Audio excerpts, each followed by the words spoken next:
big fake events are often attended by, if not always, by drills that also eerily resemble it. So we talk about eerie coincidences in entertainment. Let's talk about eerie coincidences in drills. You can't explain that away. That's another level to the pattern that diminishes the ability to wave it away as mere coincidence.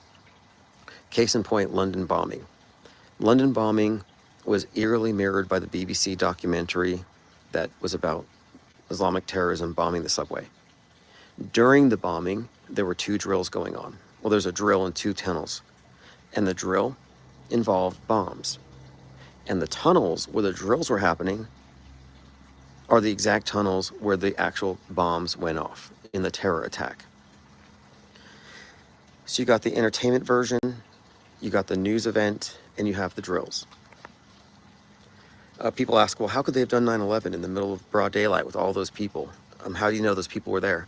Because on that day, and this is, you can look it up, there were many dozens of drills going on. Well, a drill is a closed movie set. If you're doing a drill, people who aren't a part of it aren't in it. You see, it's a closed set. So you have dozens of closed sets. How hard is it going to be to maintain that seal?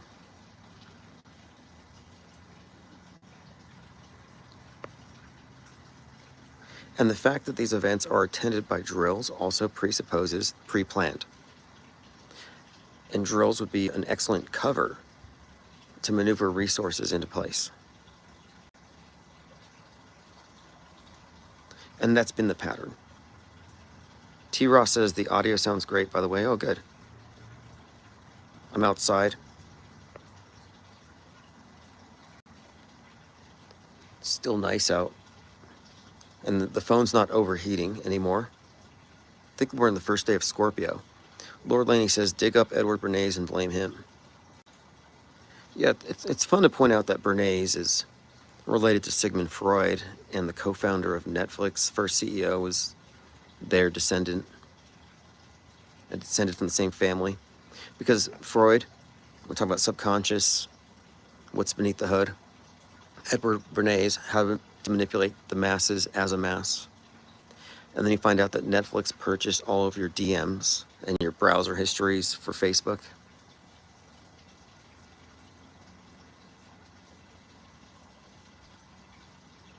Plain Decoded says, I had no awareness of any sort of alternative thinking about the way media consumed prior to 2008 or 7. Frank Castle says, is there anything besides newsbenders that shows that extreme point of view similar to it? You know, that's a good question. And I'm thinking not, but there could be. I discussed that book last night, In the Country of the Blind. In the Country of the Blind is about a small group that controls history.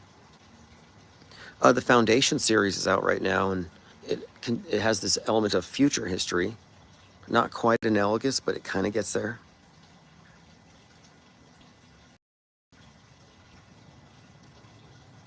But I think this is one of those banned ideas. And I think it's important to be able to entertain hypotheticals. Like, don't straw man the argument and say, oh, they're writing history in advance. That's impossible. That's ridiculous. And just kind of wave it away. Or who's they? They ask these questions like, as though the question itself invalidates the premise. It's like, well, we don't have all the answers. We're just looking at the structure of it. The observable structure. Existence of predictive programming contains the idea of foreshadowing, that if it's a reoccurring thing, then what we're seeing right now has some relevance to what's come. And the relevance emerges through its influence on the programmed. We're being given scripts, essentially, through entertainment to get us to align with their future. I mean, it is really pretty much like advertising. There's a science to it. It's an art.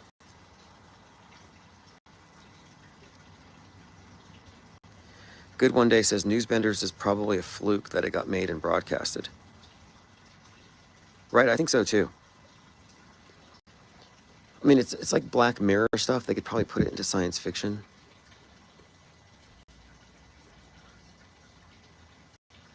But the idea that they're writing the news file. Okay, well, Wag the Dog. So Wag the Dog actually is a good example, because Wag the Dog is not only about news bending, about PR stunts, about the government using Hollywood to manufacture events to influence public opinion on the fly even. Okay, that right there is a pretty strong premise, and I think that it does show us something about the power of media and how media could serve government in such a way and warp the opinions of masses. But the movie also contained a storyline that mirrored the Monica Lewinsky Bill Clinton scandal and the subsequent reaction to the scandal, and Bill Clinton using the media to hype up some bombing near an area that affected ethnic Albanians. And in Wag the Dog, they manufactured a war in Albania in order to distract from the scandal. So you do have that, Wag the Dog. But Wag the Dog isn't like a one-off. It's not just an anomaly. That's the thing, too. These aren't anomalies. Inside Edition even commented on the crown jewels theft coinciding with Netflix. But it's not a random thing. It's actually a structural thing. And it's predictable. And I reiterate that it's predictable. I said, if the Charlie Kirk thing is fake, we're gonna see this. And we saw that. I said, if this thing is fake, we're gonna see relevant, contemporary, concurrent programming in some mass media outlet. So the predictability of it and the way that we've been extrapolating from what's happening in the now continues to vindicate our model. And our model is essentially the recognition that the world stage exists. It's a closed system. It's a selective worldview, representative of a monopoly. And it's built upon the presupposition that what came before is essentially true.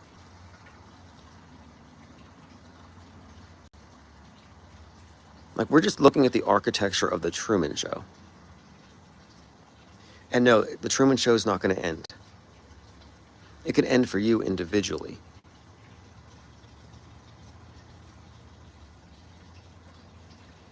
Dave movie 2. Yeah, King Ravana, the good one. Dave movie. That's the one where the body double has to take over for the president. Is that the one? Like, I sometimes entertain the hypothetical that our president is essentially a figurehead. I mean, in a way it really is. If you think about this thing as just a big show. But too valuable a character for some random, just the vagaries of fate, maybe a heart attack or car wreck. You can't just have someone like that die. Not if it's a historic personage that has to last a certain duration. So you would need to have body doubles on hand. They have to be replaceable. And if they're replaceable, if they're a construct, it's not a position of real power. It could therefore be essentially played by any number of actors.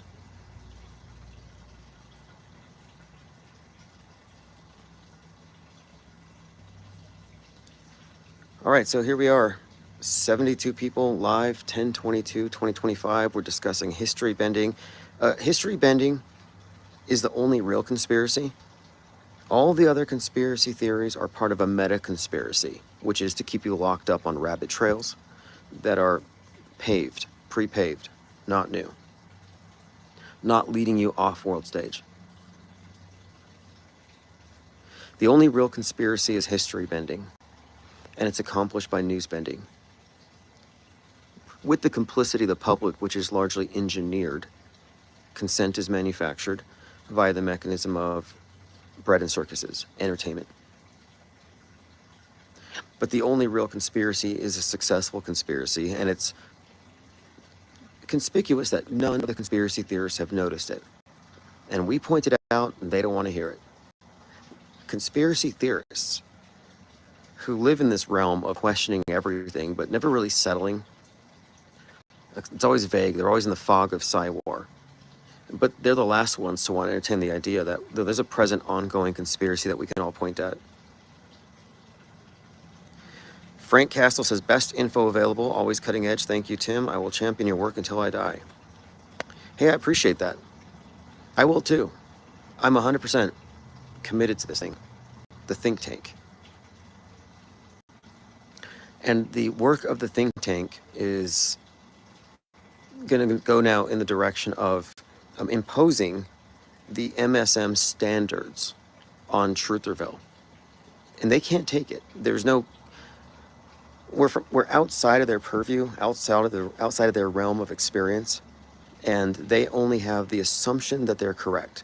And their assumption is built upon an edifice of lies.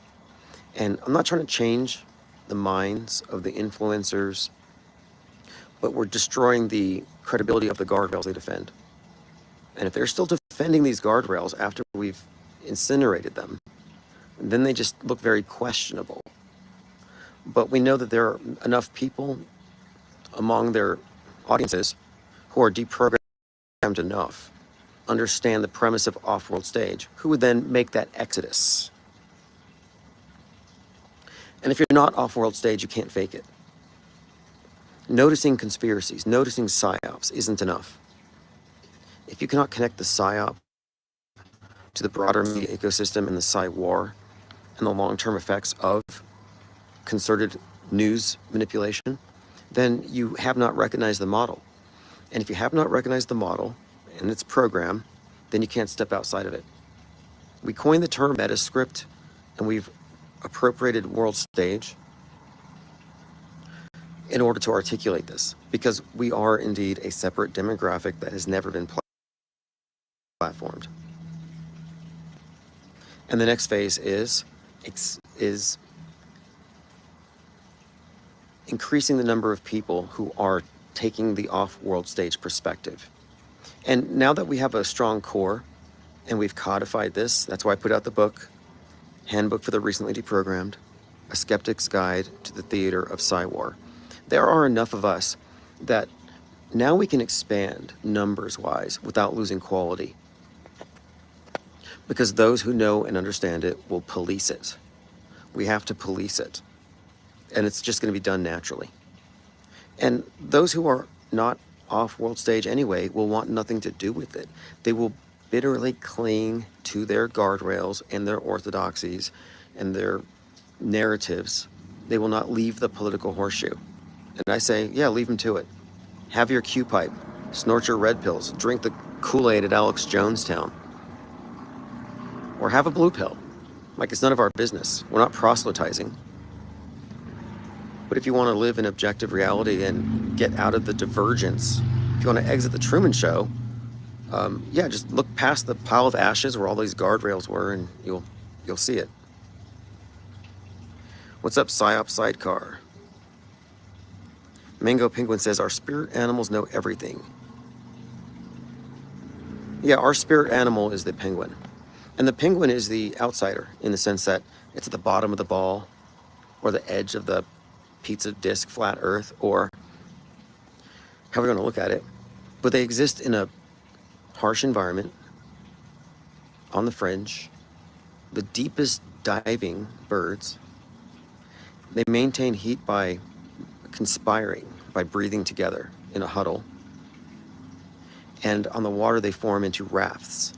And I describe this as a raft because we remain buoyant on the sea of irrelevance, the sea of misinformation, which submerges everyone else.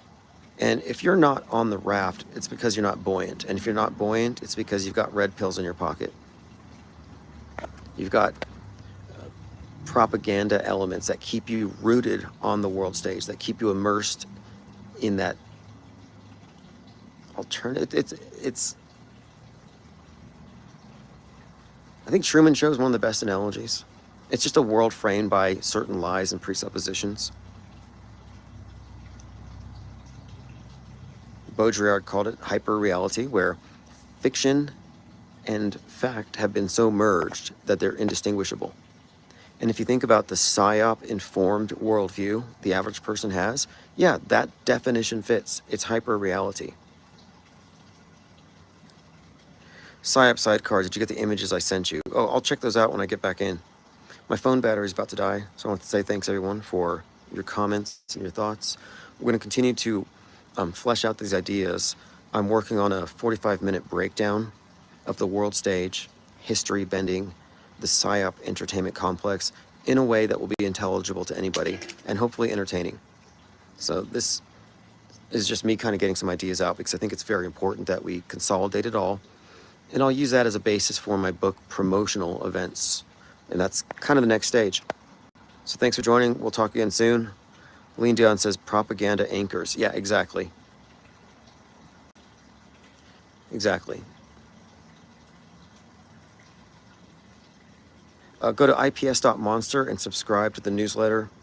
I set up a Chromebook that I have, so I'm going to try to get the archives put back up. I'm in this Okay, we are transitional recording. period, but things will be stabilized as soon as I get into an office space. And It it'll just be a is matter of 10/12/2024, Saturday, and this is episode 2 of the IPS Deep Think Tank. We talk about anything, everything, and then promote this to the regular channels as a podcast. And this will bring in, hopefully, more people, more ideas, and anything we gloss over, perhaps we can go into more detail. So thanks everyone for joining, and it's pretty much open floor. We've been talking about a lot of things. I think we firmly established the correlation, the fictional universe of Gotham, Batman, Joker, and everything going on with the Trump campaign. Like, that is beyond dispute. We're way past being mystified and blown away by it, as synchromystics seem to be. We have figured out this is part of the entrainment process for future fake news that becomes fake history, because the conquerors who conquered us write our history. But I think we've made a lot of progress in the last few months, largely in part thanks to the rapid succession of psyops that continually validate our model. So I think we're doing very well as a think tank, and I think it's important that we continue to gather as a think tank like we used to in Discord. So that's why I decided to start this new podcast series. And I think that it'll also attract more people who hear it on the replay.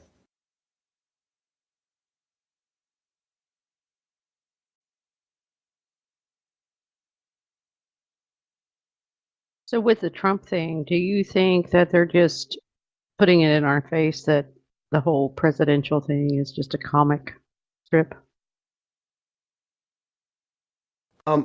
That is interesting. I would say, I think the reason why they hit that is that they want to reach the most number of people. So adults watch Man in Full with Charlie Coker, they see Trump. The Batman targets the youth. I think it targets a wider audience. So I think it's just part of the fact that they need the messaging to be ubiquitous. It needs to be in everything. And that's and the Joker Batman thing, I think it has some strong political significance with the Joker versus Batman dialectic that correlates with left versus right, Antifa versus Proud Boy. So I think the Batman universe is being exploited by the propagandists.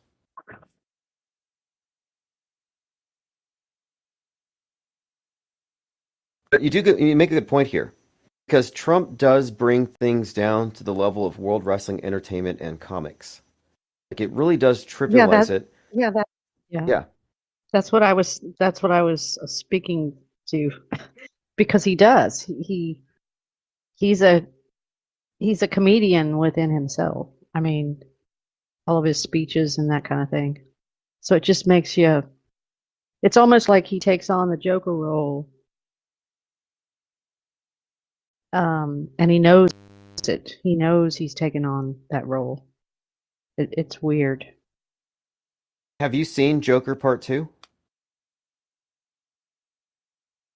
No, but I've heard people talk about it.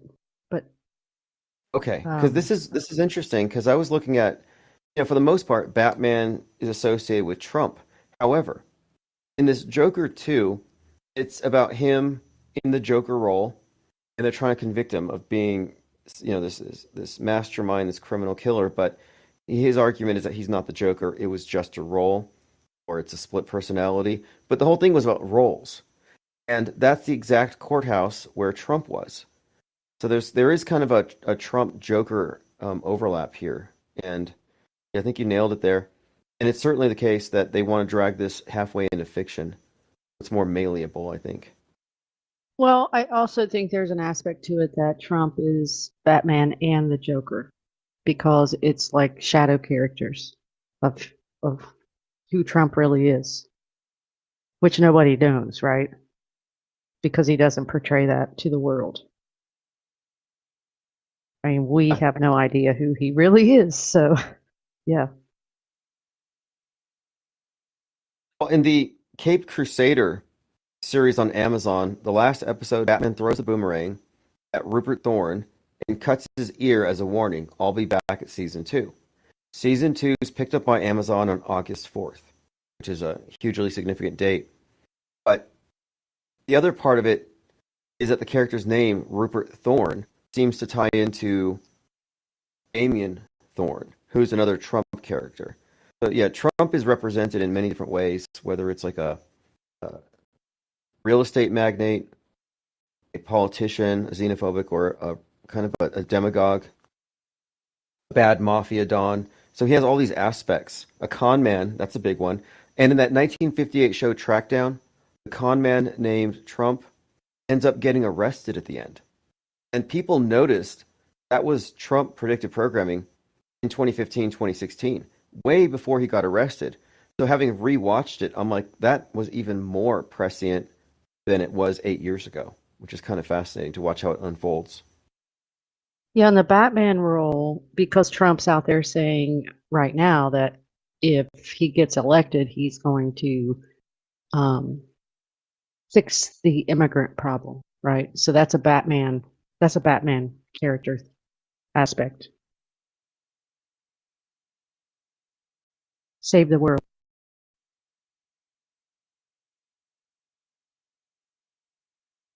In QAnon lore, he's a savior and he's a hero, but he has a different aspect to the other side. So you're kind of right about that.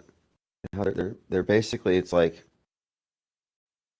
if you're on one side, you see one person, on the other side, you see another. Same with Bill Gates and Elon Musk. A lot of these billionaires have these two aspects depending on where you are.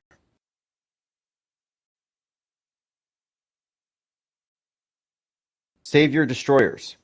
Musk is a destroyer. Yeah. He's also our Yeah. savior. Yeah. But savior destroyers, how does that even happen?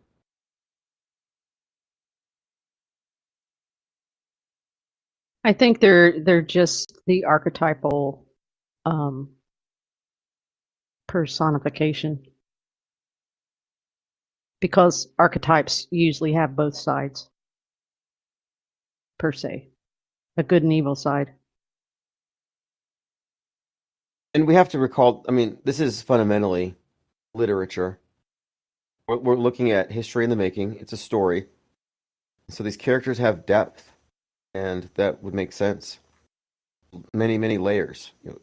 Trump has the Christ archetypes, the Christ typology attached to him, in addition to everything else. And I'm like, wait, how is this guy so much antichrist? But at the same time, he's being compared with Christ. How can you be both? So there's definitely a heavy element here too.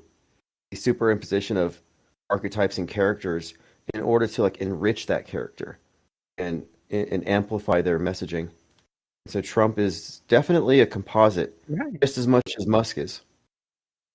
Yeah, and the evil side was warp speed in 2020, right? Because I mean, look what that turned into. I mean, and all the propaganda from the right, which is who's supporting Trump right now, but yet they're so anti-vax. It's crazy how they set that up. Only right wingers and conspiracy theorists see that as evil. Everyone else sees that as good. It's kind of important to keep in mind that like half the country is in favor of all the worst stuff at any given moment. It's ridiculous. So you think that like we can all agree that this is bad, right? And the other half's like, no, and you should go to jail for not agreeing with me. It's insane. It's because the population is comprised of programmers who are just programmed to be programmers. And as I think David Icke said we are our own prison wardens, and that's certainly true.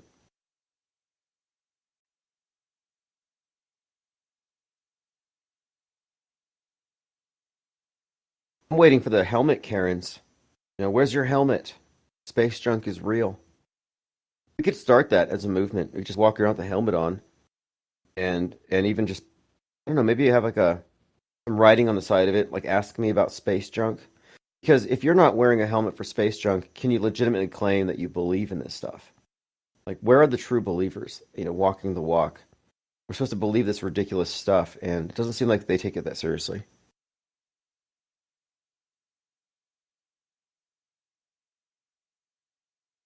Yeah, I've yet to see anyone protect themselves against chemtrails, even though I hear about it all the time. I've yet to see one. There are a lot of people making bold claims about how the hurricane was caused by chemtrails, and that's horrifying. Like, if that were true, if the power elite had that ability to create these massive storms and just destroy places, why wouldn't they just own it? Why wouldn't they just come out and just show it? Like, hey, look, Neil, we control the weather. We would have no choice. But no, weather modification theories is how the right wingers are trained to respond to fake climate news. So climate change, geoengineering, weather modification, anybody who claims that the weather is worse than it ever was is programmed. It's a big lie.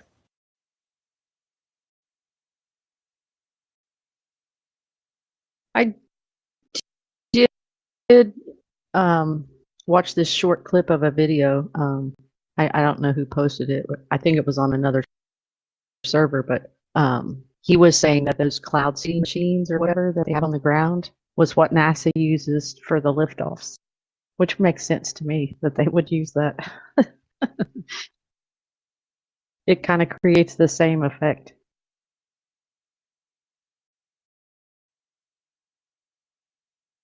I'm wondering if they're past the days of putting fireworks in the bottom of cylindrical blimps, if they're just going full on CGI now. And in recent weeks, Musk has said on multiple occasions that, yeah, these videos from space look like CGI. He's admitted that. That's a big deal. But it was a power move. It was like they're taking that from us. So now millions of skeptics can say, hey, this looks like CGI. And he can get in front of it and say, yeah, it does. But it's real. So he took that talking point away from us somehow. I don't quite understand the mechanism. It's like a flat out agreement slash doubling down on the lie. I guess you call that gaslight. What are you going to believe, your lying eyes or what I tell you? So yeah, Musk is a gaslighter, top tier programmer and gaslighter.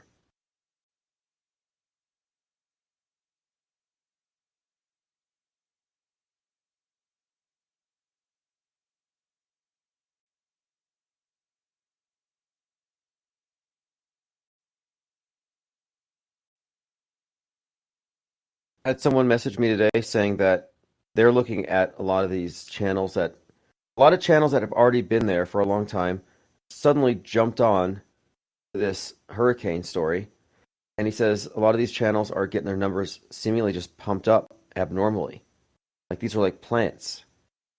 Sort of like all those massive Q channels. If you remember, if you used to put in your hashtags, stuff like The Awakening or Where We Go One, We Go All, you could blow up.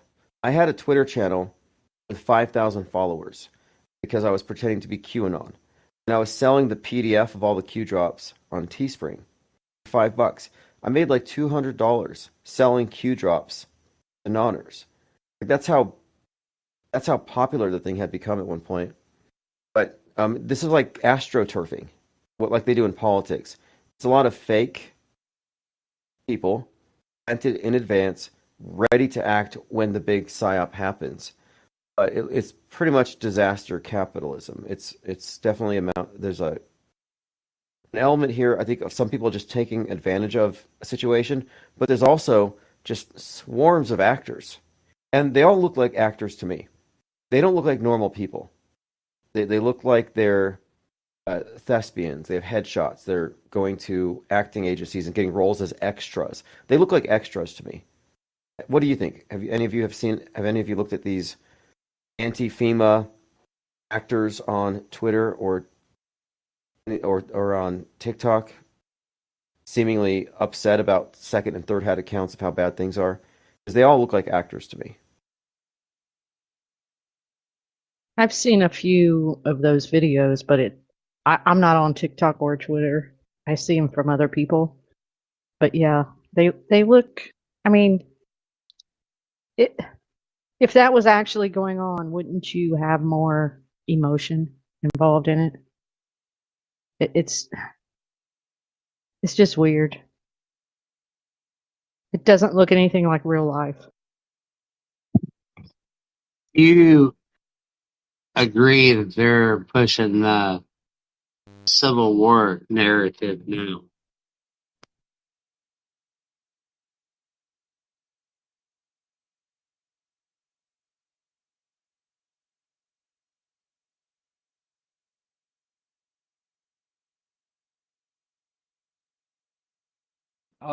I have a hearsay. Can you guys hear me? I haven't tested this microphone. This is a new account. We can hear you. Yes, go ahead. Okay. Yeah. My uncle lives in Florida, and he said that I mean, like I said, it's hearsay, but he said there's like 120-mile-an-hour winds and like rained really hard for like 8 hours. But no, he survived and no significant property damage for him. The people along the coastline apparently had a harder time with the damage to their houses.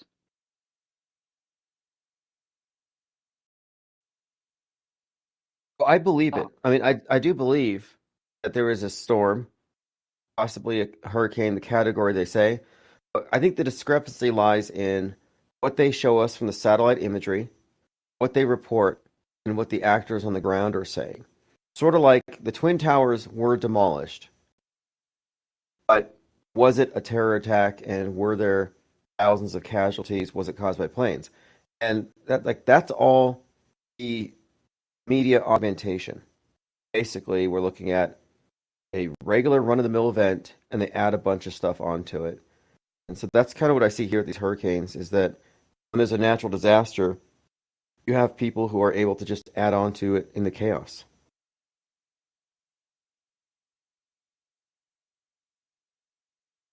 I wonder about the intention of these people, or like how many are independent actors, or are there people actually being funded by a greater organization to like collectively fraud this event? We used to find on websites like Craigslist, there'd be listings for actors needed for a mass casualty event in a big city. And these would generally happen right before a quote real event. And it seems like now the business of crisis acting is largely decentralized. Like you're a remote crisis actor. So it could be that these individuals are responding to an ad. And we need you to read this monologue. But the question of like, are these people all feds? Are they agents? Are they signing NDAs? Yeah, there has to be some quality control and some kind of secrecy built into it. But I know from experience from posting ads as a joke, just to test the waters, there are many out of work actors out there, and they will take any amount of money and do anything. We had so many ads, so many responses, hundreds of people saying, "Yeah, I'll claim I witnessed a mass murder on TV. I'll lie to the news for $50." So I'm just thinking that a lot of these are just actors getting hired remotely.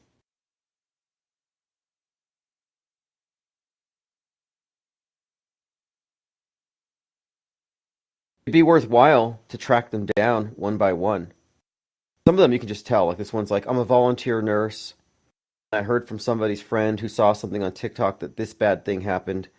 And after I hyperventilate for 10 minutes, I'm going to be able to talk about it. And then one of them was like, fake crying after 6 minutes over stuff that she didn't see. And then she says, here's the GoFundMe link. And don't worry, I have a spreadsheet. I will get the wire information from fire departments, and I will make sure the money goes where it needs to go because I have a spreadsheet. I'm supposed to look at this person who's not even a good crisis actress and send her some money to her GoFraudMe account, assuming it's going to help some victims out there that I don't even know aren't being served by FEMA. So this is a huge psyop. It's also a setup.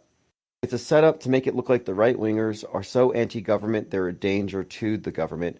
And I could see this leading to something. I think they might be setting up another Waco. And I think there's a lot of foreshadowing for it. For example, Trump kicking off his campaign in Waco, Trump in court on the anniversary of Waco, and some guy sets himself on fire outside, just like Dave Koresh was set on fire at Waco.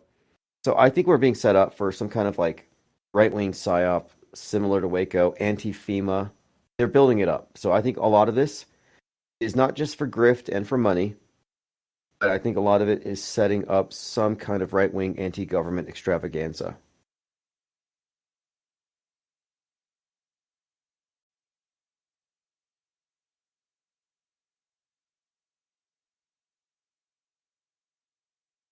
Like, it shouldn't be the case that every single eyewitness could be readily identified as having right-leaning politics.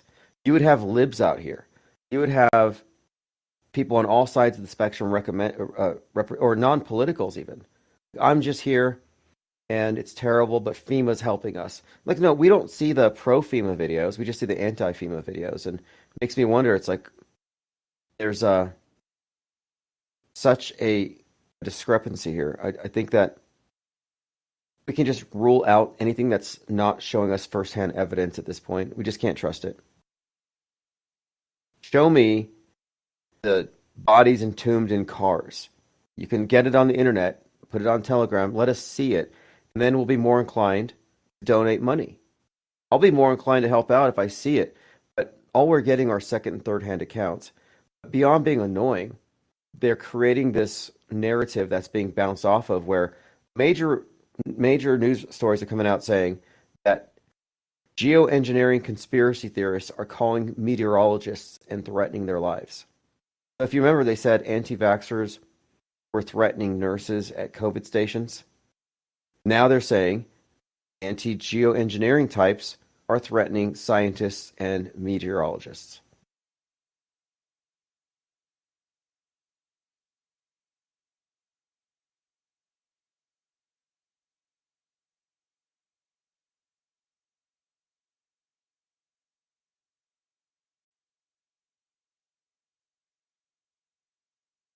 I had someone send me a message and they said that we need to find out or do an examination of all of the writers and producers behind any kind of Batman or Joker associated cartoon or comic that predicts the Trump thing.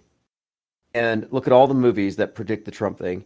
And then, do a Venn diagram.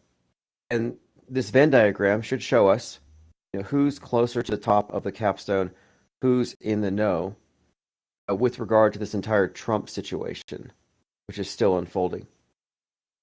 I think that'd be worthwhile. And I'm also interested in, it's kind of obvious to me, like I look at these TikTok crisis actors, they're no-name people, and they're put on blast by well-established influencers. So there's a strategy here. They use alt media influencers to prop up crisis actors or right-wing psyops.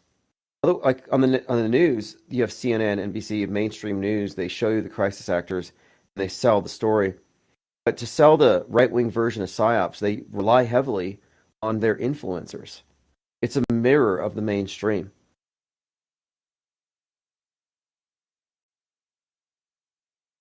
Just got to point it out. It's a common misconception that crisis acting is like a left-wing thing to grab your guns, and it's like, no, it's everywhere.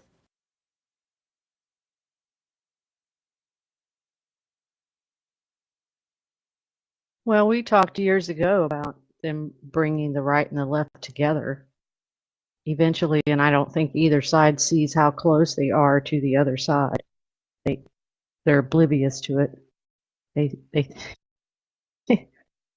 they think their side's better, which is crazy because both sides almost look the same these days. And another thing too is both sides do psyops that benefit their narrative and say something against the other side. So they're both in on the psyop entertainment complex. That's a very important point because some will say, well, like on the left, they're saying Trump faked his ear thing, and they can't really go all the way with that line of thinking. And the fact that he faked it would imply that the left and right media are both part of it because they don't blow the whistle on each other.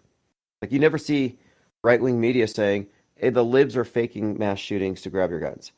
Alex Jones used to say that, but he pulled back. But they don't call out the other side's psyops. They just bounce off of the event as though it's real. So you have to recognize that the psychological operations are done from the top down, and they're performed or they're written and executed at such a high level that it's above the party distinction. That party distinction is there to maintain the info war, to maintain this tug of war. That's the only reason they have it, and that's why it will never be reconciled. They will look like each other at the fringes. The political horseshoe model explains this. They will resemble each other, but they'll never quite touch. So it's not a full circle, it's a horseshoe.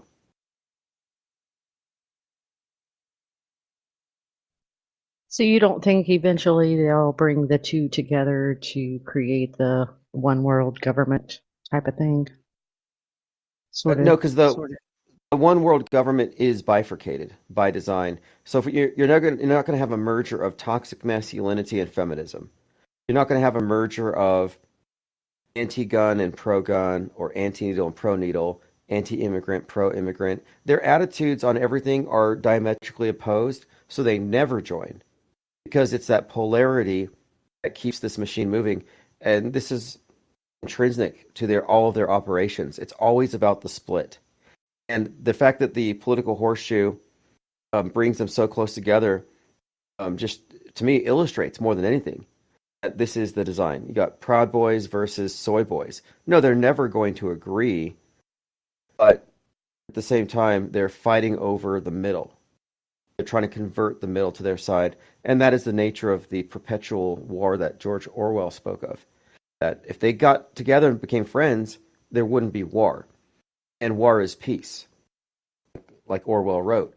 And it literally is. The mind war amounts to physical peace. Like we are existing in a state of more or less peace because everything's going on in our heads and in the simulation. Well, I mean, that's what it looks like now. But in the future, when all these kids grow up that have been exposed to the trauma in school of thrills that don't want guns anymore, what's that world going to look like when it comes to politics? That's where I was kind of looking at. Yeah, I often wonder if maybe they're setting it up to destroy nationalism and destroy the right wing ideologies and replace it with one world liberalism, which I think might be the agenda eventually. That might be it. So it's not that they're going to merge, Yeah. but they're going to get rid of one half. It might be the case because alien invasion predictive programming is so pervasive, and it's all about the one world, dissolution of borders. And what's the barrier to that? Well, for the longest time, Alex Jones has said that American patriots are a firewall against global tyranny. That's the narrative. So they're setting up that Right. so that they can tear that down. I think you might be onto something in Yeah. the future. Yeah. Yep. Yep.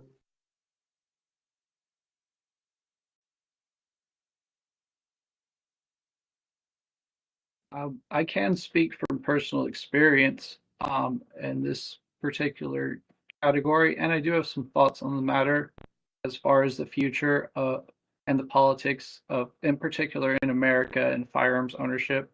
Um, for example, I went to a bullseye shooting competition today. It was the last one of the season, but anyway, the point is, I'm almost always the youngest person there. I go with my dad, and he's like, he was in the army, so he was on the army shooting team, and now he's retired. But so we go bullseye shooting together. But there's not like young people that do very much. It's well, to be fair, bullseye shooting isn't like action fast John Wick stuff, which might attract more young people, but still, demographically, most of the shooting people are older generations, and younger people are not as keen to pick up on that. But I'll transition to my other point and then let you guys have the floor.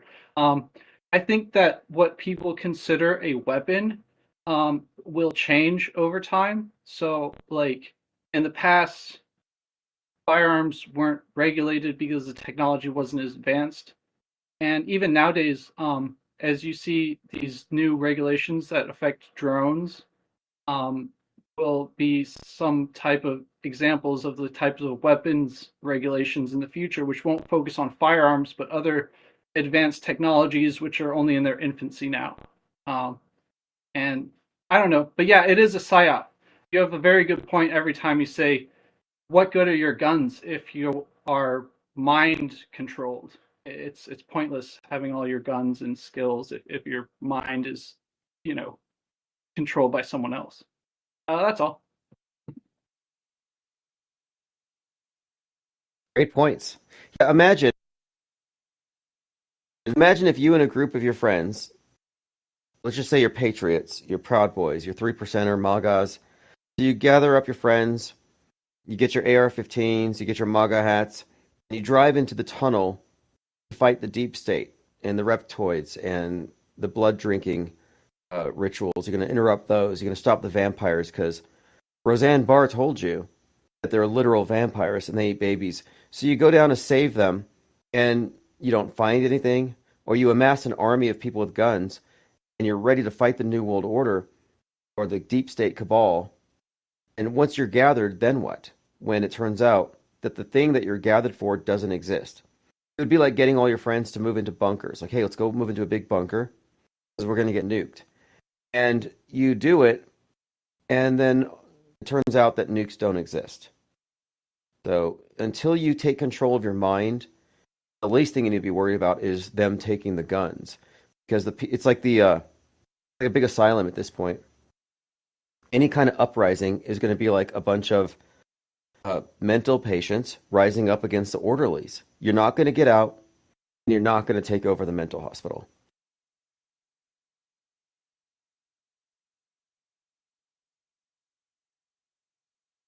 I've made this point too with some of the more like aggressively agitated, angry truthers. I've made this point too. I said, I am not interested in activism with brainwashed people. What good is it to build up an army of the brainwashed? It's pointless. You're better off becoming a conscientious objector and stepping out of the Psywar entirely, and then making your move, deciding if there is anything to do. And at this point, I advocate inactivism, and I don't trust activists. If somebody has an agenda, I am very skeptical of it. And we've encountered a lot of people who don't even know they have an agenda because they've been turned into propaganda mules. So some agent put a bunch of propaganda on your back like a mule, and you're going to go run and spread it around, and you're not going to get paid for it because you're chasing a carrot. And I've seen that happen to a lot of people. I've seen it happen to a lot of truthers in general, where they become unwitting carriers of mind viruses. They are the terrorists. Like, we could argue the mainstream media is a terrorist when it convinces you that radical Islamic terrorism exists and they're going to blow up malls in your neighborhood. They scare you with that stuff. Now you live in a state of fear because you trust that authority. Therefore, you can call the news media a terrorist organization if the terrorists don't exist. It's just a mind virus they plant in your head. Similarly, truthers are terrorists if they're filling people up with fears about things that don't exist. Because now they're changing somebody's worldview, adding some negative elements that might actually alarm them, put them in a state of anxiety and fear. And then who's the good guy in this? The truther? I would say no. They're a propaganda mule unwittingly spreading malinformation.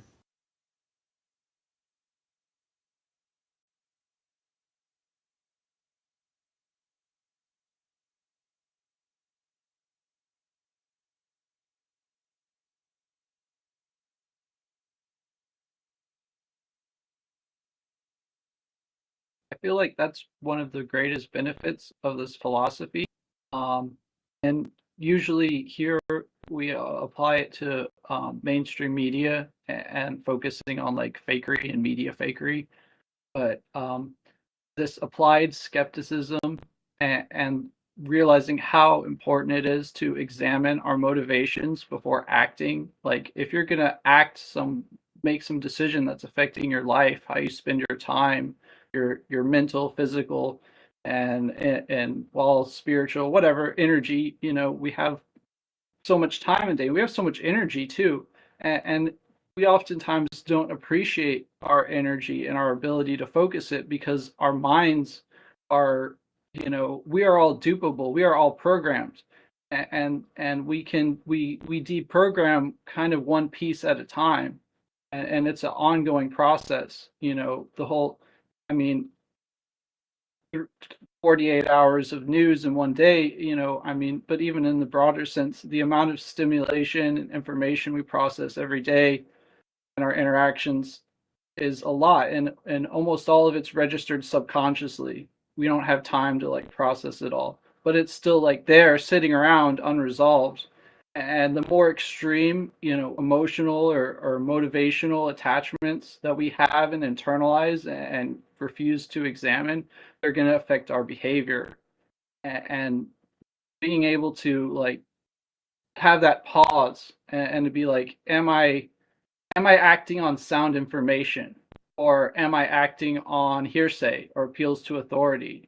To analyze the motivations and remove logical fallacies allows our energy to be made usable.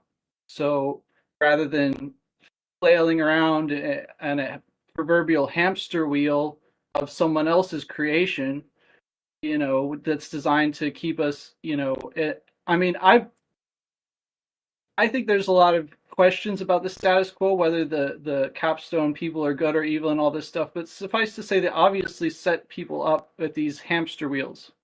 And if you're an auto believer, if you're a mainstream media plus type, you're going to be in the hamster wheel. You're not living your life. You're in somebody else's, virtual reality game. And you know, just we're very lucky to be able to take one foot off of the hamster wheel for a moment, and most people don't do that very much.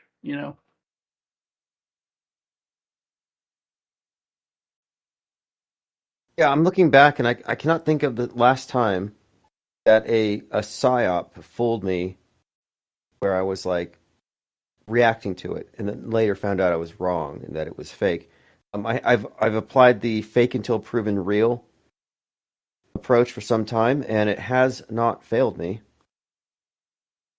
But also I'm recognizing when I am where I am dupable, and as studied as I am on these matters, I watched an episode of The Penguin before I recognized that I was looking at a mask. I didn't know that was Colin Farrell. So even I, just even being wary of these things, these tricks bypass like an optical illusion. They bypass your awareness. So you have to be at least aware that trickery is being used and we are susceptible to it. And normies, especially space believers, they don't have that. They don't think of trickery as being in the realm of possibility. They don't think of special effects as being relevant to the conversation of news. They don't even think of propaganda as something that could be so sophisticated they don't even notice it. And it's a sort of conceit and arrogance and ego in many ways that keeps the normies or anybody in their box from looking outside of their box. And until you can admit that, yeah, I'm dupable, I can be tricked, then you are a mark at this point. You are right where they want you.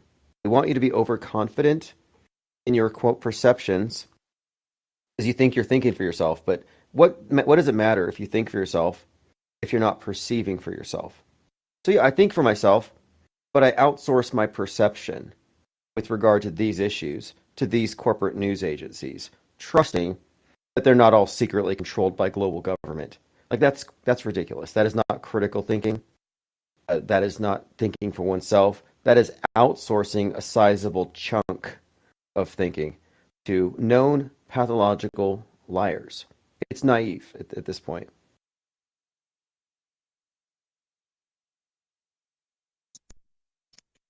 Yeah, as far as the NASA fanboys go, not only that, they scoff at the fact that about the ability to fool.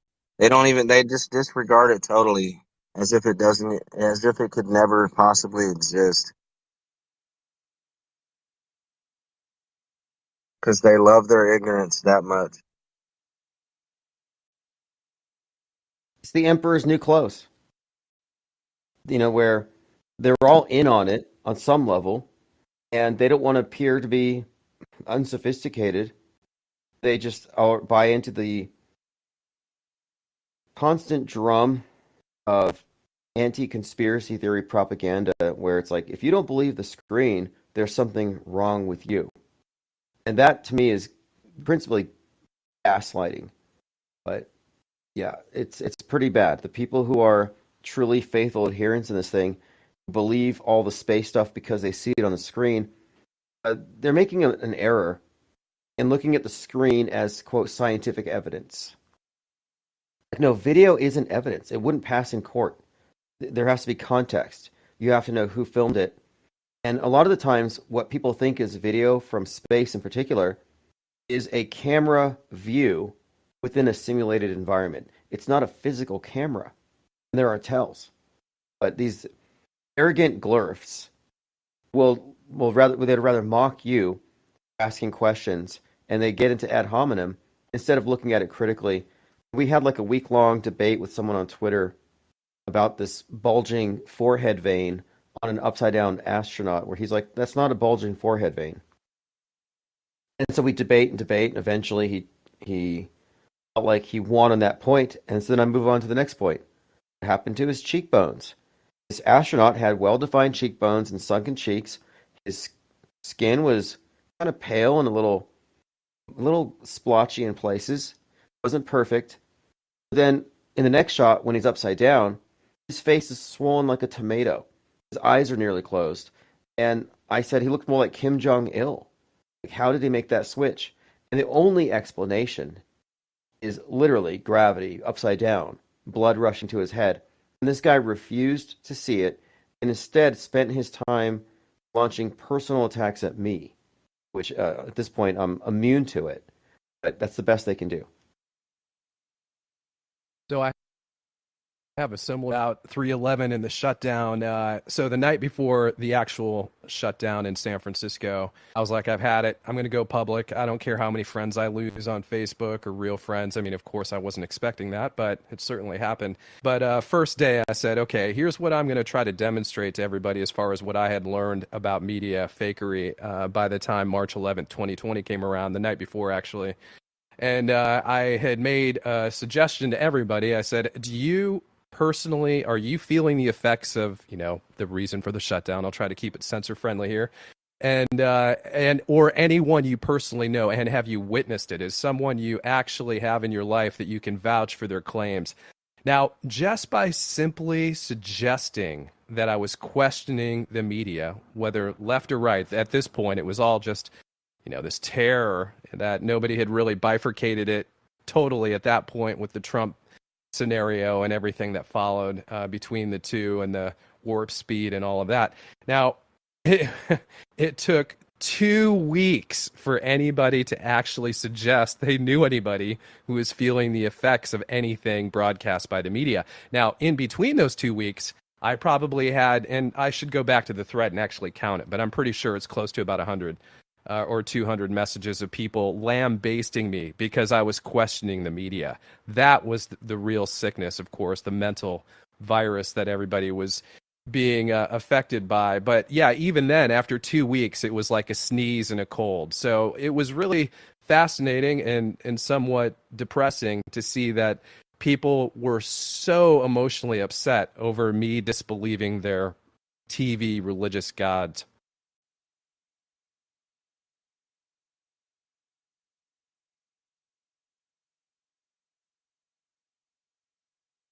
Yeah, it certainly took on the characteristics of a religion quite early on, where it really did become a way for the government-controlled media, for the state, to be the savior.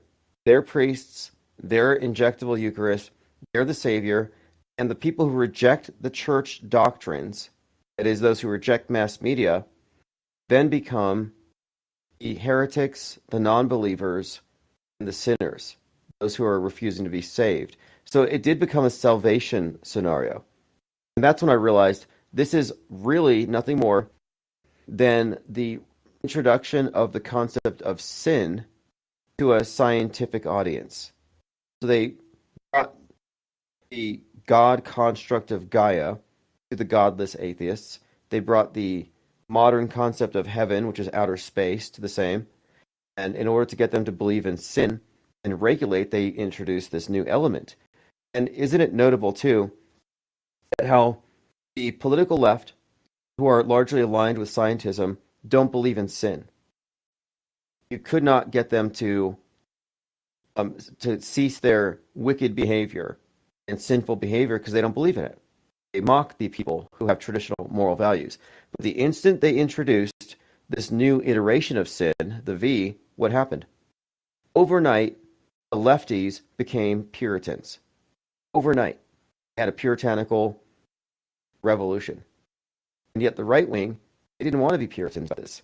They didn't see these new, they don't recognize the left's concept of sin. So it's really just an archaic religious construct introduced to the masses. So it's 100% accurate to call it a sin. And when you were speaking, you were blaspheming. So you were leading them into heresy. You were like an atheist to a religious cult. So they probably got triggered on those grounds. Absolutely. And you could see it within their communication. You mentioned this previously as well, but it was all emotional. There was no science behind anything or no trying to be factually based in their communication. And people, it was fascinating on so many levels, but generally speaking, yeah, I was the heretic and heretic, and the nature of people getting riled up was solely about being poked from their deep sleep. They needed to protect their nightmare, and they did it with vociferous communication.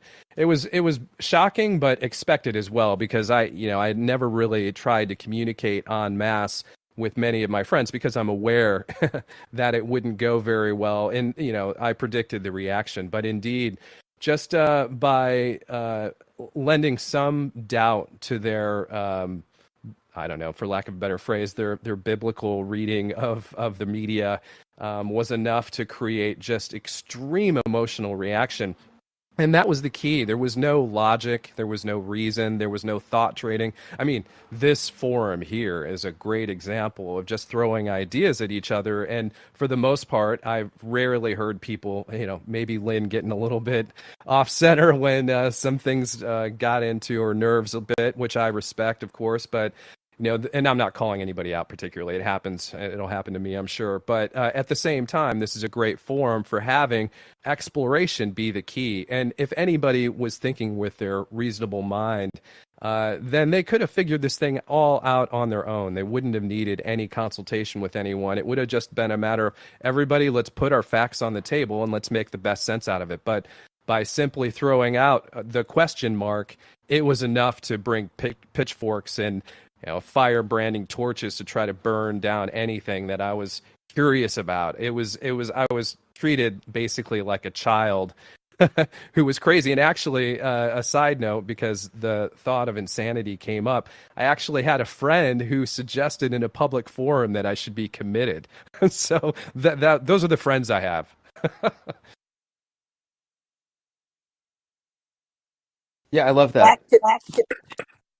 Tim, I'd like to go back to what Hummingbird was saying about skepticism and the not acting in their mouse wheels.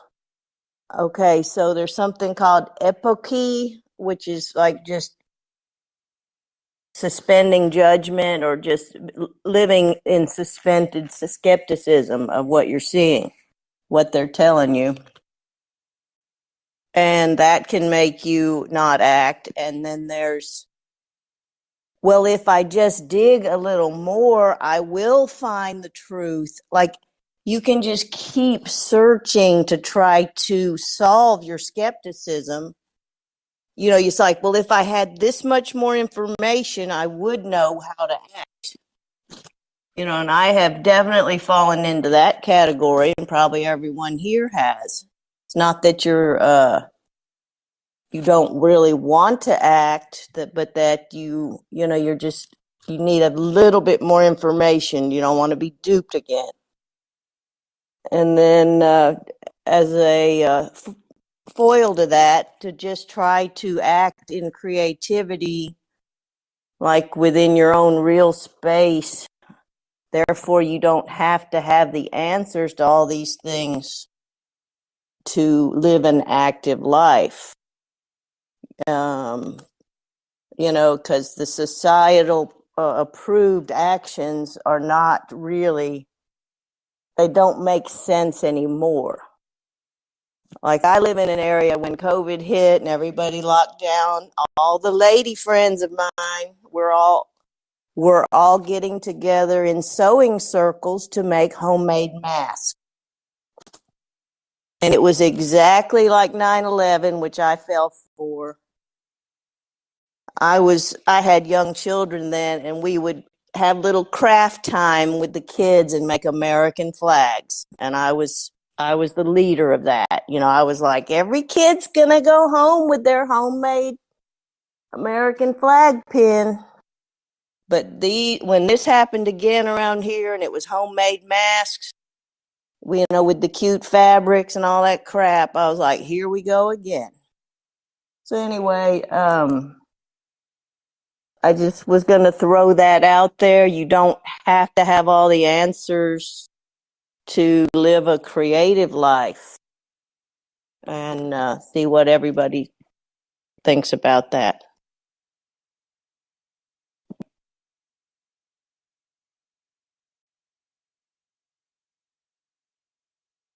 Well, great points as far as epiky and suspension of judgment. If we don't have enough information, we suspend judgment, but we have to keep searching. There has to be some kind of good faith effort to find out the truth. I'm totally against just asking questions. I'm all for asking questions and seeking answers. But and as far as that, the mask and the flag thing, isn't that interesting? I think I've noted that before, where it seemed like after 9/11, American flags were everywhere. If you weren't waving an American flag, you were with the terrorists. And the mask, in a way, became the same virtue signal. I'm against the terrorists. I'm against the thing which is the terrorist, or the super spreaders. So the mask and the flag bumper sticker were visible ways of signing or signaling your allegiance, your complicity in your side in the mind war. And not wearing a mask or not waving a flag sent a completely opposite signal. So they do like to give us props, and they do like to involve us in their side wars. And it's hard to be a non-participant, because if you're not participating, you're automatically on the bad side. I'm not participating, so I'm with the terrorists. I'm not participating, so I'm an asymptomatic super spreader misinformationist. They don't give you an opt-out. That was funny, Echo Charlie, what you said about the masks. The Star Spangled Banner, right, was prominent on 9/11, and it starts out with "Oh, say, can you see?" And everybody was covered up with a mask in 2020, so they couldn't say anything. Technically, it was muffled. So that's pretty funny. I never made that connection before, but yeah. Yeah, I think you could correlate the symbol of the mask with the covering of the mouth with the censorship of speech. And they even said speaking loud, singing. They made these direct correlations, but the idea is that mind Oh yeah, yeah, viruses yeah. come out of They your did. mouth. That's very powerful symbolism. Yeah, and another well-timed aspect of the psyop, which I couldn't believe people couldn't see it right in front of their faces, but the calling cry or what have you, the kind of underlying statement of GF George Floyd psyop was "I can't breathe." Well, what's on your face? What's causing you not to breathe right now? And the synonymousness or the synergy of those two things, I think, was very powerful, and of course on purpose.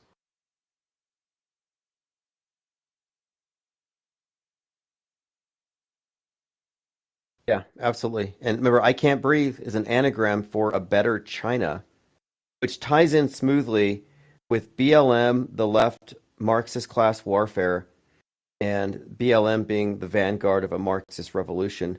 And I can't breathe can be applied to Gaia, who can't breathe because capitalism has polluted her atmospheres with too much carbon. So yes, I can't breathe is like a zeitgeist slogan. They've attached it to the zeitgeist. We can't breathe. Humanity can't breathe. There was a Roland Emmerich film, Moonfall. He's the guy that did Independence Day that prepared us for 9/11. Well, Moonfall has a lot of space junk falling from the sky. And there's a scene where, as the moon starts falling, the atmosphere is breaking apart. And there's this young, and this is all, I think, symbolism. A young immigrant girl says, I can't breathe. I can't breathe. So then an older male takes off his mask and gives it to her so she can breathe. So he sacrifices his life for her because the atmosphere is dissipating. But I see a lot of this stuff in movies and as we talk about often, but this is like coded messaging here. The whole asphyxiation thing, the West or the oppressors kneeling on the neck of the poor. Like they've told us this story in so many ways, and that's definitely one of the main zeitgeist messages. Another layer to that is the majority of the masks in 2020 came from China, which is why they wear masks over there, because they are industrialized and they got all the American manufacturing jobs basically, and they pollute. So that's why they wear the mask. So, I mean, how ironic, right? They spread it through the mechanism of like fashion trends. They use fashion. And the way fashion works is you have a unfashionable haircut and you're the only one. You kind of stand out. And peer pressure, not through what they say, but maybe ostracism or sideways glances, angry stares or mocking stares.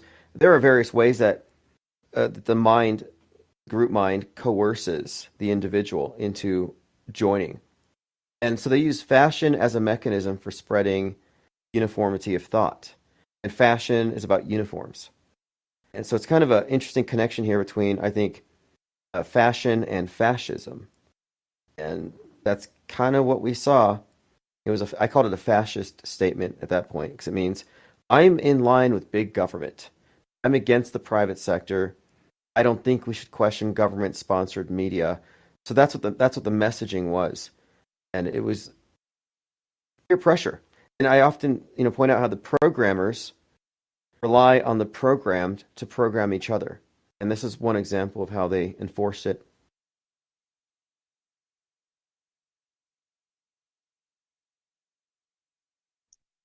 Yeah, the entire population of the world carried 2020.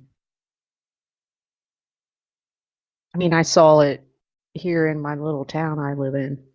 It's like even the cops here came out and said they weren't going to enforce anything that the health department said. That they never had time, they never had the manpower, they weren't going to do it. But yet all the businesses invoked it, even though they didn't have to. They were told they didn't have to because nobody was going to be there if nobody complied. But they did it anyway. It was insane.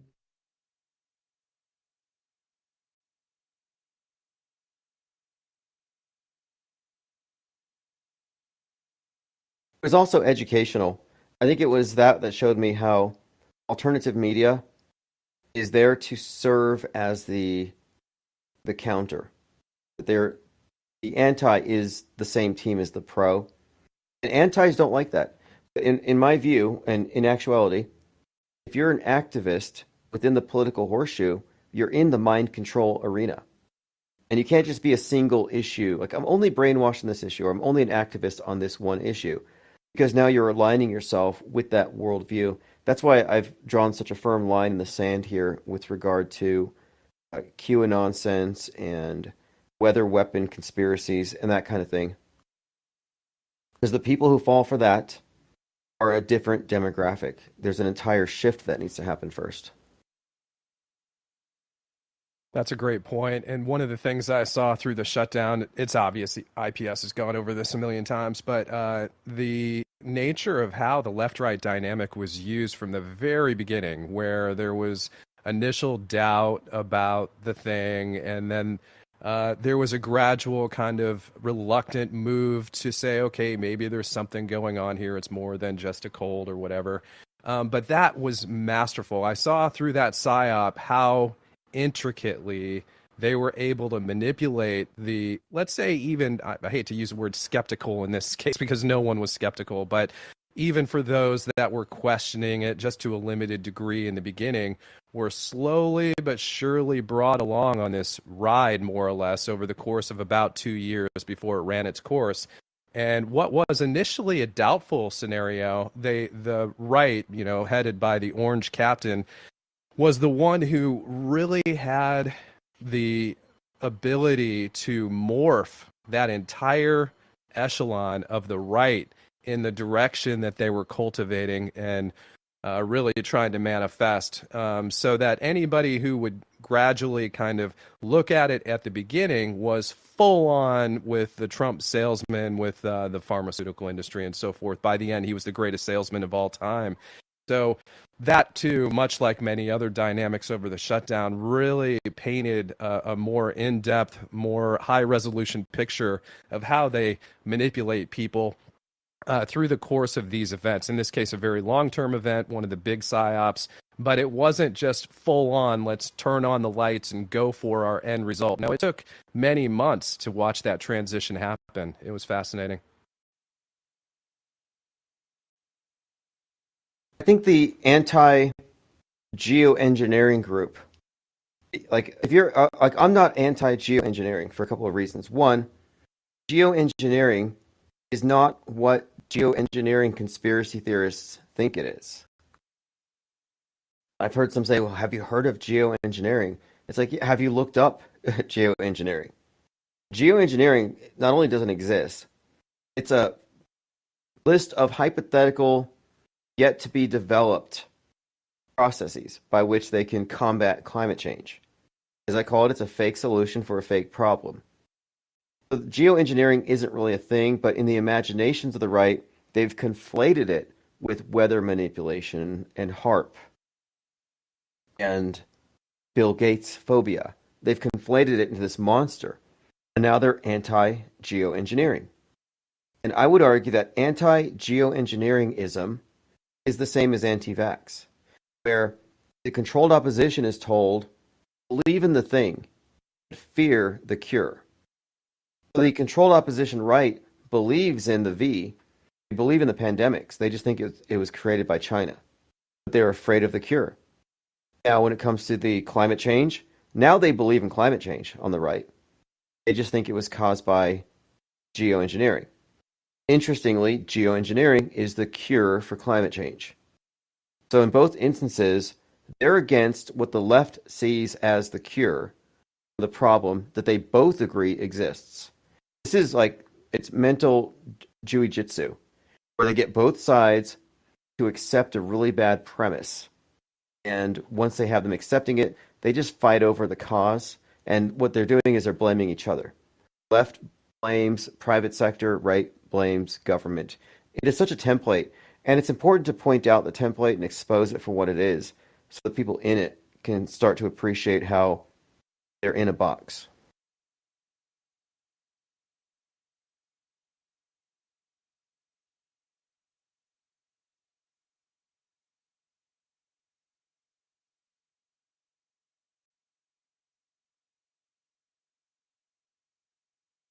This is where the Auto Hoax conventions come in.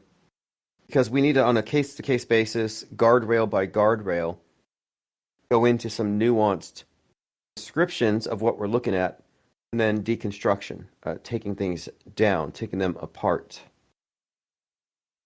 So I'm thinking the next one is on the 26th, and I might use my slot, like a 90-minute slot, to make the best case I possibly can that 9/11 was merely a movie from a Metascript perspective. Not talking about engineers or jet fuel temperatures or any of these other red herrings. I'm just saying from a Metascript perspective, can I make the case that this was a movie production, superimposed over the news cycle? And I think that's going to be my focus because I want to differentiate what we're doing, what truthers do. They're bouncing off of mainstream views, thinking something happened. And we're noticing that we have come to appreciate the fact that alt and mainstream are making history via fake news. And we have to call it out from that perspective. So that's going to be the topic I'm going to focus on.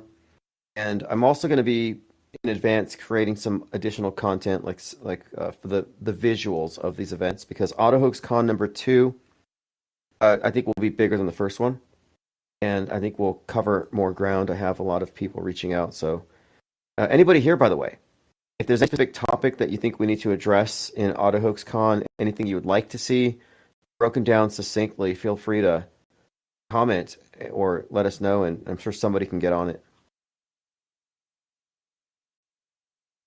Well, I'm glad you brought up number 2, which I'm really excited about. I like your idea a lot. I think it's spot on to expose that angle of 9/11. And if you're interested, we haven't really chatted about it outside of the Patreon chat, but knowing what you're focusing on here for a segment, whatever time's available, if you and all are interested, then I can focus my, let's say, contribution, much like the last one.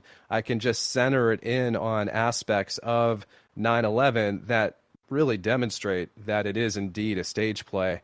And having watched probably tens of hours of material from 9/11 for this documentary, which I have yet to release, and I'm probably just going to be doing short segments from here on out.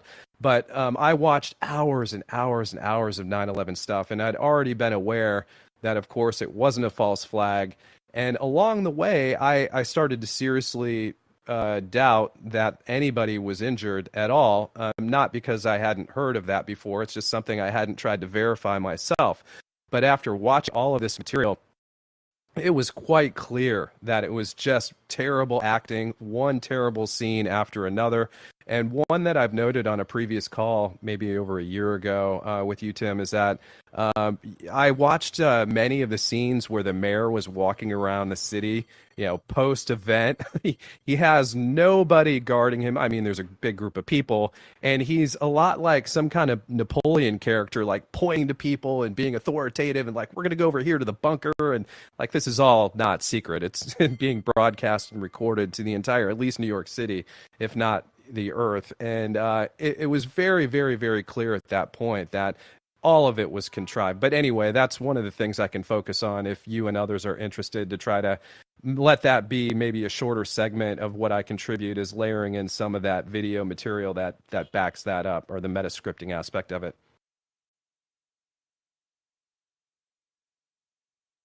You do have an extensive body of research on it.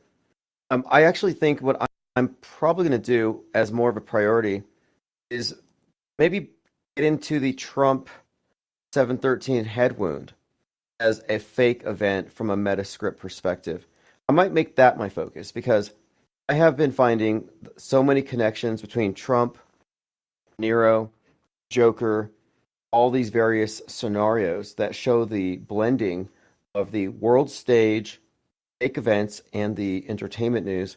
But I think it might make more sense for me to focus on the Trump head wound on this next one. But I do want to continue to examine all these events, quote, from a Metascript perspective. Not a false flag perspective, but a Metascript perspective.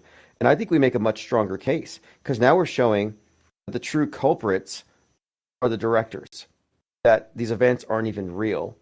and that the narratives and the propaganda analysis that we go through reveals all this stuff. So I'm probably going to focus on the 713 thing now that I think about it, especially in light of this latest Joker movie. And of course, the findings in the Cape Crusader, where the Trump proxy gets his ear cut. Yeah, that's a great Well, the idea. 713 thing, I don't mean to interrupt, but the 713 thing, if you actually look at where the fake bullet was coming in, it looks like a plane. And Trump standing there like a tower, it would be almost in the same place that the 846 happened on 9/11. So That's just a really good throwing that out connection. there. No, that is a great connection because you got George Bush on 9/11, and they're whispering into his ear.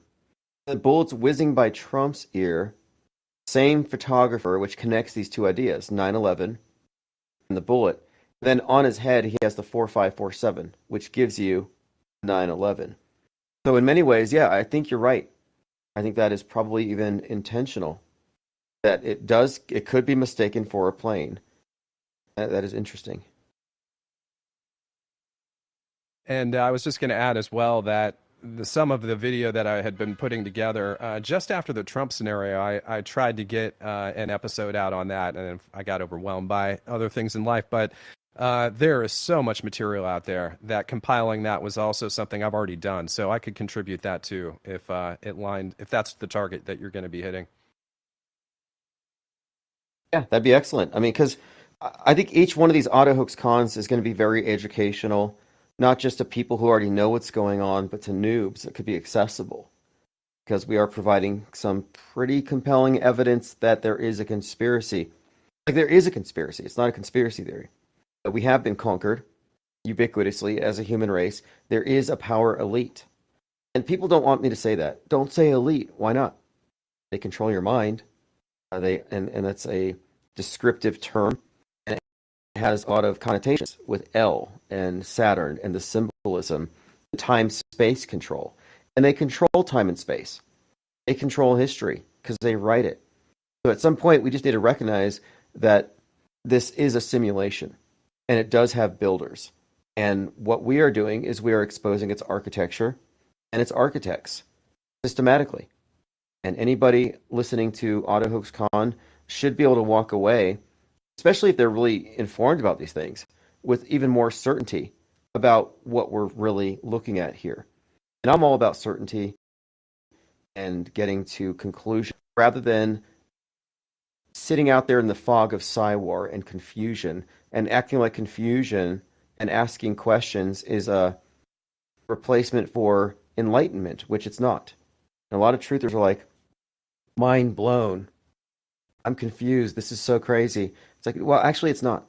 It's propaganda and it's high tech, and we just need to figure out how it works. So I'm trying to keep everything objective, and we're providing a lot of food for thought. You know, like your last presentation, Reverse History, when you really got into the weeds there with the various narratives in individual cartoons, where there's no way this could be random.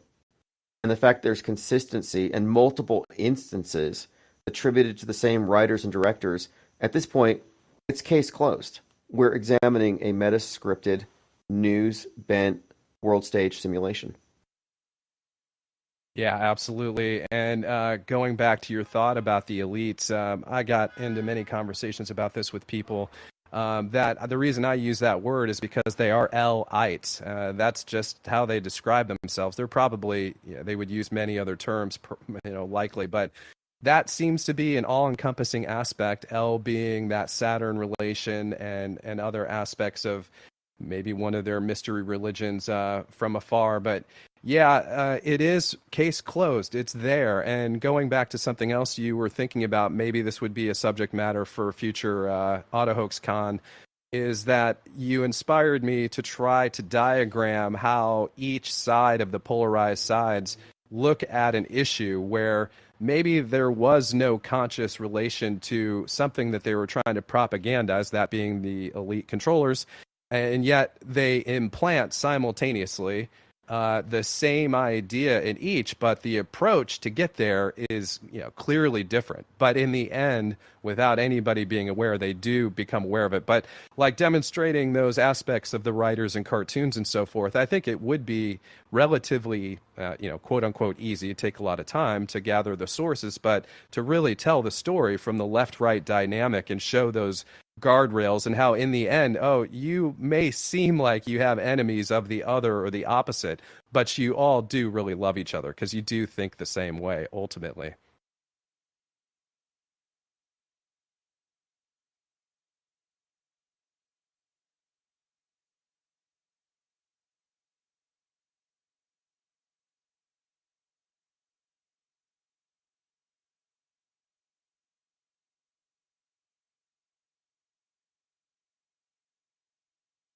Anybody who just got here, this is going to be uploaded into the usual podcast archives, and I will likely premiere it, and I'll promote the premiere. But yeah, this is going to be a twice a week podcast called the IPS Deep Think Tank. So it's open floor, any topics. Right now we're kind of talking about AutoHoaxCon number 2, and I'm inviting anybody to take a time slot and speak on a topic, present something, or suggest topics. And this is going to be happening on October the 26th. So a couple Saturdays from now. Just a heads up.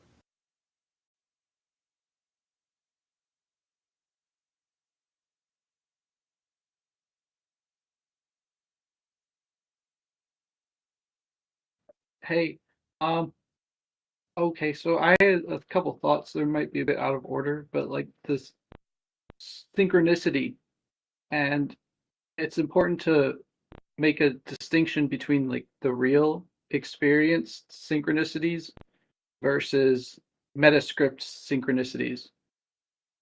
Um, and some of the obvious pointers on the metascript is like the politicizing and obvious dichotomies that are mirrors.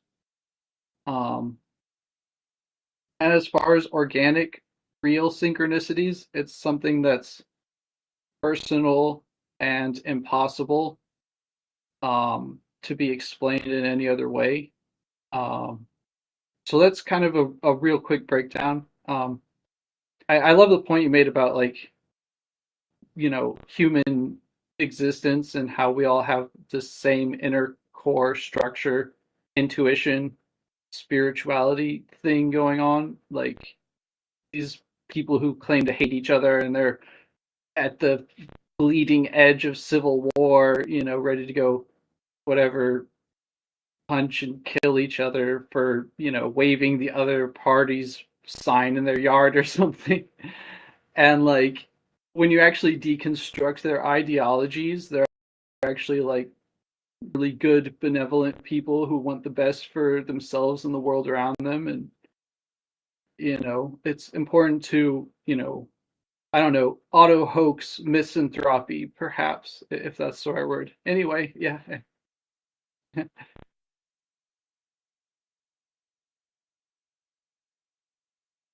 Great suggestion, V. That's awesome.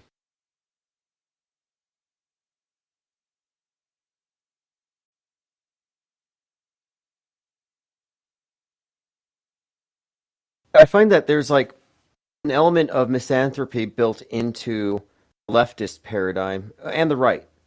The leftist paradigm has it that man is bad for Gaia. And it's largely because of our greed. It's because of our selfishness. We're not collectivist enough, and we're destroying the planet. You have this guilt trip built into progress, into consuming things, into doing well, which is kind of like suggesting you embrace asceticism. And that's built into the left, and the idea is that man is intrinsically bad for Gaia and needs to expiate his carbon footprint. And you have climate confessionals. And it's a mirror of the other side, traditional values, that man is sinful and needs to purify himself of his sinful nature because sin will trigger the wrath of God. So both have the idea that if individuals don't fix themselves, there's going to be collective punishment from the God construct. Both sides agree that man is bad and needs to change to please God, or man is bad and needs to change to please government or the collective. And so there's like misanthropy encoded into both sides, and it puts us, since man is low and bad, it puts us beneath the God construct. And then you look at, well, who made the God construct? Who created these myths? And I think that's a big part of how they get us to collectively genuflect to state power, accept our lowly nature. It's a submission thing that, we're bad. We all agree we're bad. And if you don't agree you're bad, you're in denial and you need to be saved. And so they have this built-in hatred for the other side.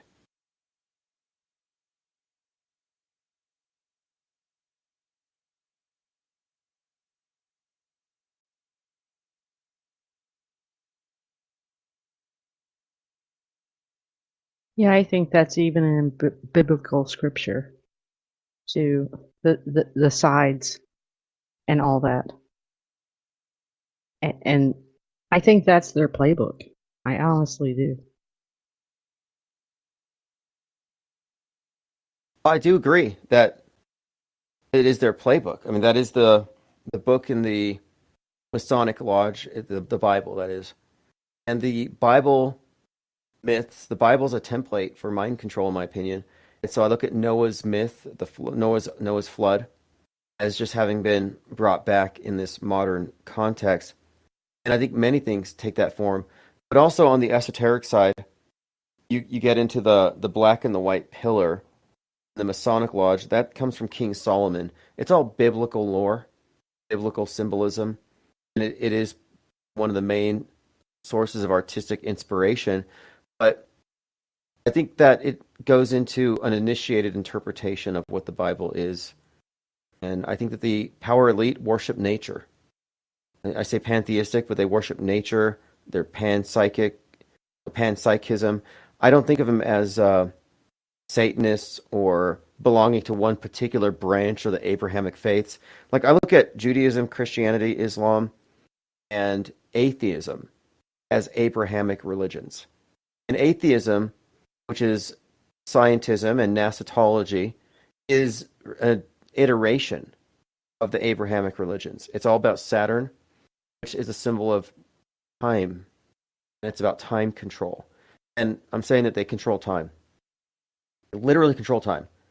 They have time travelers, which are basically actors that they insert onto the world stage. They write the history, act it out on the stage in front of us, and it goes into our history books. So in a very real way, they have asserted total control over time and I think space, as far as like they make they write our maps, they write our borders. And if we're right about any of this, let's say we're right about everything, there's a unity in mind control from space on down, and this would include ISS as the biggest example. If this is all true, then it could be the case that countries are there as part of space control, preventing movement.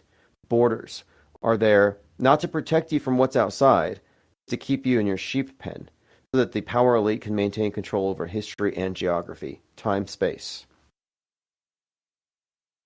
Yeah, I completely agree, Tim. I'll just jump in on one thought there and just say that to me, this is my interpretation, just kind of coloring that a little bit and just saying that these are just open air human farms. They're arbitrary. They are meant to keep people divided. I can't help but, and I think someone else, maybe Portal or Plain Decoded mentioned this before about the hopium of extra lands outside or whatever's been mapped that we're aware of. And this is something that becomes really pertinent to me is getting to a point where we can get beyond those arbitrary borders. And I mean, I'm not promoting anything per se here, but when I think about this in a fantasy way, when I think about what I want, if you will, is to be a free man and go wherever I want. And to have a passport and all these other things, these are parts of these balls and chains that hold people into their centrally managed areas, their space-time continuums that are devoted or made or conformed or controlled by these governments. So it's interesting to me. I appreciate that model as you just described it, and ultimately, this is one of those things that, as people become skeptical or begin to think for themselves, these borders really do start to dissipate. And I see that they are arbitrary in history for the sake of this control. And really, if you start looking at the fakery of wars and these other things, then it's clear it's just all part of the stage play. Yeah, and this also trickles down to the mind, right? The space of the mind. They control that too with a lot of people. I mean, not saying they actually control it. They put the internet there for that control because people are, not doing the things that they should be doing or would be doing, spending time on the internet, just watching 1-minute videos. So space, taking up space. I don't think control is too strong a word to use here, mind control. Because if you look at interpersonal relationships, like in a cult, a family, or just a couple, if one person in a position of authority is a liar, they can selectively remove elements from reality from everybody else. They can remove their own indiscretions. They can prevent, or rather present, fake issues. They can manipulate money. There's so many ways to control people through lying. So at a basic level, if you buy into the internal model of the world that they give us, you're accepting a structure given to you by liars. And if you believe the liars, you are mind controlled. Like Truman. In the Truman Show, wasn't physically held on the movie set. It was the mental construct of the world, built by lies, upheld by liars, that kept him from leaving. So I think that one of the most powerful forms of magic is lying. I have a manuscript I've been working on for a while called The Lie World Order, where I am suggesting that we are in a collective Truman Show. But it's not that it's a physical stage, but it's the mental stage, and it's held up primarily by lies. And as long as we fail to identify lies, have some nuance in our definitions, we're going to be spellbound. And one of Aleister Crowley's more famous grimoires is called The Book of Lies. And I was always put off by that. It's like, is he calling himself a liar? What does he mean by this? And having re-examined it, it has to do with this theory of magic being reality manipulation through essentially by any means necessary to effect change. And this includes acts of will. It includes manipulation.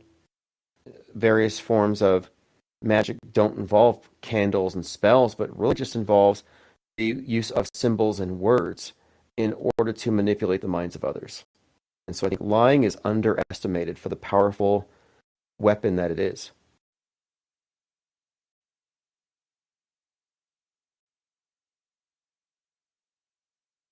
And Yeah, also, let's say one more thing here, is just the lies by omission. So maybe they don't lie to you overtly over the course of an hour of news watching, but they omitted 95% of the stuff that's far more relevant, that might convey something different. So they lie by omission more than anything. Yeah, and my comment there is really just validating or echoing what you just said. The lying by omission is extremely important to their censorship and their way of speaking those things they want people to focus on, and the other 99.9 billion% of everything that's in reality is left out. But certainly, just to underscore the idea of the new or the old lie world order, as I've heard you call it before, it is the method essentially of managing the mass consciousness. And I don't know how his name's pronounced. It's Epictetus or something like that.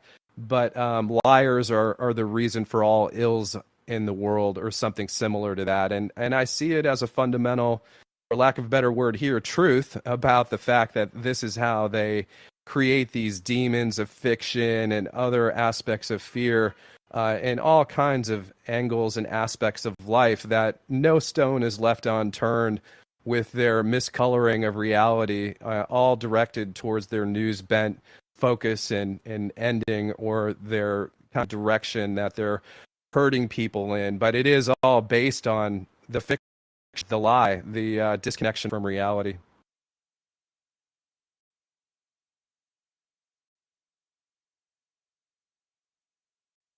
Yeah, great points.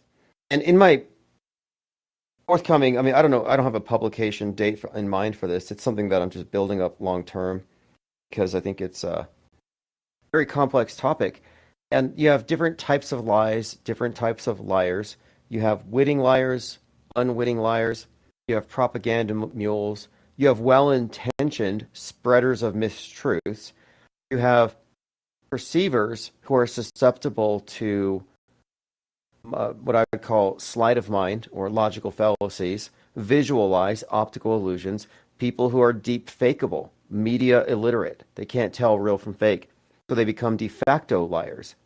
Then you have liars by tradition, habit, and conformity. And so it ultimately what I'm suggesting is that stepping outside of the screen is primarily an act of true honesty. And it requires recognizing that I am dupable and I am or have been rendered, I have been made into a liar.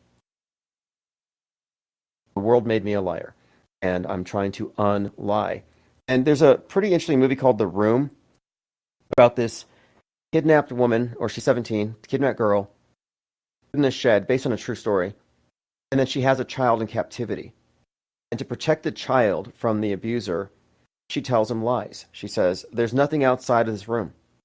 This is the entire world. And so it's called Room. And when he reaches 5, she believes at that point he's capable of escape. And she works out a plan with him to escape.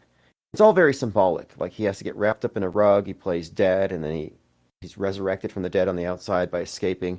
And he sees this new, wider world outside the box. But when she tells him, you're going to leave the room, he calls her a liar. He won't believe his mother if there's anything outside of the room that they're in. And she says, no, I was lying to you for your protection for the first 5 years, but now I am unlying. And I had never heard the word unlying before, so I wanted to add it to the lexicon because I think that's what we need to do individually.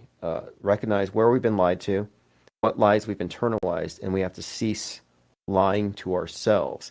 And logical fallacies are ways they get you to lie to yourself without knowing it because you just took an easy answer that was served in a way that made it very palatable. The fact is, logical fallacies turn you into a liar, a carrier of lies, whether you know it or not.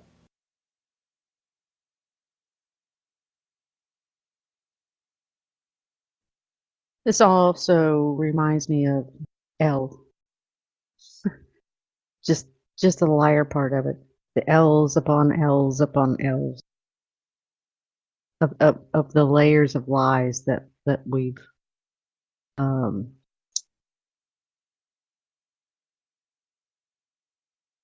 had to endure, I guess.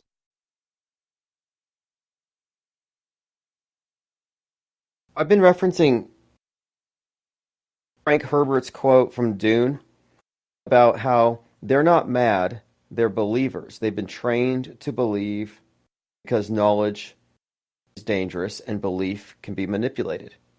So the word belief, I know it's a cliche, it does contain the word lie in it, but I think that's very appropriate.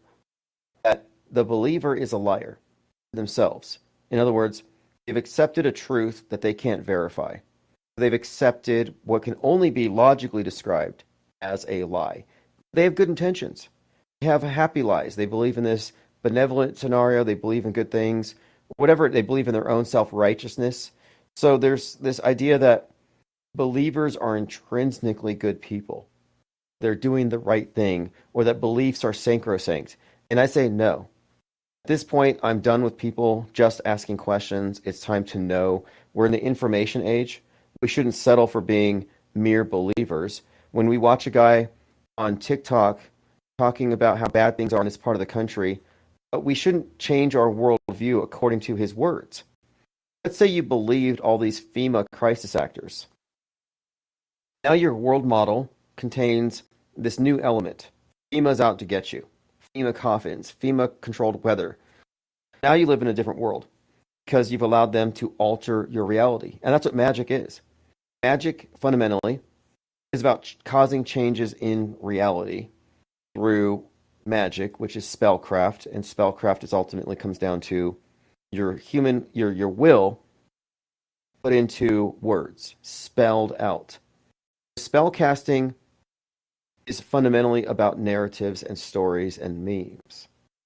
So it just seems to me that I think we live in a construct that this internalized construct that is very malleable, that lies affected. That's why I was saying that the people who are under the authority of a liar are just programmed. They're totally controlled.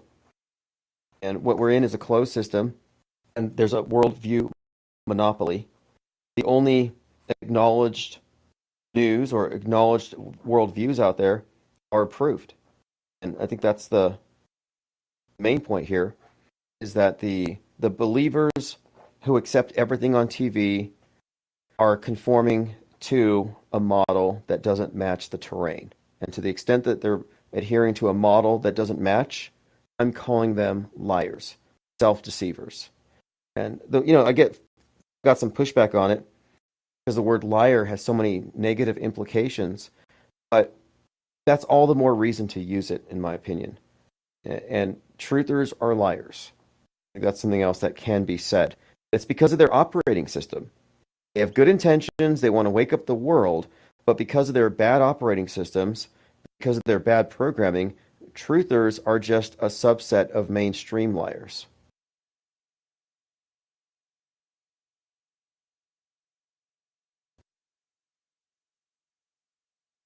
That's a great point.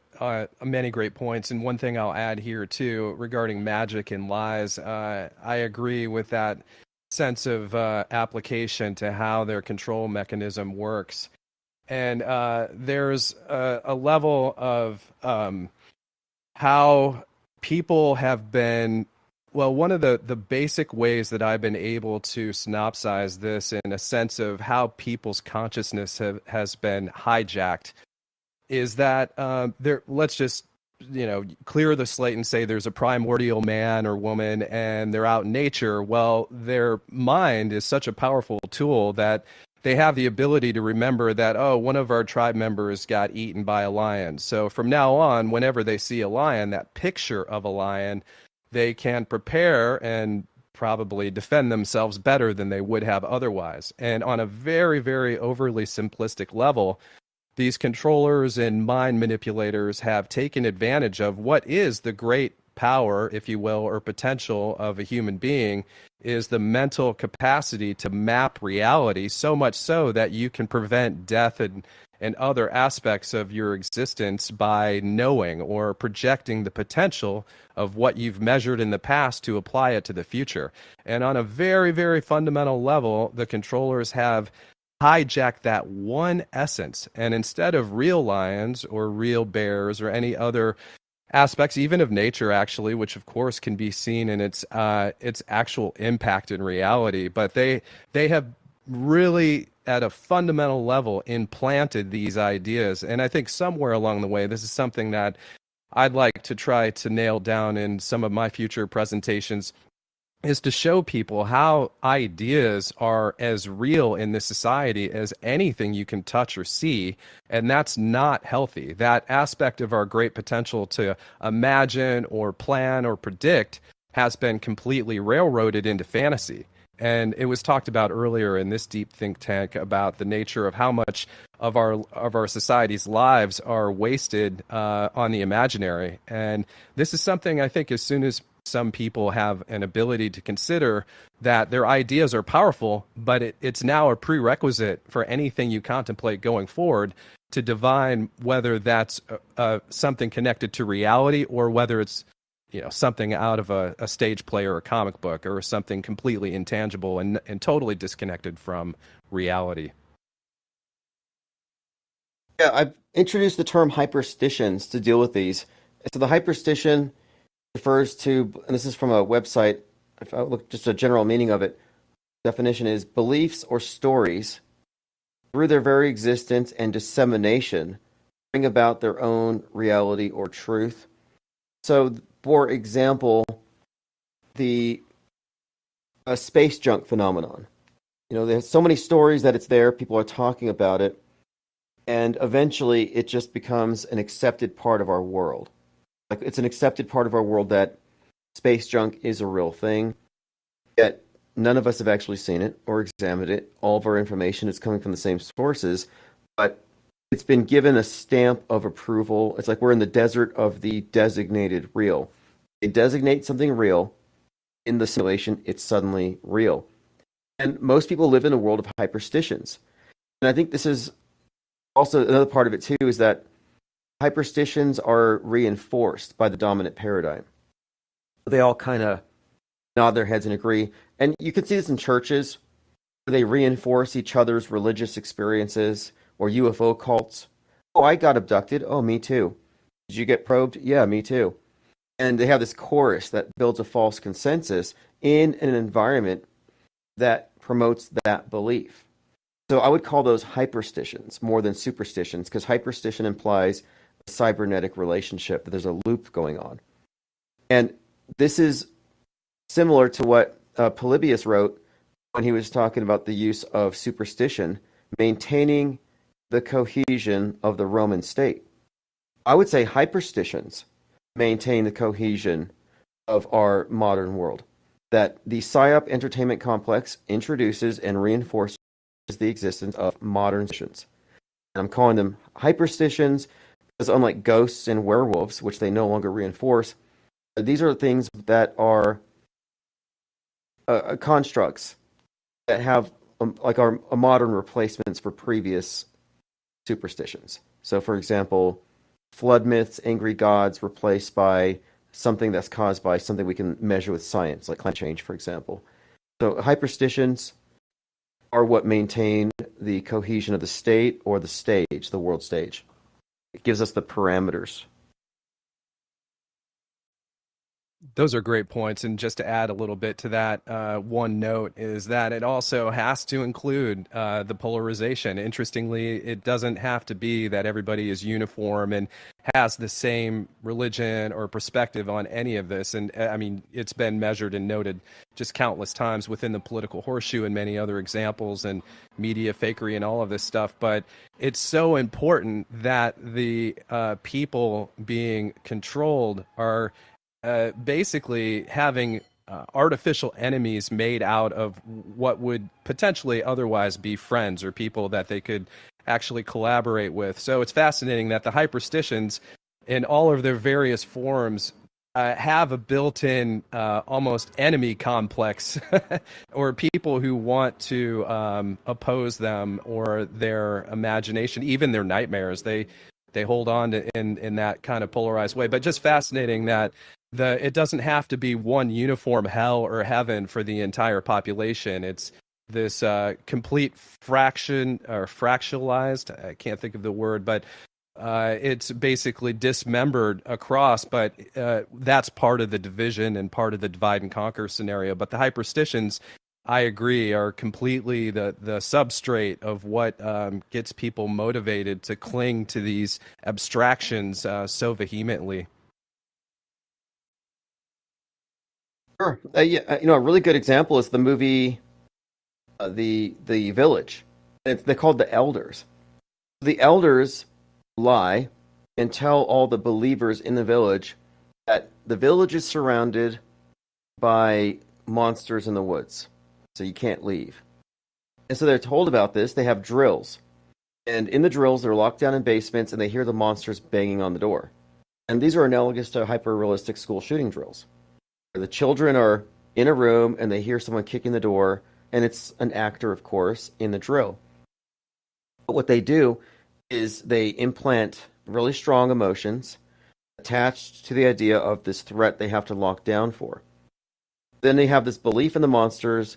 You have drills to reinforce the terror. And then once in a while, the elders will provide evidence. Like, for example, a mutilated animal in the woods. Now we have evidence that there are monsters out there. And the monsters don't exist. These are costumes that the elders wear when they're prancing around in the woods at night. But in the minds of the villagers, monsters are real, and you can never leave. And so their worldview is constrained. It has a very small border. They live in a village, and they never leave because of this hyperstition, which is reinforced by community belief and occasional psyops. So when they provide a dismembered, mutilated animal, that's a psychological operation that reinforces the fake thing. No different than a school shooting. Reinforces the existence of the mentally ill mass shooter. So their hyperstitions are used, again, to create parameters, to create borders, to keep people locked in. And that movie expertly, I think, really demonstrates, more than any movie I've seen, in a microcosm, how the world really works. I completely agree, and I don't want to take away from anybody else's commentary, so I'll just say that to me, that movie is one of the biggest tells out there of just putting it in people's faces. We talked a little bit about this over the Auto Hoax Con #1, but the people who design these things seem to like to flaunt these ideas right in people's faces in fiction and fantasy perspective. And if people really looked at that very critically, that is a perfect model of what's happening now. Yeah, that one deserves a watch party. I like to analyze the characters because the three people who see through it, one is the village idiot, and he finds the monsters amusing. So he doesn't have any fear. So he's immune. He's mind war inoculated because he's not afraid. The other one is the visually impaired. She's blind, so she can't see the propaganda. And if you can't see it, it's harder to build the analogous internal structure. The hyperstitions don't work. So she too is impervious to the mind war. And the other guy, Lucian, played by Joaquin Phoenix, is a critical thinker, lots of intuition, and he doesn't trust authority. And the three of them escape, basically. The three of them inadvertently get through their matrix. And it's because they weren't conformists. But it just kind of shows, like, well, who sees through it and why? And what made you capable, or what caused you to cease believing the elders? The elders represent the media.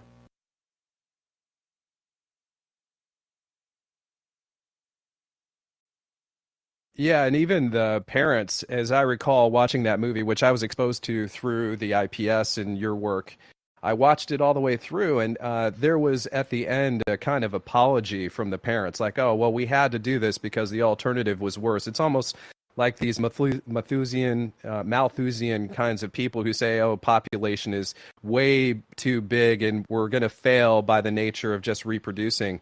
But it's fascinating that even the controllers were saying, no, this is the lesser of the evils that, and the only path forward that we could make. And a lot like I've heard you talk about this, Tim, on occasion, but I've seen this as well, which is these controllers, and maybe it's even just for their insiders to get them to be motivated, like, oh, this is the best solution for humanity, is to lie to them and make up these silly stories so you can get paid a lot and just go along with the program, and the alternative would be everybody dies.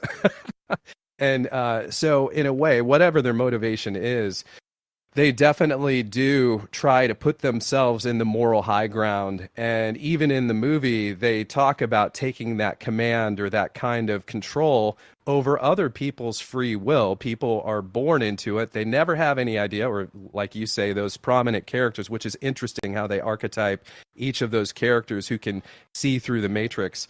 But ultimately, they have this recalcitrance to go to the point of saying, oh, well, we should have informed you from the beginning that we're lying to you so you could eventually be self-reliant or self-aware. And this is something, of course, just a quick note on this, is that the academic systems, everything that we're ever taught, hobble us from even thinking critically about any of this stuff. So as a slave culture, it definitely is left out of the story. And here we are. I mean, I'm one of these people who basically believed everything I was ever taught from a young age, and then eventually started to become aware that the stories were inconsistent and contradictory.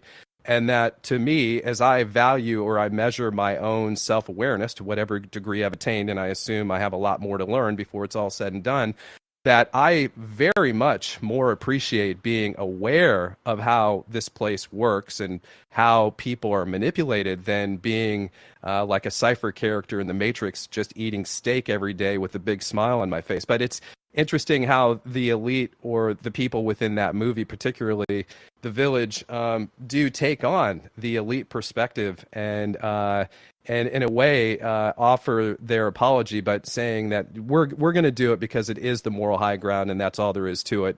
Screw any sense of your self-will or ability to potentially even create something better, because we already figured it out.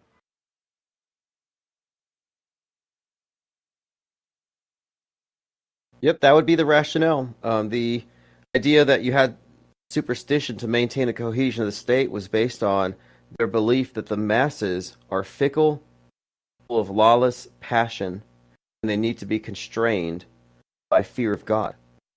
This is an old concept, and in the village they were basically informed that the world out there is so terrible that we want to create a paradise for you.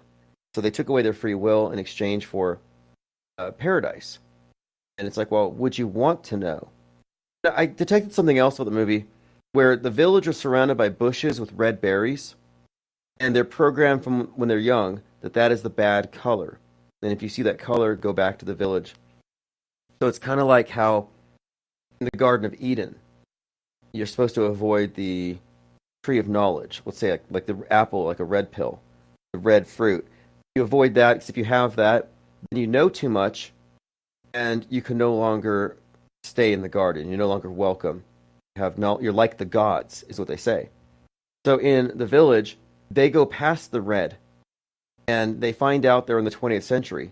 So now they're like the gods. They're equal to the elders, and they can no longer stay unless they want to serve the system. And so at the end, yeah, they're given a breakdown that we had to control everybody, to create a perfect world because the world out there is so terrible, and you can no longer stay here since you know how it works. And they're basically given a deal. Exit or become part of it and wear a monster costume and become a terrorist. So it's like Stockholm syndrome or something here. But whatever it is, there is some kind of aspect to it where they give themselves the license to be the monsters and the terrorists in order to protect the people inside. And it's rooted though in misanthropy. To bring that comment back, you mentioned misanthropy. The idea that we're so terrible that we need to be shackled to a false worldview and we need to be terrorized by superstitions, that idea is not new. And I think it's rooted in this concept that man is just a terrible, unruly creature that can't be told the truth. And I dispute that, at least for myself personally. I don't know if it's true regarding the masses. Maybe this is a benevolent dictatorship. I'm open to that idea. Yeah, my quick thought, and maybe this is just totally my reflection of my perception, that I don't give them any credit. Now, maybe that's true, and I do see that possibility. So I'm not discounting it or eliminating it for the potential real or motivation of why this whole thing plays out the way it is today. But in my core interpretation so far, and I'm willing to update this sense of or my model of reality, but it just does boil down to me in the most fundamental way of slave masters versus slaves. It's no more complex than that. They wield their power at will. It seems to me that this has been going on for a long time and I mean many, many, many generations. And I conjecture about that in that way because it's just such a well-oiled machine that I don't think it needs to be any more complex. But I know what it's like for me to be free and what it's like to pursue that which I do with a clear mind and the ataraxian kind of perspective of not being weighed down by any of their false nightmares and false witness events that they portray. And so I'm way more creative. I'm way more active. I sleep better at night. And here, I think even participating in this forum is an example of what fruit is born from that perspective. So, I one quick note on this: if I were to measure, the potential of this being a beneficial dictatorship, that yeah, it's not served me in any way that's beneficial for me. And maybe I'm the outlier, like I would be the one, and many people here might put themselves in this category, but my freedom somehow creates the dissonance or terror that they're trying to protect against. And I think that on a logical framework falls apart because speaking from a place of let's say, self-design morality, one that I would hope other people would accept as good, is something that is my internal ability to, be a part of this social realm. So it would be, to me, a lost opportunity or a complete denial of that which I freely design for myself and or freely collectively collaborate with others, that a Malthusian controller, a beneficial dictator would otherwise delete me, as they've done figuratively and actually, within the social media continuum, as I know the IPS has suffered so many times. So just the rounding out of that thought is that it seems abhorrent to me that there's some good that can come out of this kind of control. That's my initial reaction, but I also measure my reaction with the fact that when I'm disconnected from any of their madness, my life is so much better, and that which I have the opportunity to discuss or create with others is infinitely better than it would have been otherwise. Can I ask you a question? Do you think that the majority of the population are followers? And so, therefore, the elite, so to speak, have to do something to keep them in check, so to speak? If you're asking me that, Linda, my quick answer is that's a great question. And I have given this a lot of thought. I'd love to hear the rest of the panel's thoughts on this too. But my reaction is that if for instance, they just shut down the PSYOP entertainment complex today, what would that world be like?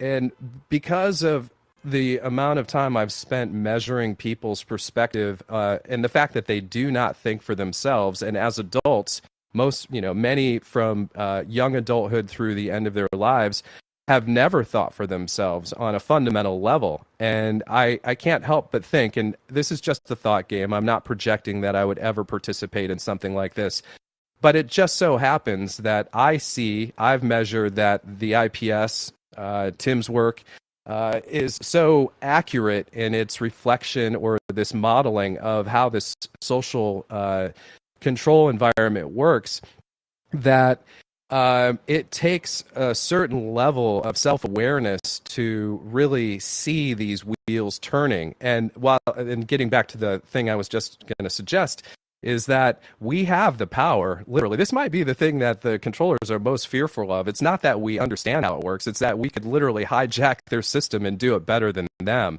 And basically funnel these majority of people, as you referenced, in any direction we want. Now, that's, of course, not a part of my direction or will. I have no interest or time in any of that. But just to go to your point, and I'd love to hear other people's perspective on this, that the majority is indeed hobbled. Like I mentioned before, they've been mentally handicapped in such a severe way that I would not trust just turning off the PSYOP lights and see what happens over. I'd rather have that. I'd like to see that experiment play out. I'd rather have that than the daily terror. But at the same time, I think, and this is why this work with the IPS is so important, that the philosophic foundation, I think, has to precede any sense of real freedom or celebration of freedom. So if we did unleash those chains, I think it would be interesting to see what happened, but I would have no faith that majority could figure anything out really quickly. I think it would take an effort like this and a very conscious will to try to design something adequate that, people could graduate from being an ignorant being to be one that's self-directing. But I think to me, they're capable of it. It's just a matter of how you go about trying to educate people about how powerful their own will and action is, and something that they can fill in the void of their imagination with the real. I think that takes as much teaching as it taught them to become disconnected from reality, if that makes sense. Well, I mean, I've I have my own opinions about all this stuff, but I mean, me as a young child, I asked questions and I didn't get the satisfactory answers that I wanted, right?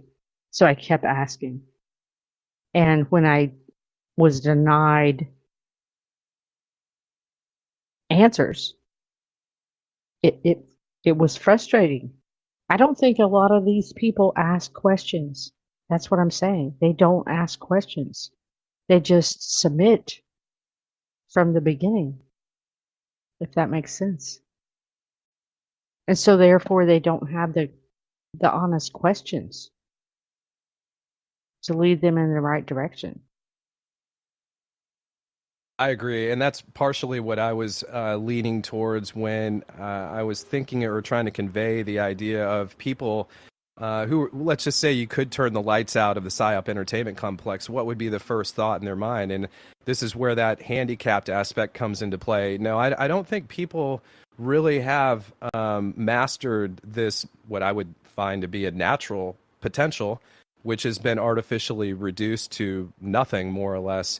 That they would need. And this is just a guess. This is just a total projection. But based on the fact that nobody does it right now anyway, I would say that that people are not taught, or they're not given the tools to understand how they were manipulated. So if you just stop the information flow, they would still be left without that skill being developed. They would be like babies, basically. That's how I would see it. Now, babies can be taught how to, understand the world, but these babies are in adult bodies who, really have no skill or ability to navigate the real or celebrate it the way that I think we are, or at least the realm of skeptics would, when really trying to divine the real out of, say, fiction. But I agree with you. I've had the same experience, Linda.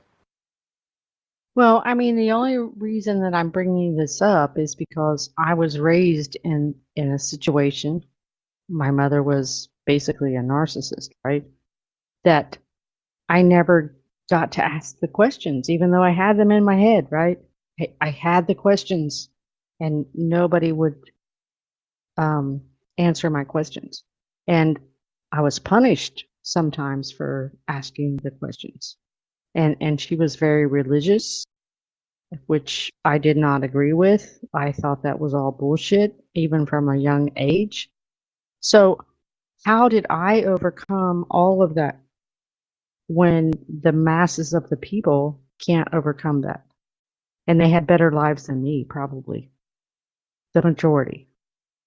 So, yeah, I'm thinking this place may be balanced in a way that is unknown to us at this point,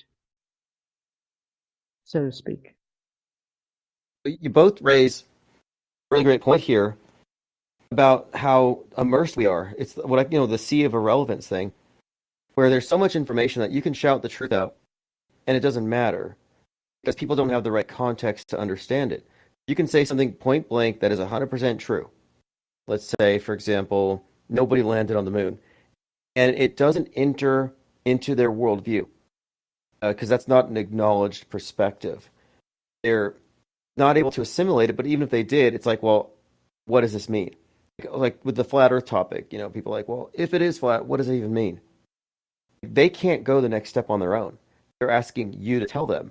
And I saw that as an indication that these are people who get information in a passive way. So mainstream media has passive consumers. Alt media has passive consumers of alt media. The difference between passive media consumption and criticism and skepticism is we are active consumers.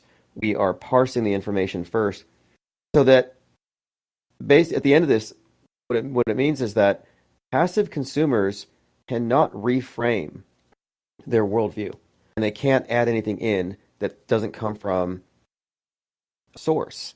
They're not the arbiters of what they believe. They're mind controlled. They are delegating a part of their perception to an external authority, and that's not the truther. Because the truthers are designated as, the enemies of the state. So shouting the truth out doesn't work on those who aren't to understand it and put it in the right context. The best we can do, I think, and this is what AutoHoaxCon is for, is we provide a new model. You have to start with the model. It's like we're looking at a worldview monopoly, and when you see the model, then you can separate your own perceptions from it. But if you're in the model, if you're on the wrong side of the screen and you're taking the screen literally, no amount of truth is going to make a difference. It's going to not stick. And we've all experienced this.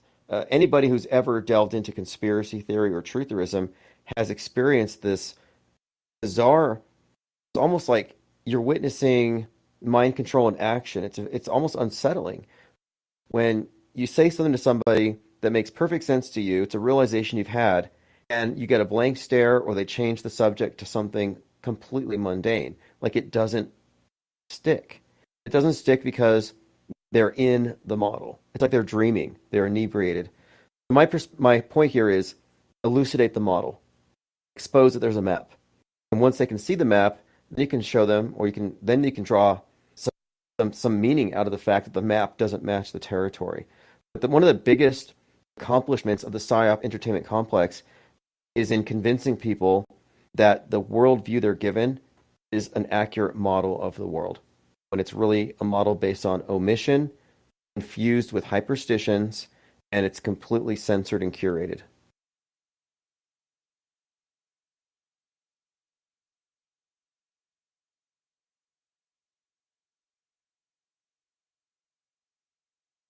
I agree with that entirely, and I've heard you talk about it previously, Tim, and this is certainly something that I've come into a sense of realization about, that until people have this philosophic connection or understanding, or this elucidation of the model, as you just so aptly put, then they don't have the tools they need to navigate the world of information. And by disseminating this kind of model or logical framework of analysis, then it gives people a real concrete tool to test. They don't have to even look at AutoHoaxCon and go, okay, well, this is the truth, or this is how I should think, or this is how I should interact with the world of information and make real world decisions. It boils down to having the ability to be presented with this rock solid methodology and examples of it in whatever people present or share, and then go test it. And that's the beautiful thing about what I see out of the effort of this collective, which I think is the best on earth, is this think tank, is that the model and methodology can be logically subsumed. It makes sense, but even more so, it can be applied.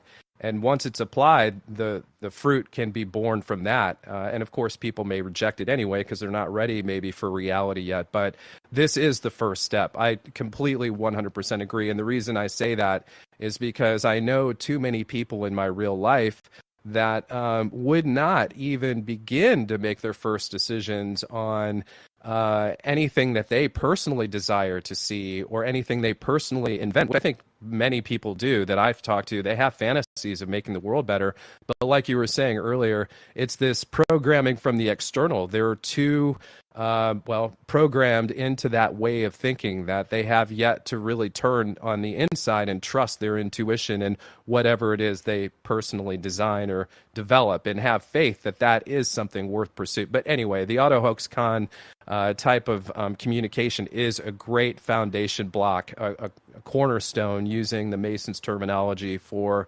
anything that follows. It has to be at the very foundation of the building.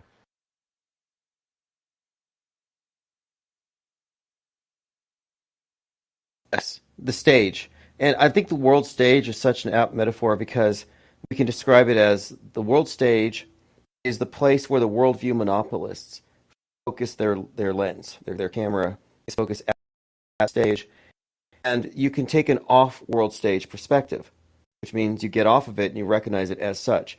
But until you take the off-world stage perspective and reject the authority of the screen, you are on the stage and in the model. So you're a simulation dweller. And this is why I've been saying lately that simulation theory is a PSYOP.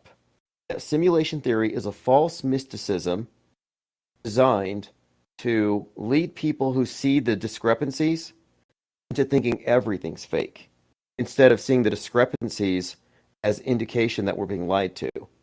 So it's kind of like a almost a contingency plan. Oh, if anybody sees through this and they think it's all BS, they're just going to think that the universe is BS. The universe is glitchy, like the Mandela effect. The Mandela effect would believe that reality itself is no longer objective, no longer follows rules, and it's always changey. That's not a move towards truth. And the Mandela effect, or the Mandela affected, will never try to reverse engineer that. They will stick within their paradigm, and they're kind of like it's a dead end. And the Mandela effect is essentially what you would call the misinformation effect. It's a form of manipulating recollections. But I would point out too that the mainstream media uses the exact same methodology that creates the perception of quote Mandela effects every day. But it's actually called the misinformation effect. So another side effect of being constantly inundated with so much media and fake news is that it does influence our perceptions of the world. It does influence our recollections in subtle ways. And so the key thing, again, is to step away from the stage and take the off-world stage perspective.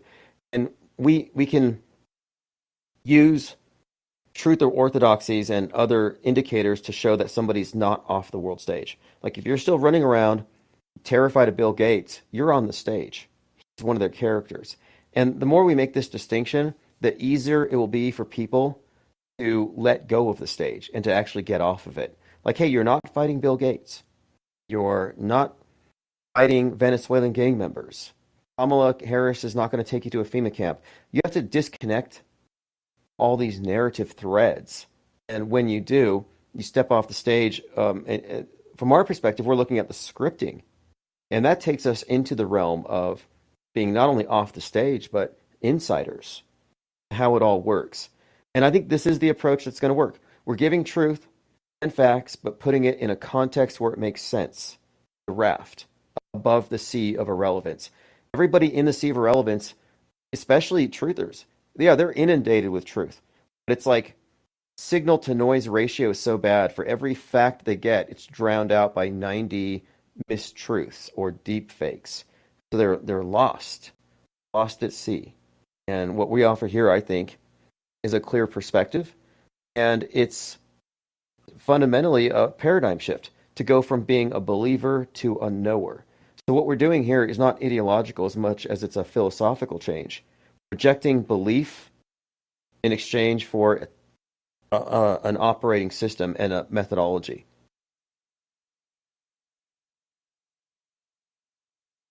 Well said.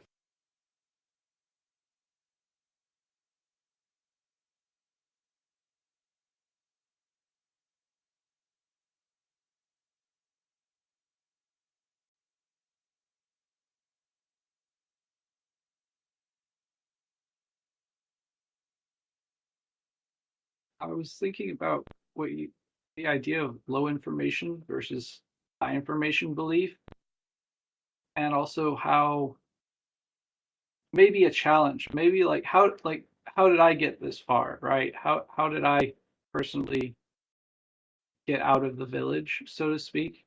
Um, get past the false dichotomy of the yellow safe color, red bad color, and all that. It's a great movie, by the way.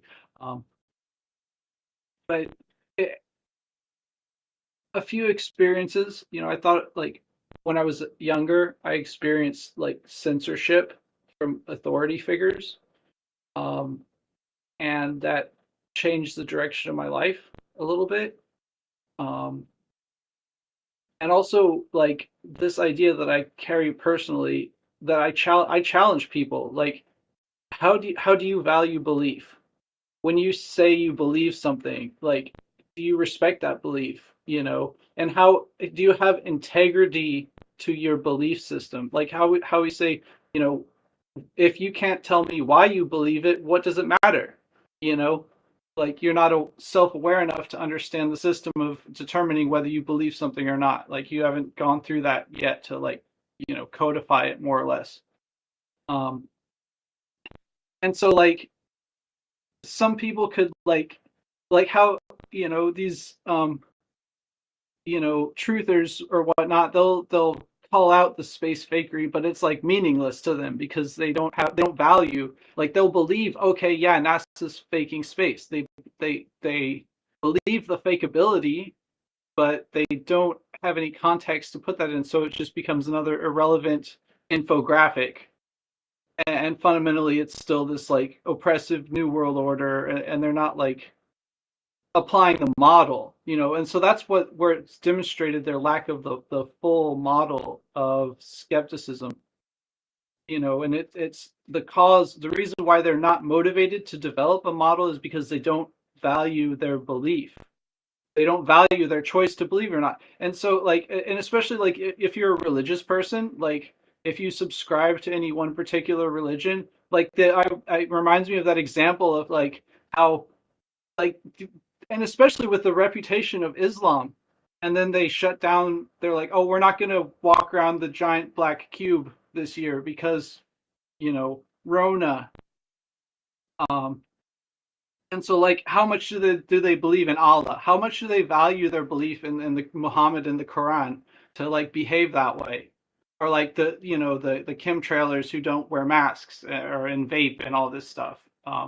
And so that's a challenge. And if like you take on that challenge, that could potentially guide you to this think tank or some creating your own similar think tank of a parallel type media.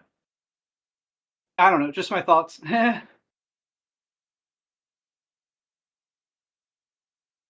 all very good. Very good points. And I think one of the things that we're doing here, it's almost a marketing tactic where we distinguish parallel media as a third branch of media. You got main and alt, and now you have this third branch, and we define ourselves as having a culture of disbelief. We are non-believers. And by making the statement, I'm a non-believer, a believer is going to have to be challenged. Well, am I a believer? I can point out, well, yeah, you believe this and this. Why? So we can start attacking their beliefs, undermining their faith, which is what we have to do. I think we have to approach this as though we were a group of atheists in a theocratic society, and we want to overthrow it. We want to change the paradigm. And even though I'm not advocating literal atheism, I'm saying that we have to disbelieve in their God constructs, their creation myths, and depose their priesthood and reject all of their false teachings. And that's kind of what we're doing here. So in a way, this is a neo-enlightenment. It's a reframing of worldview itself. And I think it can take off. I'm not sure what the long-term effects are, but I do think that as from a marketing perspective, the more people who fill in parallel media, the bigger its internal economy gets, the more noise it makes.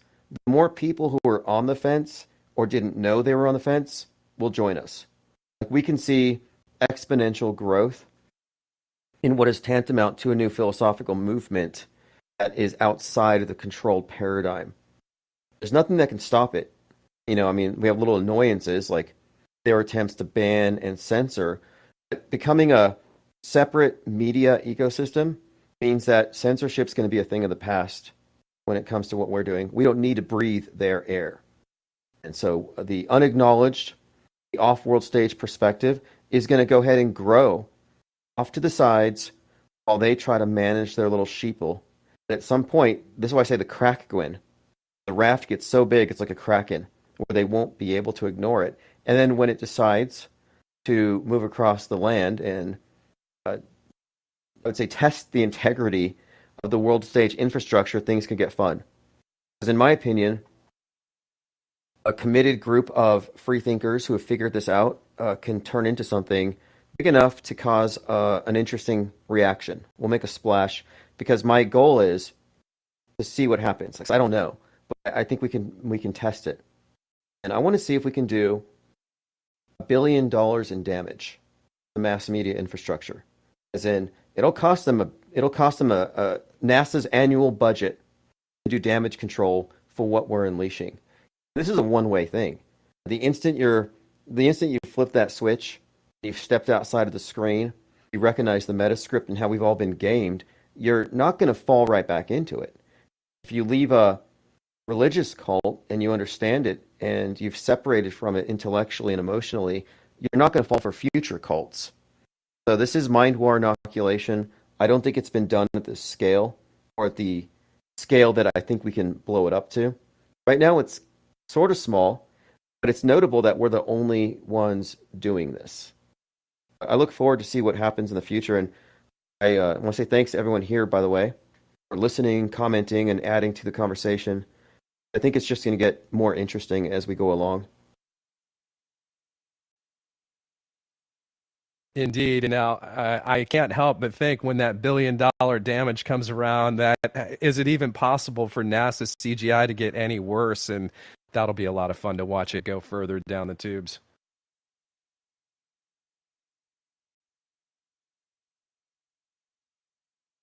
I think there's a kind of an inside joke here with the whole insider concept, because we're borrowing from the slogan from Ignatius Loyola, the founder of the Jesuits, which means ignite. And he's the one who's credited with saying, go forth and set the world on fire. And I think what we're doing is we're building up to a point where we're going to go forth and set the world stage on fire. Where we set so many fires. This is like out of the art of war, where you set a fire, and while they're distracted putting that one out, you go attack something else. And I could see a multi-pronged campaign that is ceaseless, decentralized, and unstoppable. There'll be so many fires they won't be able to put it out. And I think it's going to be fun, which is a hugely important aspect of it. You know, counterculture should be fun, or especially if you're doing so, with the right intentions and for the right reasons. But the controlled opposition is not only not fun, you're a miserable propaganda mule full of toxic mind viruses if you go with the establishment-friendly counter. So I'm looking very much forward to the future here, and I don't think $1 billion is too much to aim for.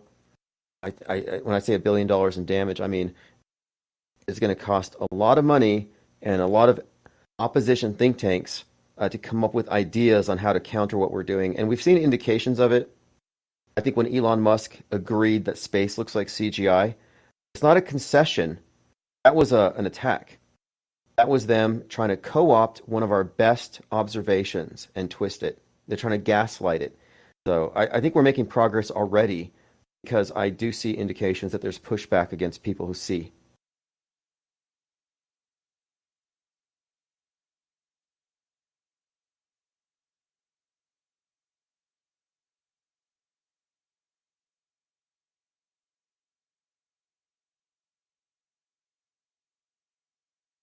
Um, sorry. Okay, I'm gonna make this quick. Elon, he should know this. I bet he watches the stream or has people. Anyway, it's a rule from a place that some people go to. It says you can't end before your own post, and what that means is, like, if you're gonna say something, and then while you're saying that, you already know what someone's gonna criticize, and then you counter that criticism, like, or like, what the first, because NB4 is what someone posts as a reply.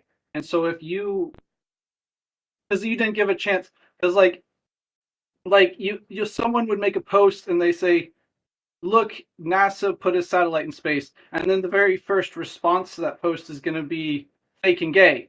And so what Elon did is he, like, look, I put a satellite in space in before fake and gay, and you can't actually do that. Just a formality that Elon should know.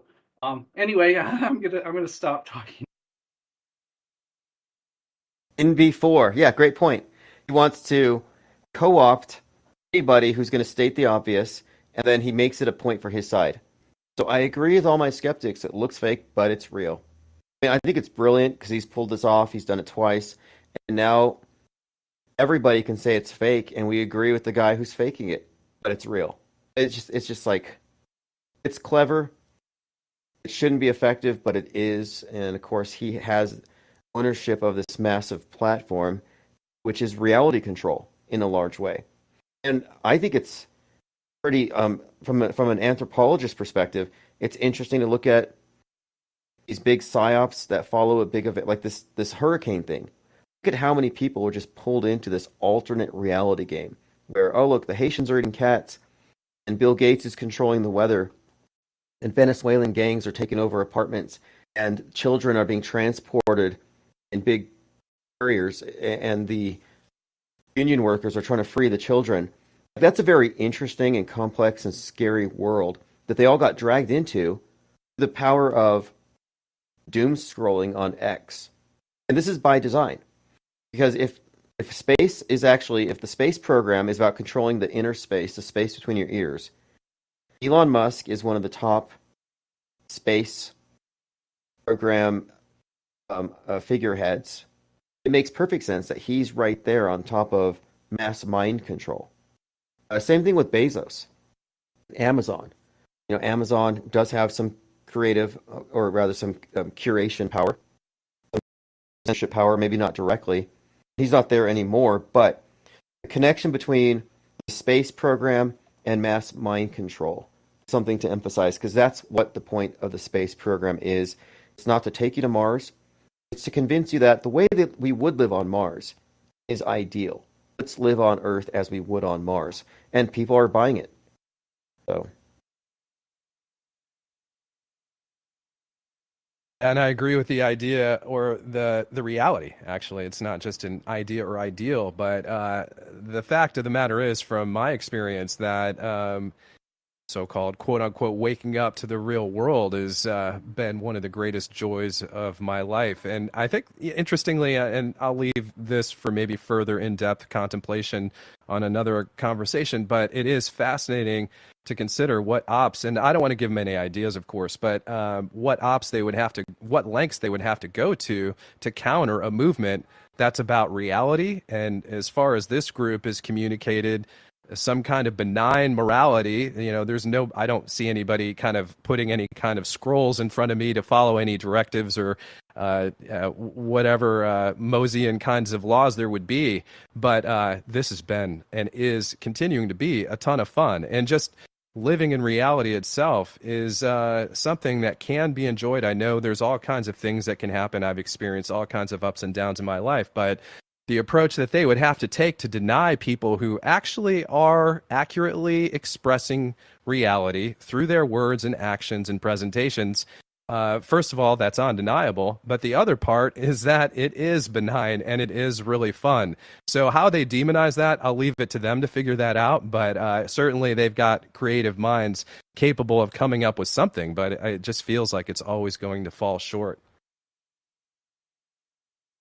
Yeah, exactly. They're armed and ready to go against the alternative believers. They have nothing to say to the non-believers. They can't grasp it because we're outside of their purview. We're easily able to co-opt the space skeptics, the NASA critics, the flat Earth group. I mean, there's 11 million, quote, flat earthers in Brazil. The numbers are huge, and this just means these are millions of people who question the dominant paradigm and the source, and they become skeptical about media. And they were able to co-opt that and run it into the ground, to stop it from becoming a movement of any kind. It wasn't able to accomplish very much. It's just, at this point, it's pretty clear that they sabotaged it because they saw its power. But they had people in place. It was like a limited hangout. What we're doing, however, doesn't have any representation on the world stage. There isn't any foothold where they can just jump in and say, yeah, we're auto hoaxers and we want to do these bad terrorist things. Like, they can't just broad brush us. And so we're outside of their purview, we're above their pay grade, outside their area of expertise. So we're just going to quietly amass and grow and grow. And as a movement, it has an intellectual high ground. It's an operating system, not an alt belief system. We have a moral high ground. Not to mention, I think also a moral imperative to push back against lifetimes of programming. But that's going to happen when we have the numbers. 10,000 Auto hoaxers set loose in a targeted way will be unstoppable. There's no guardrail, there's no influencer, and there's no conspiracy that we can't go after with a concentrated focus and do immense irreparable damage to. We can discredit people. We can destroy controlled opposition documentaries. We can blow up narratives when we have the numbers. The numbers are everything. That's just that's a big part of how this place works. But if you can imagine a top tier influencer on the far right, let's say a Tim Pool, he would never talk to us, he would never acknowledge the validity of our perspectives. Well, someone like that, confronted with thousands of people, maybe many of them members, they will find it impossible to avoid us. And at some point, they're going to have to acknowledge the auto hoaxers. And by the time the auto hoaxer is recognized as a being, it'll be too late. We will already have established ourselves through multiple conventions, publications, think tanks, which will splinter into additional think tanks. And additionally, we're going to have a nice documentary at some point, the auto hoaxer, so that when this goes viral, we define it, we control it, and they won't know how to react. I think this is going to be funner than when the flat earth meme went viral. And we made it go viral. It came out, we did it with billboards, we did it with events and conferences, and then it was slowly co-opted by more establishment-friendly conspiracy theorists with deep connections.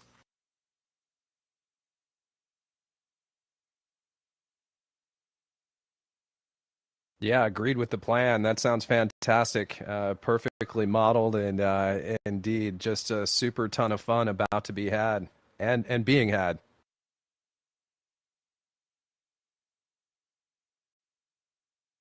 I'm going to leave this open, by the way. I'm not going to shut down this Discord, but I'm going to let Craigbot go. He's the one who does the recording. So this is going to, at this point, officially conclude episode 2 of the IPS Deep Think Tank series. I do 2 of these a week at a minimum. These will be put through all the usual channels. But this is number 2. I want to say thanks everyone here for your comments and participation and for listening. And there will be more to come. And of course, you'll get this in your archives, and it'll be put out there on a premiere here soon as well.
Are we live or what? I'm waiting for the chat to pop up on the screen.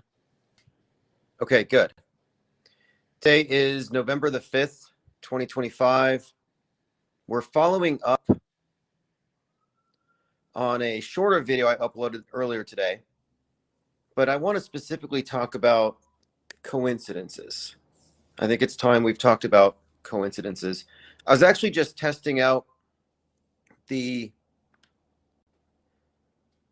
we go. I was testing out the phones. So I do have like a Google phone open to us, and I just don't know how good the audio quality will be since I'm basically using a speakerphone and you're going to be hearing it from the computer itself. Peter said, I missed a month of shows. Well, what did you miss? I mean, basically, if you watched Hulu's The Tempest, the first 4 episodes, you didn't miss anything. But the discussion has evolved in a lot of ways where these coincidences are easily explained.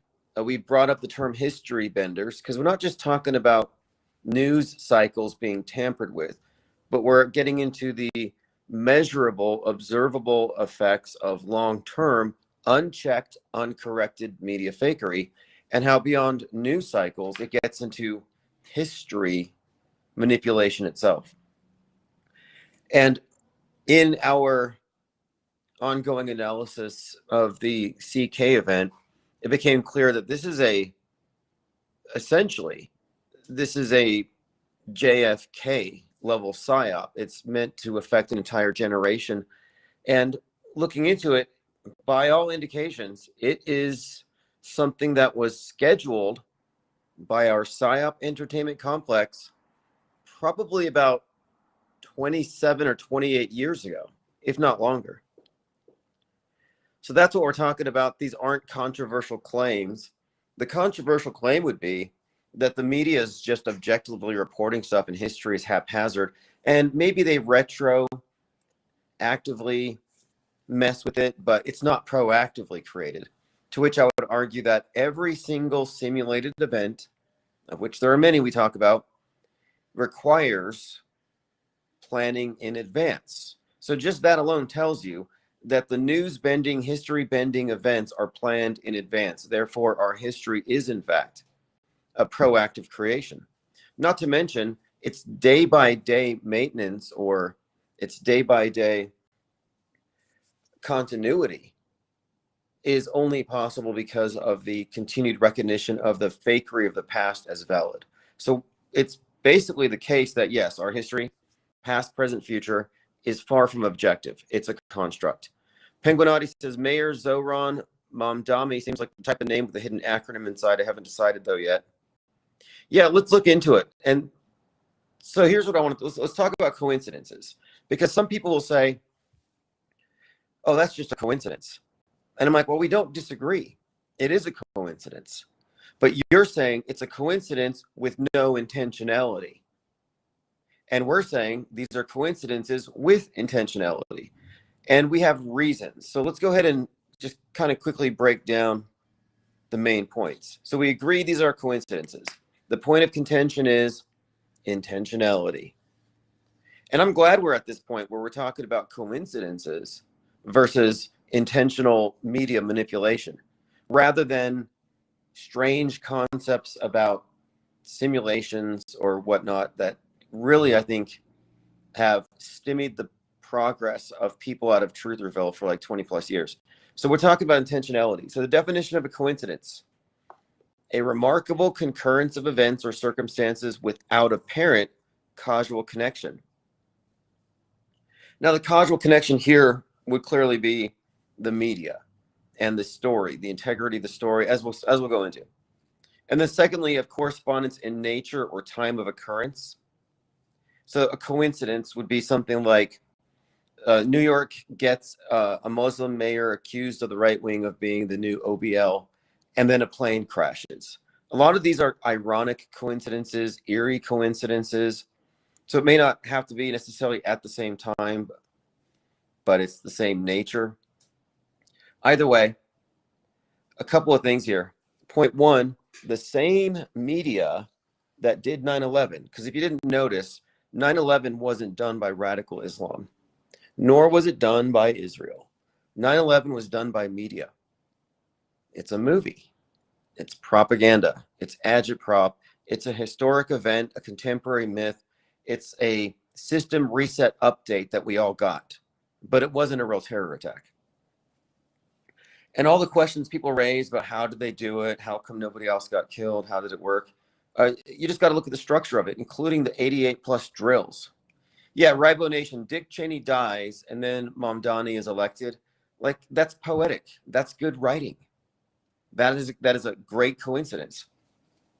So same characters, elements, and symbols. So we're talking about the significance of a plane falling. And the very first thing that made me connect it to 9/11 is this. And first of all, I tweeted this. I said, UPS flight 2976, coincidentally, It's the number of 9/11 victims.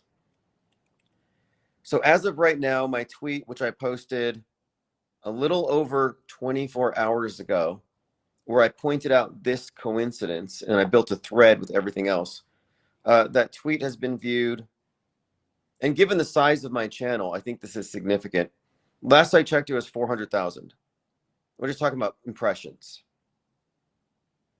A lot of new subs. So we're at 411,000 hits on my tweet, where I pointed out the significance of these. Thank you, Reality Witness. Appreciate the gas in the tank. The IPS think tank fuel. You know, I actually have been experimenting with white label products, and I picked up this pre-workout formula white label IPS think tank fuel. But I thought I got to check these things out for myself as far as its quality before I really push them, and I'd have to test them. I don't want to be the next Alex Jones pushing supplements. However, I think there's some valid reasons to perhaps pick some up that might actually be useful to you and support the channel, but I'm still testing. So anyway, I want to talk about this. We're talking about the coincidences. So I've got eight significant coincidences. We're talking about overlapping characters. Islam's in the news, New York's in the news. The name Muhammad Ali Airport, Muhammad was the lead hijacker. The Dick Cheney as the architect of 9/11 is what we're referring to. The plane crashing partially into the building. Like, you see these rhyming elements, these coincidental elements, and how since the new mayor got in, everybody's been tweeting pictures of the Twin Towers crumbling, saying, "We said never forget. You forgot, New York."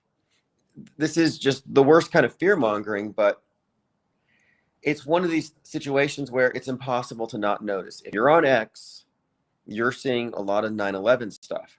On a day, a plane fell and Dick Cheney died. But these 9/11 things are related to the mayor. So it's seemingly unrelated. There's no apparent causal connection, yet they're all connected.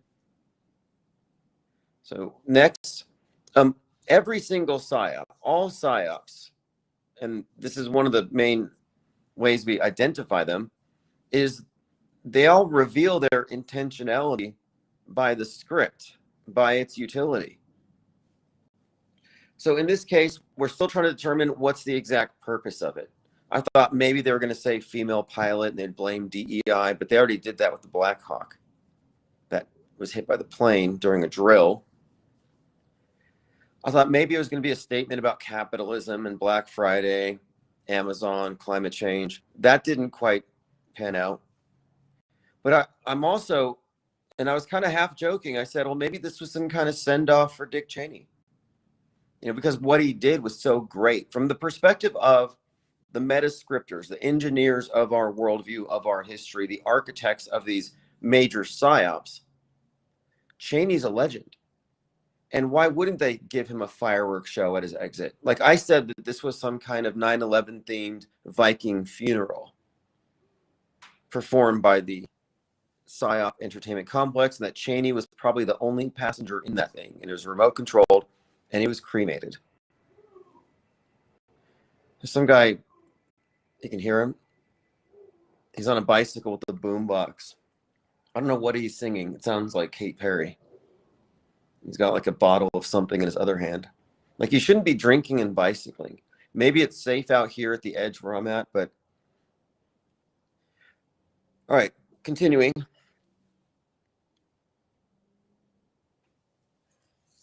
All right, so the same production company is behind all these things, where there's a continuity between PSYOPs that we also have to consider.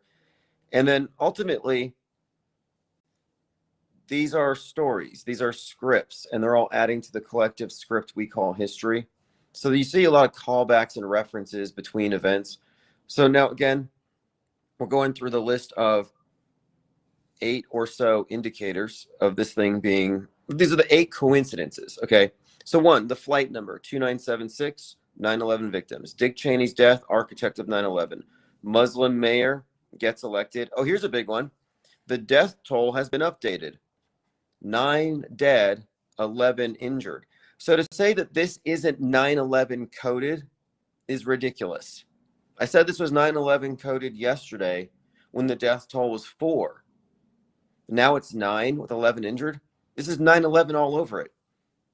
Flight 175, the second one to hit the building, it went up, according to Wiki, according to their own records, it was 175 feet up before it hit the building. Then we got, of course, Muhammad Ali Airport, Muhammad Atta, lead hijacker. And then you had Muhammad Ali, the Dearborn, Michigan terrorist, who was going to do an ISIS-like attack. Kevin Mooring says they're rehashing, mirroring of PSYOPs, like the new, yeah, that's the new Boston bombers. Is there another set of those? This does have elements of recycling. This is like self-plagiarism. Plane hit the building, and okay, I said it was Pentagon-like. Well, they released a video, and you can see a still shot of it on Wiki. And what you see is the side view of the plane, and it's very reminiscent of the Pentagon attack, where the plane goes down to the level of the Pentagon and hits it.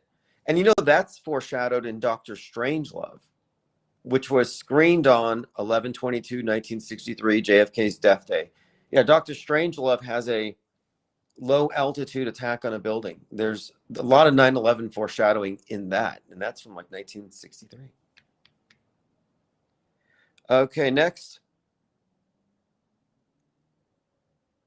The flooding of X with 9/11 imagery was before the death toll was updated to 9/11. So what we're pointing out here are the coincidental links between the plane crash, social media, and the social media ecosystem and the dominant trends, and the New York City election and people's response to it, and the death of Dick Cheney, and how these all somehow relate to the theme of a plane crashing into a building, spectacularly exploding. So you see, this is interrelated. Now, if you look at news, media, politics as compartmentalized, you just don't know. You know, they put you in these boxes, but you have to realize that these are arbitrary distinctions without differences.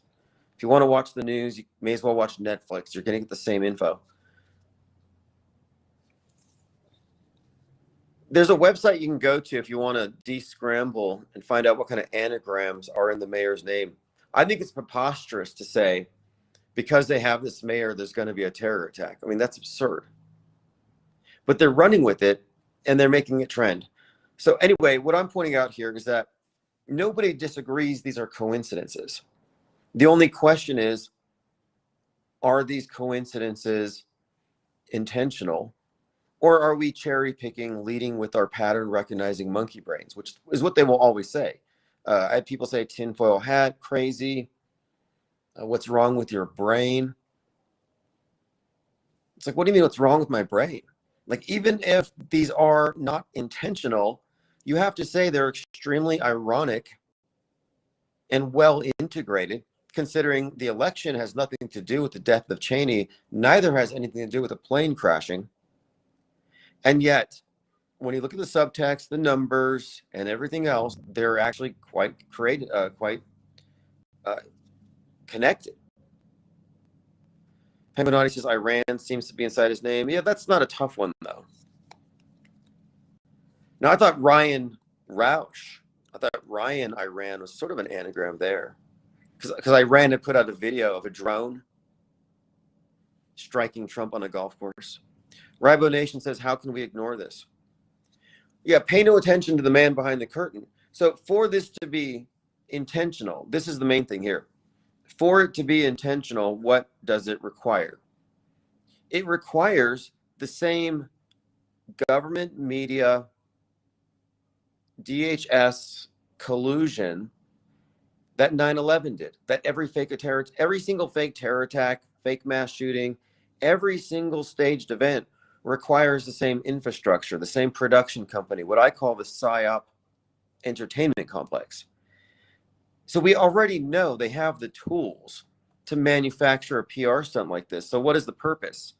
Is it a Dick Cheney send-off? Is it some kind of ominous foreshadowing and programming for the Muslim mayor to frighten the right and bring back this Islamophobia threat because maybe they phased out the MAGA white nationalist threat? I mean, that's kind of what we're trying to arrive at here. What is the purpose to it? By the way, new footage of new photos have been pulled up from the CK event where individuals in green hoodies are walking around. And we've been talking about the significance of green with relation to the assassins, the Luigi Mangione, class warfare, the Joker, the chaos agents. But green seems to be also the Wicked Witch, green face. She drops an EMP on the Emerald City, which is, of course, Seattle. So there's just more of that as well. I'm keeping track of a lot of things. Kevin Mooring says, residents who heard loud booms captured footage of multiple explosions and heavy smoke rising over the airport, just like the 9/11 booms. Right. And I'm not disputing that it was real as far as an explosion. I don't think this is CGI. I'm just suggesting this is special effects. This was a staged event. And why wouldn't we conclude it was staged? Given all these coincidences that perfectly merge the story in a dark subtextual way with the mayor of New York, and then ties right in neatly with 9/11 and Dick Cheney's passing. As far as agendas go, I still haven't seen, although I'm curious to see if they're going to do what they did previously when Musk and Trump were doing the Doge thing, and they might say lack of regulation is the cause. Donald Trump caused the plane crash. So we haven't really fully seen the impact of this. I'm just kind of glad that something spectacular happened to take our attention off of Erica Kirk. And now that the exploding plane has distracted people from her, she ought to go take some crisis acting lessons. I saw a video. I'm not sure if it's real. It looks real. And it looks like she was actually putting fake tears on her face prior to walking out on stage. King Ravana says PR stunt, pattern recognizing stunts. Well, I certainly think, okay, one, it's a PR stunt. That's a good way of describing it. Two, a lot of the people are saying that it's scripted because of the mayor coming in, that they think it's funny and ironic, if not fake. Just the fact that this guy gets in, he's been characterized as Osama bin Laden, and then a plane falls into a building. Like, I can see the irony built into it. Normies see the irony into it. But when you get into the published clues, like the flight number, the altitude, and the number of dead and injured, like 9/11, 175, 9/11 reference, 2976, 9/11 reference, like what the hell? So we agree it's a coincidence. The question is it intentional? Well, if you say it's not intentional, what is your basis for saying it's not intentional? Incredulity is not enough. You can't just say, well, I find that personally hard to believe. It doesn't really matter. If you know 9/11 was totally orchestrated and that was much larger in terms of scale, then what makes you think they couldn't do this? And this is many years later. So I'm suggesting here that the people who would say it's merely a coincidence with no intentionality behind it, I'd say, well, then you're just not including in your assessment what could be the cause of the connections here. What could explain the connections here? What could explain intentionality? Well, again, the architecture for making psyops happen. They're always there. But if you don't know about psyops, or you don't know about special effects or pre-scheduled news stories, staged events that take up space in our news and become history, if you don't know about that, that would likely be because your perspective is what we would call mainstream mediated. And that's fine. We're not knocking it. But if we draw the world stage here, this is our collective Truman Show. I put MSM, mainstream mediation. There's a little subset in here which is where the conspiracy theories are. The conspiracy theories are not outside the box. They're not outside the paradigm, and they're not outside the Truman Show. They're just like in this ghetto section of the Truman Show. From this perspective, all the connections you see are only coincidences because you don't take into account within this closed system, you don't take into account news bending, history bending, or bent history because it's already happened, and what I call the PSYOP entertainment complex. And this would include special effects and the implementation of PSYOPs presented to the news, merged with peripheral content within entertainment or on the world stage. Like I would even say that this event coinciding with the mayor of New York being elected in that whole story, you'd consider that to be concurrent programming or some kind of concurrent relationship with something outside the PSYOP, but is still connected to it. So it's not just movies, the Netflix, it's what's also happening in politics. Kind of like with the No Kings parade or No Kings protest is happening and somebody steals the crown jewels. Meanwhile, Netflix has a movie where Marie Antoinette's necklace is stolen. It's like, okay, she had her head cut off during a No Kings protest, no kings, king's crown gets taken. So you see connections between the fake events, the politics in the movies. Same here.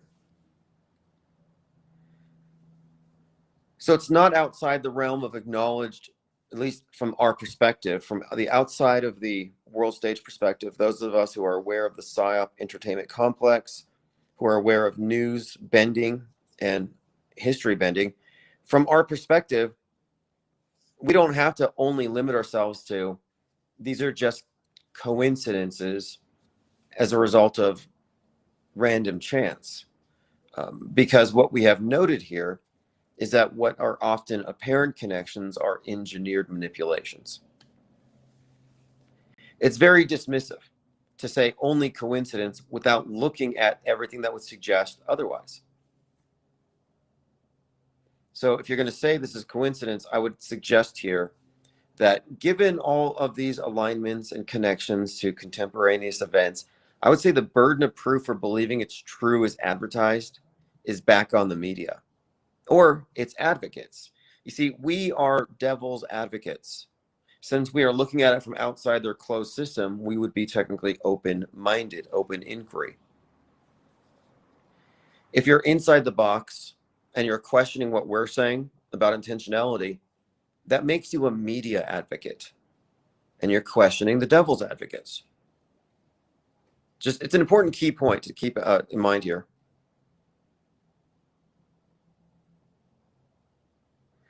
Kevin Mooring says, so Tim, we have a JFK and a Boston bombing and a 9/11. There's a pattern. Yeah, it's like their greatest hits. Penguinotti says, countdown to Miles Mathis tracing Zoran and wife to medieval Jewish bloodlines. Yeah, I like Miles Mathis's work. Many astute observations. But you could argue that a lot of people are just stating the obvious. Calling something fake isn't really that insightful these days. The question is, what's the purpose of the fakery? How was it done? What is the bigger purpose? And which is what we've arrived at. So instead of chasing scapegoats and trying to say it was done by this group, the Jesuits did it, the Moose Lodge did it. Like instead of looking for culprits, like we're, in a mystery van trying to unmask the bad guy, we're actually looking at the architecture here. And what we have realized is that the long-term effects of PSYOPs, which go unchecked, can be observed in the resultant worldview. And if you think about it, your worldview right now, or at least the people around you, has been largely shaped by the major transformative PSYOPs of this era. And the patterns, the templates, the procedures for implementing these, the merging of Hollywood and fake news propaganda, it's been the same as far back as we can look. I mean, we were looking at the JFK, the RFK, same thing. Hollywood's connected to it. Directors are connected to it, and has every indication of being fake, as in nobody dies in PSYOPs.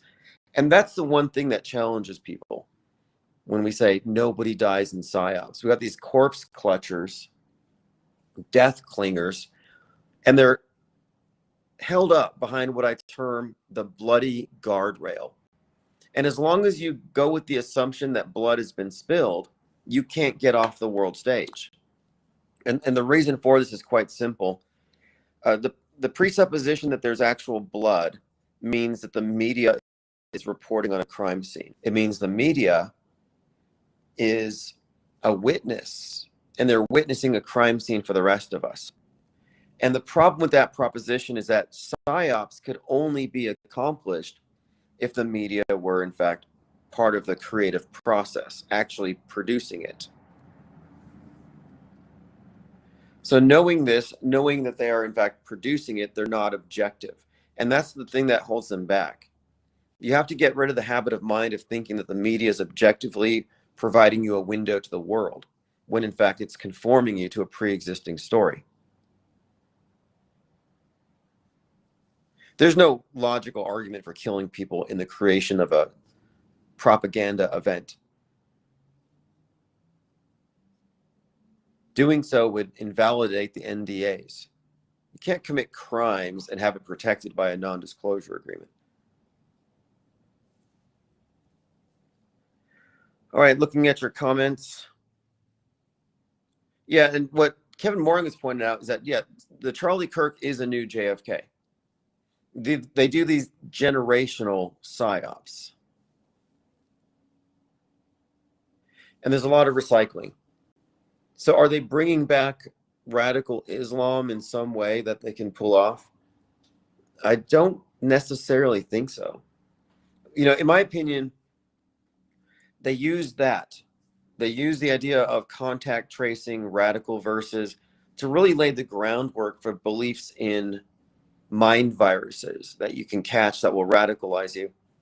But everything that they got us sold on when it comes to radical Islamic terrorists, they eventually transferred over to the domestic violent extremists, the MAGA ban. And you can see this connection here between the concept of radical Quran verses and people go into these certain mosques where they're getting radicalized, and the more recent Discord server. And it's not Quran verses, it's QAnon verses. It's the same architecture here. We're talking about the external terrorists versus domestic terrorism. And, you know, this all ties in to Turning Point USA. You know, when we talk about Charlie Kirk, the significance of Turning Point USA, it's that Turning Point USA, as I've said before, has been platforming the ideas of white Christian nationalism, and how the book Turner Diaries has been a staple of right-wing nationalist culture, at least as far as all of their major PSYOP actors like Timothy McVeigh. It's what radicalized them. But if you look into the story Turner Diaries, which again references Turning Point because it's the turning point when their leader is martyred. And everyone was saying after Charlie Kirk died that it was a turning point. This is when they're going to save Western civilization. Well, that's all code. Who do you think Western civilization includes? They're talking about Christendom. They're talking about American nationalism, and they're not talking about immigrants being included in this bigger picture. It's not like multicultural. No, it's a different vision. So in the Turner Diaries, the leader, Hal Turner, loads up a plane with nukes and flies it into the Pentagon. By the way, the author of the book was born on 9/11, which is kind of funny. And after he dies, the revolution kicks off. That's the turning point. Kevin Moore says the dancing Israelis, Candace believes they were involved in Charlie. Yeah, I think this is some biblical framing. Someone had suggested this too. She's claiming that there were 12 cell phones that were activated in Israel that were there when Charlie Kirk was shot. It's Candace Owens' conspiracy theory of the day. Anything but the idea that it was fake. But some have suggested that this is kind of connecting it with the idea of the Jews calling for the crucifixion. And so you have these 12 Israelis in the audience, and then Charlie Kirk gets killed, crucified. Curtifest says, Tim, you sounded great form tonight. You had a great idea about the squib. You talked about having a squib expert. Yeah, let me get into that really quick. We're discussing the idea here of putting an ad for special effects individual or team who will, obviously for their time and the cost of supplies, demonstrate a squib. And I thought I would like to get, Kirked and see how convincing it could be as an experiment. Because we've had this back and forth on how it was performed. But as you know, if it wasn't real, then it was fake. If it was fake, then it was fake blood. But some have said, well, maybe it was all CGI. And I'm like, well, let's do this with the squib and get some pictures, get some slow-mo, and see how similar it is. I mean, I was convinced enough when I saw John Cusack in Grifters bleeding from the neck and the bodies. And you can find many examples of how the way they do neck squibs is they put a tube against your neck, they tape it, and then they put a fake neck skin over your neck. So you don't even see it. But I'm very interested to see the process. I think it'd be good traffic for the IPS anyway, because we have to get in the habit of being very much informed about that which we don't believe. And if we're going to make arguments or propose to squib, we should demonstrate it. Same thing goes for people who say everything's CGI. If you're going to say it's all CGI, provide us some comparable special effects and let's see if it's even feasible. Because one of the important points that I often bring up is fakeability. Is it fakeable? And really, what isn't? But more importantly, is it fakeable at scale? Is it fakeable in front of an audience? Well, look at magic tricks, magic shows in general. As long as you have some level of control over who can see. And we don't know how many people in that crowd were part of their rent-a-mob crisis actor traveling troops who go around and fill in these crowds. I mean, you do have crowds on demand. And what you could do if you brought in your own crowd is you could preclude the possibility of certain angles. You could reduce the number of cameras you don't control. So there's other elements too I considered. Like if I was going to run a psyop like this, I would have 5 or 6 tall people, and I'd say, hey, get in front of anybody who's recording. At that moment when Charlie touches his nose and Frank Turek taps his hat, and the other guy fudges with his arm. When you see these signs, which are very obvious from way far back, that's when you block their phones. Kevin says, squibs that produce that much liquid, they would have to have a bag of blood that was forced out. Trust me, I know effects. Yeah, that's what I'd like to know, because clearly there's a lot of blood. And I was thinking, too, he could have been wearing some kind of cover that's not just his neck, but maybe it goes down over his chest, which leaves a lot of, and maybe even like around like his back too, where that would explain quite a lot. It would leave a lot of room for liquid, but also when he's quote shot, one of the things you see in the slow-mo frame by frame is it looks like his neck inflates. It looks like it does not look like his shirt poofs out. So there's obviously some kind of inflation, some rapid movement. His body jerks and his hair flops. So that to me says it can't just be pixels alone, because pixels in a filter aren't going to cause your body to convulse. Kevin says, frame by frame, the blood runs down and back up. Not real. That's what. See, I thought about that when I saw the 151.net or whatever. There's a few other these video platforms, and someone had done some extensive breakdowns of that. The problem with those breakdowns is they were early when the footage that we had was bad. It was grainy. And so I kind of think a lot of what people saw could be video compression artifacts. And it might just be because of poor quality. Because people were saying the guys who handled him had no blood on them. And they're pointing out no blood in all these various videos, which are bad videos. Well, now we have some photos from the day. We have video from the day from other channels that have been brought to my awareness, and they're higher quality. And guess what? On the arms of the individuals who are handling Charlie Kirk, right where you would expect there to be, there is evidence of blood, which I would contend here is squib blood. So there was liquid ejected. King Ravana says, a neck bone saved the prove me wrong 10. Yeah, it was a miracle. Man of Steel. If that man's neck, if that saint's neck hadn't stopped that bullet miraculously, it wasn't going to stop. I mean, you saw the manifesto. They were writing stuff on those bullets. What did they write? Oh, yeah, that's right. They put the directional input for some video game where it drops a bomb. There's some interesting stuff on the bullets. But anyway, yeah, that bullet wasn't going to stop. That's what they said. It would have killed someone else.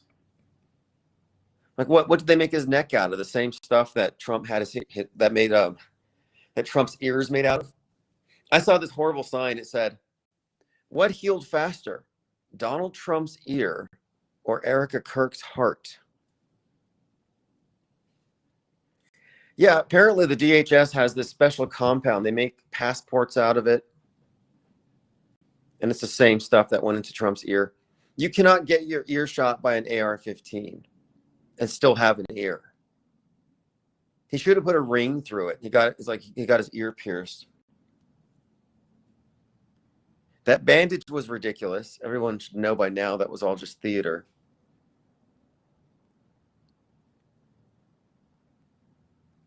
I actually think that Hulk Hogan's signature gesture where he tugs on his ear was some kind of cryptic foreshadowing for that particular event.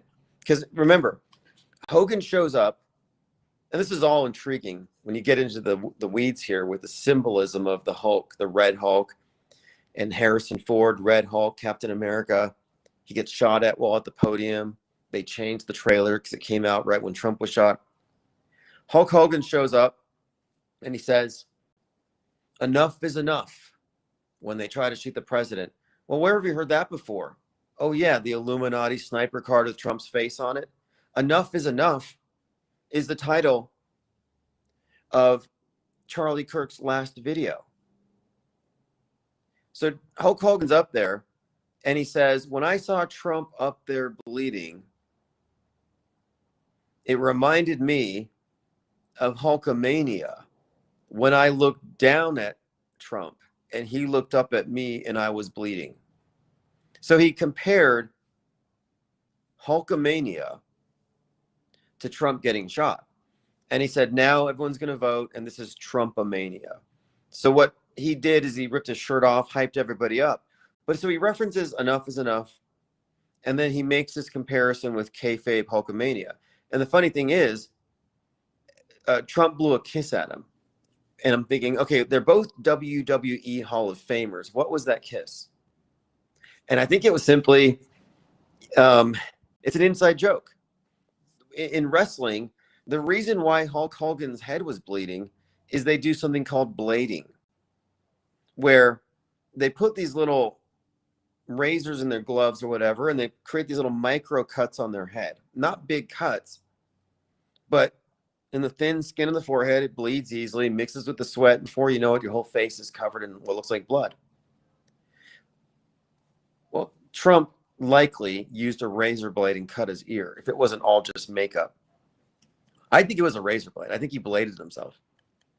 The way he tapped his ear really quick. What's up, Martin? Yeah, and you care to elaborate on that? I'm very interested in seeing people's thoughts on the plane crash connection to the New York mayor, connection to Dick Cheney, connection to 9/11,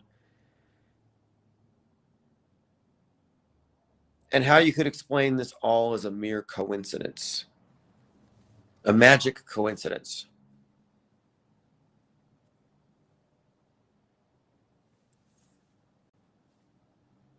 All right, let's continue. We went through the list of coincidences that one would have to address before dismissing the whole thing as completely organic and real as reported. That's the other problem I have with it, is that to dismiss these is to say it's just real as reported. And I think we're past the point where mass media gets to have a pass as the default authoritative voice on what the truth is, because they might be telling the truth in that moment, but we must keep in mind that they're speaking on top of an edifice of lies. Doesn't matter how honest they are as individuals, their institution is built on lies, provable lies, ongoing lies.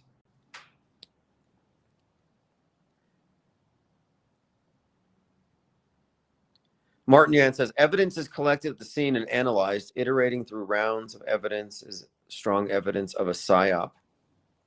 Yeah, that's true. It's like they're breadcrumbing.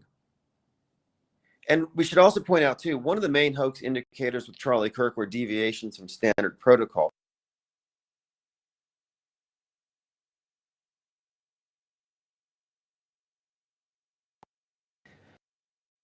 Of paramedics that you should have on hand, emergency medical, depending on how big the crowd is, but for 100 people, there ought to be somebody. It's like, where's the EMTs? Where are the ambulances? And then the crime scene. So somebody gets shot, and what you really do is you try to figure out where the bullet came from. Ballistics. Did they have ballistics show up? Well, it wouldn't have mattered because one of Charlie's friends moved his chair where he was sitting when he died. He moved the chair so he could stand on it, couldn't find a stepladder, and he pulled the SD card out of a camera.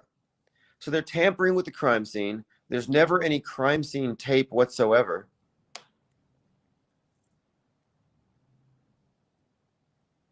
I'd still like to hear a paramedic's take on what they did, because the individuals who packed him up and threw him in the back of the truck, I'm curious to see if what they did was considered valid. Was it life-saving? Because it looks like they were just getting the actor out of the scene. King Ravana says, no medics, but green hoodie. Yeah, what's with the green hoodies? Martin Yan says they paved over the crime scene. Yeah, and the crime scene was shaped like baseball's home base, like home plate. So in conjunction with this, because we're talking about coincidences, we're talking about how every available propaganda conduit is utilized when creating these echo chambers where we're hypersuggestible and we're led to conclusions. And we were talking about the baseball player who's described as having as being a pain in the neck. Alejandro Kirk, a pain in the neck. So we were already talking about him, and the pain in the neck article has them dumping Gatorade on him, and it looks like fluid shooting out of his neck. So like that's a weird coincidence because he's in the news. He got hit with the ball, had to leave the field. So Kirk got hit. Kirk's a pain in the neck. So we're already talking about this Kirk thing, and we're like, are they using baseball and using this particular player like they did Charlie Sheen to blast the name Charlie out on 9/10 with associated ideas of a sniper, JFK, etc. Comeback tour versus the America Comeback Tour. So we're just suggesting here that baseball might just be another conduit for PSYOP reinforcement propaganda. And having looked at the Alejandro Kirk and the surrounding info, it's like, yeah, it seems very likely that's what they're doing with him, especially when he got hit. And the way the headlines were like easily pertaining to either individual, Charlie or Alejandro. But what really made it stand out as likely the case is the end of the game when his bat breaks and they leave it on the field. So he's at home plate looking like where Charlie was, of course, the home plate thing. Guy named Kirk, and the bat breaks like right on its neck. So you got a bat there with a broken neck on the ground. Again, fascinating coincidences if that's what these are. But when I bring up Erica Kirk these days, it's mainly to emphasize that we have a unique opportunity here. Because when it comes to PSYOPs, you see it, you talk about it, it moves on. But the Charlie Kirk PSYOP happened on 9/10, but it's ongoing because it now has changed to Erica Kirk. and her recent dalliance with the vice president, the accusations of faking her grief, these are all part of her scripted entertainment counterparts in Heads of State, in The Tempest, and obviously Snake Eyes. But the point of it is, the fact that she is still playing a role in front of all of us that we're already acquainted with tells us that these are not coincidences, whether it's in the movies or the baseball field. Ribo Nation says New York Yankee manager Aaron Boone is the one that described Kirk as a pain in the neck. Conscious Reality says Utah State Fair started on September 10th. And that's when the bread and circuses really amplified. I mean, we were really inundated with PSYOP after PSYOP, and they went from largely racial stuff after Sinners. And then we got into the No King stuff, which No Kings, by the way, is right out of the madness, the class warfare narrative. Then we had a lot of neck wound stuff. I mean, when it comes to the neck wound, like it's everywhere. It wasn't just Kirk and the movie with Charlie Kirkland, Snake Eyes, and The Tempest with the neck, and Heads of State with the neck. But it was also Ryan Routh trying to stab himself in the neck in court in the exact same spot. In the exact same spot where Charlie got squibbed, that's where the pencil was pointing. And then there's a movie that just came out called, or a show that's out called Americana, where someone gets shot in that exact same spot of the neck. So here you have a coincidence of the location of the injury, but also the theme, shooting Americana in the neck. Well, what did Charlie Kirk represent with America Comeback, with Turning Point USA, with MAGA? Nostalgia, Americana, turning back to when America was great again.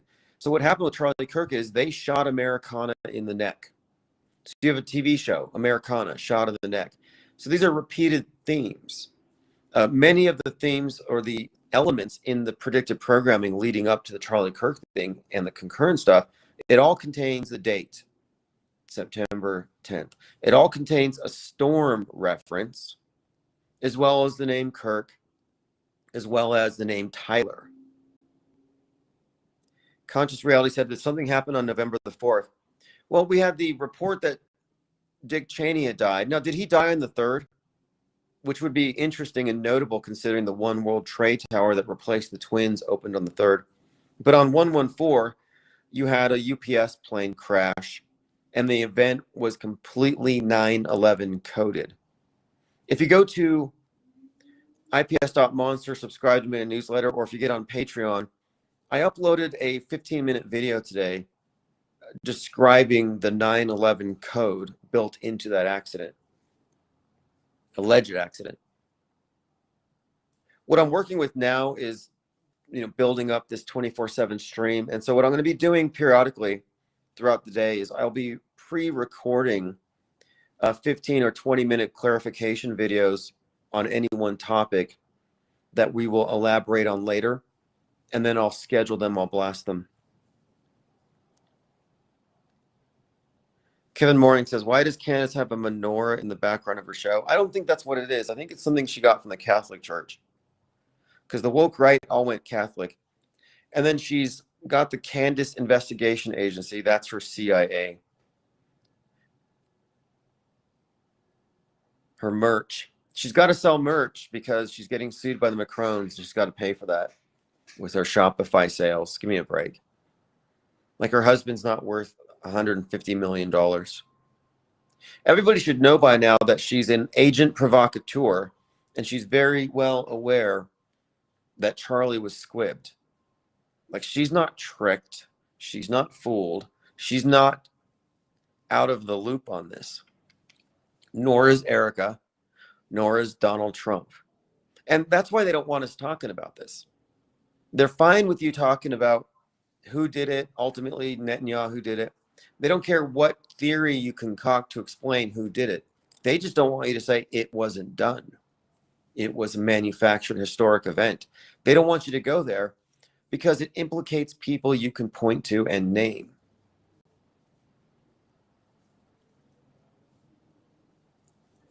Martin Yan said, Utah Valley University students research how deepfakes affect viewers.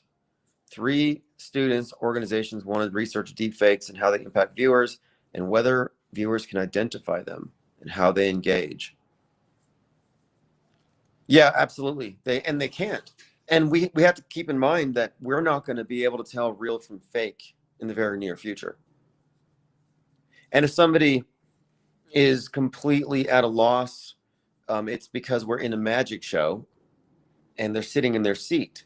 Because if you're in a magic show and you're in your seat, you're going to fall for every trick. If you're in front of the screen, letting the info be curated for you, you're going to arrive at whatever conclusion the magician wants you to arrive at. But if you want to know more, you have to get out of your seat. You need additional information. And when it comes to PSYOPs, we will not be able to, and I don't anyway, rely solely on the visual content to call it fake. Like nobody out here can tell me that plane crash looked fake. Well, that's your opinion. There's no metric, there's no standard, there's no detail you can point to. That's a quote smoking gun. And we shouldn't expect there to be. The determination as to whether it's staged or not can be done blindfolded. I've been talking about the blindfolded skeptic. All the coincidences and the relationships between that event, Dick Cheney, the mayor, the public reactions, and how integrated it is and how it ties into 9/11. Yeah, that list of connections and hoax indicators could be read to you in a dark room, and you could reasonably ascertain whether it was real or fake. No need to refer to video content because seeing is believing isn't good enough. Nicotrama said, so he died on 11/3, of course. Yes, 11/3 is a very significant date. One World Trade Tower is one of the main ones. Kara says, I think it's fake, but I think it's fake for a reason. I think the idea was he was being pressured by people to be true, and they decided to take them out, and this was done with politics. Well, that's a great example. So the idea was Charlie Kirk what became inconvenient because he was speaking too much truth. That's the accepted conspiracy theory version. All of the conspiracy theories about how he was killed all relate to the fact that he was going to take the most influential political action committee in America, which has tremendous influence with the youth, and he was going to turn them all into gripers. He was going to turn them all into Nick Fuentes. He was going to basically turn his back on Israel and put America first, and then likely become a Catholic. That's what they were saying. And what I'm pointing out is that that's the story that's part of the script. One of the TPUSA supposed whistleblowers claims that Erica Kirk was connected to somebody who's connected to the Iron Dome, Israel's missile defense. And that's right out of Snake Eyes, by the way.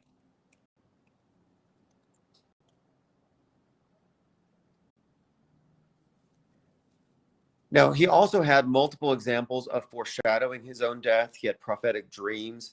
And Candace Owens will never suggest he's not dead because she claims that his ghost came to her and woke her up and said he was betrayed by TPUSA.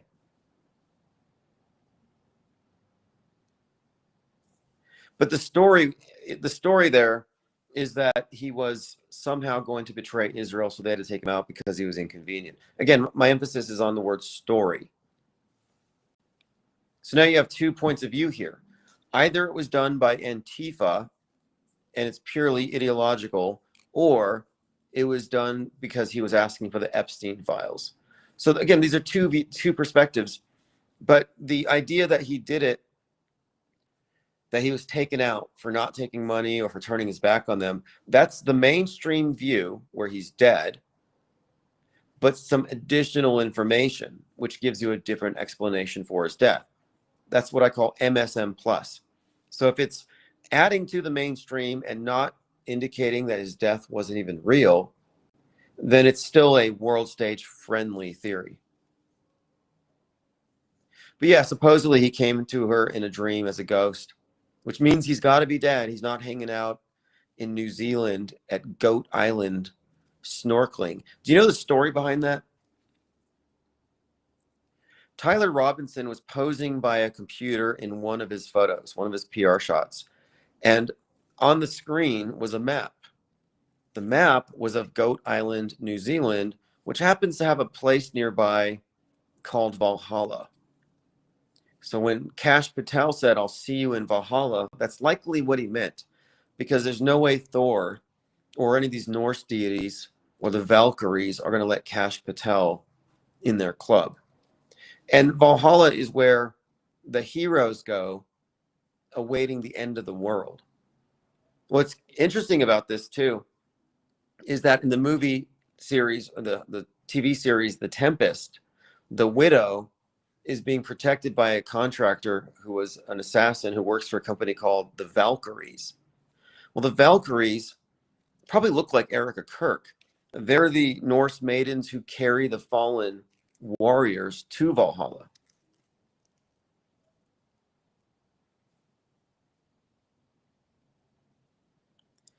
Kevin Mooring says, notice how Candace has all these old tweets and texts from years ago.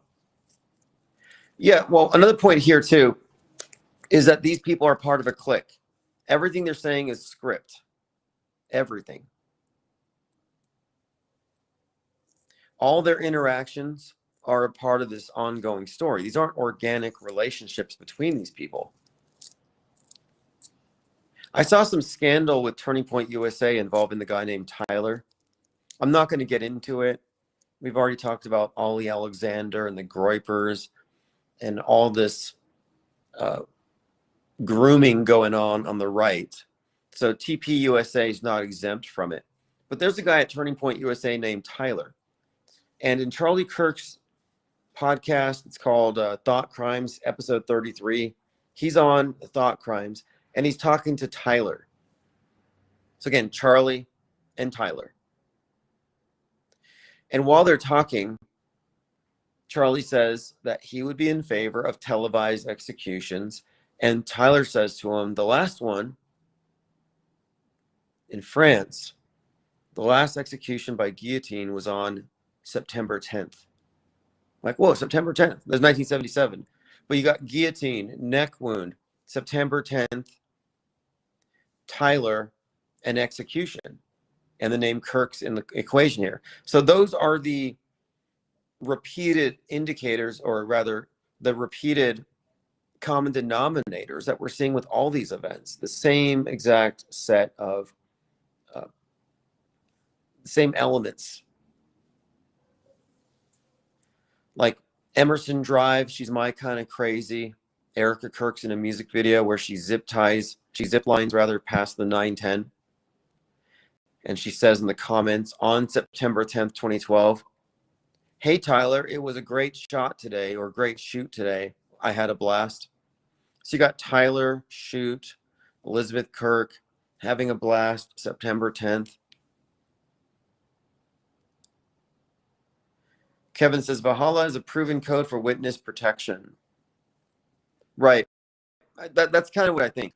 I think what we're looking at here is some kind of inside reference, but I'm just pointing it out because Valhalla is an unusual reference to make, and it does have some connection with this place, which people have pointed out. I mean, that's just conjecture, but the Hulu show The Tempest made a mention of the Valkyrie group, and I thought Valkyrie, yet another relationship here between the two.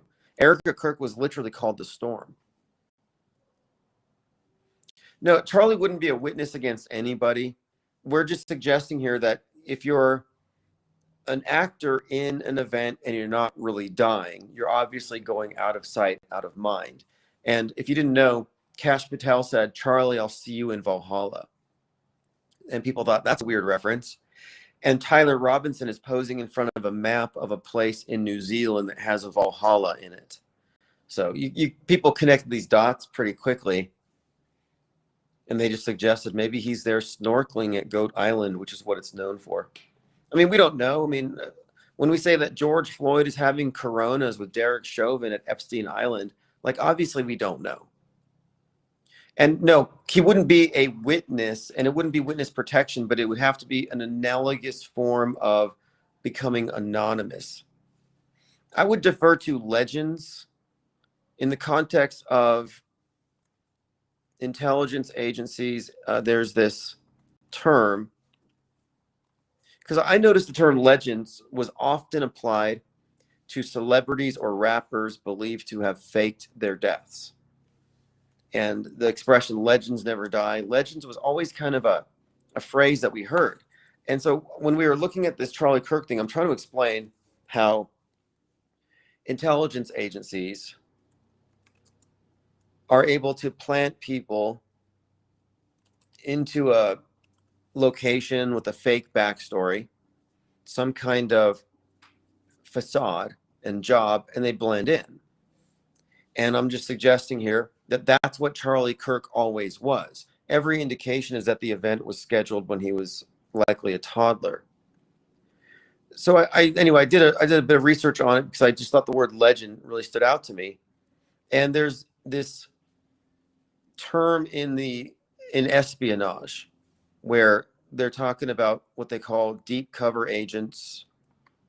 And these deep cover agents or legends are just given sophisticated covers, and they engage in disinformation campaigns. Kara says, I think they're about to frame him or threatening him. Turning Point USA is a real organization that had real donors and front organizations. He was dealing with very wealthy billionaires. Yeah, again, that's the mainstream, or rather alternative to mainstream take. But it's all based on the notion that he was real. And what I'm saying is, Charlie Kirk was an actor. He was faking his Christianity. Everything was scripted, and it was right out of a script authored when he was still a toddler, and he played a role, and he was always going to be executed. All of the predictive and concurrent programming indicate this, and there's no reason to think that he's really dead, unless you're just buying the story. And if you are, we're fine. I'm fine with that. But what I'm just pointing out is that your perspective is the mainstream subset of alternative media. That's your perspective. And with your perspective, you could not arrive at the conclusions that we are arriving at here. You will never arrive at, maybe he's not dead. You're still thinking he's dead. Who did it? Why did they do it? And I'm saying, no, they didn't do it. It wasn't done. But the reason for these stories is they want people in one of two camps. You buy the mainstream and Antifa did it, or you buy the alternative and you follow the rabbit trail till you find somebody that you think did it. It's more interactive that way. But both of these have the false starting point of he's dead. Our perspective, which again is fully cognizant of media fakery and psyops, our perspective asks the question, is he even dead? Was this as fake as Trump's head wound in Butler?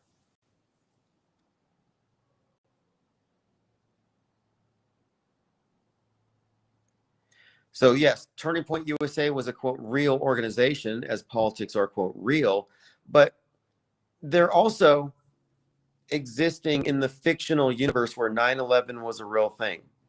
In the fictional universe where every single psyop, including mass shootings, are real. So you're interacting with a fictional universe in addition to these starring characters within it. Hark says, legend, early 14th century, narrative dealing with a happening or an event. The Old French legend, and directly from medieval Latin, legend and story. Yeah, it probably has the same root as like legacy. And what I think we're looking at here is essentially a glorified crisis actor, a composite, a character that was made for TV, made for public consumption, a provocateur, going to college campuses and trolling the left, a provocateur to help foment the illusion of Antifa. So he's a controlled opposition agent. He's no more innocent in any of this than Erica Kirk. And she's an obvious deceiver. She had this comment, I could probably pull it up, where she was talking about how when she was looking at his corpse, he had a smirk. He had a smirk on his face. And she said it's because he knew that they got his body, but they couldn't get his soul, or something like that. And I'm thinking, no, he was smirking because crisis actors always get really happy when they get near a payday. Duper's delight. Erica Creech says Charlie is the reverse image of Floyd, including the big funerals. Well, Charlie Kirk was being lambasted by Van Jones on CNN the night before he, quote, died, because he was trying to turn Irina Zaruska into a George Floyd. They even had White Lives Matter convened the day before Charlie Kirk died over this girl. Elon Musk was going to put $1 million to pay for murals of Irina everywhere.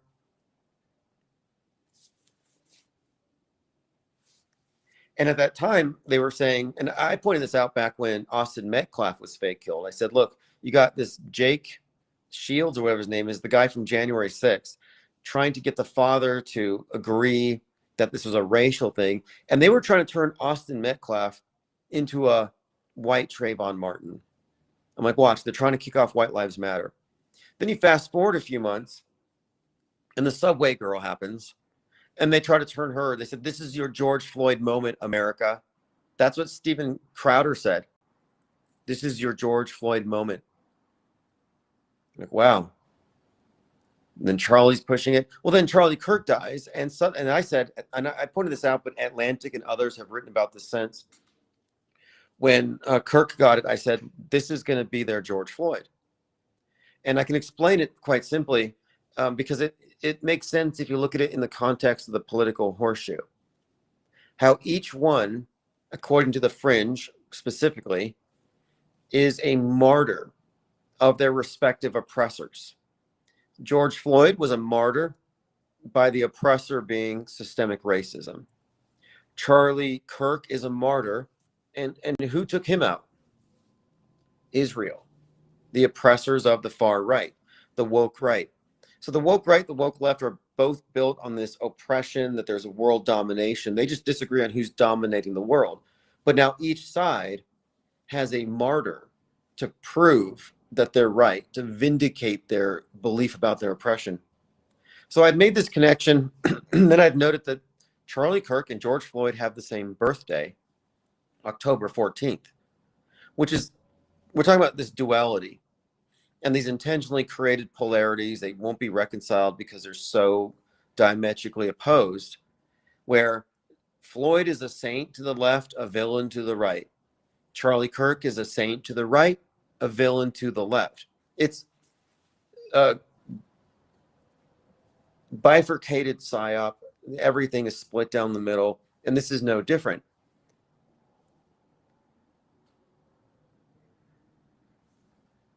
Yeah, I don't know. I see some commenter says, I'm saying he faked his death to get out of politics because the pressure he was faking. I would say that's not feasible, because the basis for claiming he faked his death is not the visuals of it, but the entire surrounding circumstances. And you're citing the mainstream and alternative news, the alternative news explanations for why he would do it. But that does not explain the predictive programming. It does not explain the concurrent programming.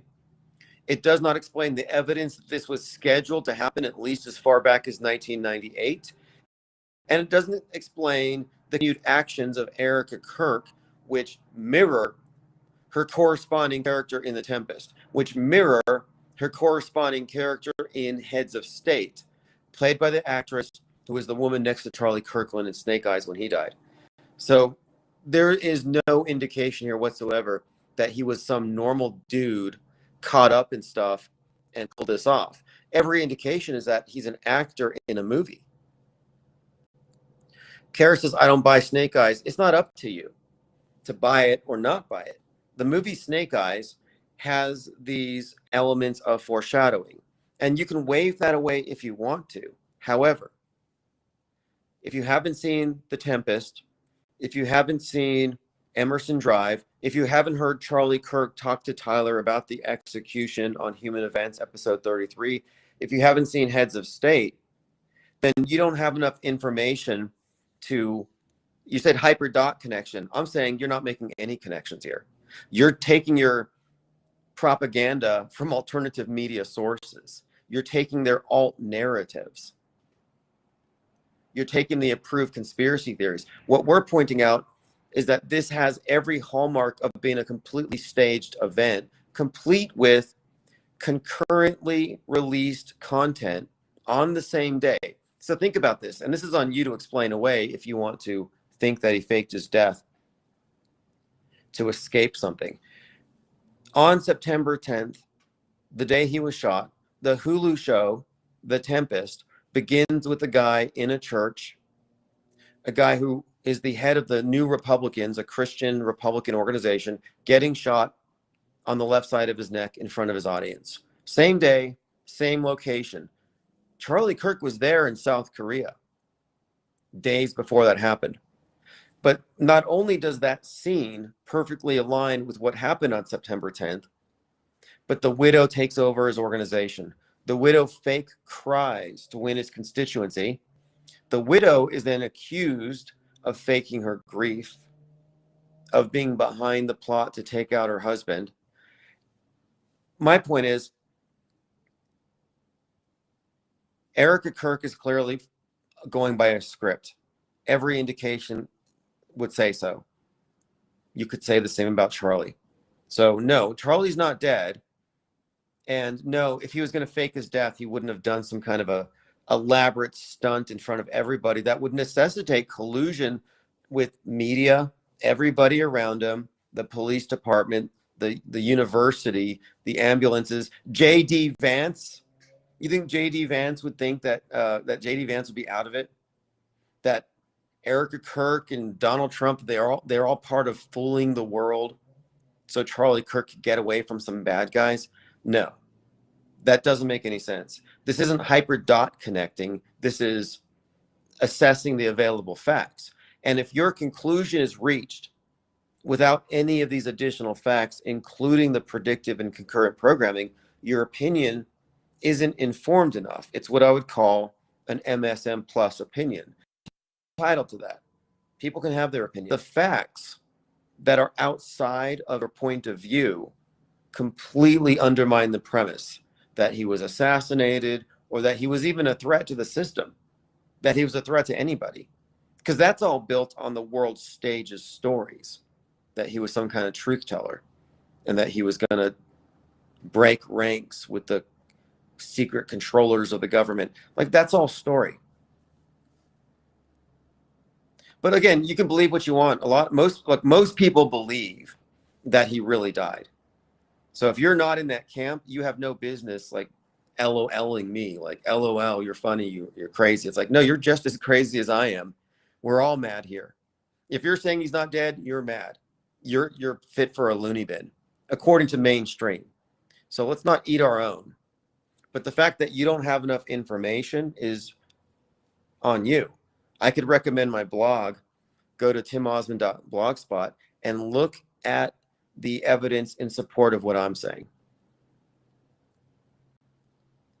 No, I don't think she was trolling, but she's a mainstreamer. And what you have to recognize here is that we all have our perspectives. The mainstream perspective is the same one you would get if you went to Wikipedia. It's the same one you would get if you ask ChatGPT an answer to anything. Their default opinion is mainstream because it's constrained by the information that they're allowed to assess.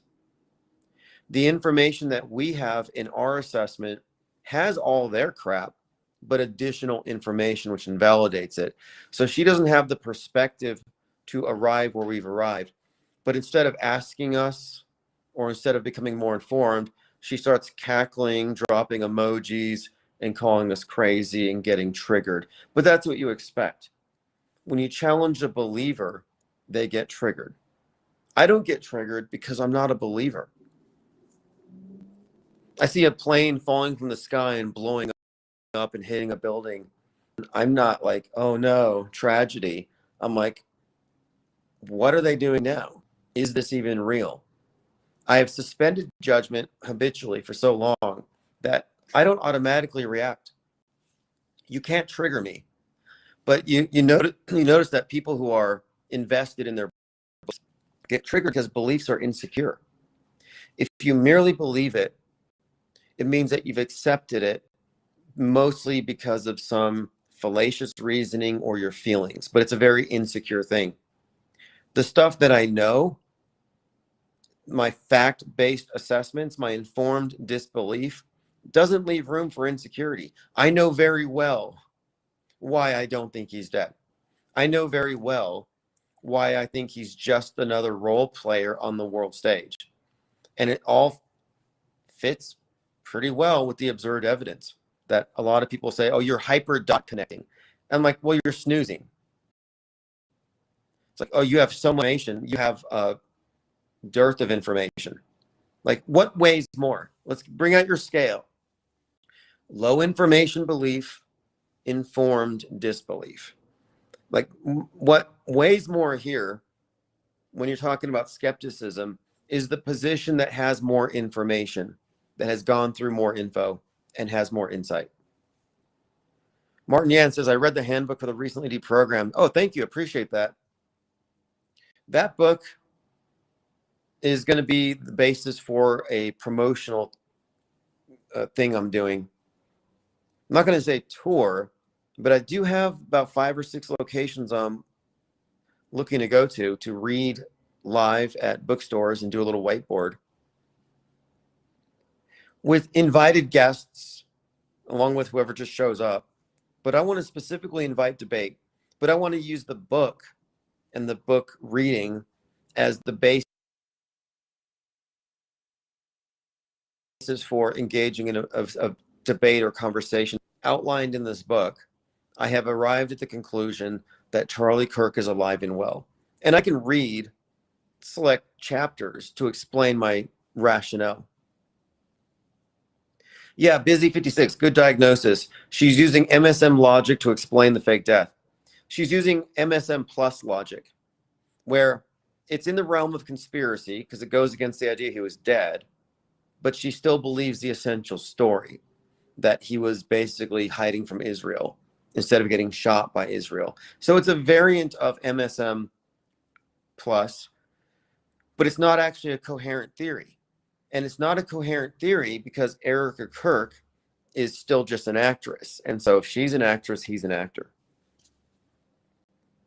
And if he was going to fake his death to get out of some kind of trouble he got himself into, do you really think it would be some kind of an elaborate stunt in front of 3,000 people with a 9/11 PR stunt where the vice president's riding on the casket and then a 100,000 person packed auditorium? These things are not disconnected. They had 100,000 people in a stadium.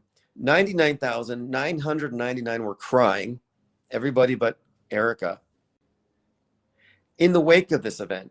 I mean, so if you look at the agendas that followed this, if you look at the fact that Turning Point USA blew up, the number of chapters increased by the thousands, it's like, no, he didn't just fake his death and all this stuff just happened. Like, oh, I was just faking my death so Netanyahu wouldn't get me. I had no idea 100,000 people were going to come mourn for me. I had no idea that this was going to foment the creation of a new religion, a new Christian nationalist faith.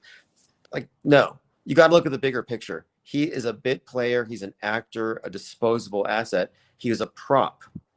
And his character, his persona, his historic personage was written into the script to emerge at 18, billion-dollar backer, and then 13 years later or 12 years later, he's going to get capped, and it's going to be the new JFK. And then another part of it, too, when you look at the JFK stuff, you look at all the people around him, the prophet, the statement that he had a prophecy he was going to die. This is all like narrative buildup. But if you look at the event and the surrounding stuff, like Charlie Sheen talking about JFK and talking about getting sniped, and Joe Rogan says, nice shot. And then they say, oh, Charlie Kirk just got shot. When you look at all of these so-called coincidences in the proper context, you're like, well, no, this is concerted messaging from every available propaganda venue. That could not have been done by Charlie. This was bigger than one man. This was not one guy faking his death. This is much bigger. But again, the reason why the commenter is where they are is that they have a world stage centric position. I mean, imagine trying to talk about the reality of media events with ChatGPT? You go nowhere. You go absolutely nowhere. It keeps you in the box. So you have somebody in the box and they address us with our off-world stage perspective in this matter, and they're just not going to get it. And you can't fault them for it. There's no point in debating. The best thing you can do is just study them. I feel like an alien anthropologist when it comes to this stuff. You can study them because it's useful to understand believers, because what we have done is we have fomented a culture of disbelief. We are non-believers in what I say is the state religion. If you understand that religion is just worldview and how there's a worldview monopoly and it's global and it's populated by everything they put into psyops, all these fake characters, then you can understand what I mean when I say we're non-believers in what is the de facto state religion. Let's Go says if they wanted to take him out, it would have been some car accident in the middle of the night, not on a stage. Yeah, that's true too. Well, the conspiracy version is that they did it in public to send a message, like a flex, like we really control this place. Terrorism. The reason Antifa did it, according to the manifesto and all that, is it's just purely, ideological. But those are two allowed versions. Shayna Lay says, is no one allowed disagreement? You realize that we are the only ones disagreeing. You're in complete agreement with the mainstream. If you're in here saying we're wrong, you're a media advocate criticizing the devil's advocates. We're the ones disagreeing. If you're going to come in here saying, I want you to agree with me, I'm like, well, what's your basis? Because if you don't have our perspective or our insight, because you're not looking at this through the lens of news bending and history bending, then your opinion's not really valid because it's world stage centric. And so, yeah, you're allowed to have your world stage opinions, but we're not going to say that you have a point. We're just going to acknowledge that that is your programmed opinion. That's not even the result of your original thinking. It's some variant of some Candace Owens mind virus, but is no one allowed disagreement? Give me a break. We are the ones who are disagreeing. You realize that what we're doing here is not even platformed on the world stage. No, we're happy for your opinions. It's mainstream. It's not like it's original. Like, yeah, I can go look at CNN. I can go look at Fox. I can listen to Candace Owens if I want some world-centric, uninformed opinion, and that's fine. But really, this is advanced media deconstruction. I could recommend my book. But my point of it is, this channel is for those who've already seen through. We're not holding hands or building bridges with people who are still defending their mental enslavers. Because that's what you're doing. If you're defending mainstream, you're defending the people who have warped your worldview, who have filled your life with brainwashes who will never get out of it. You're siding with the dark side. And we're the only true opposition to that, because the conspiracy theories, all of them, all of the conspiracy theories that don't expose the world stage should be looked at as controlled opposition.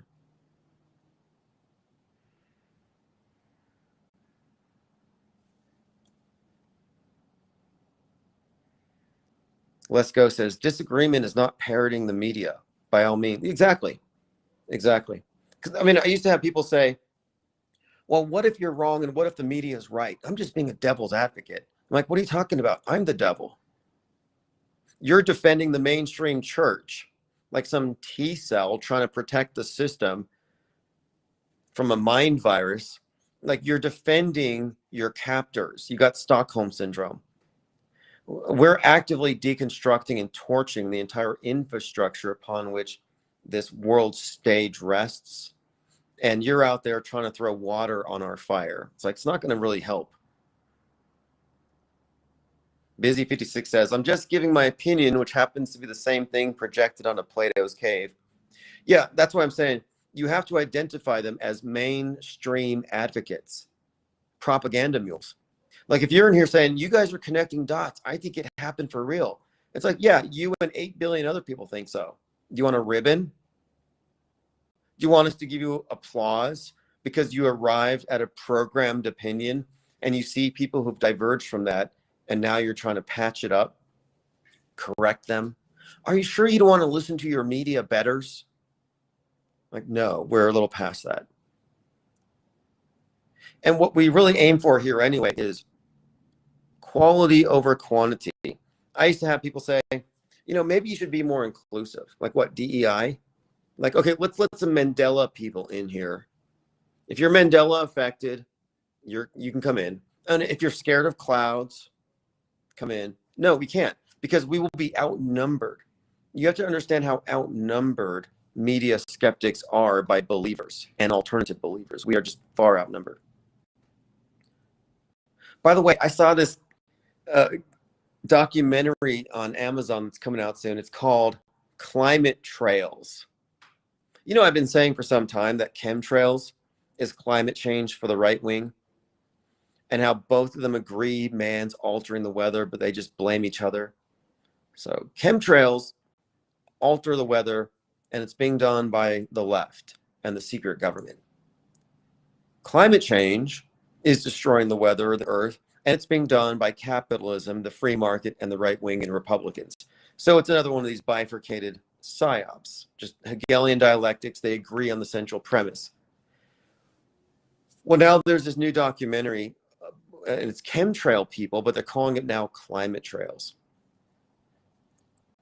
That's synthesis. That's long-term mind control. They got the pro and the anti to agree on something major here, and now their terminology, climate change, chemtrails, is now climate trails.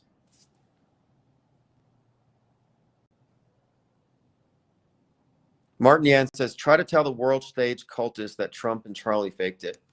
You know, I've come across a few people who've said to me a few things that I know they're programmed quite easily. They're like, Erica Kirk is clearly behind her husband's death. I'm like, you got that from the news? Because they put that out there. But I've had people say that they think that Kirk faked it, that Kirk's death was fake, that Trump's ear wound was fake. So I know people on the left who correctly think that these are cynical PR stunts. And I'm talking like people who are in their 60s and 70s and above. So not everyone is fooled by these things. The problem is seeing through an event in isolation, but putting that in the context of the world stage point of view does no good. You have a fact, you drop it into the sea of irrelevance. Now it's not a fact. Now it's a fact, but it's in a world of subjectivity. Point of view is what actually matters here. And you cannot have a point of view that doesn't include media fakery, news bending, long-term history bending. You can't have a point of view that arrives at objective reality if you don't include all that.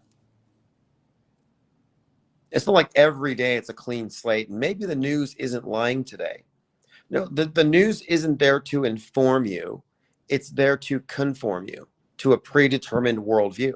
And what's happening now, and I'm not trying to be an alarmist, but what's happening now with the visuals, with the video, with generative AI, is we're reaching a new era. There's no turning back. We've passed the point of no return, where we are all effectively visually illiterate, where we can no longer tell real from fake if it's on a screen. We're all in a magic show. And if you're solely requiring or solely relying upon what your eyes show you to know what's real and fake, you will be deceived. You will fall for every magic trick.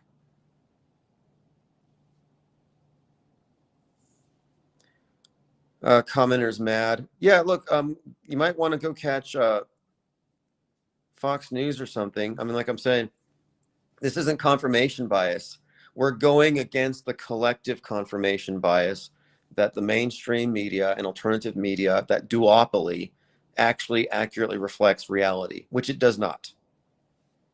But I'm blocking because we don't really need that kind of contention. Like, we're not debating mainstreamers. You can go back to your Truman Show. Again, we don't have any interest in it. We've already figured out enough from the mainstream perspective. My focus now really is on who in alternative media is reachable by demographic. And there's a growing subset of people who are looking at the Kirk thing as completely staged, but they are still following Candace Owens. They're still following Alex Jones, and they're not represented. They don't have representation on the world stage. They don't have a platform.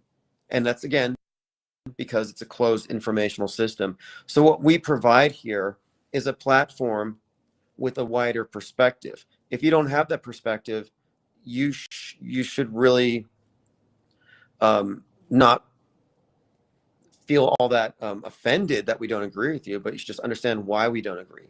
And it's because, again, we're including more info. And you may not like to hear this because a lot of people are like, how can you be so certain? But we have reasons. But the fact of it is we're right. We are actually right about this. We are correct in our assessment of what the conspiracy theorists have always got wrong. Since 9/11 and maybe even beyond, before that, the common framework for alternative was it's either real or it's real and somebody else did it. It's a false flag. So false flag theory and the mainstream present a false dilemma. It's like a false choice because either one is wrong. And that's a habit of mind. It's an orthodoxy. And we've had to kind of break that mold. Good One Day says, explaining tracks in the sky as contrails. I don't even go there. I mean, I can, but I wrote a book on it called The Chemtrail Hoax. I would suggest reading that because there's actually zero evidence for chemtrails. And condensation trails are a well understood, repeatable phenomenon. But here's what kills chemtrail theory. This has killed it. I nailed the final nail in this coffin. And if you're going to say chemtrails exist, you actually have to deal with this particular fact. Nobody, but you cannot predict chemtrails. You can't say next Thursday there's going to be chemtrails, but on Saturday there will be none. You can't make that prediction. You don't have a model. You don't have rigorous, you don't have any sort of like observational data that has some kind of standards that you can refer to. So you actually can't make that case. You can't predict chemtrails. However, you can predict condensation trails easily.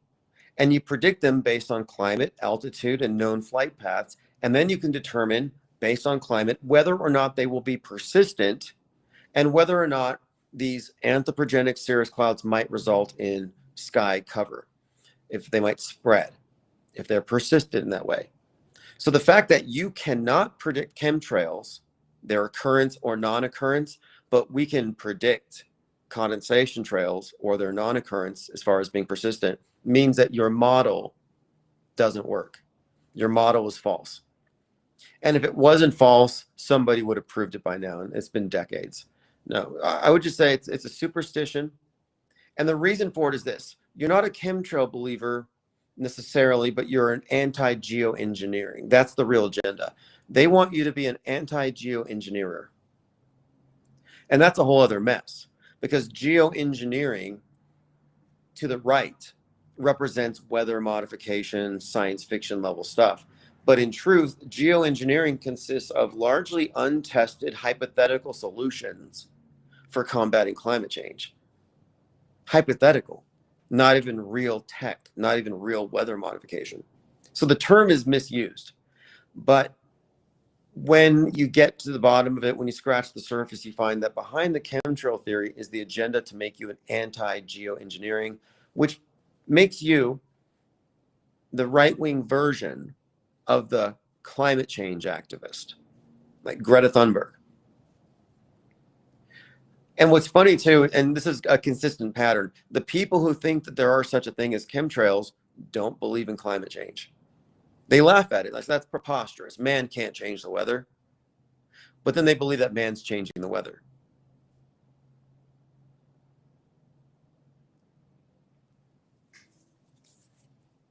But that's it's kind of a test. It's a litmus test. Because if you believe in chemtrails, it means you fell for a loaded question. It means that you find appeals to motive acceptable. It means that you fall for appeals to ignorance and that you're susceptible. You're susceptible to the what you'd call faulty causality. So faulty causality is like, I saw lines in the sky, then it rained. A happens before B, so A causes B. Well, that's faulty causality. It's like pointing at the sun and then saying, it's going to set because I'm pointing at it. Well, it's going to set either way. It has nothing to do with what you're doing. There's not necessarily a causal relationship. Or Crow777, very popular YouTuber, he believes in chemtrails. And he boils vinegar in his backyard. And he claims it clears away the trails. That's his claim. Well, those trails would have gone away whether or not he boiled the vinegar. Like, they were going to go away, but he's taking credit for it. Again, that's faulty causality. So when people believe that so-called chemtrails are causing inclement weather, what's actually happening is the weather conditions that facilitated the persistent condensation trails, which is just ice, those conditions already existed. So you were already going to have precipitation. The reason you saw the trails is because the conditions which preceded them. Faulty causality. Again, it's just a simple magic trick. I understand why people fall for it, but there's a good half dozen logical fallacies packed into that proposition, plus you lack all predictability. So you have no claim, and it reveals vulnerabilities in your mental immune system, because every logical fallacy that you fall for is another path through which mind viruses can get into your skull. And if you have a lot of those, if you believe everything, well, then you have MAIDs, as we like to call it here, mind aids, meaning a non-functional mental immune system. Your mind is just an open trash bin for whatever propaganda they want to dump into it. Donna Southard says, too many people with cataracts that complain that the sky used to be blue and the sun was yellow. Yeah, I like that. Yeah, good one day again. I would say this, if you can come up with a model by which you can predict chemtrails, then you can have a leg to stand on. But you're confronting the predictability of condensation trails. So again, case closed. You fell for a logical fallacy, most likely a loaded question. Loaded questions are sneaky. He says, quite comfortable with years of viewing this stuff, but I appreciate the alternative view. Well, again, logically speaking, though, you have not debunked condensation trails. So this is the part where it's an appeal to ignorance. If you don't have a full understanding of condensation trails, how can you debunk them? Because you would have to debunk condensation trails to insert chemtrails. But you cannot refute something that you do not fully understand. That's why I also point out that we have to adopt a strategy of melting the steel man. Incredulous, low information disbelievers will torch a straw man, but the skeptic has to build the strongest model of the other person's view and then work on it.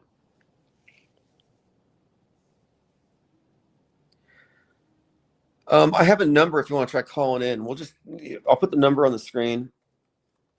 It's 505-510-4226. We'll see how it sounds. I'm going to have my laptop out. Google phone is on. And we'll see if they can understand you. Hopefully it sounds clear. Good One Day says, I'm not out to debunk or prove anything. Sure. I mean, it's not a serious, deep belief, chemtrails, but it's evidence of how powerful the mind war is, because they can get you to accept a faulty premise and you will stick with it for decades. and then you become impervious to additional information or inconvenient facts. The fact of the predictability of contrails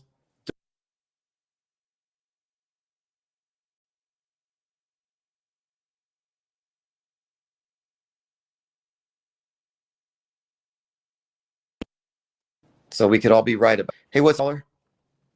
Can you hear me? Yeah, I can hear you fine. Okay. Can the audience hear me? We'll test it live right now. You know, you want to see if it works. Yeah, that's what I'm saying. So Let's watch the chat. Let's see if they can hear you and me, and then you'll know if it works. exactly. And so if this is clear to the audience, if they can hear your end, then I can use this in the meantime. Well, Diana Southard already knows. Does that mean yes? Anyway, I'm just going to tell you in the last 4 or 5 minutes, there's been a huge explosion in the Bronx with a vehicle. But if you see the explosion, but there's a bunch of firefighters hurt. Oh, Kinda really? like on 9/11. Yeah, it's a breaking story. I'm telling you. Somebody sent it to me like a minute ago. And I've been trying to call you to tell you want more ties of them rehashing the 9/11 and all that. Yeah, we got firefighters hurt now in a big explosion. Okay, that's good. Let me go ahead and pull up Bronx explosion. Appreciate that breaking news because this is very 9/11. I just wanted to tell you that's all I was calling in for. There's a lot more I want to tell you, but just keep going with where you're going. These trolls that are coming, I'm telling you, that massive tweet, you got people coming out of the woodwork right now, you know? That's maybe right. you can educate some of these people. That's right. My tweet has more than 400,000 hits in less than a day. That's yeah. awesome. Thanks That's for the call. awesome, Thank you. Appreciate it. Thank you. All right, that's Kevin Mooring. Bronx car explosion, at least 5 firefighters injured. New York City fire, car explosion in the Bronx, multiple firefighters. Yeah, very much consistent with what we've just been seeing. Oh, we have a yellow sunner and a blue skyer. Layla Schmidt. So a lot of people say that. They say the sun used to be yellow and now it's white. It's like, well, no, the sun is all the colors, so it's white. If you see any color in it, it has to do with the atmospheric scattering, and this explains why it's yellow at sunrise, sunset. But you'll notice that the only time your eyes can bear looking at it, sunset, sunrise, when it appears to be yellow or orange. The sun couldn't change colors, in other words. So the sun wasn't yellow, but why do people remember it as yellow? I think it's because when you're a kid, you draw a yellow sun. The cartoons have a yellow sun. Your cereal boxes have a yellow sun. Every cartoon. So I think that what's happening is your memories for the sun are stored in a filing cabinet where it's just this yellow circle. But now, the sky not being blue or the sky turning yellow, that is a purely subjective take. And I've heard that from a few people. But every time I go outside, it's contradicted. It depends on where you are, what time of day. But the rumor, the story is they're filling the sky with aluminum so they can beam an image on there for Project Bluebeam. But the thing is, the chemtrails, this alleged chemtrails, what you're actually looking at are ice. It's just ice.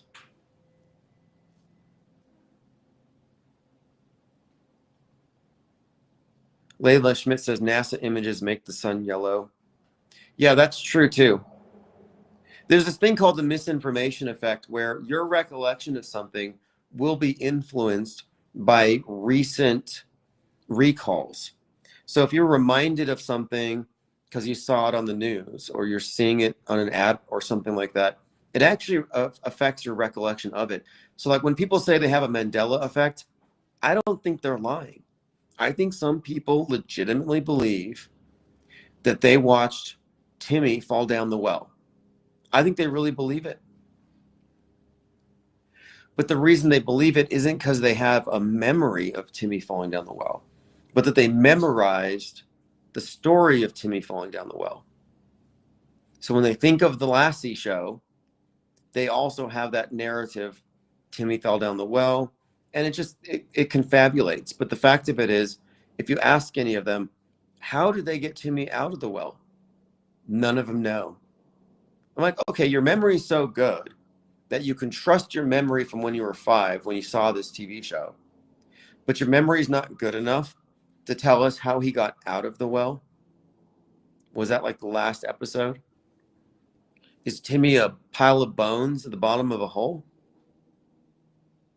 And you can go down the list for every single Mandela effect. You find out that they don't actually have an authentic memory of it, but that their recollection has been tampered with it. This is the sinister part, is the reason people believe in Mandela effects is the Mandela effect question gets them to recall their memory and then imagine a different version. So when you have a memory recalled and you imagine a different version, well, the thing you imagine and the memory are the same as far as images in your mind.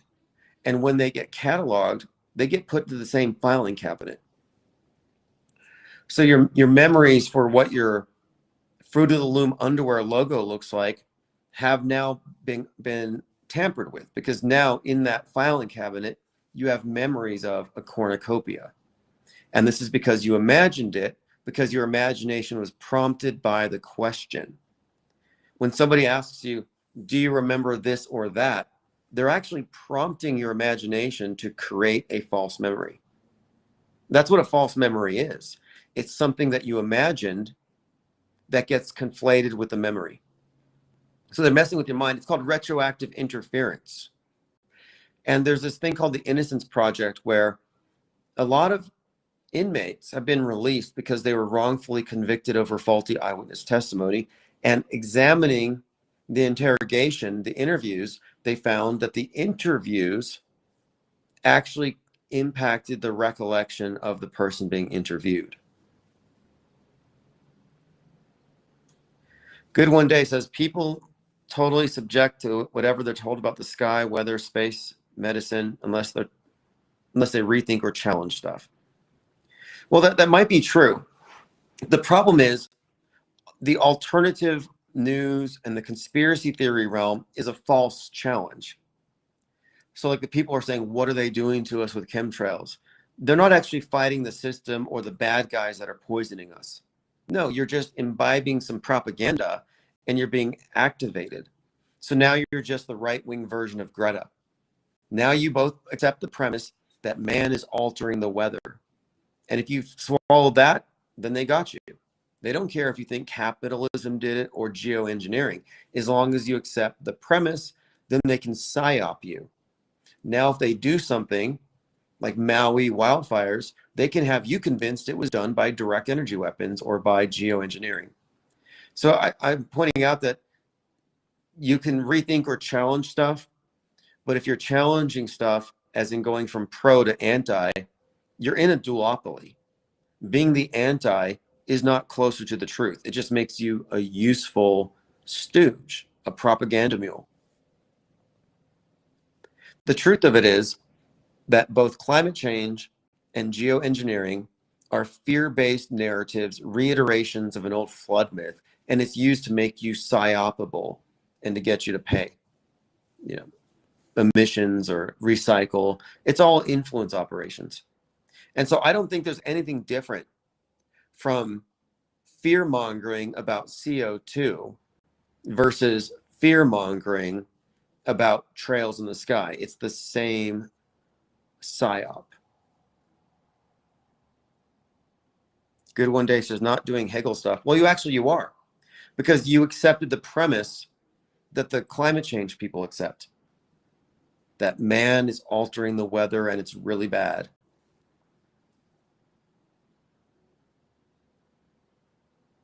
Layla Schmidt says, I remember when Disney had an intro with Tinkerbell, then suddenly that changed.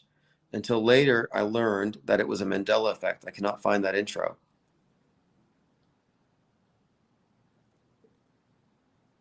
Well, what likely happened here, and they all have explanations. So what likely happened is your memories were somehow combined, and it was likely because the question was asked. It's actually that simple. It didn't change. Like there are people who said Fruit Loops used to be spelled Fruit. Now it's Froo. And these sound like bad jokes. Like, because you call somebody Fruit Loops if they're crazy. And someone's like, the spelling of my Fruit Loops changed. I think the reality has shifted and I'm in a parallel universe. Like that sounds Fruit Loops. But if you dig into it, it was never spelled UIT. It was spelled OO because if they spelled it the correct way, it would be false advertising because there's no real fruit in Fruit Loops. Layla Schmidt says, nobody asked me this question.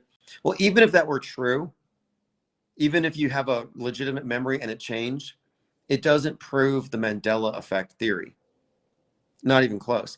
Some people say, I remember, and when people say I remember, you got to really take that with a grain of salt. I remember Dolly had braces. You know how many times I've heard that from people who weren't old enough to have watched it in the theater in 1979? Unless they want to say it was on the VHS. But a problem with that nonsense is that in the 90s, people were talking about this confusion as to whether or not she had braces. Like this was already one of these debates. And this was like 15 years before the Mandela effect even existed. Yeah, Busy 56, that's my thought. I wonder if part of the Mandela effect is the program is showing how easy it is to plant false memories. Yeah, I think what they're doing is they're planting false memories via the misinformation effect. Layla Schmidt says, do you want me to not trust my memories? Well, if you know anything about the Innocence Project, you would know that you can't trust your memories. Not to that level. Like, unless you have some very specific recollection of it, it might just be something you imagined or something you conflated. But do you have something more specific? Because no, you can't trust, because your memory can be interfered with retroactively. That's the scary part. That's the sinister part.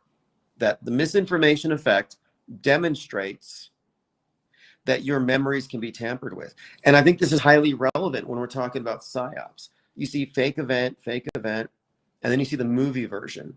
Or you see the movie version before the thing happens, like the movie foreshadows it. So these things that you consume in the movies, these are still memories, and they still affect everything else. And so no, your memory is kind of fluid. It's easy to tamper with. And the Innocence Project revealed that something like 75% of wrongful convictions are the result of faulty eyewitness testimony created by the interrogator bias, by planted suggestions. No one's immune to it. If you think your memory's infallible, you don't know how memory actually works. There's a really good psychologist who talked about how she had a poster in her office and it was a mix of Disneyland and Warner Brother characters. Well, Warner Brother characters never go to Disneyland. And she would ask people, do you remember going to Disneyland? Did you see Bugs Bunny? And they would say yes. And they would describe memories of interacting with Bugs Bunny at Disneyland. That couldn't have happened.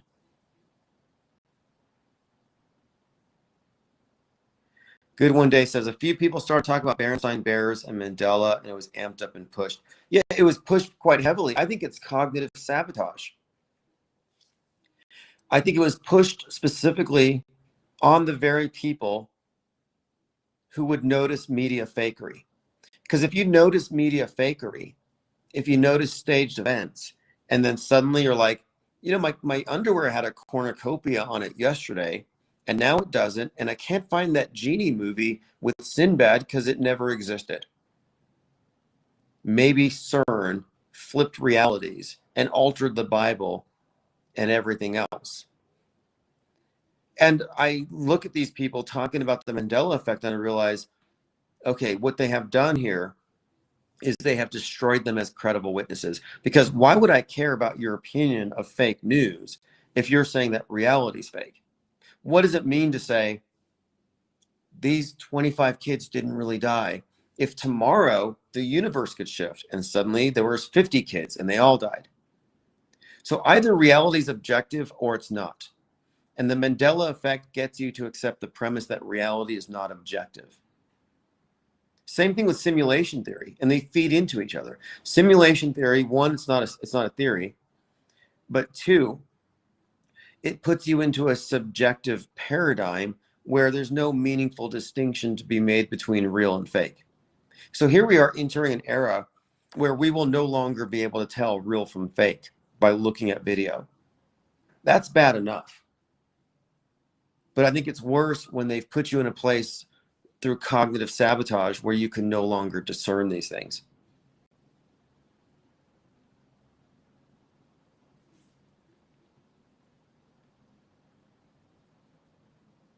The Mandela effect is not innocuous. Layla says, the Fruit of the Loom logo, I learned what a cornucopia was because of it. I have a picture that someone found of an old t-shirt with the logo. Here's where I'm pointing out that this is why I think it's somewhat cynical and manipulative, is that the picture that you saw of an old t-shirt with a cornucopia is fake. It never had a cornucopia. And so what I'm suggesting here is that you saw a Mandela effect believer's Photoshop recreation, and now that gets associated with your memories. That's pretty much how it works. But I've gone through them with a fine-tooth comb, and I've debunked them one by one. There's no Mandela effect that stands up to scrutiny. The only one that even has a chance of being something that was altered would be the braces on Dolly. But that was acknowledged years after, and they had a different theory as to why they pulled the braces out, and it's because it made her look too young. And if that was true, then it would have been done before the VHS. So anybody claiming that they had the VHS, they saw braces, were lying. Layla says, I never would have learned what a cornucopia was if I never had one. I'm pretty sure that every kid in school makes a cornucopia Thanksgiving thing and associates a pile of fruit with a cornucopia. So then you got your underwear with the pile of fruit, and it's natural to assume a cornucopia. And then you might even find a Fruit of the Loom commercial with a cornucopia on the side or something. But do you have a direct memory of it? You probably don't. Intelligent Counterspell says, maybe there are different timelines that we're supposed to be interacting with, but they've messed with our frequency, so we think it's all one timeline. Well, that's what they want you to think. I'm saying that the Mandela effect is there to make you think that we're all on subjective timelines. So they take you out of objective reality over logos. Like, oh, Kit Kat doesn't have a hyphen anymore. Mind blown. Nothing's real anymore. And if you're saying nothing's real, then your opinions about the news have no validity. So when somebody says they believe it, believe them. I believe you that you saw underwear with a cornucopia on it. However, I believe the fact that, yeah, I'm trusting you that you believe it. I don't think you're lying. It doesn't qualify as a lie, but I think you're suffering from a false memory. Well, then you're not suffering. You might be enjoying it. A lot of Mandela people rather enjoy their Mandela effects. They bond over it. Like, oh, what Mandela effects got you? Oh, okay, well, our timelines are 90% compatible. Like if you know somebody who remembers the Bible verse changing and remembers the Ford logo changing, but they don't remember Ed McMahon passing out big checks and you do. Well, that's a pretty good match, 2 out of 3. Lord Laney says, my memory of the cornucopia is when the pilgrims were eating with the Indians and the feast and the cornucopia were on the table and they were shaking hands. Yeah, well, there's a logic to it. Pile of fruit, assortment of fruit, cornucopia. It goes together. It makes sense logically. So people put these things together. It also happens with songs. People said that the song by Freddie Mercury, by Queen, We Are the Champions, a lot of people said, oh, it's a Mandela effect. It used to have another verse. Well, maybe it would just sound more complete if it did. Another problem with this entire proposition is that there are so many examples of multitudes of people misremembering song lyrics. So you're saying that our memories are so perfect that we know from an ancient memory that reality shifted, but we get song lyrics misremembered all the time. How do you differentiate between what is and what isn't a Mandela effect?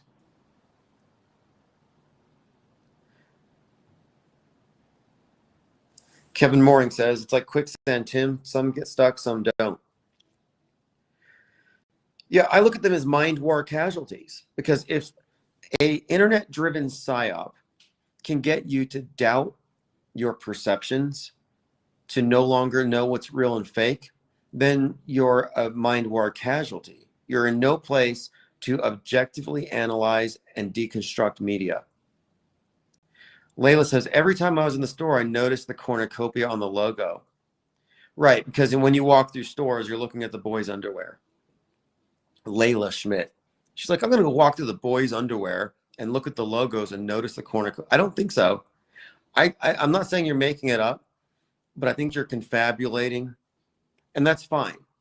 A lot of people remember Ed McMahon passing out big checks. And I'm like, where are the grandchildren of the old ladies who got the big checks, who inherited that wealth? Where are the people who are like, yeah, my old family wealth comes from Ed McMahon? Where are the Ed McMahon millionaires? Well, the reason people believe it is that America Family Publishing and Publishing Clearinghouse, who never hired Ed McMahon, ran commercials at the same time. That's what happened. They ran commercials at the same time. They were competitors. And American Family Publishing admitted that they were smaller, but that they could take advantage of Publisher Clearinghouse's big advertising budget by allowing the confusion to continue. Timmy fell down the well, a very popular one. Well, it turns out that the dog does push some oil magnate down a well, some oil speculator. Layla says, it was on our t-shirts and underwear of all genders. Okay, so in your memory now, all the children, all genders were running around with Fruit of the Loom cornucopias on their shirts and on their underwear. I think it's very easy to imagine things. And that's one of the things that PSYOPs do. They play upon your imagination. So if you think about like Midjourney or Grok, like give me an image of, and you give it a prompt, and then it gives you an image. Well, when somebody asks you, do you remember A or B? That's a prompt. It doesn't take any physical effort or mental effort. When somebody says, do you remember Darth Vader saying, Luke, I'm your father? Well, the instant they say it, it exists in your memory. You heard them say it. Your imagination can then merge with what they said. This is how you create false memories. And then you conflate that new recollection as a hypothetically true thing with your old memories. And then you have what's called cognitive dissonance. When they say, do you remember A or B? They're challenging your very perceptions. Like, oh, wait a minute here. It says Jiffy, but I think I remember it was Jif. So if they can confuse you and get you to question your perceptions, then guess what? They're gaslighting you. And what gaslighting does is gaslighting gets you to doubt your perceptions and trust the person getting you to doubt your perceptions. The media gaslights us all the time. Don't believe your lying eyes, believe what we're showing you. Or don't believe your own perceptions, believe our selectively curated version, or you're crazy. That's pretty much textbook gaslighting. When somebody even offers the proposition that, oh, the Ford logo didn't used to have a swirly. Okay, well, now they're challenging perceptions because your entire life it's been swirly.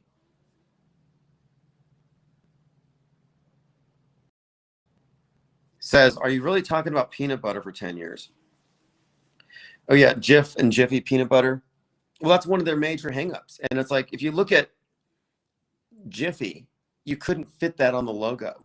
I mean, the logo is these 3 big block letters on a peanut butter jar. If it was not Jif, if it was Jiffy, you wouldn't be able to fit it on a label. But it's fascinating because the people who are proponents of the Mandela effect are not maliciously lying, but they're lying. They're lying to themselves because their memory has been screwed with. So we're dealing with, in a sense, victims of a propaganda. You could call this an active measure. I think that's a term in Russian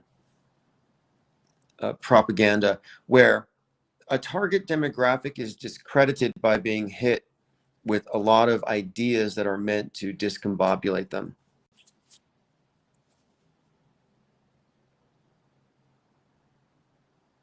Polly says people get Jif and Skippy mixed up, actually creating Jiffy. Right. Or they hear something in a movie. So like the Darth Vader Luke thing makes a lot of sense if you watch the whole thing. You can't just go off of a small piece of a sound bite, like Luke, I'm your father. Well, Luke, I'm your father wouldn't make sense if you look at the whole scene, because it would have been redundant for him to say the name Luke again.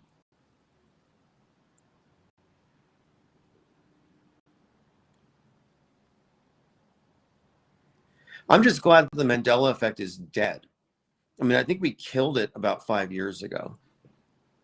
It's hardly worth debating. We confronted it because it was being pushed. And I was like, wait a minute here. This is afflicting too many people who are making very bold claims about what is real and fake. And if you're going to be saying that this event is fake, but reality is fake, then I really question, well, what does it mean? Like if I thought reality was fake and we're all on different timelines and everything is shifty, you think I'd be concerned about holding the news to some objective standard? If I was a subjectivist, would I be involved in an objective deconstruction of mass media? No. I think everything's just a dream. Everything's an illusion. Nothing's real. Hey, they're lying today, but maybe it'll be true tomorrow. So no, I would have no incentive to do this if I wasn't rooted in objective reality. But a lot of people in Trutherville are unmoored. They've been tampered with. I mean, really. Let me go ahead and check my tweets before we go. We talked a lot about coincidences today, and we're in agreement. We agree. These are coincidences with this plane crash and the 9/11 stuff. These are coincidences with the plane crash and Dick Cheney and the mayor of New York. Yes, they're coincidences. We agree with that. By definition, they are. The part that you may not agree with is that there is intentionality behind them. And the infrastructure for simulating events with all these coincidental links and getting into every single propaganda vector and syncing it all together is already there. It's what fakes all the events. It's that part of government that operates through putting propaganda in every single conduit, including the news. And why do they do this? Well, it's because our history is prefabricated, written in advance, performed in front of us for our own benefit, and then it goes into the historic timeline, our record, our consensus version of things. History is lies agreed upon. That's what Napoleon Bonaparte said.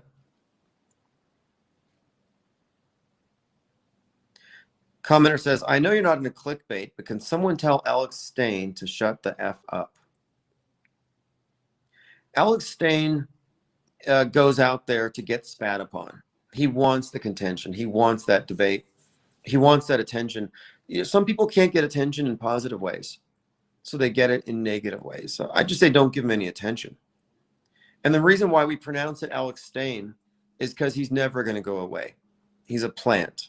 He's a crisis actor by definition. Okay, Layla Schmidt is totally Mendoozled. She says, Berenstein Bears. I pronounce it Berenstein, not Stain. I learned that from a book. I sounded it out. I remember seeing it spelled out Berenstein. Well, every time you say, I remember, you might actually be saying, I'm accessing imagination-enhanced memories. And what's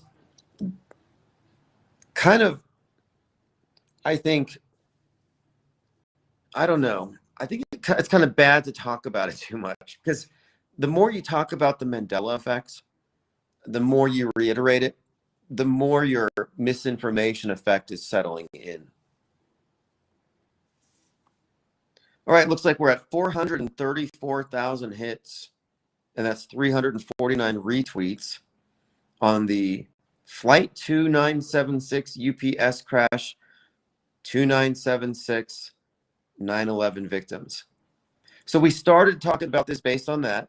I said it was 9/11 coded. That was yesterday. And now today, 9 dead, 11 injured. It's even gone deeper since then. Every aspect of this event is 9/11 coded. What's up, Richard Jones? Thanks for joining. Diana Southheart says they plant these ideas in people's memories in every form of entertainment: movies, news, emoji, sports, video games, commercials.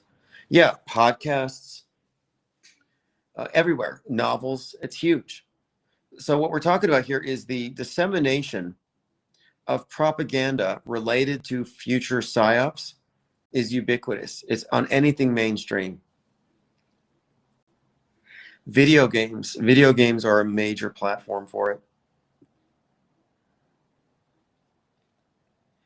And I think what they're doing is they're proactively filling up your mind with these ideas because you have associations. So when you see something new, you're going to have what is my previous association with this? And if your frame of reference has been set by video games, that colors how you interpret things. You know, I pointed this out years ago when I was looking at mass shooters, where I was saying the generation of mass shooters emerged after serial killers. But concurrent with that, you had the video games coming out where it seems like every video game seems to be a first-person shooter. So now you have an entire generation of people who are, their demographic is being targeted with mass shooting psyops. And at home, they're playing mass shooting games. So you hear about some shooting and they're like, yeah, this 120-pound weakling, this nerd kid, kicks down a door and has 25 headshots. Well, I'm sorry, but that doesn't sound believable to me. But if your frame of reference is video games where you're a first-person shooter and you kill 50 people a minute, all headshots, and you kick down doors, I'm suggesting that the video games help make the propaganda more believable. Or you're inundated with 10 years of movies about Islamic terrorists committing terror acts in America. 9/11 happens. There's a logic to it. It's like you've been primed, you've been programmed. That's why we call it predictive programming. Layla says, I'm aware of multiple timelines, but I also know that there is an objective reality. Well, then which one is it? I mean, by definition, which one is it? There's not multiple objective realities. It's a singular thing. And so if there's timelines, then you're invoking this idea that the universe is actually subjective, that you might be in a subjectively different timeline. Mango says, oh, what a long weekend. What day is it? It's not even close to a weekend. I think you're Mandela affected. All right, thanks, Kevin Mooring, for helping to test out the phones. We'll probably do more of that here soon. I don't know how well the audio will pick up, but I think it sounded okay. I'll have to listen to it in the replay.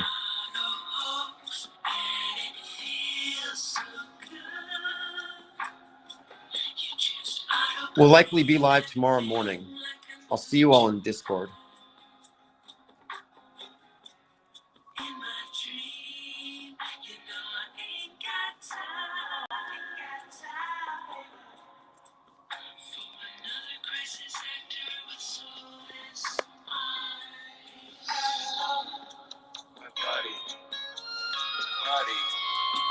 My buddy.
October 21st, 2025.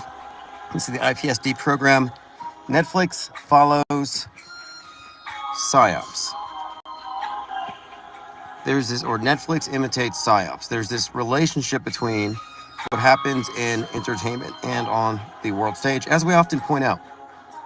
And it shouldn't really be a point of contention. We've demonstrated this. It's formulaic.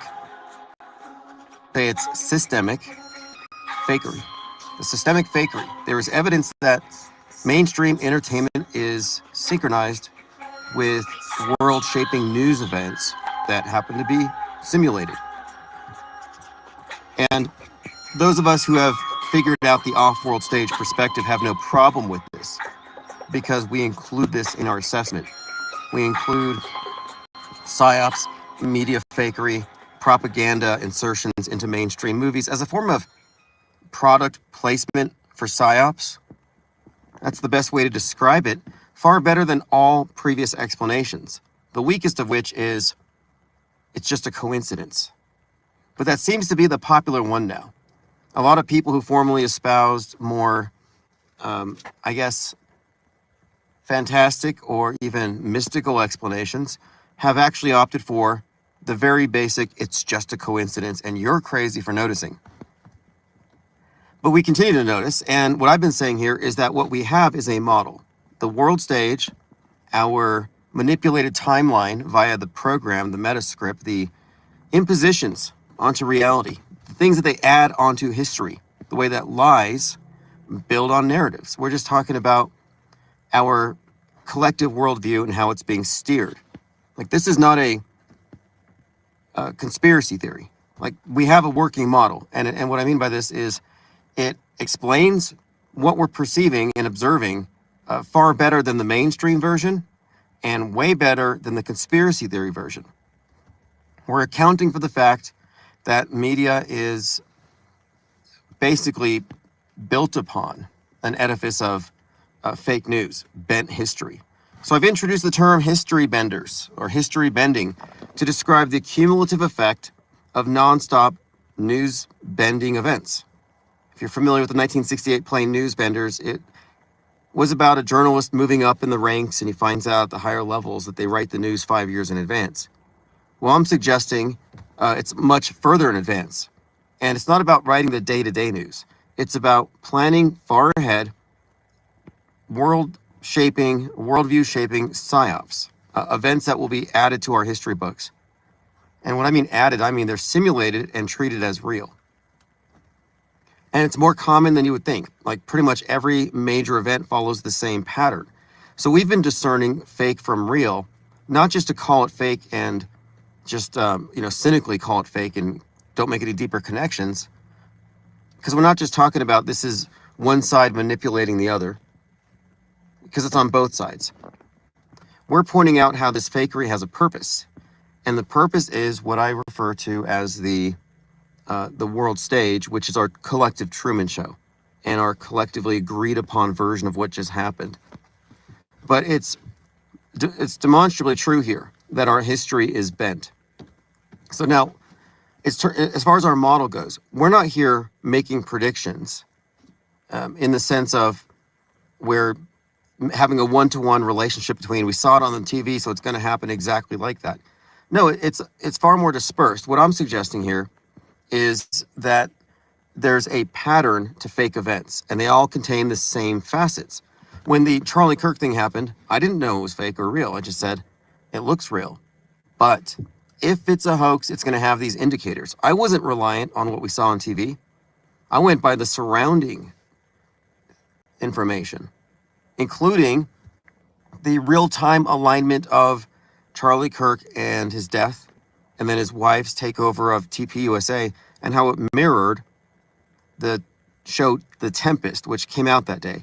And these movies overlap in so many ways. I mean, it's actually, I'm not going to say it's ridiculous, because it's predictable. It's not even shocking anymore. But again, getting back to my point here, that we have a working model in that it contains predictability. The reason we use the term predictive is because hindsight, you're looking back and you're like, wait a minute here, we should have seen all this. They're telling us in advance. They're preparing us like advertisement. Think of it as product placement. They're putting future history into our heads in advance. They're sculpting our opinions in advance. And again, it's systemic, it's inescapable. So this brings us back to, or up to speed with yesterday. Yesterday I was live with Fakeologist, as we're going to be every Monday. And he was talking about the crown jewels stolen from the Louvre. And we looked at this thing and I said, it's because it's been blasted on all these networks. It's one of these ubiquitous stories. It's probably fake. And he agreed. And we were just talking about how you have these engineered events that are not even treated like true crime scenes, but are used to engage the masses in some kind of, it's basically PR stunts, but it has a myriad of reasons attached to it. So we were asking, what's the point of this particular hoax? And we had a number of ideas, but right afterwards, someone in the comments had pointed out, we just had the No Kings protest. So isn't it interesting that we have the No Kings protests and then the crown jewels get swiped? So I thought, okay, that's kind of a hoax indicator, because we're talking about it's not just movies, it's movements. It's like BLM, it's like the MAGA. All these things are reflected in the movies pretty much when it comes to these things. So the No Kings protest would have everything to do with the crown jewels being stolen. Not a difficult leap, but do we know it's real or fake? Well, the next thing you know, someone points out, hey, on Netflix is a show called Lupin, about a guy breaking into the Louvre and stealing the necklace of Marie Antoinette. So here again, it's Netflix, because somebody said, oh, you guys just binge watch Netflix to know what's going to happen on the news. It's like, no, I don't binge watch, but I noticed that Netflix is an established propaganda vector, and it's heavily featured in everything. That's why I've been jokingly calling this place Planet Netflix, and I'm just saying we've been vindicated. So not only does this character in this show Lupin that's out right now want to steal the necklace of Marie Antoinette, but think about it. What happened to her? Decapitation? Kind of a No Kings protest? So now you see a connection between the decapitated Marie Antoinette, her necklace, the stolen crown jewels, the No Kings protest, and Netflix. And it's not just us, because I heard about this on Inside Edition. Somebody posted a link to an Inside Edition story. So Inside Edition said that this story has echoes of Netflix. And like, isn't that interesting? Because I've been saying that this is an echo chamber, that there's no meaningful distinction between news and entertainment because it all exists within the same echo chamber.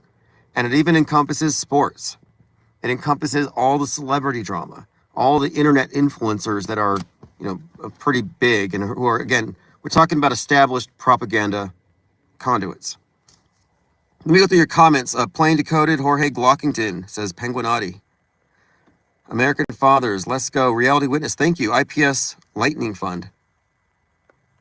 Yeah, the IPS is moving forward. We are now imposing our MSM standards in Trutherville. And a lot of people are kicking and screaming. We had someone fighting for 40 hours straight, I don't think she slept, on Twitter, trying to convince us that these are all just merely coincidences, yet simultaneously agreeing that the events are fake. And what I've been working on here is creating a series of infographics and a 45-minute talk to break it down in a way that makes it easy to comprehend. Because I understand it's not easy to understand. If you have accepted news as essentially real your entire life, if you're not aware of just how bent our news is, it'll be a bit of a paradigm shift. And when you find out how bent our history is, it's a paradigm shock. And what we're doing is we are raising the standards. When I say imposing, it's sort of the same thing, but I just don't think that we should treat the alternative media like they're any different than the mainstream. We should hold them in just as high contempt. Because what they're doing is contemptible. They're propagandists. They're mind warpers. This is mind control. That's what we're actually looking at. And why do truthers get a pass? Because they have good intentions. Because normies in Normieville have good intentions. But both of them are, as they say, the road to hell is paved with good intentions. So Lord Laney says, Mr. Osmond of IPS, what do we do once Hollywood Babylon falls completely Babel style? Interesting question. Valid question. In fact, I have a lot to say about that. Hollywood Babylon, as it connects to the Babylon working and the New Age goddess, and Barbie, interestingly. We talked about this when Barbie came out. Barbie came out alongside Oppenheimer, and there's some fascinating connections there. But the idea with the Barbie movie, which I analyzed, I called it the pink mass, a reference to the black mass, just basically suggesting that that is a literal idol. The movie made a big deal about Barbie Land, which I think was Babylon. But if you didn't see it, the movie opens up with a 50-foot tall Barbie in a black and white striped bikini, showing one eye, doing the wink, as these little girls playing with dolls are told by the narrator that they're being conditioned to a life of drudgery as mothers. And they take the little dolls and they dash their heads on the rocks, and Barbie approves. So I don't know if you've seen it, but it's worth looking at. American Father says, just ordered a new book, brother. Bent History, History Benders. Thank you. And the term History Benders is in the book. The reason for getting the book out is because I knew that my life was going to hit some chaos.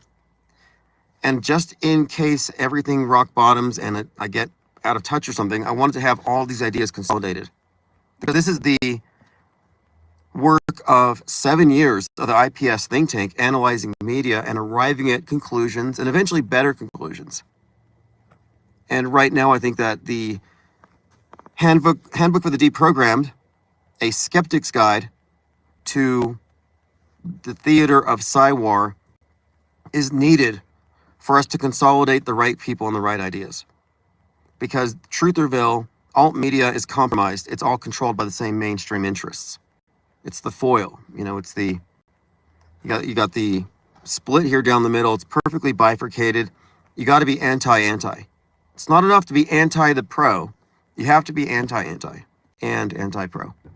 If you take an anti-position on anything, you're basically aligning yourself with a bunch of suckers or brainwashees, media literalists.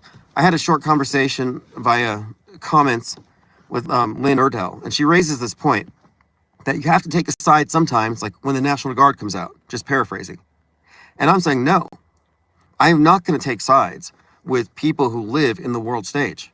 The off-world stage perspective doesn't take sides. It exists outside the political horseshoe. And when you can see it, and this is why they don't want us to see it, when you can see the world stage, you're going to step off of it. What's the point of engaging? We're analyzing it like anthropologists. Like if you can imagine the masses of humanity are sitting before a giant screen, most of them have their faces pressed up against it, and it's their primary frame of reference. We're talking about media in general, from all platforms, and including bent history, our worldview, and our worldview's distortion. That's our frame of reference, collectively. The conspiracy theorists go further. They're not only pressed up against the screen, they've walked through the screen because they exist within a subset of the mainstream programming. It's ironic that the alternative media goes into a deeper level of programming. I would liken it to Normieville's blue pill dreamers blissfully dreaming. Red pill is a nightmare. Neither are awake. The awake ones would be those who have stepped out of the program, and that would be those of us who have socially distanced from the giant screen.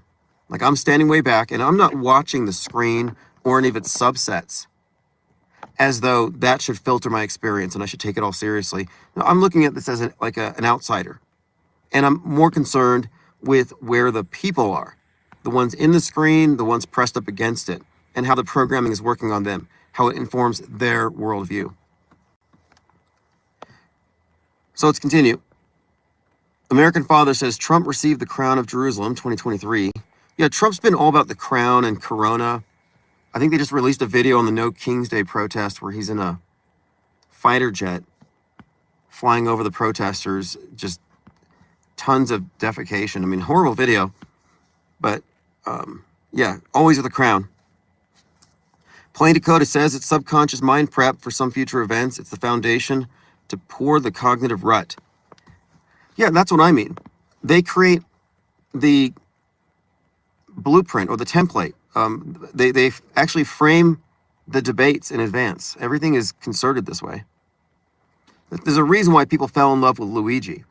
It's because Luigi resonated with certain characters. The way they revealed him at first, the hoodie on, like Robin Hood, class warrior, robs from the rich, gives to the poor. Joker is built into his character. And he's also a big part of Netflix's The Madness, which came out shortly after the Luigi thing went off. And the theme in The Madness perfectly coincided with the rise of Musk in the White House, and then the left rising up against him. Because The No Kings is also about Musk. And then they started destroying the Teslas. Well, that's all class war stuff.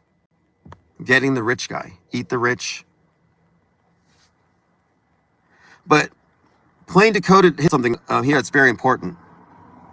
We're talking about propaganda or influencing people through, covert messaging in mainstream movies that are coinciding with events that they have scheduled in advance.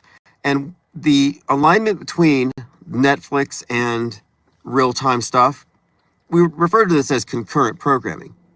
But what you'll find is that the programming for these events actually exists further back.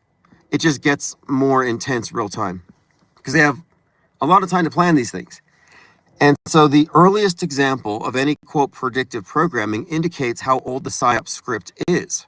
And that is because the PSYOP script must precede its insertion into the propaganda movies.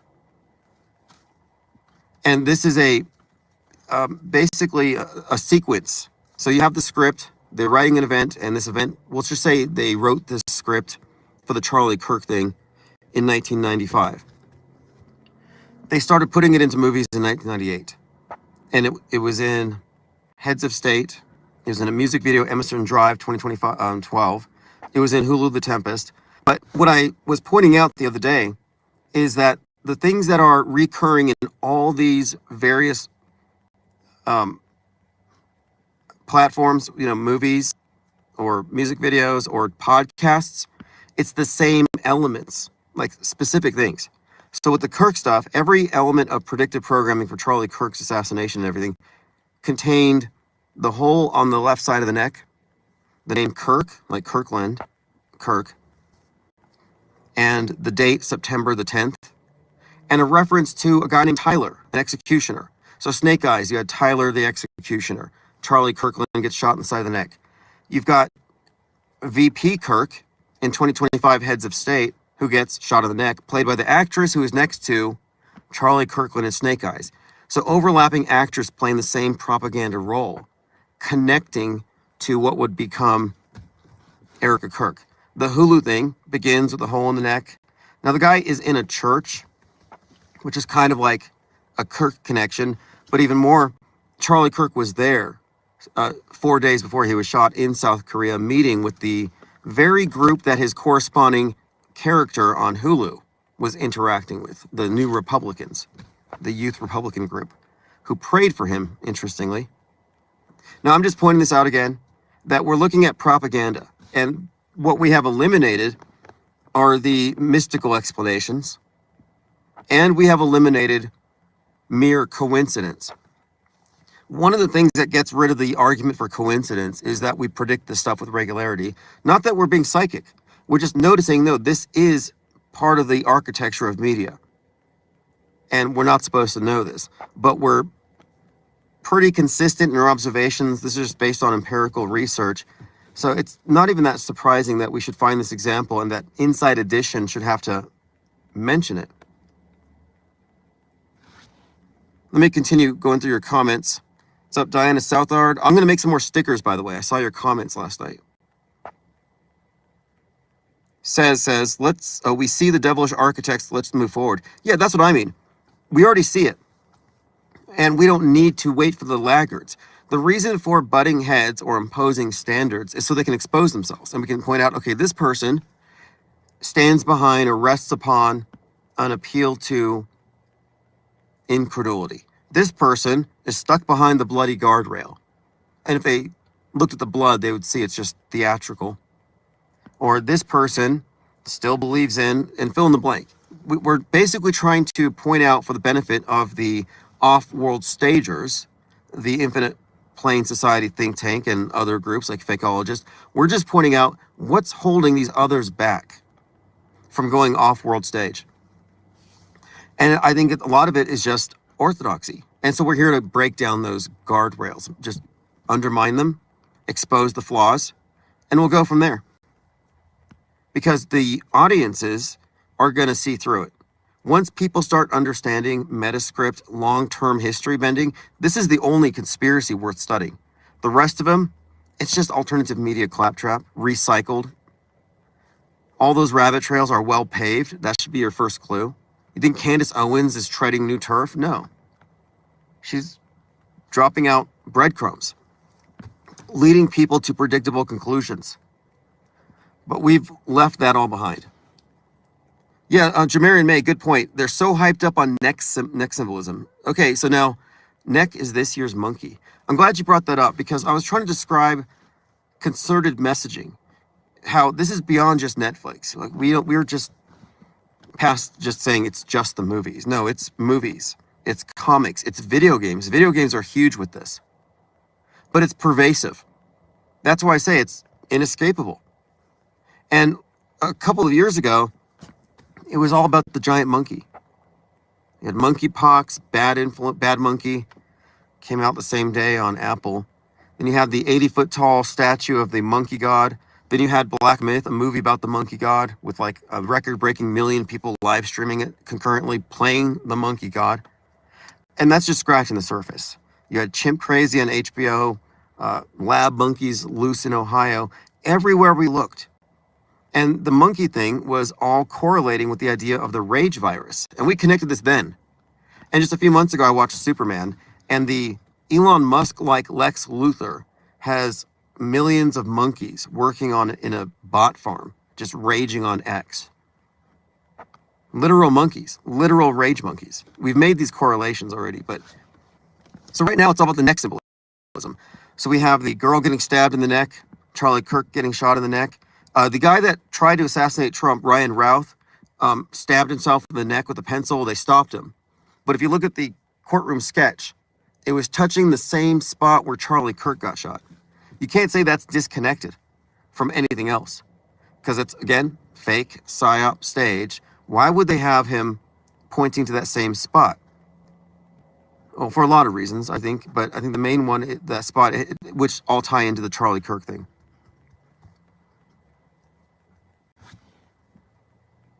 But yeah, you're right about that. The neck symbolism is pretty big. So Marie Antoinette's necklace being stolen definitely corresponds to the neck thing, the execution. Oh, here's one.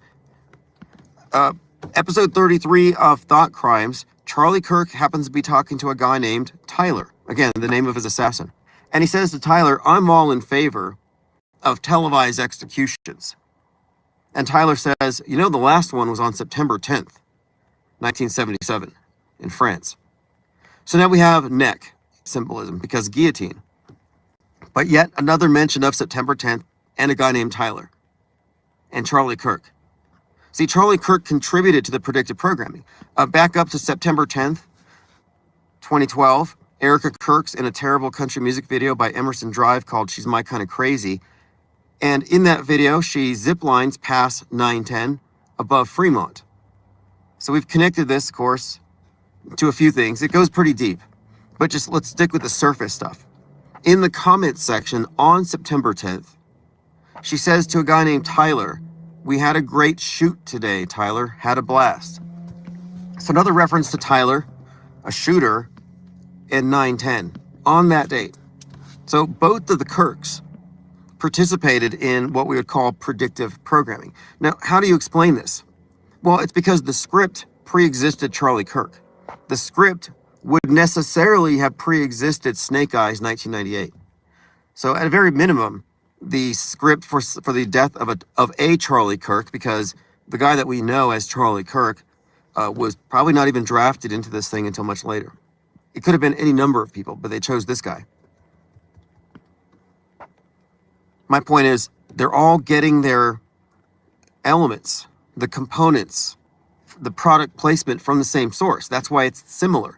That's why all these movies feature bullet to the left side of the neck. I mean, Charlie Kirkland, Heads of State, even The Tempest. And The Tempest has it, I mean, it's consistent. That's why I'm pointing out Ryan Routh, pointing to that side of his neck.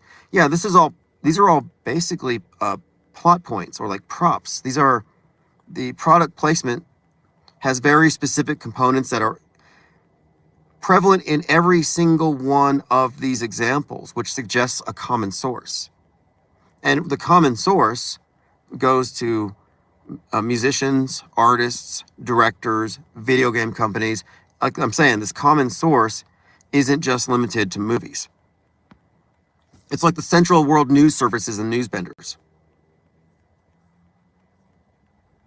What's up, Ted Stryker, Reality Witness?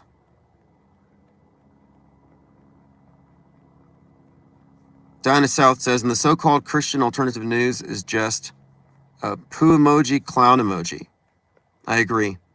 Eccentric Views, thank you for joining. Anime Gematria says, life imitates art or art imitates life. Life imitates psyop. No. Psyops imitate art. But sometimes it's the other way around, because the robbery happened after the Netflix show.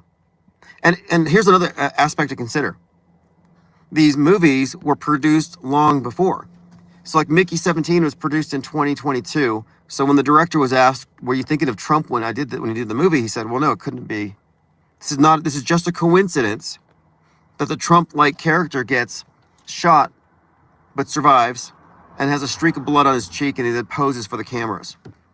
He actually demands the cameraman, hey, focus on me so I can show off that I survived. He didn't say fight, fight, fight.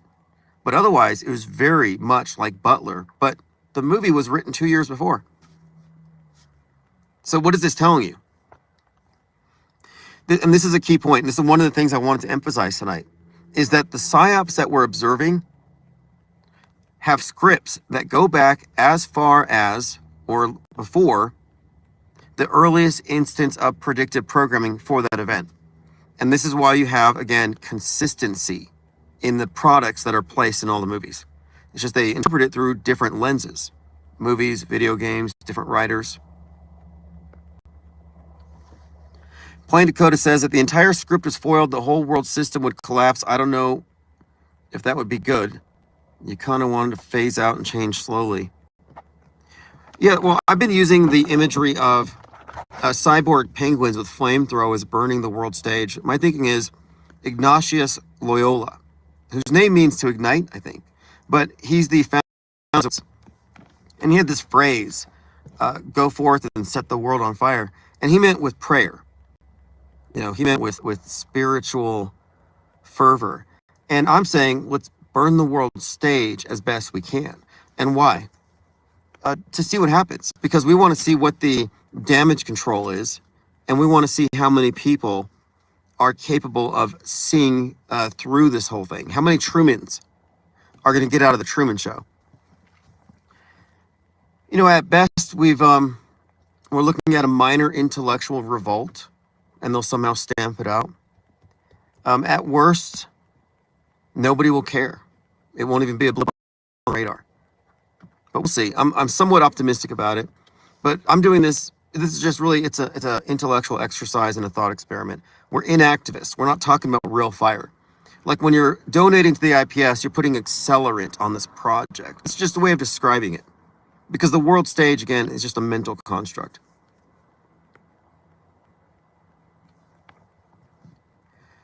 American Father says, Horror Babylon, Jack Parsons, JPL Laboratories, space travel. Yeah, well, look at the Babylon working. You've got science fiction writer who found Scientology, and you can mock Scientology, but it's a space religion. And I don't even think it's any more ridiculous than NASAtology. NASAtology has better special effects, but Scientology has better actors. And he was there with Marjorie Cameron. And now Marjorie Cameron was the Scarlet Woman. She was described as the Red Witch. This is a recurring theme in movies too. But she represents what Barbie represents. But Marjorie Cameron represented Hollywood in the movies. So you combine the movies, Hollywood, with the space religion, and then combine it with Jack Parsons, OTO. Basically, you could describe it as Mystery Babylon being merged with science fiction. And a religion conveyed through the big screen. Marjorie Cameron turns up later as the Whore of Babylon in a movie by Kenneth Anger. And Kenneth Anger is another one of these characters who's very prevalent in all these stories. He wrote Hollywood Babylon. Hollywood Babylon came out as Babylon, the movie, starring Margot Robbie, who played in Barbie. There's some connections here we can get into that combine basically like sex, Satanism, and movie stars.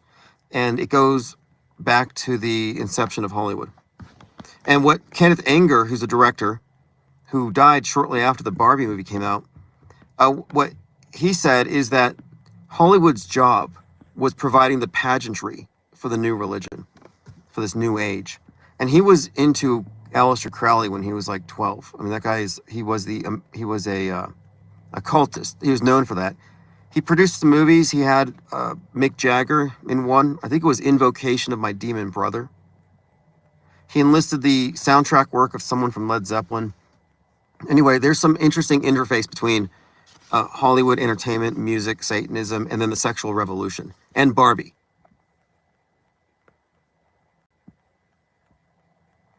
Lord Laney says the old show Lupin third had a bunch of jewel heist episodes. Going to go back and rewatch. Yeah, there'll probably be some predictive stuff. What I find interesting is that in the Netflix show Lupin, they're stealing the necklace of Marie Antoinette. Suggests to me decapitation on the day that the No Kings protest goes on and the crown jewels get stolen in real life. So you got real life, the Netflix, and activism synchronized. So what does that tell you about activism? It says don't take sides. Like, there's a cause that you really think is important. You're going to compromise in reality and run in with the brainwashies. I've said this for some time. This is a massive open air asylum in this regard. And there's no purpose to organizing them because they don't know where they are in terms of objective reality. They don't know how subjective our worldview is and the implications. What's up, Reality Witness? Inside Edition was where Bill O'Reilly said, F it, we'll do it live. Epic soundbite. Jermaine May says, have you seen that Black Mirror episode where the woman watches Netflix and every episode is about all the effed up things that are happening concurrently in her life? No, I didn't. It's good to know that Netflix purchased all of your DMs and search history on Facebook. Like, they know what's under the hood. They can tailor psyops to target demographics because they know what you're looking at. And that's one of my points here, is that predictive programming is mass media. It's not like what I write. If you write something and it coincidentally predicts the future, it doesn't have any bearing on this because you're not a script writer. We're talking about writers, we're talking about people who are producing our history. That's what we're actually referring to here. And they are definitely using the logic of Edward Bernays when it comes to mass influence operations.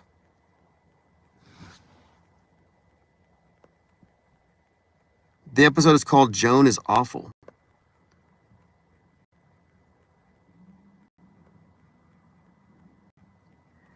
O'Brick says, the same people who love Luigi said the movie Joker could inspire right-wing radical action. Yeah, well, that's interesting. What I noted with the Joker movie, and this is before we coined the term concurrent programming, I noticed that Joaquin Phoenix was involved in this Change the World environmentalist protest. He was protesting against meat. He saved a cow. And he got arrested with Jane Fonda on, I think it was called Fire Something Friday. I got to look it up because there was a burning glow behind him and it said change. And the idea of change the world was reflected in the following BLM protests. But his real life character was kind of merging with the Joker movie. And the Joker movie, of course, it's class warfare because he's the poor guy. He's been made into a clown. He's in the subway, which represents the underclass. And the rich guys are accosting him and he kills them. And he becomes a hero. And he leads a revolt where they're all wearing masks. So the BLM protests were rooted in class warfare, systemic oppression, and a bunch of masked rioters. It was very chaotic. And I had suggested at that time that they've been using the Joker to represent the underclass, the poor, in the class warfare scenario. And what did Luigi represent? Class warfare, killing a CEO, underclass. And we found many connections, by the way, between Joker and Luigi. Batman, on the other hand, would represent the right. He's even dressed like the cops are dressed like the SWAT police look like Batman. He's like this right authoritarian fascist thing. And that plays out pretty consistently. You know, if you remember, Batman Begins, the movie came out on March 4th, and I said, hey, this is going to signify March 4th right-wing terror. And the day it came out, the day Batman came out, Joker, as in Joker Sarnath, the Boston bomber, had his death penalty reinstated.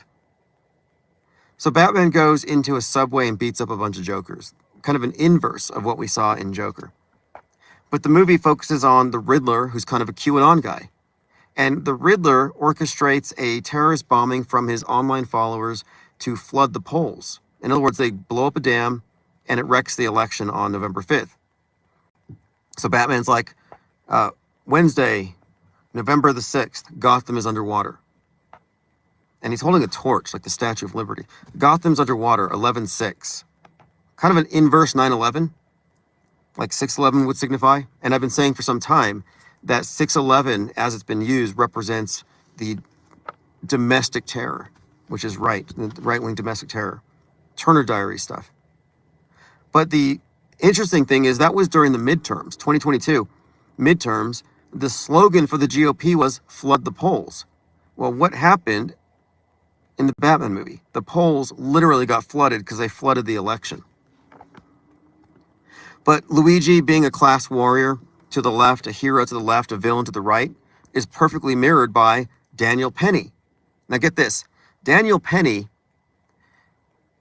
represents a hero to the right because he's fighting people in the subway. He's beating up the Jokers in the subway. He kills Jordan Peele. And when Daniel Penny gets released and he gets a big job with JP Morgan, Luigi goes into jail. But here's the thing. Daniel Penny was called a Batman. Marjorie Taylor Greene said, this is Gotham. We need more Daniel Pennys. We need Batman. So you've got this Batman connection with Daniel Penny, the Joker connection with Luigi. Class warfare on both sides. One, of course, venerates Batman. The other venerates Joker. It's left and right. So the Joker movies have actually paralleled our bifurcated political horseshoe system where it's like, yeah, one side's villain is the other side's hero, and they're crossing paths in front of us. One goes in, one goes out. What's up, Copaesthetic? Says IPS or bust. Sunkwork says Netflix, PsyOps imitate Netflix. Yeah, the neck thing represents concerted messaging, something they've consistently put out there. And some have correlated the Kirk thing with the George Floyd kneeling on the neck. Plain Dakota says, the sell-out mainstream shills are quite alarming. How many are there? All of them. And all of their listeners. This is, when I say imposing standards, I'm not trying to change the propagandists in alt media.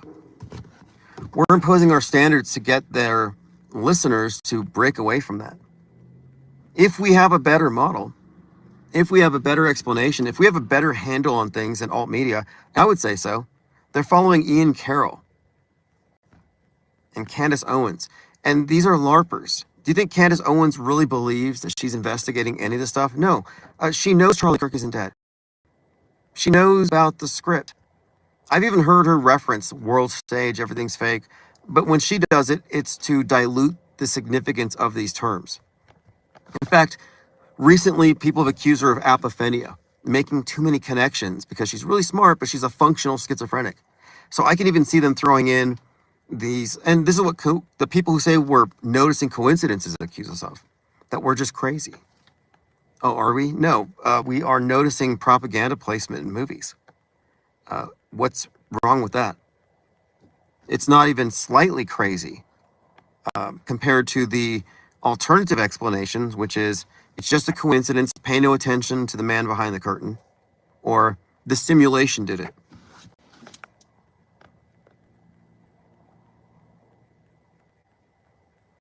All right, going through your comments. Piano says Luigi and Mario, Louis and Marie Antoinette, last French monarchs of France when revolution happened.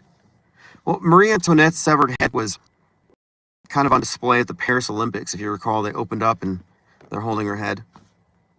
But again, if you just got here, Marie Antoinette's necklace is stolen in Netflix, as the crown jewels are stolen in real life during the No Kings protest, which gets rid of the crown and involves chopping off. Essentially, if you look at how the Marie Antoinette's necklace would represent chopping the head off. So there's some kind of connection here. In fact, Jim Carrey just said something a week ago that went viral. He said half the country imagines themselves holding Donald Trump's head. Jim Carrey. And again, these are all propaganda conduits. They're given lines. They're told what to say. This is very evident with Robert De Niro. One of the reasons we found so many examples of predictive stuff with Trump is because of Robert De Niro and his Trump derangement syndrome brought a lot of the stuff into the forefront. Because we're not looking at them as, oh, this is an actual actor who's just mad at Trump. No, he's still an actor when he's on the world stage. He's still in a character. And in this capacity, he's basically serving us propaganda narratives. Same thing with Alec Baldwin and Stephen King. Stephen King, by the way, has a movie out called The Long Walk. And I saw some promo for it where he's walking down the road with the 47 necklace on. And the movie is about this Squid Games-like scenario, but it's based on a book that's decades old. It's like 1979. But it has this game where they're walking down the road, and if they go below 3 miles per hour, they get shot. Very morbid stuff. But the movie is based upon the point of view of the character from the book who's number 47. So you got Trump deranged Stephen King, and there might be some significance here in all of it, I think, wearing a 47, looking like a dead man walking. Like he looks like a skeleton the way he's walking. And that's because I know he's had some health problems, I'm sure, but whatever it is, people have noticed it. He looks like walking death, but he's got the number 47 around his neck. And how is that not connected to Trump? There has to be some connection. So I'm going to have to watch that movie. Stephen King is another one of these metascripters. He's another one of these writers whose work is featured in our collective history in the form of PSYOP reinforcement. You know, his Shining, The Shining, if you haven't seen that movie, it has foreshadowing for 9/11, in addition to referencing Apollo 11. Just some Kubrick stuff.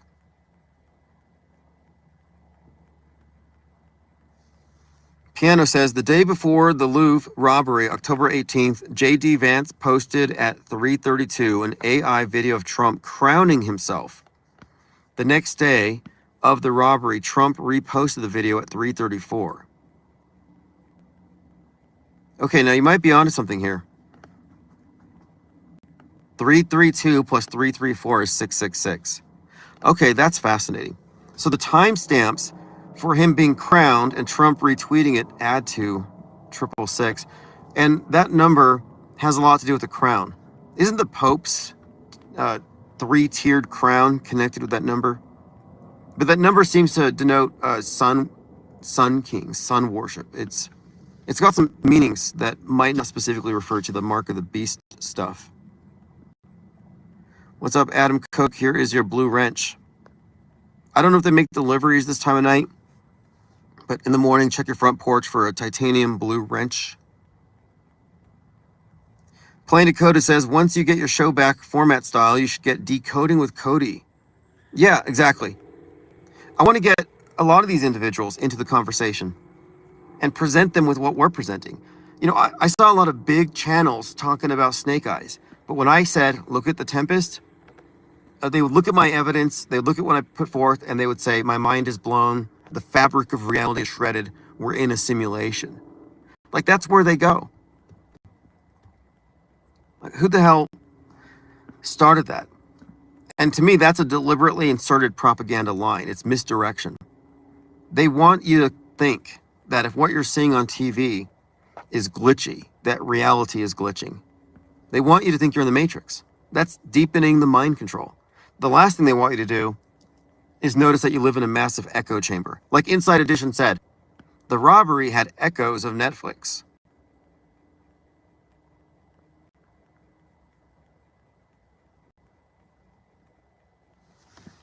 Lord Laney says, the French Doge was the ruling before the French Revolution.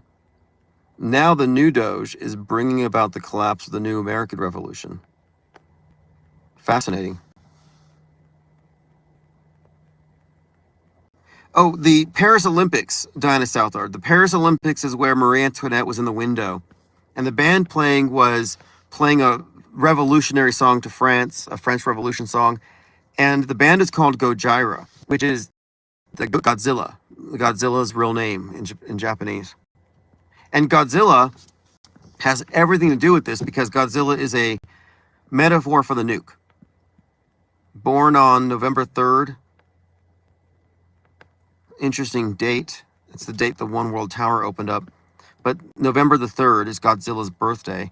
And I think his birthday is 46. I got to double check. But again, he was basically a personification of the atomic bomb, just kind of like a metaphor for the bomb, this big monster. And so Oppenheimer comes out adjacent to Barbie, and they made jokes about Barbieheimer. But what I was suggesting is that the Godzilla, which came out the same summer, is part of the same concerted messaging as Oppenheimer. And I watched that movie, and I was doing some comparison, and it's pretty fascinating. We may have to go back and revisit it. But it may all tie into this theme of the nuclear submarine, like Hunt for Red October, which became part of the conversation after Alec Baldwin shot the Helena Hutchins, who's from a place where the book by Tom Clancy takes place. And of course, Alec Baldwin was in that movie. Tom Clancy has often been credited with being almost prophetic in his books. And he talked about this. He talked about, I think there's some kind of connection. I don't know if the CIA talked to him or something, but he brings it up, how his work has been looked at as almost too prescient, like he knew too much. But again, this is ridiculous. If you remember, on 9/11, the space station saw 9/11 from space. And back then, the special effects were way worse.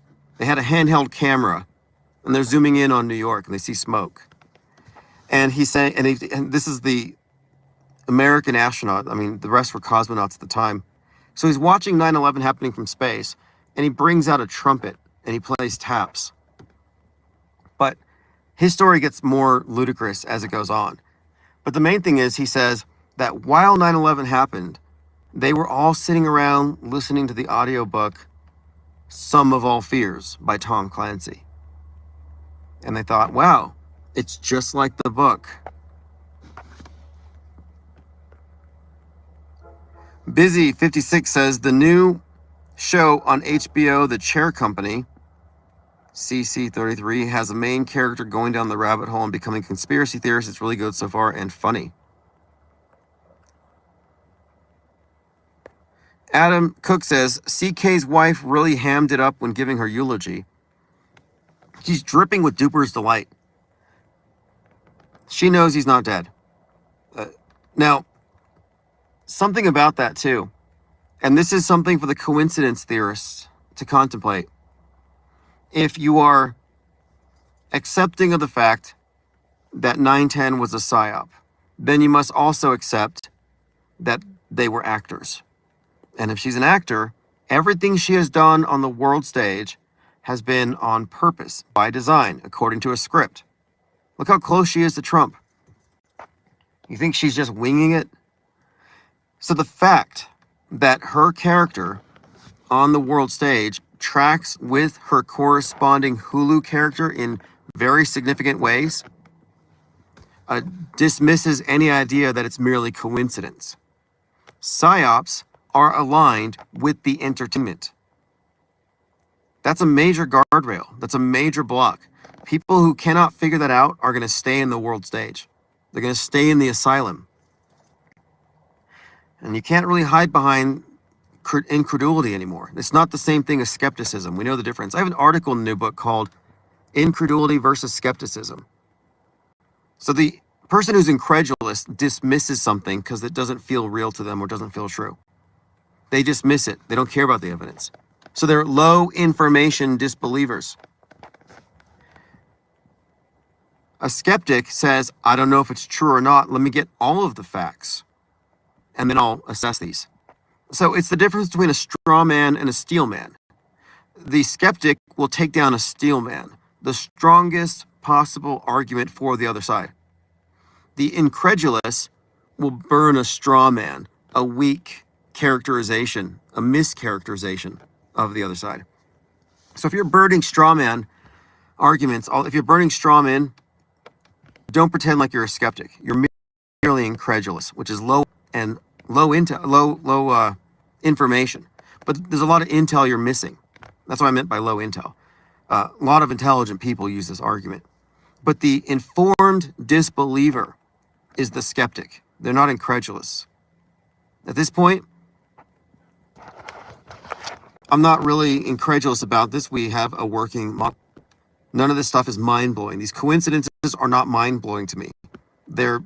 It's systemic fakery. It's evidence of, again, the deliberate entrainment between fake events that become part of our history. It's the history bending events, turning points in our history, and the propaganda that prepares us for it. Thank you, Reality Witness. Tim's studio light budget. Yeah, I'm actually out on the street, sitting in a driveway. Reality Witness says Jesuits are very bad guys. Well, the thing is, Jesuits are associated with stagecraft and theater and special effects, even like actors set on fire. I mean, they had special effects going back hundreds of years. So my choice of the name Insider, as in INCITER for the tabloid, is a reference to Ignatius Loyola. And so my expression was a twist on it. It's go forth and set the world stage on fire. And so inciter refers to, the incitement of an intellectual revolt. And also the word is something of a homonym for insider. And we're dealing with insider information.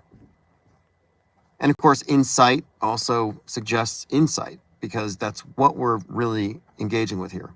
Certain insights. Piano on Dante says, this loaf story has to do with Trump, The Economist magazine, The World in 2017. Right, The World in 2017.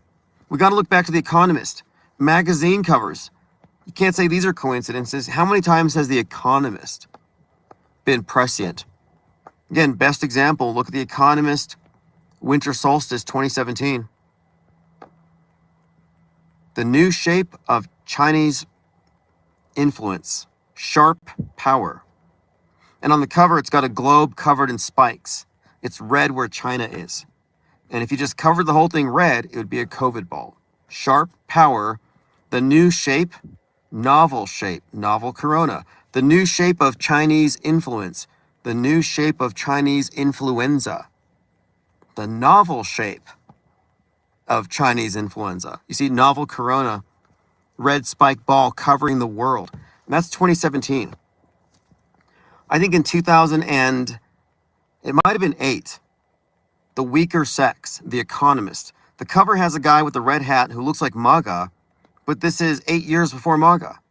And he's sitting inside of a male symbol, but the symbol's been turned down because males are oppressed to the right.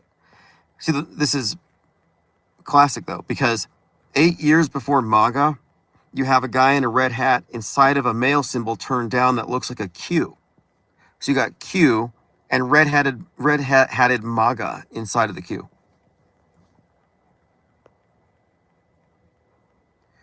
What's up, Matt Ice 2025?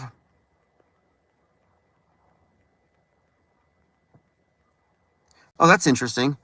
The World in 2017, Trump crown, yellow vests. Yeah, the yellow vest thing, because the guys who stole the crown had yellow vests. And they made a point to say that the vests, one of the vests fell on the ground. So they dropped a yellow vest. So there must be a connection with that as well. He says on the Economist cover, Trump had the rod of Hermes, who was the god of trade and robbers. Thank you for that comment, Piano. And yes, Hermes is the Roman version of the Greek. Hermes is the Greek version of the Roman Mercury. And the god of, I guess, Mercury is a trickster. Trickster is a huge part of it. Thieves.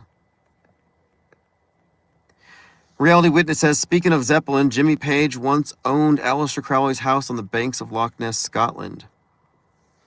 Yeah, I've heard about that. There were some connections between Aleister Crowley and these various rock stars, and of course Kenneth Anger was a big Crowleyite. And it's not really talked about many places, but I'm pretty sure he was behind or is a co-founder with the Church of Satan. So this guy's kind of behind the scenes. Some have credited him with, we're talking about Kenneth Anger, the director. He's been given some credit for having conceptualized the first music video. Like he was putting together music videos, I think, for anybody. Very experimental stuff. I've watched most of his stuff, and a lot of it's not great. Not what I'm really into. But I think it's called Lucifer Rising is interesting. A lot of Egyptian stuff combined with UFOs. It might be worth revisiting. Reality Witness says the Statue of Liberty represents Lucifer. Yeah, I thought so too. Isn't it made of copper? And copper is associated with Venus. And isn't Venus Lucifer to the Greeks? There's a lot of connections there with that one for sure. I heard they're going to build a 400 plus foot tall statue of Prometheus on the West Coast. And Prometheus is kind of synonymous with Lucifer in several ways, kind of rebel against the god, or rebel against the authority. And he's thrown off Olympus.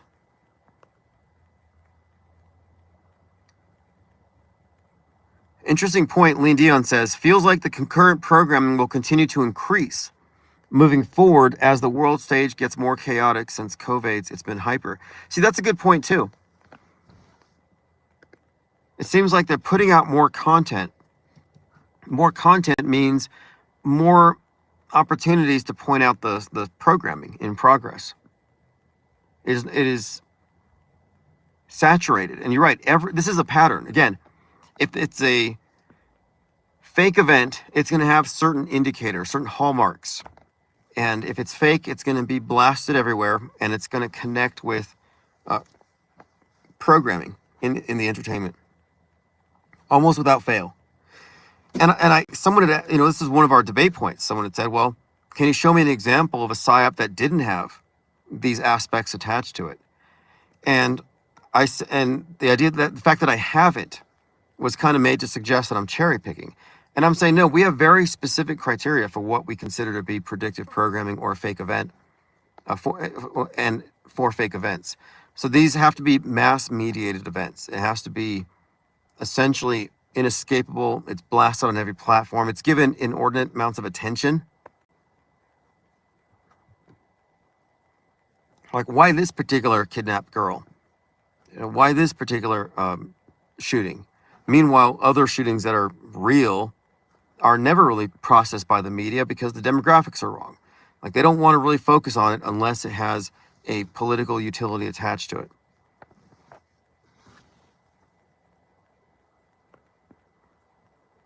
Diana Southarter says, Jim Carrey, Truman. Yeah, Jim Carrey, The Truman Show. Jim Carrey as Truman Burbanks. And Matt Gaetz grew up in that very house from The Truman Show.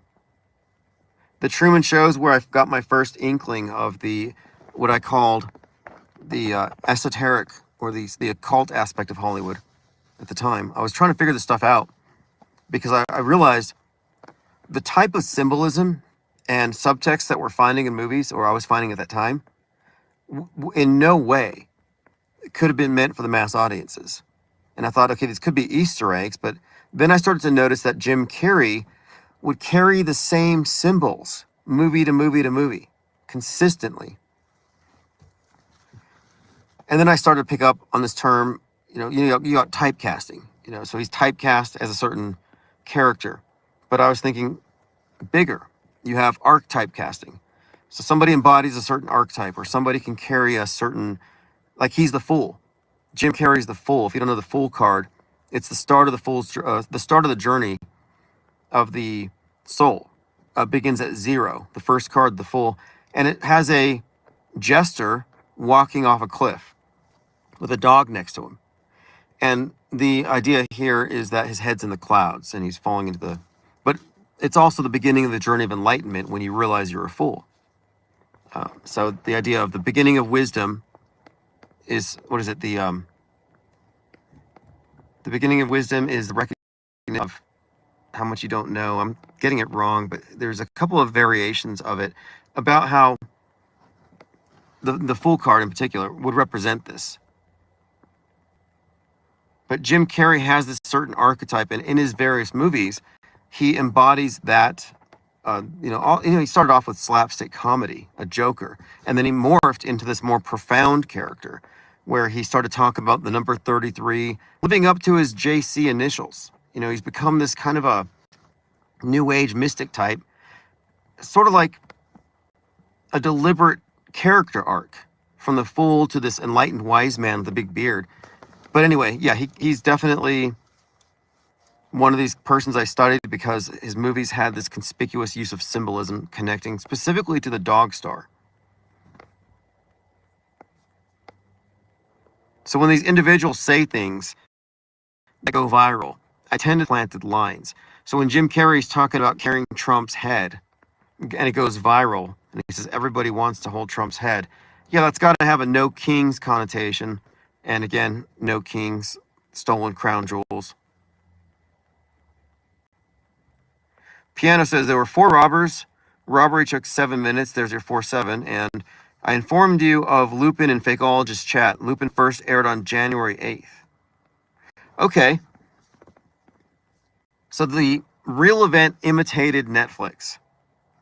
But the timing of the event also coordinated these things with a No Kings protest, which thematically connects it to the Netflix's focus on the necklace of Marie Antoinette, which again had her head chopped off during a No Kings protest.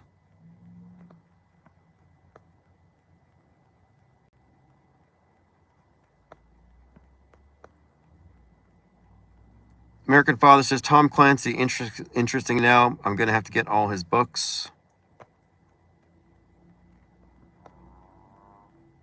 Yeah, Tom Clancy is one of many authors we should mention. I think we should create lists. This is one of the reasons why I think that we're not supposed to connect the entertainment to the psyops, because the psychological operations are performed by anonymous, faceless agencies. Some secret stuff, Homeland Security, Department, DHS, whoever's doing these things, coordinating with media, politicians, hospitals, police, all the way down. But you don't really have any names to reach out. I mean, sometimes you're like, okay, the same police chief presided over the Vegas hoax and the Maui fires. Like, you do get occasional glimpses. But when we're looking at the entertainment stuff, we can name names. We can name the meta scripters. Which directors, which writers, which musicians have been co-opted for the purposes of psyop reinforcement content. In other words, sellouts. And we can name names. And I don't think they like that. So they prefer that we ascribe all these things to mere coincidence, or to say, oh, these directors were just possessed by the egregore, the zeitgeist, the demiurge. Like, we heard it all. And there were a number of people who were forcibly trying to shove these alternative theories down our throats for like the last year, to the point where we called them out as agents and they act all butthurt about it. But it's like, well, you're running cover for the metascripters. You're running cover for the PSYOP entertainment complex. Big mind control. You're muddying the waters and you're trying to shut us up with explanations that are not as good. They're not satisfactory. They do not answer anything. They offer no predictability. We can, in fact, predict. We do. Someone said incredulously, so you think you can watch Netflix and predict the news? Yeah. I'm sorry, but you're incredulous. Let's see you be skeptical. Let's see you examine every single instance we point out, and then see if you can hand wave it away.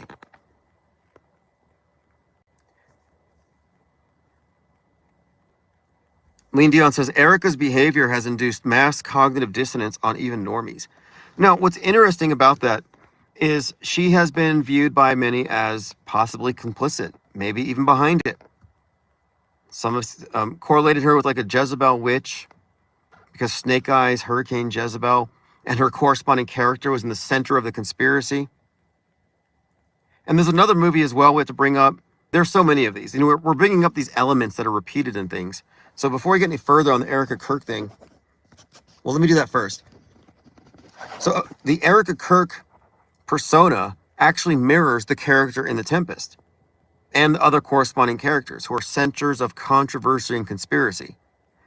But in particular, in The Tempest, she's accused of grieving too gracefully, that grief is ugly. Her grieving is called into question. So I'm thinking, wait, that's just what happened with Erica Kirk. Had you sat down like I did and watched The Tempest episode 1 through 3 when they came out, you would have seen the character Erica Kirk entering the world stage, taking over her husband's organization, the new Republicans in the movie. And then you would also see her crying on cue to win over her base, faking her crying and being called out for it. And then the family has suspicions because she didn't love her husband, because she was never there, but that she was always there just to take over his organ. So there's quite a lot there that I'm saying it's intentional. That it's not that she's a bad actor. It's that she's acting the role of a villain. Or she's acting the role to create the perception she could be a villain. But we're talking about repeated elements, and I mentioned Ryan Routh trying to stab himself in the neck. He tried to Kirk himself with a pencil in the courtroom. They didn't squib him. Would have been cool if he had squibbed all over the courtroom. But there's another movie called Americana. And in Americana, there's a guy gets shot in that same spot in the neck with an arrow. So his name's not Kirk or anything like that, but what's the connection here? Well, if you look at Americana, Turning Point USA, and MAGA, it all makes sense. Ryan Routh tried to kill MAGA. Turning Point USA is MAGA. MAGA is Americana. Turning Point USA wants to go back to this nostalgic version of America, which is what Americana essentially is. So they shot Americana in the neck. The guy gets shot in the neck on Americana. Charlie Kirk was Americana being shot in the neck. So it's all repeated themes. So you have the elements, the hole in the neck, but you also have the broader theme attached to it.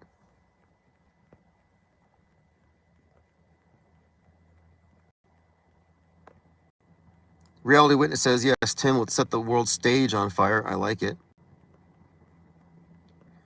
That's the plan. It's been the plan. I mean, we know what's coming. You think we're going to stop? Like, we're not going to stop this.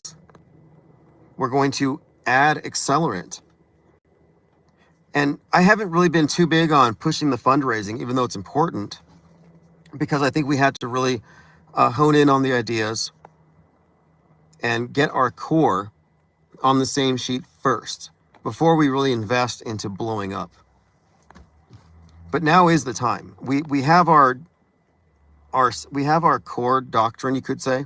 We have codified not just auto hoaxing, applied skepticism, but also the model of the world stage and the off-world stage perspective.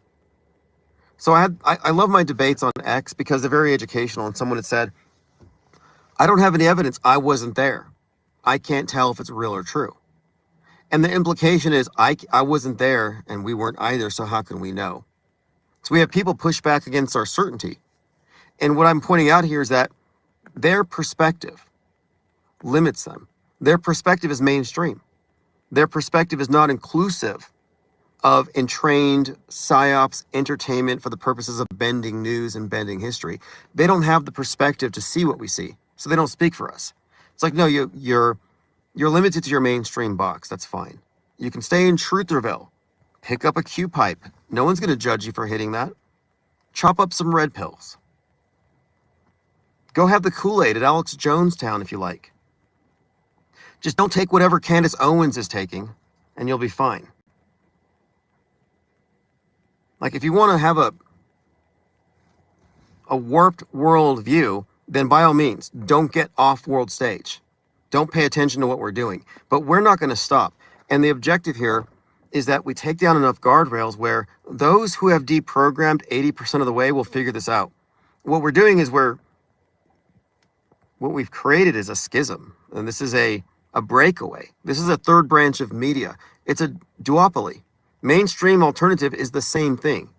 There is no platform for off-world stage. There's no platform for people who are PSYOP savvy, who know about the world stage and also the long-term effect of fake news on our recent history.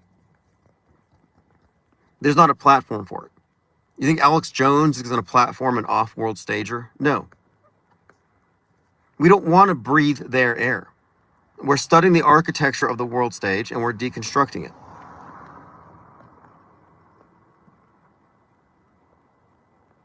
Going through your comments. Okay, there's something else someone brought up. So we're talking about how the concerted messaging goes through every single platform. And Synchromorpheus had noticed some stuff with the Cardinal player, Alejandro Kirk. And there's some pictures. You got to go to my minds.com/Infinite Plane Society to see these. So you got a guy with the name Kirk. And in one of the photos, they're splashing like water from a water bottle, and it's got the same spray pattern as Kirk's blood from his neck. I'm like, okay, that's weird. What's with that guy, this Kirk character? And then you find out that he was born on 11/6 and got into the Cardinals on 9/11/2020. And the Cardinals logo looks like a bird with a red splat on the side. It does look kind of head woundy, which has been noted. And also, Patriots Awards 2025 will be on 11/6. But anyway, this Alejandro Kirk guy, you see the blood coming out of his neck. The headline says pain in the neck. So why do you have a ball player with the name Kirk and a headline pain in the neck and a bunch of liquid gushing from where the neck wound would be? And then you find these connections with the birthdays. I'm just saying that these are elements. The neck wound element, the name. These are elements that pertain to the original, whatever it is, the history augmenting script, but being reflected on a totally different platform in sports. You have to see the picture. Can't be a coincidence.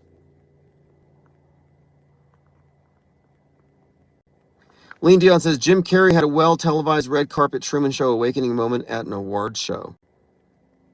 Yeah, seems to me that he's an actor portraying somebody going through some kind of awakening.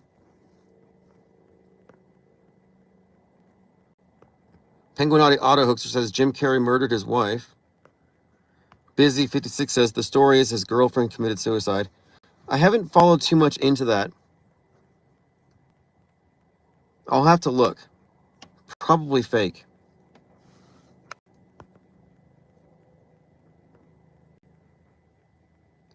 American Father says the Nazi song everyone loves is called Erica. I didn't know that.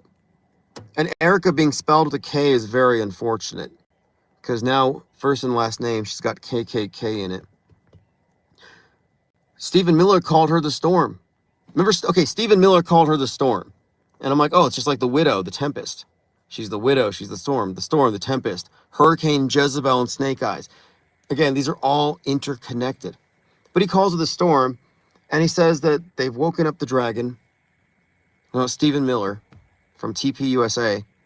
And then Stephen Miller makes some comments, has some heated rhetoric about purging judges, and then some judge's house burns down. And it's blamed on Stephen Miller. So I'm like, oh, dragon, burning down houses, what's going on?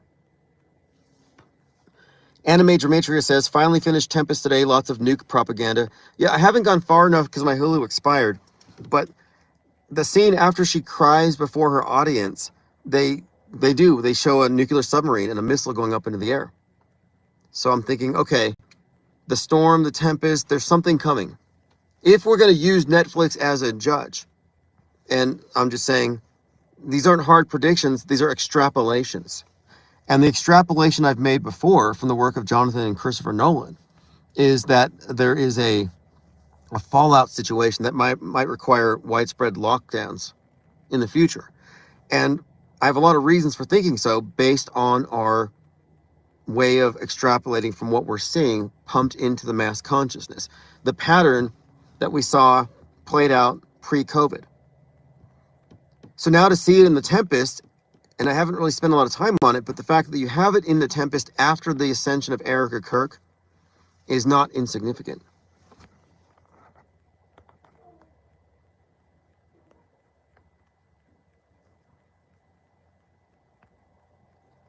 Okay, let's see here. Going through your comments. Pippi Langstrup, thanks for joining, says, I know what I don't know thing.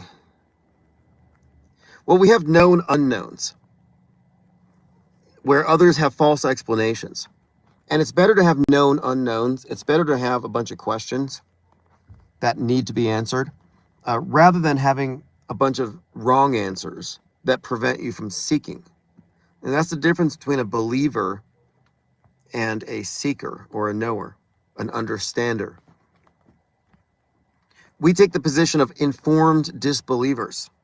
Informed disbelief is better than low information belief, and it's better than low information disbelief.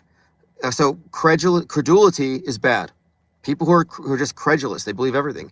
Incredulity is bad. People who flippantly disregard, don't believe anything. So don't be credulous or incredulous, be informed. An informed disbeliever. You can be a non-believer.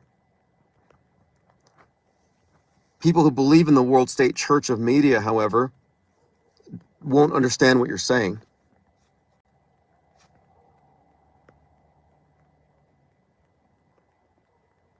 All right, we've gone through a lot. I touched on the Blue Jays. Alejandro Kirk, born 11/6. Charlie Kirk's getting a Patriot Award on 11/6. And the way that he's been represented, pain in the neck and the drink gushing where the neck wound would be, yeah, that's too much to ignore. We talked about the connection between the crown jewels being stolen, the No Kings protest, and as Inside Edition pointed out, Netflix echoed, it had echoes of Netflix, because the show Lupin features similar robbery, but it's the necklace of Marie Antoinette, which again connects to a previous No Kings protest. You see how layered it is. It's too layered to just dismiss it lazily as a coincidence. And the evidence here, because of the, I would say, the political utility of these various psyops, the evidence is highly suggestive, or I think it's conclusive, that the origin of it is the same entities that are doing the psyops. We don't need to talk about dark occult societies or simulations or any of that stuff, because no, these events have a political utility. They influence the masses. This is a pattern already. It's very well established. And the predictive programming is a part of that process. What's up, Mango Penguins? We're 78 minutes in. Plain Dakota says, perhaps they're going to resurrect some kind of alternative version of the authoritarian control of recent German history. Well, history does rhyme. It's highly unoriginal. That's what I've been pointing out. That these rabbit trails that truthers are following, they're chasing after Candace Owens and Ian Carroll and Alex Jones. And those guys are driving in expensive cars on well-paved trails. Like, oh, look what we just discovered. No, it's not new. You know, back when JFK was shot, there were debates. Was he shot from the front or the back? Same thing with Kirk. And one other point here I have to make is that we did not say the Kirk thing was fake based on the video. That is not our sole reference point for this. My contention is that the video is not enough. And I also am certain that the special effects are only going to get better, and it's become increasingly difficult to see through these things. So if your basis for saying it's fake is it looked fake, that's low information. The basis for knowing it's fake is derived, I would say, from the entire media echo chamber. The predictive stuff, the concurrent stuff, the celebrities that were involved in this. I mean, you had the resurrection of Charlie Sheen out of nowhere. September 10th, Charlie Sheen's back on Netflix. He goes on the top podcast in the world, Joe Rogan, and they're talking about the JFK assassination, conspiracy theories, Lee Harvey Oswald. And then Charlie Sheen shares an anecdote about getting sniped from the balcony and it hit him in the eye, whatever it was they flung at him. And then they talk about Charlie Kirk getting shot. So what I'm pointing out is the name Charlie, conversation of JFK, deliberate associations, the reference to being sniped, and then Joe Rogan says that was a great shot. Duper's delight on both their faces. And then Joe's like, should we talk about it? Charlie Kirk just got shot. It's like you knew.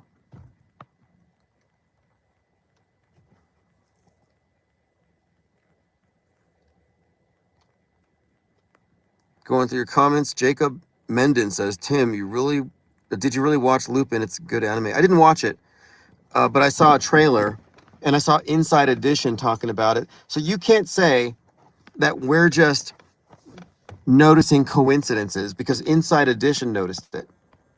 So it's not like we're outliers here. And what we're pointing out is that we notice all of them, not just the ones that are super obvious that they're kind of obliged to comment on. One other point too, the final YouTube upload of Charlie Kirk was "Enough is enough." And if you know about that phrase, it's all about the Trump Illuminati playing card, the sniper card. Hulk Hogan referenced it. Enough is enough when they try to shoot the president. But enough is enough was a reoccurring meme. And then that's Charlie Kirk's final YouTube post, a reference to the Trump thing, which is why I think it's significant that Ryan Routh attempted to Kirk himself with the pencil in the same spot where Kirk got shot. You see what I'm saying here? There's a correlation. Again, Americana shot in the neck. There's another show somebody pointed out, the Foundation series, where a character gets shot in the neck in the same way, because we were looking at all the different neck wounds in the different movies. And so I looked into that a little bit, and it talks about something called a future history. And it's about how they're able to ascertain the future, and in order to avoid the worst case, they take some kind of action. It's a fascinating idea, but for a science fiction author to be involved in a concept of future history is quite revealing, in my opinion. Says, when does Tim Ogden face Andrew Tate in a boxing match? Yeah. You know, I saw Andrew Tate beat up like 60 people in a day, but I don't know if those were just a bunch of sycophants. Like, are those real fighters? Or just a bunch of his chat room members taking a beating in a very unfair fight? Is Andrew Tate a big LARP? I had my suspicions about him ever since he criticized Greta Thunberg while eating pizza, and they traced his residence and arrested him, and his whole downfall began. But he had made a comment about his 33 Bugattis before he was taken down by Greta. I tend to think all of these individuals, Russell Brand, Andrew Tate, basically all of the like MAGA-friendly right-wing types, a lot of them have gone through the same similar pattern. And it might all be contrived. I mean, Russell Brand becoming a Christian, and Candace Owens becoming Christian. I think Eliza Schaefer. I mean, all the right-wingers just made a right turn into like Catholicism. And it's all performative. It's performative Christianity. These are all deceivers. These are all insiders. They're all the epitome of, they worship the father of lies. You can't say these people really worship God. You can't say Charlie Kirk worship the same God as the people who think he's a martyr. No, the guy's a construct. He's a construct. He's an actor playing a role, knowingly manipulating the youth demographic and infusing them with Christian nationalism, and then he dies a martyr's death, knowing he was going to do so because it was going to be staged. And now he's out there at Goat Island in New Zealand snorkeling with George Floyd, hanging out at Valhalla. You know the Valhalla reference? Kash Patel? He's like, I'll see you in Valhalla. It's like they wouldn't let you in. Valhalla is like a Norse, it's like a paradise for Norse warriors, and they await Ragnarok. But they're escorted to Valhalla by Valkyries. And a Valkyrie looks like Erica Kirk with the sparks flying all around her, like these Norse goddesses, these Norse maidens. And interestingly, in the Hulu movie, The Tempest, the protector of the widow actually works for a group called the Valkyrie Group. Just another connection.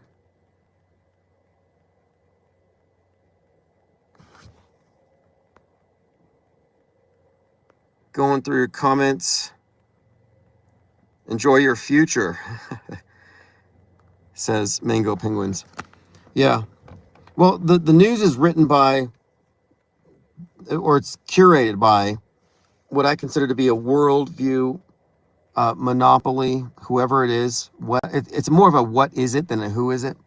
If you go down the who done it, you'll be going down well-paved rabbit trails. You're not going to find anything new. Anybody who's chasing a who done it on any of these conspiracy theories is following breadcrumbs from propagandists, not investigators. If you want to know the relevant question, it's what is it?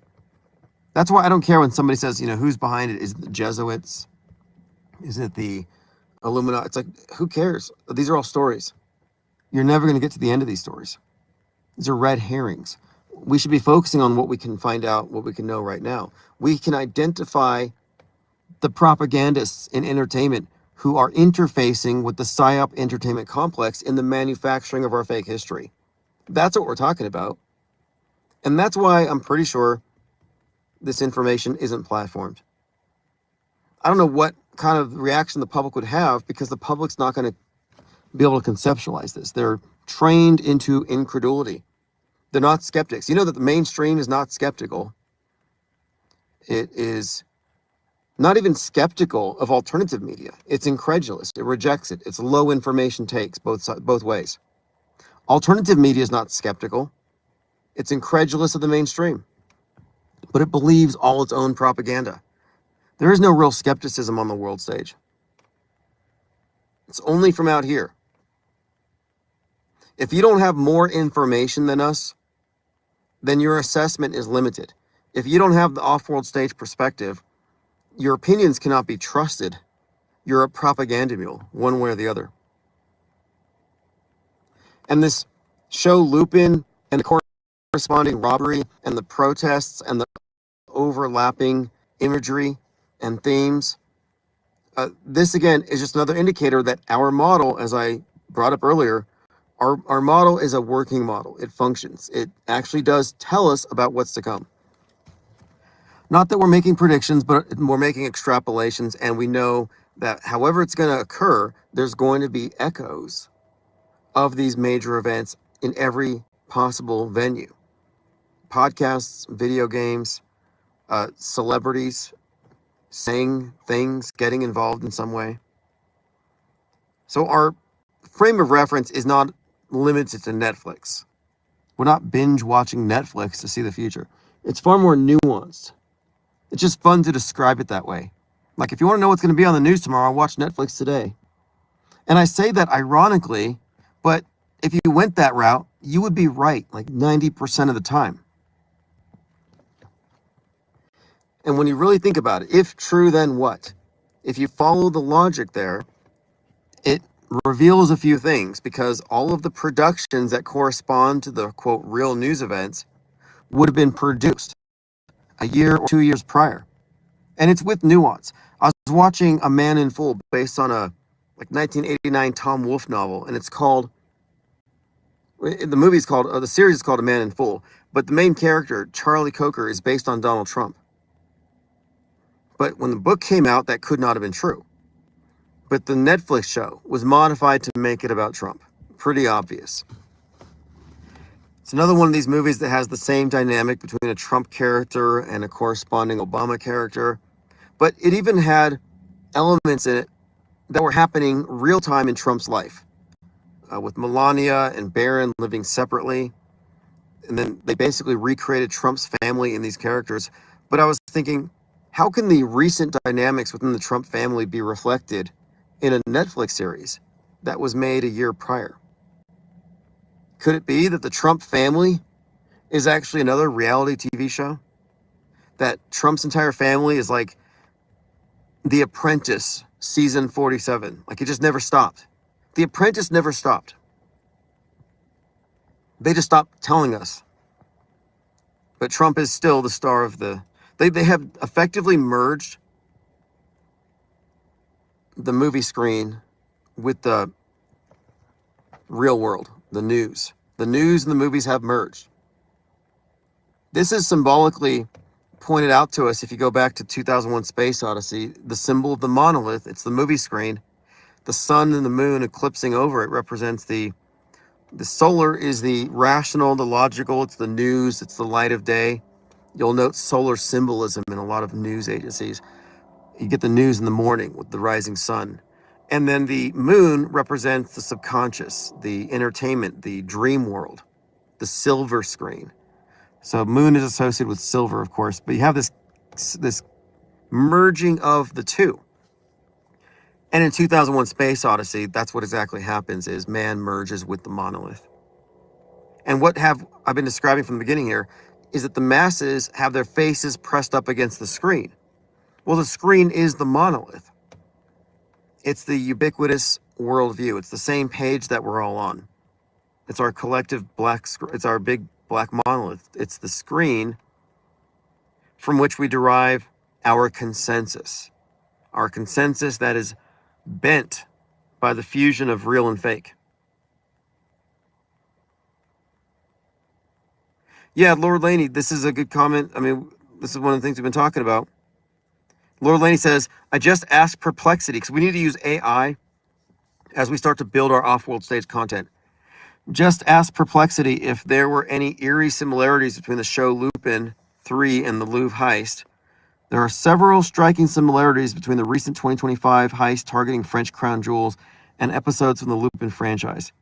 So what I was suggesting is that we're going to use AI to fill out the off-world stage content. And what does that mean? It means that we need a parallel record of events and like a wiki of what happened. So wiki right now is what happened on the world stage. We need to have, and we've already done some preliminaries with this. We already have a format, but we want to have a corresponding wiki that has one layer deeper. So this is the off-world stage perspective of the wiki version of events, meaning this is what the world thinks. This is the corresponding supplemental information and content that would have us to think that it's not real.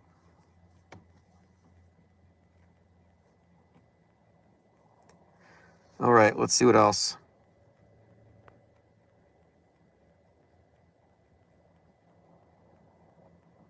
So many excellent comments tonight. I want to say thanks to everyone for the support, both your comments, your thoughts, your research, and all the super chats. The objective is to get into a studio so we can relaunch the 24/7 live stream, integrate it with Discord, and enlarge the IPS think tank.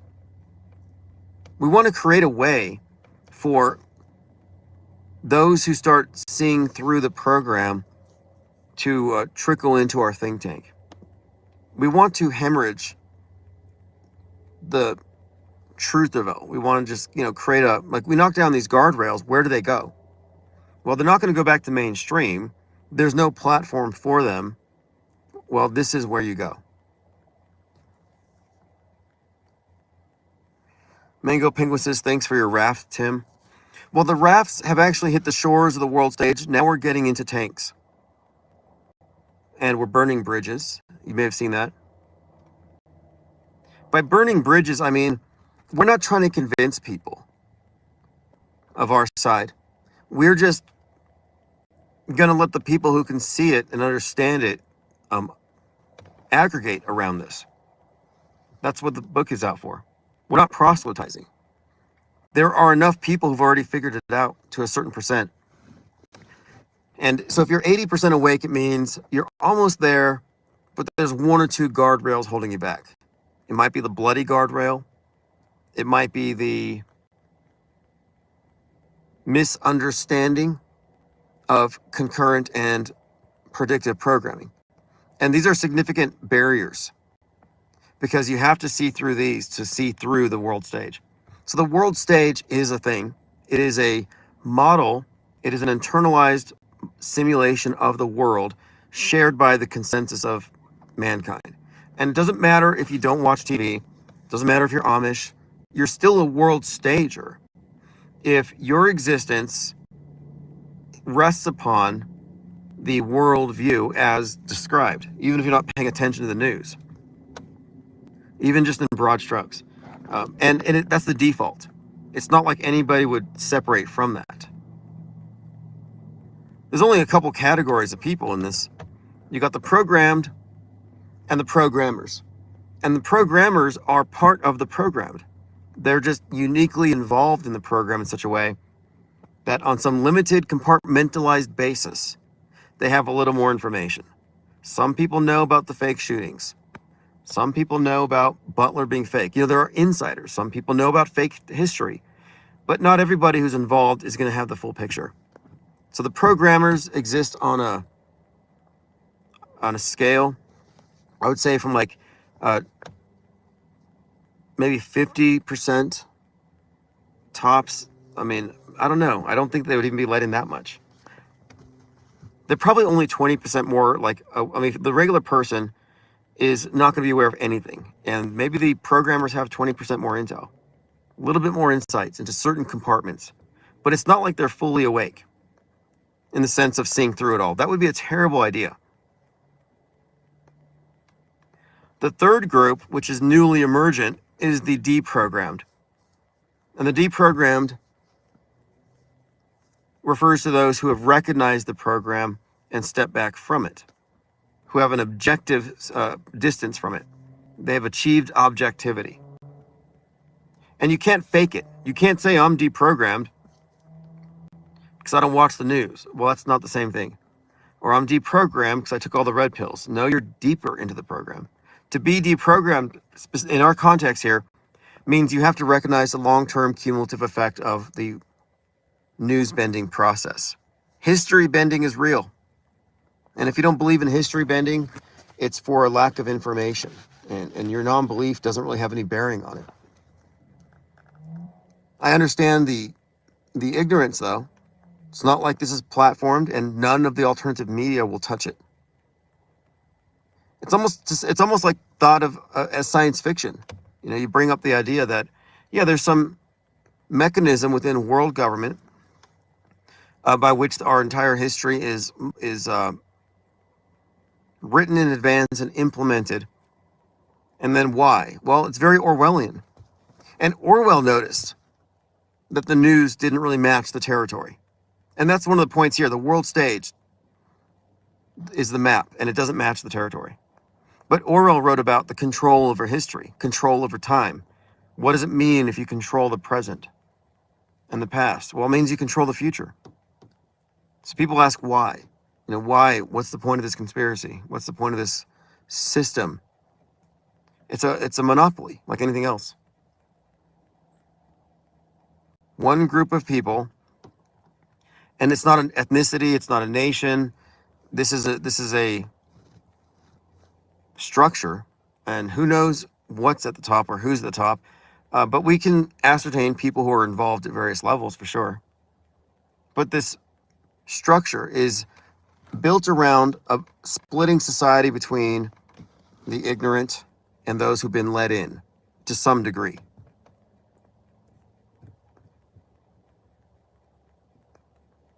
And when you think about power disparities, consider like not just money, but literacy. So if the masses are illiterate and the elite are highly educated, well, obviously that gives them some power. The movie The Village, you have the elders who raise their children on a commune and they don't know that it's the 20th century. They've been protected from the modern world. Well, the only thing holding them there is their ignorance. And the elite, the elders, dress up like monsters and prowl in the woods to keep everybody afraid of leaving. They're running psyops. So that's an example of a power disparity based around ignorance. Well, I think today we are facing collective illiteracy compared to those who rule the place. And it's not the regular illiteracy that, it's not that they can't read, it's the visual illiteracy that is pretty much unavoidable. That we're all going to be rendered incapable of knowing real from fake based solely on the visual data. We're being converted into visually illiterate, where we cannot tell real from fake.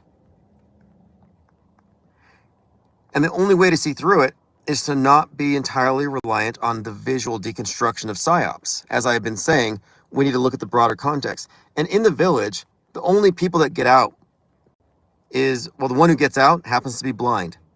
Like, what does that tell you? The one who gets out of the village is visually impaired. The propaganda didn't work on her. She saw through it. So I've been bringing up this idea of the blindfolded skeptic. The idea that if you are assessing all the facts based solely on them being recited to you, you could make a determination as to whether the event is staged or not. You don't need to see it. It means you have to think about it. And if you're not thinking about it, if you're relying solely on what's on the screen to determine real or fake, you're not going to get out of their village. The village is the world stage. It's very big. All right, this has been great. We will continue this conversation soon. A lot of things have changed recently, but for the better. And it's just a matter of time until we're situated in an office, 24/7 stream. And I have a big plan here. I have a plan to go promote the book. First step is I'm working out a 45-minute or so talk in order to break down these concepts in such a way that Normieville will understand it. Not that I'm trying to convert them, but if I can simplify and break it down to that level, so that even as a hypothetical, they find it easy to entertain, I will consider it adequate to take out there.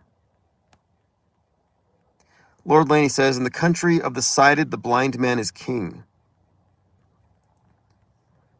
Yeah, In the Country of the Blind is a book that's a story by H.G. Wells, but there's a book by, weirdly enough, a guy named Michael Flynn. Michael Flynn wrote a book called In the Country of the Blind. And it's about this group of people who've developed a computer that allows them to process a lot of information all at once, a lot of data, a supercomputer, and they use the information to steer history. So it's about a group of people who control history, like what we're talking about. But it's in this book that was published, I think it's in the 80s. Maybe it's a little older. I mean, the book's pretty decent. I read it, and I was surprised because this group with this computer wrote the computer itself out of the history book so nobody knew it existed. And they were able to steer human events. And then they're all getting up in age, and this journalist and her group of researchers, kind of like us, stumble upon this information. And one by one, her study group are assassinated. They have a department where if somebody figures this out, they get whacked. So they're all getting killed, one after another. And then she, the leader of it, is recruited into the newsfaker group. She's brought into their club, into their secret society. But what she does is she takes this information, and it's called the Q files. Again, the writer's name is Michael Flynn. She releases the Q files by fax machine, because it's an older book. And the fax machine goes to every newsroom, and they drop lists of names of everybody involved in history manipulation. Mobs rise up and burn down their houses, bomb their houses. The masses were not pleased to find out that their entire history was a hoax itself. Again, it's called In the Country of the Blind.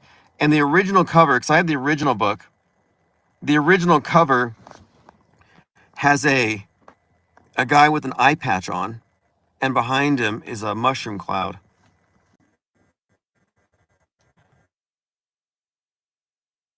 Fiction is how they branded it. The topic that we're on, and I found this book by accident, by random thrift store, and Michael Flynn, who many believe were involved in the operation, and then a book, and the author's name is Michael Flynn. So I thought, okay, I have to look at this, and I see the cover with the eye patch and the nuke, which are both things associated, and I start flipping through it, and I see a reference to Q files, and so again, sometimes I just pick up books because I'm randomly looking for something or thinking about something, and the books that I find will have some echoes, some eerily coincidental. Yeah, Lord Laney says, "Do you, Tim Osmond, don't have us whacked." You know, I'm not a paranoid person, but something was telling me to get the book out before they think that there are uh, safeguards in place, and maybe tasked with the occasional, like, how do we get this Truman back in the Truman Show before he wakes up the others?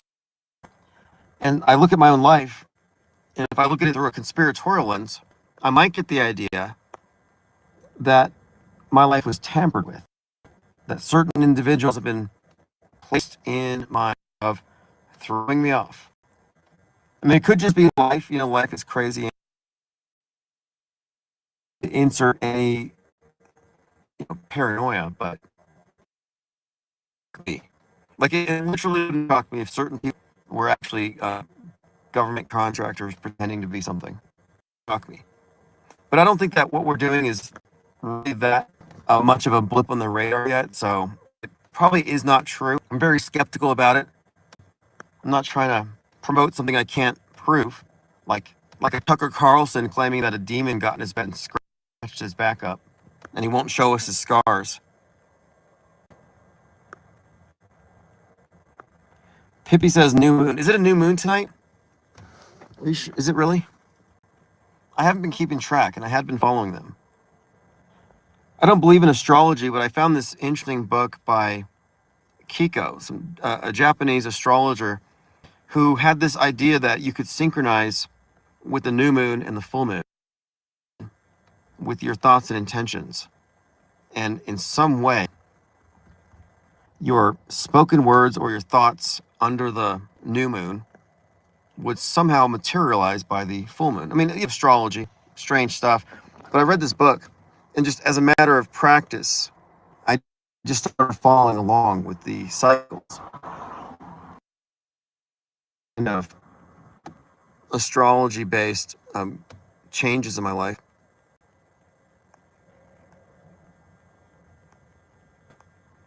Lord Laney says, you start mentioning General Flynn and Michael Flynn's book, and now they're throttling us. Yeah, it doesn't surprise me. All right, well, anyway, thanks again for and the support. We'll continue this talk tomorrow. We're at 1 hour and 109 minutes.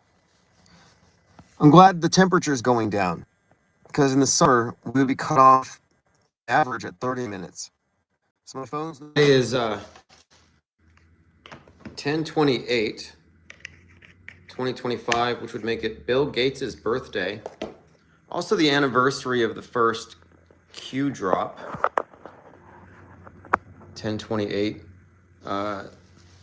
Another thing, I guess it's the anniversary of the date that Elvis took the shot on the polio shot on the, was he on the Space Needle? No, but he took a polio shot on this date, 10/28, 2025. So I was just putting up a new article I want to draw your attention to. The title of which is Hoax Indicators and the Informed Disbeliever. This is a Chromebook. It can't do very much. I just use it for writing.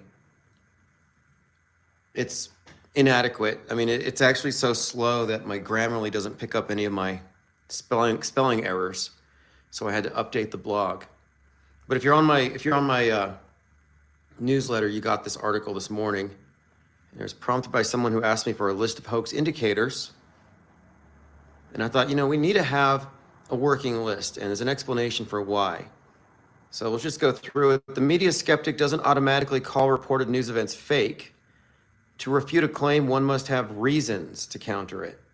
Reflexively calling something fake is the same error as automatically calling it true, which is why I can never agree when somebody says everything's fake or it's all fake. No, that's lacking nuance, and it's not a good argument. And we're here making arguments. We're taking stances that are defensible. And even if you're right 100% of the time, being right for the wrong reasons isn't good enough. Not anymore, because there are a lot of people who are right for the wrong reasons, and they drown us out. We're right for the right reasons, and I want to bring these up. The skeptical approach begins with the suspension of judgment while facts can be discovered. If I'm calling something staged, a simulated event, I'm doing so for one of two reasons. One, there's evidence of it being fake, or two, there are indicators of it being fake or likely fake. So if we can't prove it's fake, but there are hoax indicators, we can't give it a pass as real. Now, this is what you would consider to be reasonable doubt. So we should instead take the position of the informed disbeliever. This means we disbelieve because the additional information we have examined raises significant doubts as to the event's veracity. Those who do not suspend judgment, operating on the presumption the event was real, are led down whatever predictable narrative is doled out to them at regular doses over time.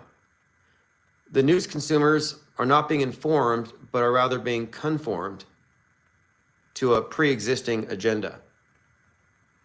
Seldom is there smoking gun evidence of an event being a hoax. Opinions are not strong arguments, and the entire point of a psychological operation is to deceive. Expecting it to be simple to expose as a fake is like expecting to go to a magic show where the magicians screw up his tricks enough for you to be able to see how they're performed.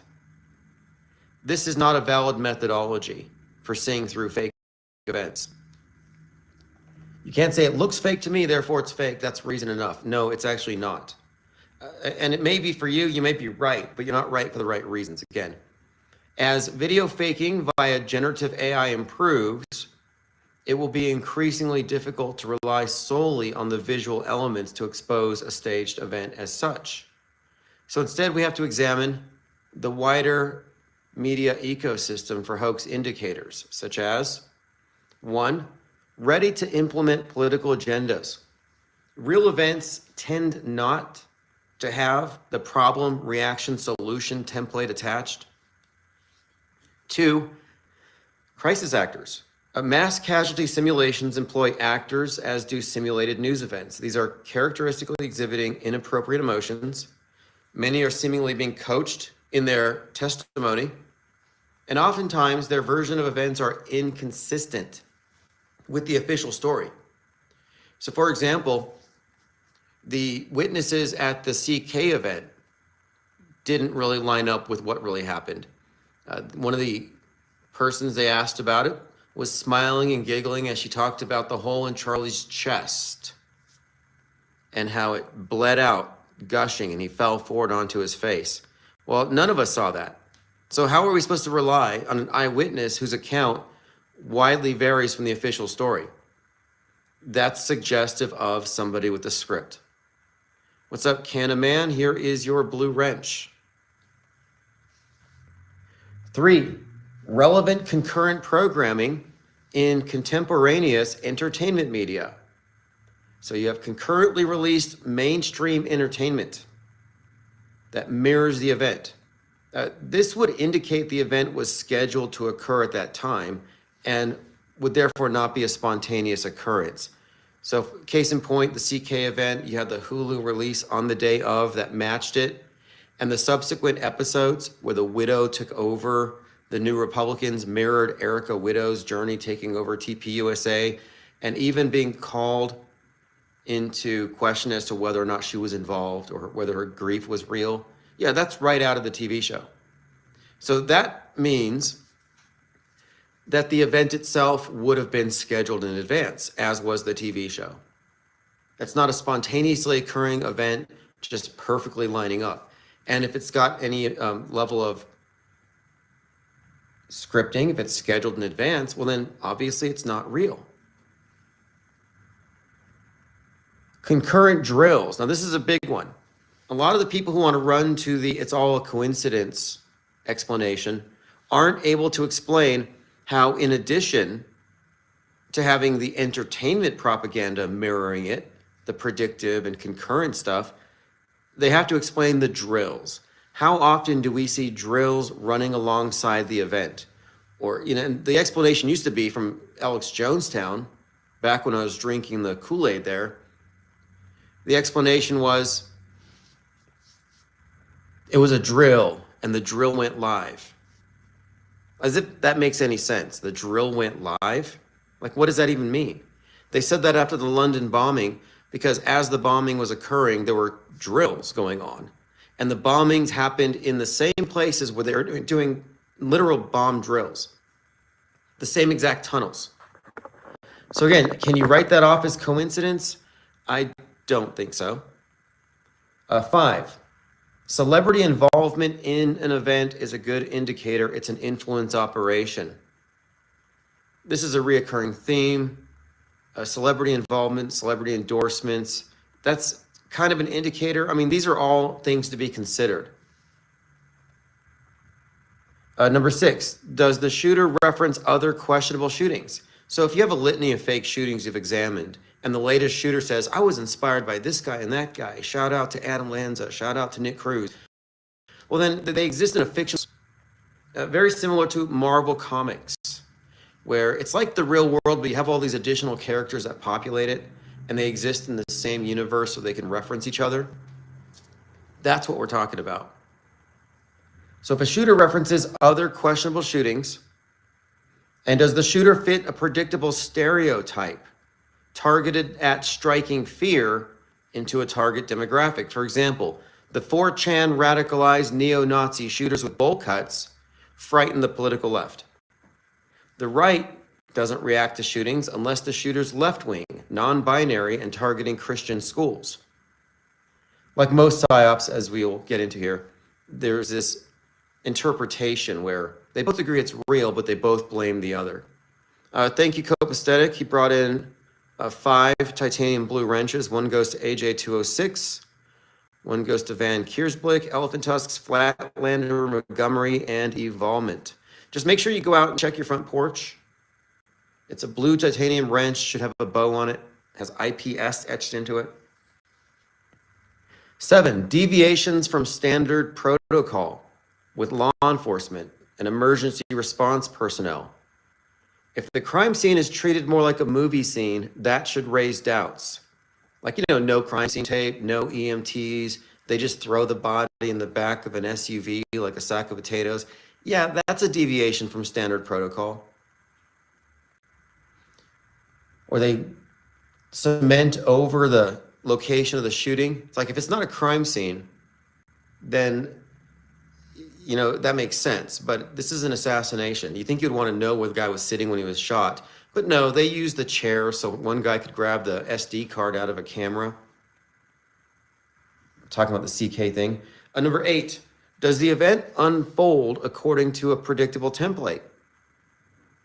The typical shooting hoax features a second shooter narrative, a copy pasta manifesto, predictable political agendas to be advanced, usually gun control and censorship. 9, the event triggers a perfectly bifurcated response to the left and right. As in, the left and right can agree it was real, but they each scapegoat the other side. So the left will say, oh, this was caused by toxic masculinity and gun culture. And the right will say, no, this was caused by rap music and SSRIs. which refers to like antidepressants, which again doesn't make any sense, but for years, the talking point has been mass shootings are caused by antidepressants. This is projected, as something that was going to occur back in William Cooper's book, Behold a Pale Horse, where he said that mind-controlled assassins. And where does that mind control assassin theory come from? Manchurian Candidate, directed by John Frankenheimer. The guy whose movie predicted the JFK thing in many ways, was even brought up in that context because Oswald had seen it, but that was the director who drove Robert F. Kennedy to the Ambassador Hotel where he was killed by a mind-controlled assassin. 10. The story is given disproportionate attention, nationally or internationally. We have so many stories, so many shootings, so many things that don't get plastered on every single screen. So when one does, that should be looked at as somewhat questionable. Like, is this propaganda? 11. The public is goaded into participation with GoFundMe campaigns, hashtags, or activism with the introduction of martyrs and heroes. The martyrs will, of course, be villains to one side of the political spectrum, and the heroes will similarly appear as villains to the opposite side. For example, Luigi Mangione is a hero to the left and a villain to the right. Daniel Penny is a hero to the right and a villain to the left. And we talked about this the other day. It's kind of fascinating how one goes into jail, the other comes out. They fit into the class warfare thing. The subway is the scene of the Daniel Penny killing Jordan Neely, which all harkens back to Batman, because Marjorie Taylor Greene was talking about the city's like Gotham. We need Batman. We need vigilantes. So he was that vigilante. And of course, if you look at the subtext in the Joker Batman movies, there's this class warfare thing, kill the rich. The Joker represents the poor. He's in the subway. He's mentally ill. And he kills these rich guys and becomes a hero. So the subway symbolizes, in this case, the underclass. But what they do is they presented a class warrior, a hero to the left, who therefore is a villain to the right. But this is a repeated theme. Charlie Kirk is a martyr for the right, but to the left, he's a racist Nazi.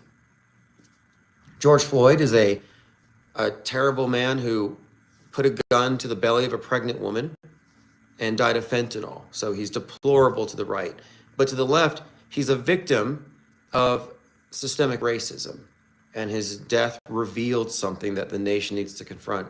So he's got this status of being a martyr to them. So the public being goaded into participation emotionally, financially, politically. Number 12, Scooby-Doo Justice. The entire crime scene, terror attack, or mass shooting has a rapid resolution like an episode of a cartoon. The good guys unmask the bad guys at the end. For example, the media reports on the event, reads us the manifesto, and as judge, jury, and executioner, it brings us to the rapid conclusion as to the guilty party, who will then be tossed into a cell, never to be heard from again because they're crazy, or they will be conveniently killed during the event. Hoax indicators are what make the stories falsifiable. If these aren't taken seriously by the believers, if these aren't taken into account, then they're treating the reports as unfalsifiable, which means nothing can prove them false. Anybody treating mass media as unfalsifiable exists in a cult and aren't capable of honestly assessing facts. And therefore, they exist in the realm of subjective opinion. The burden of proof to accept what the media is reporting is not on the news consumer or skeptic. Any hoax indicator shifts the burden of proof further away from the news consumer. So unless a news believer can address and refute all of the hoax indicators, they don't actually have a truth claim. And when we're looking at these events, like the most recent one being the Charlie Kirk event, we have plenty of hoax indicators that have not been dealt with. So if your starting point is, I think he's dead, well, then you've accepted the argument from authority or appeal to authority that the media has built into it. But Again, to accept it as real requires a leap of faith that the skeptic cannot justify. The best we can do is say, we know the story as presented, we have this additional information, and due to this, we can't co-sign on this.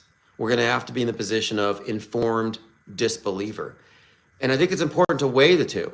What's weightier, informed disbelief or low information belief based solely on faith? Well, informed disbelief actually weighs more. Thank you, Canaman. Appreciate the support. Putting gas in the tank, accelerant on the flames as we torch the world stage. It's all figurative, obviously. So we're not obliged to accept something as real based on an appeal to authority. If there are doubts raised by hoax indicators, you have to suspend disbelief indefinitely if warranted. And it doesn't mean that we're ignoring the story. It means that we know more about it, paradoxically, than the people who believe it. I mean, think about that. The people who believe the official version or even the conspiracy versions of what happened on September 10th know less than we do. And that's because they have an entire area of information they're ignoring, which is media fakery, psyops, special effects. But they're within a closed informational system of mainstream and alternative media, an effective duopoly. So they're not really appraised of everything that we are. But we're not obliged to accept it. To accept it as real because you can't prove it as fake grants them, the media, an authority that it doesn't really deserve. And this is on account of well-documented instances of its mendacity. For as long as we've been following this as a think tank, we've observed consistent patterns of fakery, influence operations, psyops, and that's just scratching the surface. So we're not in the wrong for being skeptical of media, for not giving it the benefit of the doubt. It doesn't make us conspiracy theorists. I'm not a conspiracy theorist. As far as I'm concerned, the conspiracy theories that we hear about are all fake. The only real conspiracy is the successful one, which is the successful conspiracy to manufacture our history day by day. That fake news is being used to proactively create history. Time control. Finally, simulated events aren't anomalies. They're not occurring in a vacuum. The fakery, we point out, is systemic, and psychological operations are a standard practice. Empirical research bears this out. If you're not auto-hosting the mass media, you're not paying attention. So you got that newsletter. I have a few minor corrections to make in it. I'm using a Chromebook, and it's just really slow on the Grammarly app. So I type really fast, I work fast, and if my computer's slow, I usually have to go back and correct a couple minor things. But what I put in here basically are about a dozen hoax indicators. And if you're not willing to look at these hoax indicators, then your opinion on the matter is worthless. You're basically saying, evidence be damned. Evidence that contradicts the mainstream doesn't need to be discussed here. I'm just going to go with the screen. Well, if so, then it's not even your opinion. It's propaganda that you're carrying on behalf of Big Brother. Like, congratulations, you're a propaganda mule. You're a true believer in the world state church, the church of media. So the people who are taking the default position that you can trust the news as real unless they tell you it's fake, they're naive, they're gullible, they're brainwashed, but they're also advocating as media. They are the controlled opposition. And I wonder what makes people so willing to take that position. The same media that lied to you about every other event is lying to you today. It's not like it's a different set of conditions. If you saw through Butler, you should see through Charlie Kirk. I'm kind of surprised when people think the Charlie Kirk thing is real, but they can see all the rest of the stuff here. Another point that I have to kind of reiterate here is that the conspiracy theory version of the event is created, that it's engineered for the alt media. Like the guy who was a 9/11 witness who jumped up and said, I did it. That guy who was obviously planted. And then you had all these weird hand signs and suggestions of second, third, fourth, fifth, sixth shooters. How many shooters did Candace Owens identify? The shorter list is how many people did she scratch off that list? Because there was like 3,000 potential shooters and she's going through all of them. But at no point will she say, maybe he's not dead. So what they're doing, and this is a hoax indicator as well, they're applying a template. The template is the mainstream version of events, mainstream scapegoat, Antifa, and then the alternative, which always points to Israel. You wonder why conspiracy theorists are always being tarnished as being anti-Semitic, and a lot of them have good intentions and they don't see themselves that way. But that's because they don't understand that the entire red pill ideology is in fact a subset of woke right. It's a subset of the J pill. It's a subset of even what QAnon believes, which is a reiteration of blood libel. So it actually does lead to that scapegoat. Woke right, woke left each have their respective scapegoats, whiteness and Israel. And it's consistent across every single issue. That's how we knew on day one that this would be the ultimate scapegoat that Candace Owens would arrive at, even though she would never say it directly. And now she's essentially blaming Turning Point USA. And the more we look into it, the more we find more indicators. Like Charlie Kirk saying to Candace Owens, I'm pretty sure I'm like Moses. I'm not going to see the promised land. They're going to take me out. I've had a prophecy. So yeah, he's actually had prophecies about his impending death. Ribo Nation says, watching wrestling as a kid was our training for identifying fakery. Yeah, and do you remember as a kid how the believers in wrestling would get mad if you would tell them and they would want to hit you for real? Like, let me body slam you. Like, they would get really mad, they get hurt. So you didn't want to say anything because you didn't want to hurt their feelings because you were terrified of their emotional responses. That's the kind of intimidation that media believers use. They often use ridicule now, but oftentimes I do get stuff like, let's shoot you in the neck and see if it's fake. Or let's let you get punched in the face 23 times like Psycho Stu and see if your face breaks. And I'm like, I'm calling this thing fake. So you're saying you want to come over to my house and do it to me for real.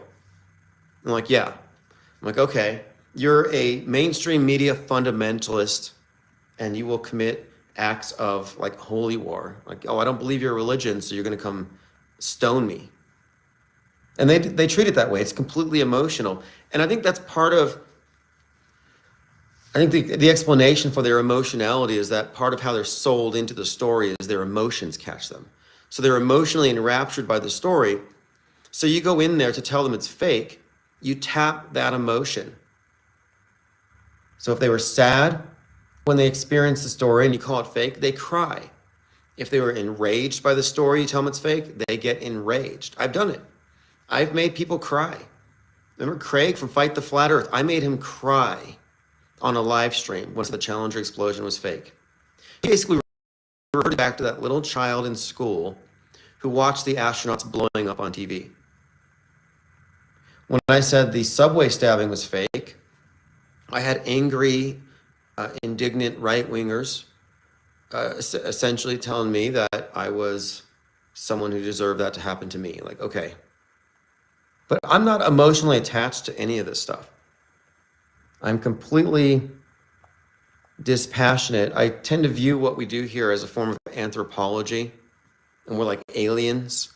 So we're not getting into their belief systems, but we're looking at where these beliefs are being dumped. Which demographic believes this? Which demo believes this? And we can ascertain from that, we can predict how each side is going to respond to every single event. It's cookie cutter. It's templated. And again, any kind of templating, any predictability indicates it's probably staged. Because we're talking about pattern recognition here. And it's funny how pattern recognition is denigrated. It's like a mental illness, or it's your primate pattern recognizing brain running overboard and you're just lost in these details that mean nothing. Like they're so quick to say, pay no attention to the man behind the curtain. And I'm like, okay, we can debate them on whether entertainment and psyops are correlated by showing them every single instance of it. And we piled these up, and eventually they kind of quiet down. But it wasn't really until Erica Kirk that I think we put the nail in the coffin. I call it the Erica Kirk conundrum. The fact that Erica Kirk followed her corresponding entertainment character's entire trajectory from episode 1 to 4, following the next shooting of her husband, that alone tells you got a scripted world stage character mirroring a #1 Hulu release. You can't call that coincidence. But if you're not even willing to look at that, because you're a staunch media advocate and the TV would never lie, if that's your stance, well, you've also got to explain the drills. How often do we see drills that happen alongside fake events? Again, good example, London bombings, 9/11, 88 some drills. So the drills are a way for the PSYOP entertainment complex to create closed movie sets, to get those who aren't part of the Government Actors Guild, the GAGs, off the set. Controlled access. It explains a lot, but you couldn't say, oh, the drills that mirror the event are just coincidentally happening with that. And I've got a ton of examples. We have as many examples of drills, mass casualty simulations, as we do predictive and concurrent programming. So I kind of feel like between the event being lined up with drills and contemporaneous released entertainment, like at the same time, between that, yeah, the coincidence explanation doesn't have anything to stand on. So what we have is tons of empirical research, evidence supporting the premise here that staged media events occur regularly, they steer the dominant narrative, and they're planned in advance. So you already have to accept the premise that our future, that our history is being proactively created. The question is, how far back? I mean, the Hulu movie must have been completed at least a year ago. So at a very minimum, you would have to accept that the Charlie Kirk event was scheduled a year in advance. But if you look at the rest of the predictive content and all the common denominators between every instance, I'm talking the movies, the music videos, the podcasts, all these things reference the same talking points. Tyler as an executioner, neck wound, September 10th, the name Kirk, a storm. So you follow that back and you're like, well, these components that exist in each of these entertainment outlets can be traced back to the earliest example, Snake Eyes 98. So it's reasonable to deduce here that the CK event was scheduled 27 plus years ago, before the guy who played the role was selected to play the role. It was a LARP the entire time. I think the family is fake. I don't think that Erica Kirk even had those children. She's like driving and they have it's so creepy. They're kids. It reminds me of that girl from the movie The Ring, where you never see her face because her hair is always over her face. You never see the children. You only see the backs of their heads.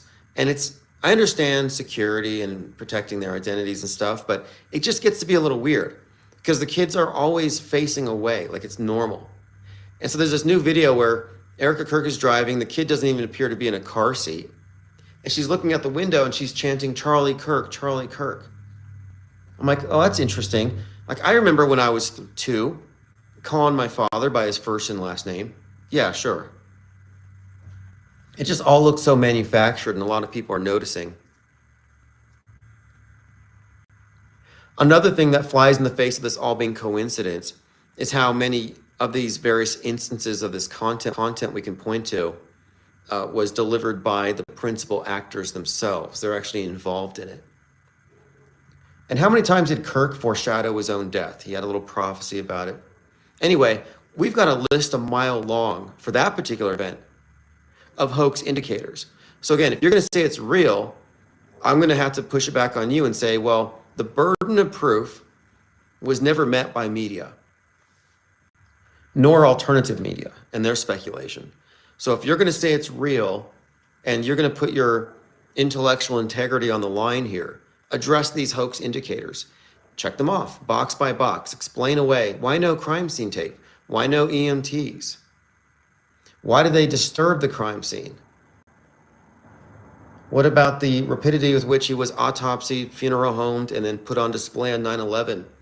Like, there are so many questions that have been raised already, but no one has any way of explaining away the entertainment programming that relates specifically to the psychological operation in play.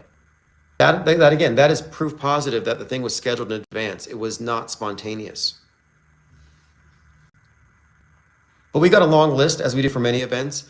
And my point here is that we qualify our claims. If I say something's fake, I've got reasons. And I put my reasons out there to be refuted. And we spent a good 3 or 4 days straight debating with people claiming that anything happening in the entertainment can only be coincidence. And I'm happy for these debates because it led me to look closer and how can I better explain this? And I started diagramming these things on a timeline. And I started noting the common denominators with all the predictive programming and how it all trickled back to source. We can actually go back to the source material, the actual PSYOP script. I mean, there is one. It's not a hypothetical. It's a known unknown. There is a script that was enacted on September 10th. You can't say that was all just improv. It's tightly scripted, like any mass casualty simulation or drill. So given that, we know there's a script, and whatever the script had on it, namely the elements that I listed before, were then passed on to various outlets to put into their content. So we're talking about the podcasts, the movies, the music videos, and who knows where else, how widespread it is.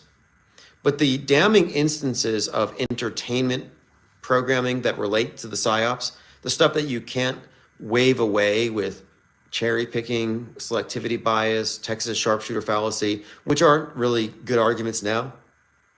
But the stuff that happens real time can't be ignored. And Erica Kirk's life right now fully contradicts that this is coincidental.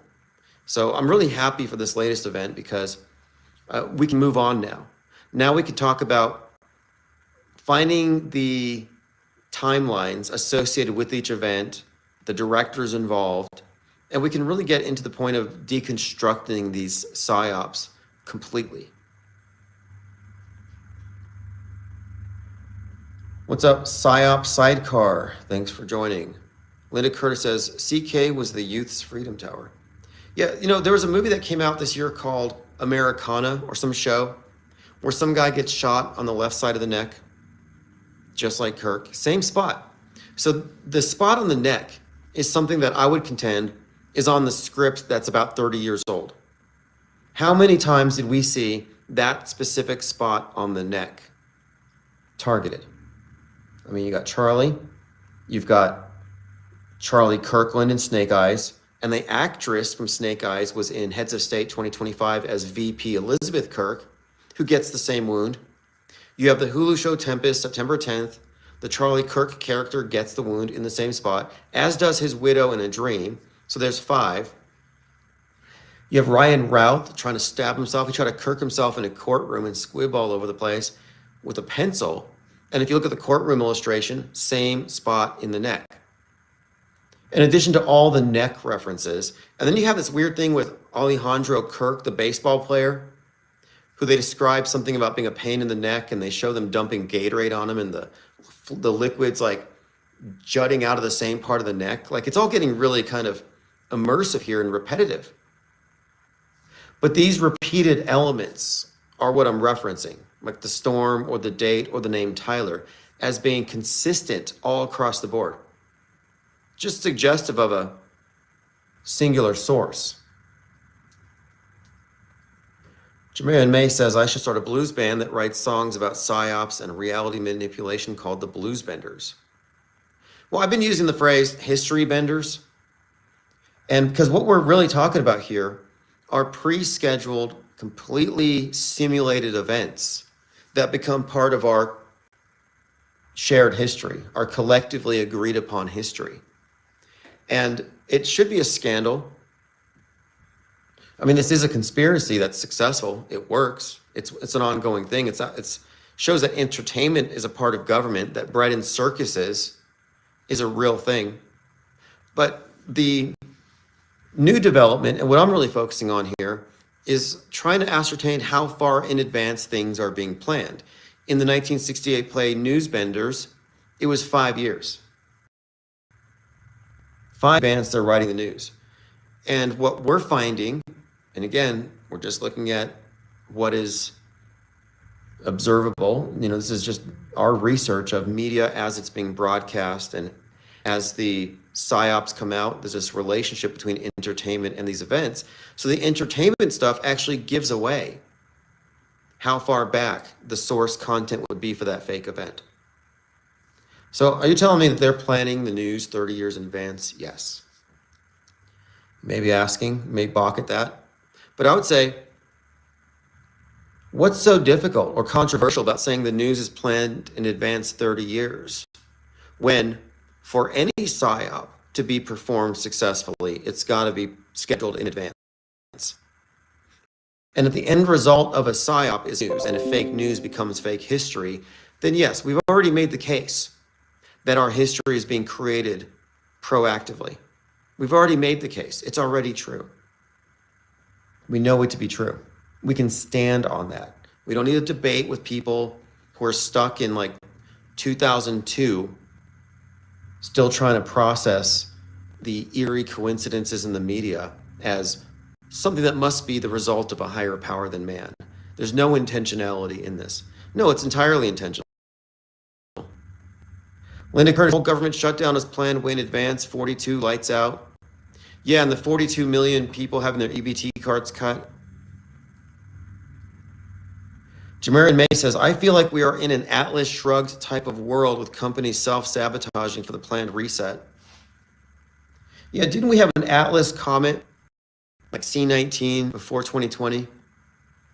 And now there's another Atlas thing. So if you haven't read Atlas Shrugged, John Galt goes around recruiting CEOs, artists, anybody at the top tier of their field. He's like, hey, you're being taxed to death. Society's a parasite. Come to Atlantis. So he brings all these people to Atlantis under the conditions that they blow up and they destroy whatever they created. So it's not quite terrorism in the usual sense, but all these geniuses, magnates, all these successful people destroy their work so the masses can't have it because their political system, their socialism, is parasiting off of their work. That's the premise. And they all retreat into a place called Atlantis, where they have a perfect society, where they have the best art, the best music, the best food, the best everything, and everybody else has to suffer because they shut down society and they let the lights go out. And they vow that, okay, after society is finished consuming itself, then we will build on its ashes. So it's 100% a reset book. They Lie, We Speak says, Beak Speak's got many neat terms like News Testament. Yeah, when I talk about the church of media, it's a global church. It's supplanted all the other religions. And it's our primary source for worldview. And I look at it as analogous to the Bible. Like a holy book gives you a complete worldview. If you filter your entire worldview through the Quran or the Old Testament or the New Testament or Dianetics, you'll get a different outcome because your point of view matters. I mean, you can look at ChatGPT as an example or Wikipedia. Their point of view is mainstream. It's not inclusive of media fakery, news bending, history bending, or any of that.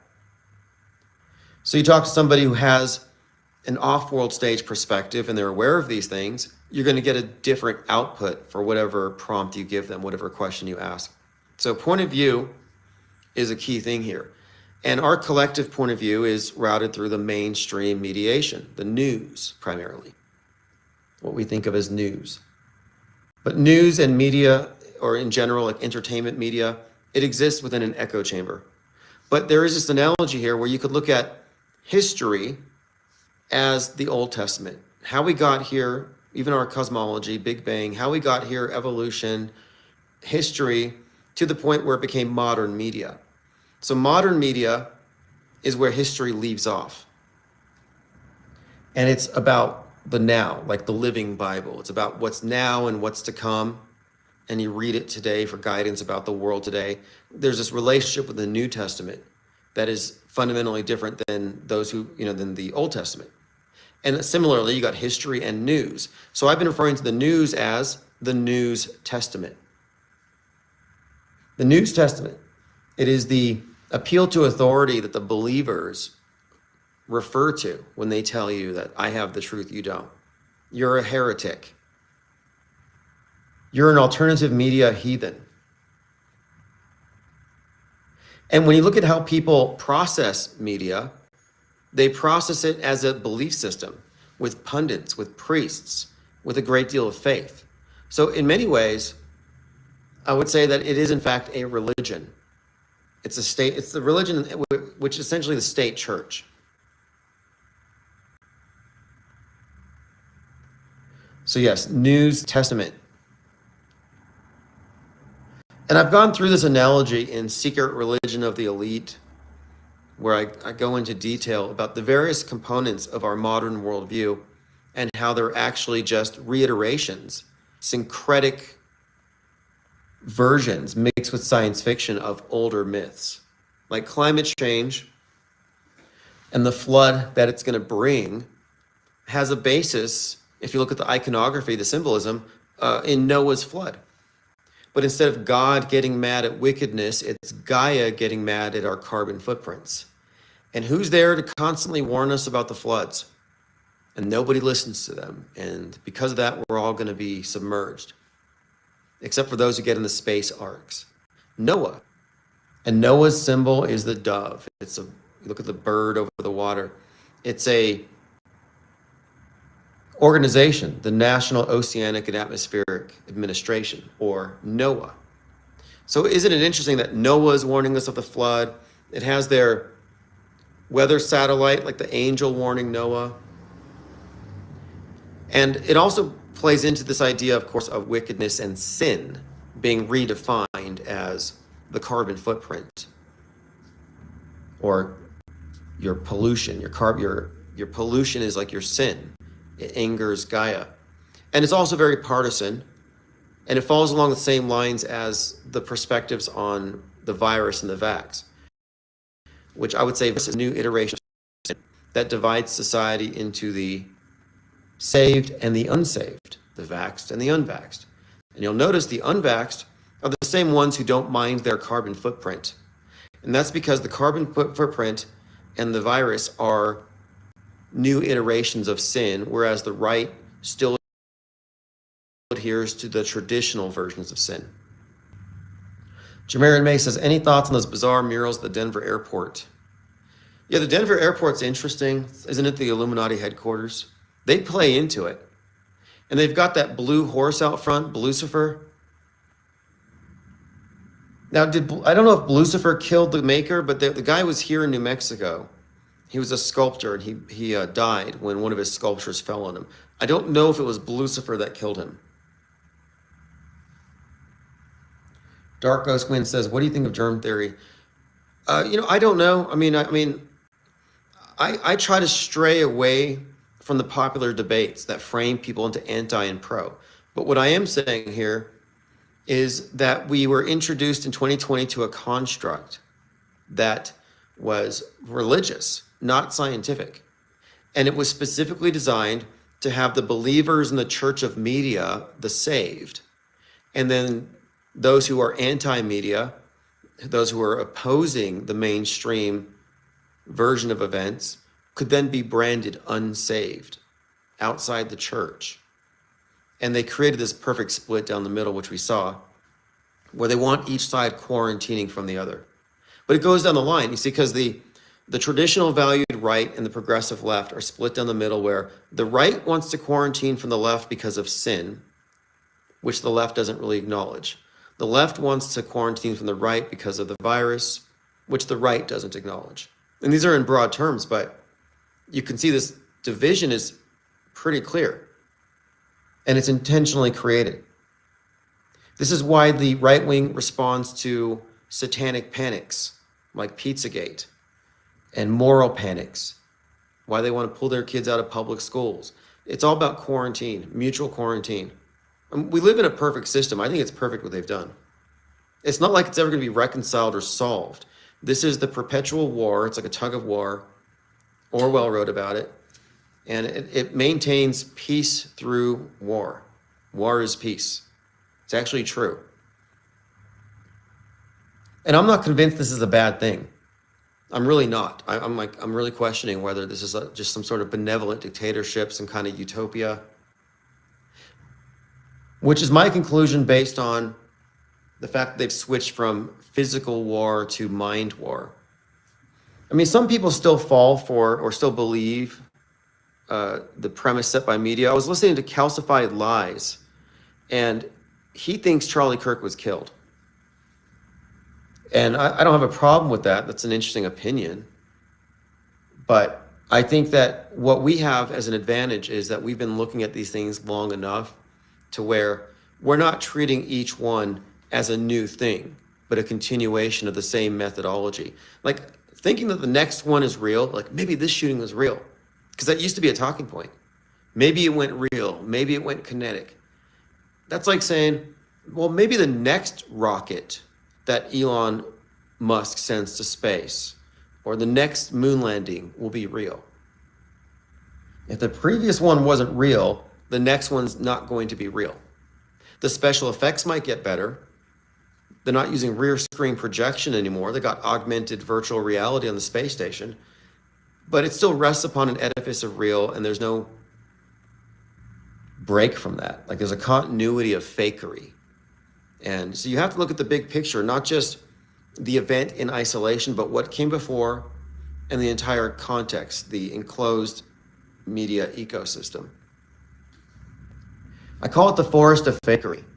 The way that they gatekeep this information is you've got all kinds of truthers running around who are like, this event is fake, that event is fake. And they make these things their pet issues. But then they don't really connect the dots.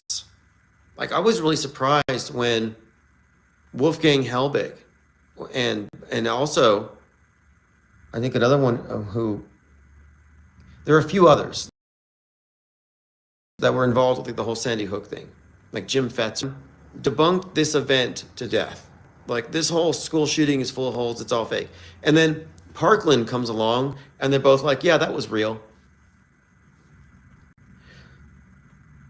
So what they do is they trick the truthers into thinking that some of the trees are fake.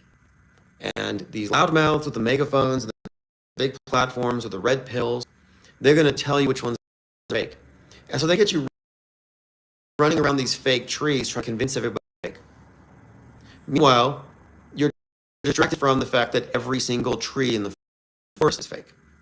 You're walking through a forest of fakery, but you don't recognize it as such because you've only noticed the big fake trees. It's a misdirection operation.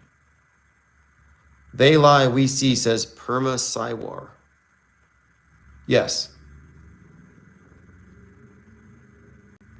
Lowry says, ever notice when the news organizations actually get to cover an actual real event that's unfolding that wasn't planned or scripted, they don't know what to do?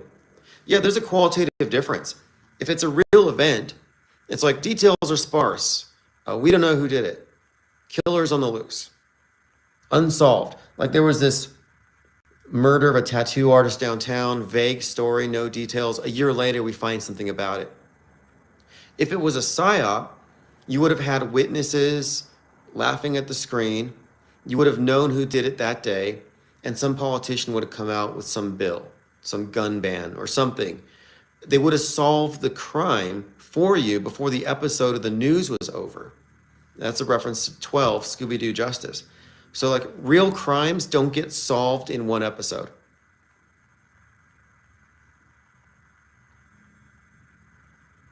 A KJV WMB believer says, Helio Sorcery documentary discusses switcheroo method magician scheme too. Interesting. I'd like to know more about the switcheroo method. See, we are looking at a magic show. And the people who take it literally never get out of their seats. So they let the magician set their frame of reference. If they say, you sit here in front of the screen and you believe what we show you, believe your eyes, well, then you're going to be spellbound. You're going to fall for magic tricks. The way you get more information is you get out of that imposed point of view. You get out of your seat. You walk around the stage. You look backstage. You find out that, hey, that woman wasn't really cut in half. Nice. She's not really dead.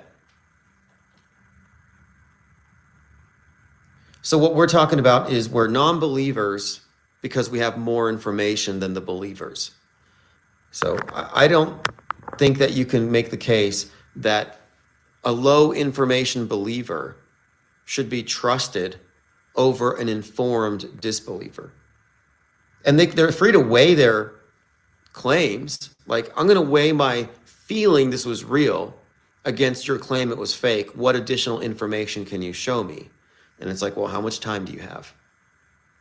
Here's a list of things. And a major hoax indicator would be all of the popular truther channels pushing alternative explanations. They're pushing conspiracy theories about it. Because what the conspiracy theories do is they operate on the presumption it was real and that we're just debating who did it. So they're taking the ball past the goal. Like, yeah, he's dead. We've already concluded that. Now we can debate over who did it. But they never actually established that. So you'll notice, like I said with Candace Owens, she's got 33 different conspiracy theories over who did it, but none of these theories include the idea that maybe it didn't happen. And it's safe to say, it's reasonable now to say that she knows Kirk isn't dead. She's part of the operation. So her entire thing is an act. Spiraling out of control, talking about stabbing Sam Altman, Peter Thiel, and Elon Musk to see if they bleed. Her believers, her conspiracy cult fans, making death threats against the enemies of Charlie Kirk. It's all theater. She's an actress and a propagandist. She's not an investigator. So you have all these people who think, well, the news media is not going to investigate it. So luckily, Ian Carroll and Candace Owens are going to investigate. They're investigating a crime, right? Like they're not like the police are or detectives, but they're doing it from the internet. They're investigating and they're going to find out for us. So you follow them so they can spoon feed you whatever they find. It's like, well, no, that's not what's happening. There's a predetermined set of narratives that they're going to dish out to you day by day. They're going to drag it out, and the entire time they're dragging it out, you're all just marinating in this storyline that it's real, but it's a mystery. And eventually they'll solve the mystery, like with JFK. But the mainstream will never acknowledge it, and it will maintain this split between mainstream and alternative. And the conspiracy theorists will feel vindicated because they know the mainstream's covering it up.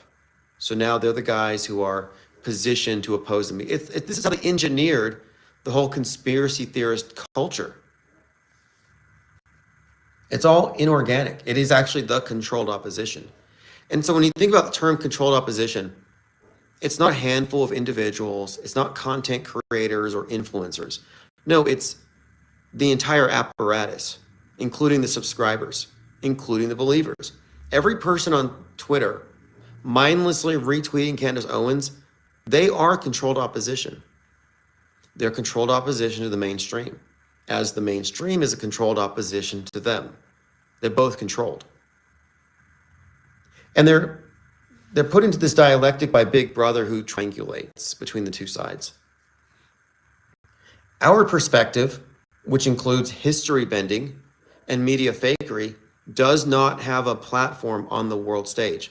That's why what we're doing is important. And I say thanks again to all of you who support the channel and participate in this, because we are building out right now ground zero for a separate platform distinct from alt media and not defaulting back to the mainstream. Because you see some people do that. Like, if I can't prove this thing was a hoax, I'm going to trust the mainstream. So they're kind of stuck in this false duality where it's real or it's this particular conspiracy narrative, but they're kind of stuck. There has not really been a platform. And the reason we need a platform is that the more people with what I call the off-world stage perspective, the more efficient we get at deconstructing events. I mean, I already described the IPS think tank as a fake news wood chipper. And we're getting more methodical and nuanced as we go through this. This is a very serious thing we're doing. You could just describe this as an intellectual revolt in a lot of ways. And it needs a platform so that those who are part of it, those who have deprogrammed, who recognize the program, those who have stepped off of it into the off-world stage perspective, they need to become a self-aware demographic.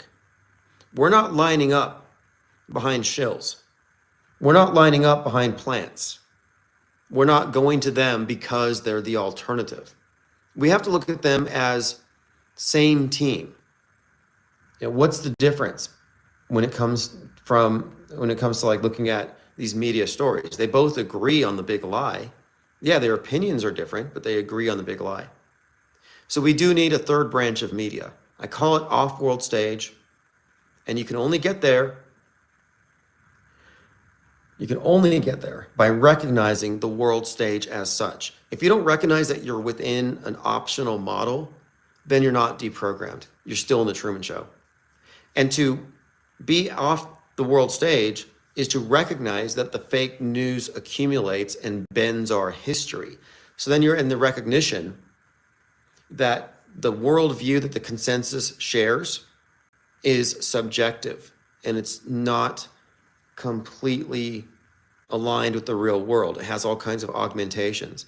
So if you don't have that awareness when you assess media, you can't claim to be off-world stage, nor can you claim to be deprogrammed. This includes voters. If you're still within the political horseshoe and you're voting for these puppets in the bread and circus show, I'm going to vote for that bread and circus clown. Well, then you're not deprogrammed. And it's no judgment. But what we're doing is we are a separatist movement for the off-world stagers. And you know who you are. If you're deprogrammed enough and you see these anomalies and you don't buy the misdirection, you know there's a deeper meaning to the alignment between entertainment and fake events, then you're going to find your way here. But we need to send out a bigger signal. Jamarian May says, Tim, the monkey narrative, breaking, truck hauling aggressive monkeys carrying hepatitis C, herpes, and COVID overturns in Mississippi. Yeah, it's almost like an annual thing. What's with all these monkey trucks overturning? And the last time I saw the monkey narrative, it was in the Superman movie where Lex Luthor, in a very Musk-esque capacity, has a parallel dimension where there's like 1 million monkeys on 1 million computers typing up hate speech 24/7. And this is following last year's breakdown of the symbolism of the monkey when they said the monkeypox was a global emergency. And on that day, Bad Monkey came out on Apple. We're talking about this period of time where the 80-foot tall statue of the monkey god's erected in Houston, and a video game called Black Myth comes out, where 1 million people are live playing the game Black Myth, where they are the monkey god. And we got about a dozen other instances of monkeys being pushed into the media, but rage monkeys. All correlating with 28 days later and the rage virus that came from monkeys who were exposed to violent media that turned them violent, and then it became a virus. And this all connects to the movie Civil War and the right wing and X, what I call disease X. Because the WHO had said for some time that the big one that shuts us down is disease X. We don't know what it's going to be yet. And I've been saying disease X is going to be the mind virus, and it's going to be unleashed on X, and it will be the basis for the internet equivalent of a lockdown, of a mind virus lockdown. Linda Curtis says, have they reached 100 monkeys yet? Yeah, that's right. Once 100, yeah, 100, every 100th monkey. What is the 100th monkey effect? Like, you teach a monkey how to wash mud off a potato, and then 100 monkeys away, another monkey is going to spontaneously know how to do it. And every 100th monkey is going to pick up the signal. And then it's going to become part of culture, they're going to share it. Proof of collective consciousness and that we're in a simulation. Like the double slit experiment in Schrodinger's cat. These things are all cited by people who think we're in a simulation. And it's like, the 100th monkey syndrome was a myth. And the double slit experiment is not about a human observer turning a wave into a particle, but it's about the observer being the measuring device. It's just terminology. And Schrodinger's cat was always a joke, making fun of the idea of quantum physics. Like, oh, is the cat alive or dead? We won't know till we open the box. Yeah, that was always a joke. But it's funny how the anti-science people who reject the scientific method will appropriate quantum physics and advanced scientific terminology when it supports their side. All it really does is it provides enough woo and mysticism to slip in a faulty premise.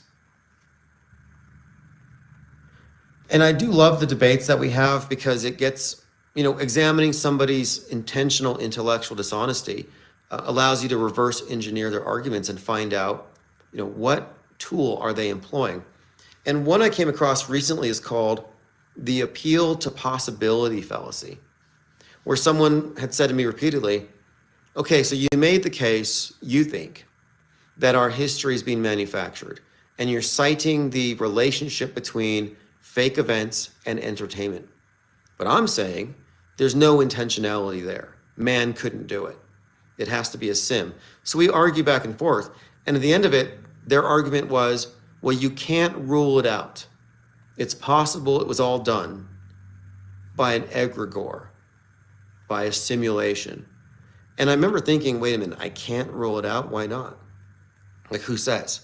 Well, that's the appeal to possibility fallacy, where somebody says, well, because it's possible, because it's conceivable, I have to be able to shoehorn this in as one of the potential explanations. And it's like, no, you actually can't. And when I'm talking about the scientific method, I'm really talking about too how you do have to acknowledge the better model. And if your model is flawed or doesn't work, you've got to throw it in the trash can. So when it comes to media, the model that you can trust the mainstream presumes that the media is running out there and recording the scene, taking interviews, and then sending info back to you for your edification. So they're just informing you. Well, that model is not really true because there's agenda. There's prefabricated stories, simulated events, psyops. So that tells you that, no, that's not an effective model. We have to account for the fact that the media at times is proactively creating the news, not just reacting to it. So our model accounts for not only systemic fakery and proactive creation of stories, proactively simulating events, but also examining how this goes unchecked, uncorrected. And if you look back in time, even just recent history, 30, 40, 50 years, the pattern holds up. So what does that tell us? Well, it tells us that we live in a manipulated worldview and that media isn't exactly what it pretends to be at all times. It's a good liar, though. A good liar doesn't lie with every breath. A good liar lies strategically when they can get something from it, and they lie to people who already trust them. And what we have with media, again, is occasionally they tell the truth. I mean, sometimes they report the sky is blue. They report the weather faithfully and traffic, local news. But the big events that get blasted across every single network globally that you can't hide from, these big events that have all the hoax indicators, yeah, those would be the lies. So we can unequivocally state here that media is a liar. So if your starting point is we should trust the liar, unless the liar tells us it's lying, then you don't know what media is. And one other point where I think we've advanced a bit here in our understanding of how to approach this is we don't rely solely on the visual deconstruction. You'll see, like with this last event, the CK thing, a lot of people rely on video and slowing down the video, looking at clips where it gets to be opinion. Ah, this looks fake. That can't be real. Well, okay, these are opinions. And these opinions are subjective.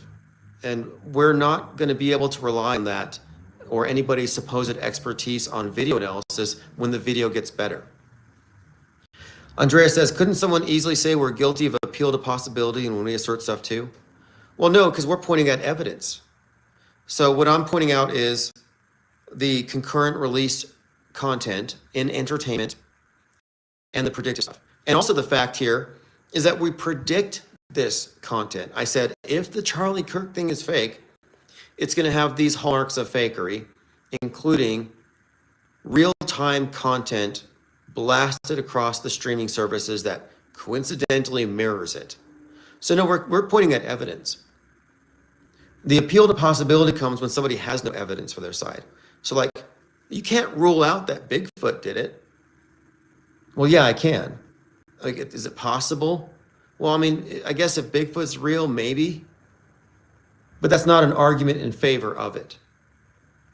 So no, our analysis is based on observation, empirical research, and data points that you can't wave away, that we can actually address. And there has been no effective refutation to the analysis of media as a closed system, inclusive of all entertainment, all influencers, celebrities, and politicians. Like, it is a show. And there's a uniformity. There's a monolithic source of it all. There's an agreement, a big agreement globally. It's not like the left is saying, oh, those right-wingers faked that church shooting to turn the public against the left. Or the right never says, the left is faking shootings so they can take our guns. No, they're complicit in these things.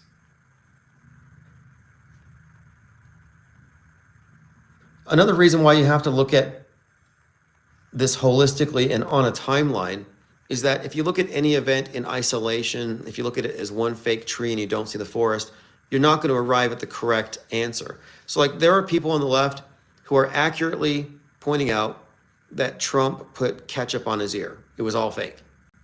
So they're saying, yeah, the Trump thing was fake. But they still think the fireman was killed. I'm like, well, how do you reconcile that?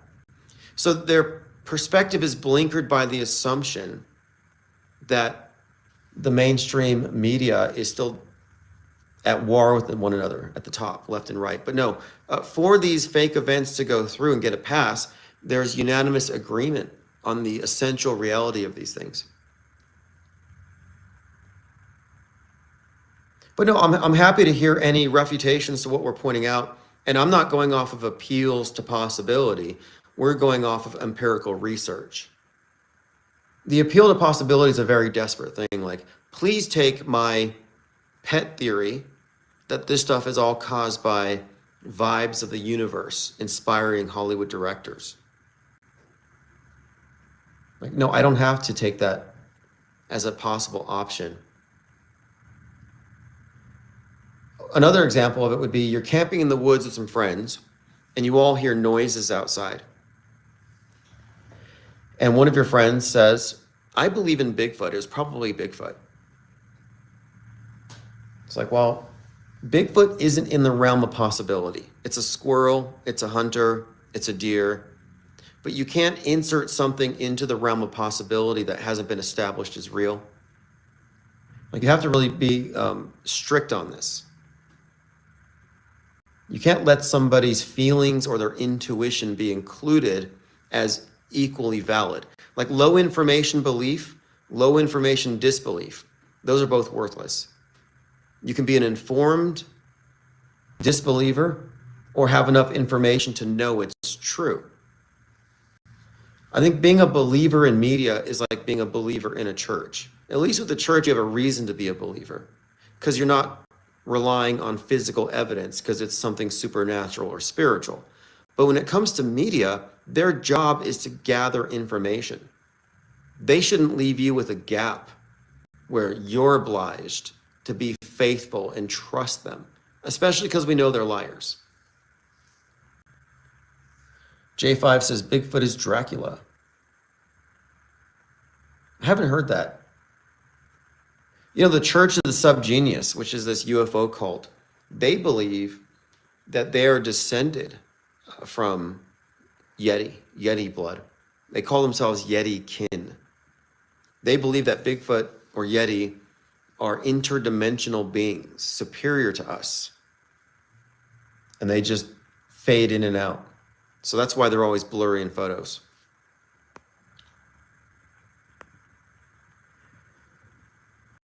All right, so let's move on. We were just going over the hoax indicators, and these are guidelines, but reality doesn't have this kind of predictability that we see with fake events. Reality does not find itself mirrored on Netflix or Hulu or the latest movie. No, fake events follow entertainment. It's not real life following entertainment.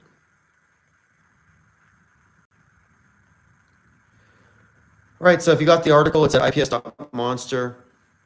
I think it's important to kind of up our game here because we're making qualitatively different claims than anybody else. People in alt media don't go here. They don't go this deep. They'll say, maybe Charlie Kirk was squibbed, but they don't follow it up with 20 other questions. And I went through AI the other night and I asked AI, based on these news stories, if this were fake and if he were using a squib, who would be in the know? Rule out plausible deniability and who would necessarily have to know to pull this off. And it gave me a very list, which is a great starting point for discussion.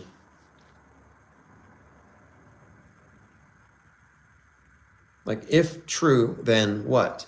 If he's alive, then who else knows? But this is a can of worms that they can't touch because it's a slippery slope. If Kirk was squibbed, Trump knows about it. And he's not telling. Why is that? It's because they are the stars in the show. Bread and Circuses is a show. The show is history. Big Brother's story. And I think they love their roles in this. They're going to go down in history, the official version. Anybody who's in fake news gets put in history and designated as real. And those of us who are real won't exist. Our names aren't being carved into stone. You know, we're not going to be looked back on. They're not going to talk about us as participating in these turning points in history. We're not the movers and the shakers. But it's a monopoly. We're looking at an effective world view monopoly. And isn't that the goal of every single religion? You get everybody to believe the same thing. Andrea says, I asked AI the same question about CK. Most people grossly overestimate how many need to know. Yeah, I first heard this terrible argument regarding the moon landing. Like, there's no way they could have faked the moon landing because there were 400,000 civilian contractors. Do you think 400,000 people could keep a secret? It's too big of a secret to keep. I saw something on Fox. They were talking about 9/11, and it was some 9/11 truther. And he's like, yeah, I think it was an inside job. And the host is like, how many people would need to know to keep it a secret? And that's not really a valid argument because they're not including compartmentalization. And for me, this was an easy one to grasp because I was in the military and I was attached to a unit that was doing air defense artillery, and I knew nothing about it. I wasn't allowed in certain areas. I couldn't talk to certain soldiers when we were in the field. I couldn't go into their vehicles. I couldn't look at their equipment. Like, it was a closed, it was basically security clearance society. If you don't have a certain security clearance, you don't find out certain things. So there's a hierarchy, there's a pyramid. The people at the top, yeah, exactly, Opreek. The janitor at NASA knows the same as the director. Imagine like any Hollywood movie. Do you think that craft services know what's going to happen at the resolution of the movie when the hero and the bad guy get into a confrontation. No, like these are closed sets. It's need to know basis. So you can rule out that talking point that everybody would need to know. You can rule in though who would specifically know. And that's what I'm more interested in. Like who would have to know this was fake? And you get a list. Then you get a list of directors, writers, artists, musicians whose artwork, whose content added to the PSYOP, whether it's predictive or concurrent reinforcement content. So then you can see who is involved in what I term the PSYOP entertainment complex. And the more we go through these history benders, we'll start doing these erase. I have this dry erase board here. We're going to whiteboard it. And it's getting to be really interesting because I've been doing some drafts on this. It's part of a bigger project, history benders. But what I'm arriving at here is that we're getting a pretty good idea on how far in advance each particular PSYOP was scheduled and how this affects how much predictive content there is for it, how widespread it is, and then how often the same names show up again and again. And then you're finding certain movies contain elements of multiple fake events built into it. So what we're really looking at here is not difficult to explain. The phenomenon of predictive programming is not a mystery to us. It's still a mystery in Trutherville. They have no clue. I was trying to explain to one big channel who only focused on Snake Eyes. I was like, okay, forget Snake Eyes for a minute. Look at Hulu's The Tempest. And instead of talking about it and sharing the content like they did Snake Eyes, he said, mind blown. The fabric of reality has been ripped apart. It's like my mind is not blown. Like I'm not confused. I'm not shocked. It's predictable for us at this point, but we're the only ones who aren't confused. And I don't think there's any excuse to be confused. Like, I don't think that's a valid position to take. Like, I don't know if he's dead or alive. Oh, just say you're confused. But don't consider your confusion an equal perspective to ours. Informed disbelief and confusion are not equal. If you're confused, it's because you didn't do due diligence. Or if you're confused, it's because your point of view doesn't allow you to include media fakery in your analysis. So it all comes down to your point of view. What is your point of view?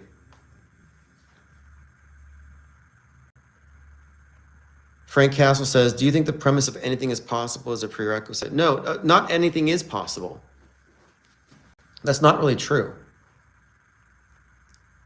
And the general explanations for what we're describing are purposefully there to muddy the waters because they don't want us to be able to see the big conspiracy. We're not supposed to see the world stage. We're supposed to be in it.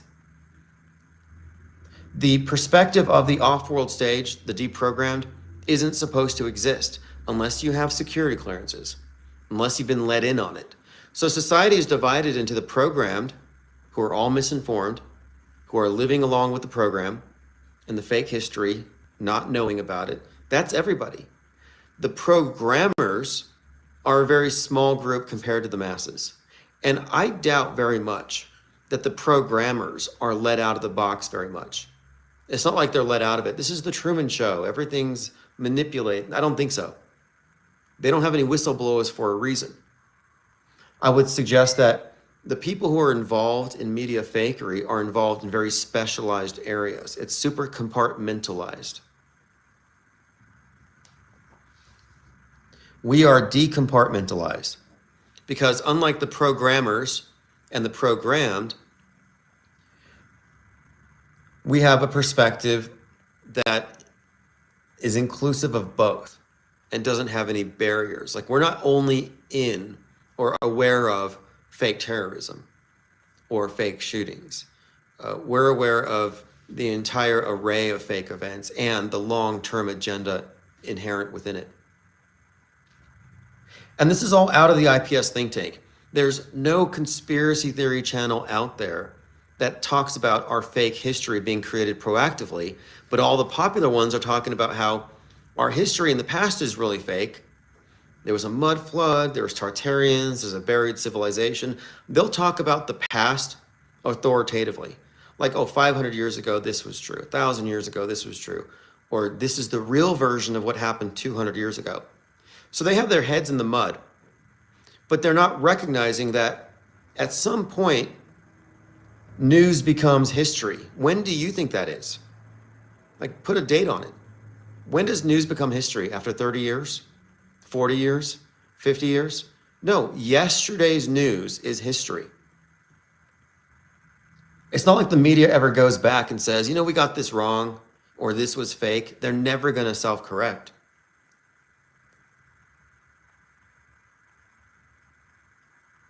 What's up, Jennifer Reeves? Flozik, thanks for joining.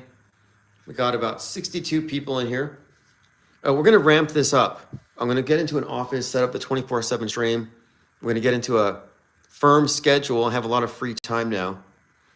And we're going to aim to increase the size of the think tank, because the objective here is to form the core of this third branch of media, this off-world stage perspective, enlarge it, and then let it do its work.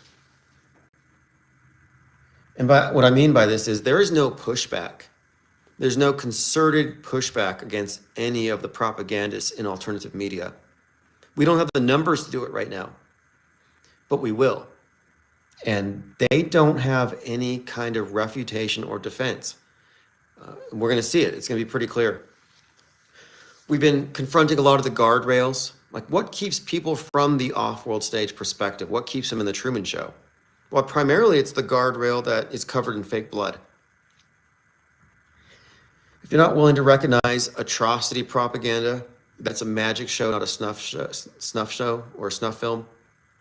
If you don't know that they don't kill people in psyops, then you're going to remain in their informational system. You're still in their container. You have to jump the bloody guardrail. And a lot of people can't do that. I call them death clingers, corpse clutchers, like 9/11 jumpers.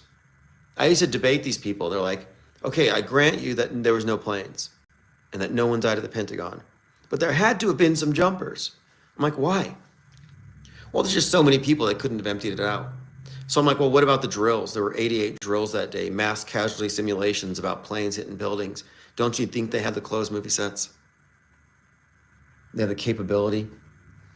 But we really had to push on it to get people to recognize that nobody's dying at these events. Anybody pushing against the nobody died point that we make have unfairly accepted the burden of proof. It's like, you guys are just covered in theatrical blood and you're crisis acting. Now, others are stuck behind other guardrails.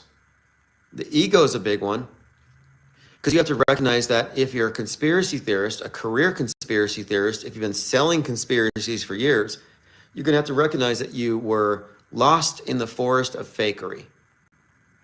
You'll have to recognize that, you know, I was wrong about chemtrails and 5G. I was wrong. All the fear porn is wrong. I was wrong about Q. I was wrong that people died. Wrong, this was a false flag. And a lot of people aren't going to be willing to admit that they were wrong. I think a lot of people who attach their entire persona, their life, to the idea that we live in the matrix or simulation, they're never going to exit the world stage. Yeah, Osam, they're just as delusional as religious fanatics. To me, though, I think you should be able to take it. Take the L. We all realized that we were deceived and lied to by every mainstream premise, and we rejected that. Just to go into Trutherville, you got to jump over your ego barrier and say, okay, I was wrong. I was fooled. I was a dupe. So what's the difference between doing it again? You're just switching from becoming a believer, a passive recipient of propaganda from your chosen source, and you're becoming a knower, an understander. The problem with being a believer is that there are so many false explanations to believe in that it de-incentivizes seeking better answers. which is where we're at. We're fomenting a culture of disbelief. We're non-believers. And you'll notice the believers are pretty hostile to us. They want nothing to do with us. And it's because we're undermining everything that they stand on. Like if you stand on mainstream, of course you're going to hate the conspiracy theorists. Ironically, the conspiracy theorists are challenged by us, the media skeptics, the auto hoaxers. They look at us as like tinfoil hatters. Like we're the conspiracy theorists to the alt media. They've always shunned auto hoaxers. That's why we took the term. You can't call things fake. You're an auto hoaxer. Well, everything's been fake thus far. Looks fake, seems fake. Let's approach it with that as a possibility. Like, get the auto hoaxers out of here.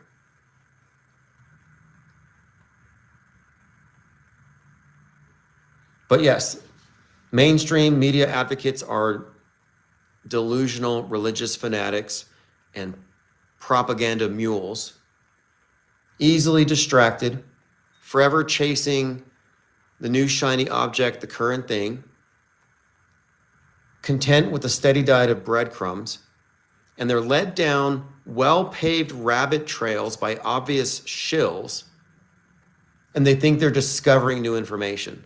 Like, I'm sorry, but if you're a truther, you're not cutting edge. If you're still a month into this Charlie Kirk thing and you're undecided as to whether you think it was real or fake, you're lost in the fog of Psywar. We knew it was what it was day one, or what it was likely day one, but we suspended judgment for a few days until we could gather some more facts. I conceded immediately that it looked real. Dark Ghost Wind says, people really hate the idea you say something's fake. They immediately accuse you of calling everything fake. It's not my fault. They keep staging these events. Yeah, if somebody says you call everything fake, you have to say, well, we qualify it. We have hoax indicators. We have criteria. But you, on the other hand, assume everything's real, which is just as bad as saying everything's fake. Because you're talking about low information takes. Everything's real, low information. Everything's fake, low information. But yeah, the people who hate the idea that we call things fake are generally low information. But we're at a point now where we can challenge them. And I'm confident now to stand on my premise here that our history is being manufactured decades in advance. Not literally everything, but if you look at how it works, a good lie allows somebody to get pass on something. It's like a strategic step forward. Well, a good psyop takes the news cycle and everything bounces off of it, reinforces the assumed reality of it. So the fake event contaminates the entire pool of information. The fake dominates the real. So a monthly psyop, and these psyops all build on one another. They advance agendas based on these. They do influence the course of human as defined by the mass media history-making monopoly.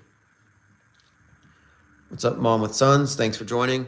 So we're just talking about the newest article, Hoax Indicators and the Informed Disbeliever. If you're on my blog, you would have received that. We're going to continue to develop the whiteboard series, History Benders. I'm outlining a few of these, and I want to do them in a more formal setting, but I'm just doing these rough draft videos, you could say. A lot of it's to put it out there for you, to add what you know, and to add your own commentary, and we'll build on it.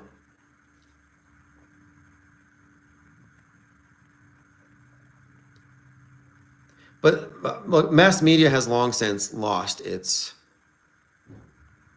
benefit of the doubt. And with AI advancing as rapidly as it is, we're reaching a new level of what I consider to be illiteracy. Like, I'm talking visually illiterate. The masses can no longer trust themselves to know real from fake. This is an engineered attack on our cognition, where we're going to be left at the mercy of the interpreters, of the priesthood. oh, this is designated real, this is designated fake. And it's only going to get more difficult to discern, which is why I said we have to embrace the approach of the blindfolded skeptic. The blindfolded skeptic is one who approaches these things with no reliance on the visuals, with the assumption that the visual stuff is going to look real. So if it looks real, what can you go off of? Context, hoax indicators. Go through every hoax indicator on any event. Just have somebody read them to you.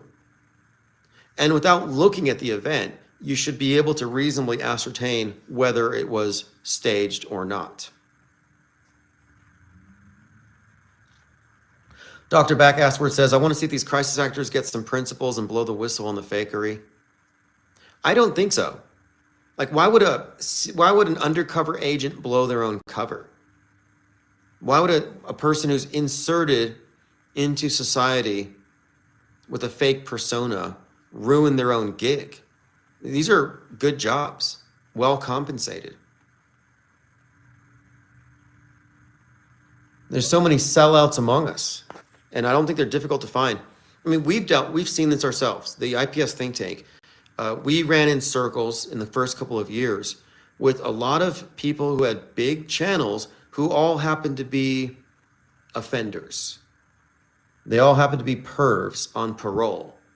And these pervs on parole were put out there as propagandists to push alternative media narratives. And they were the ones who were interviewed by big media outlets and putting out these talking points. And that's when I realized that there's a lot of compromised people out there. Not this Epstein Island fiction, but just regular people who've done terrible things, who are smart enough to be useful to the system and compromised enough to be used as informants. And as such, they are doing all kinds of work. You know how many informants and contractors are on Discord working for feds to try to influence our opinions? They're everywhere. Dark Ghost Wind says, the term woke, funnily enough, is rooted in occultism. Woke is in awake, false awakening. The red pill, blue pill are the two pillars. We're at the point where people ignore the signposts. Yeah, I agree with that. People are like, when did you wake up? Or Alex Jones woke me up.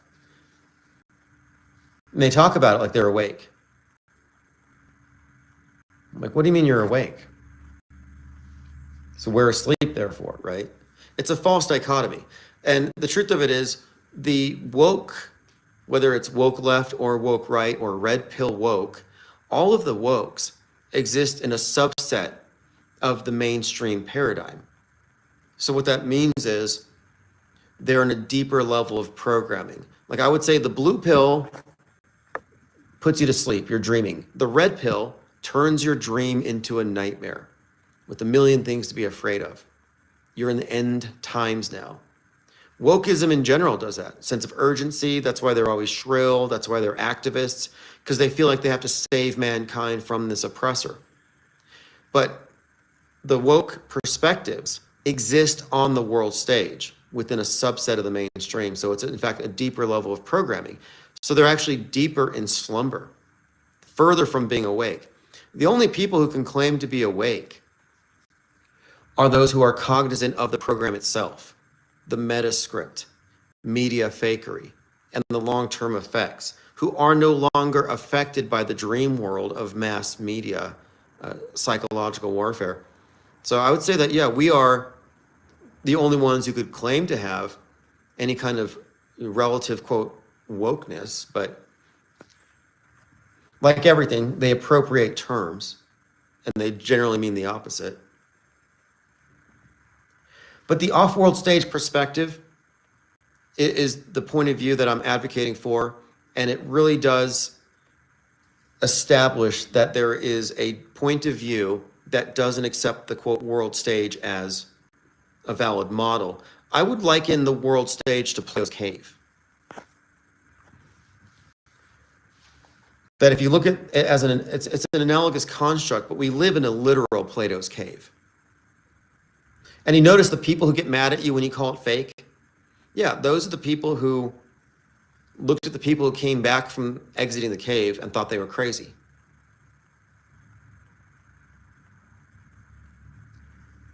Armin Ra says, MSM goes to heaven, MSM plus goes to hell, MSM minus goes to reality.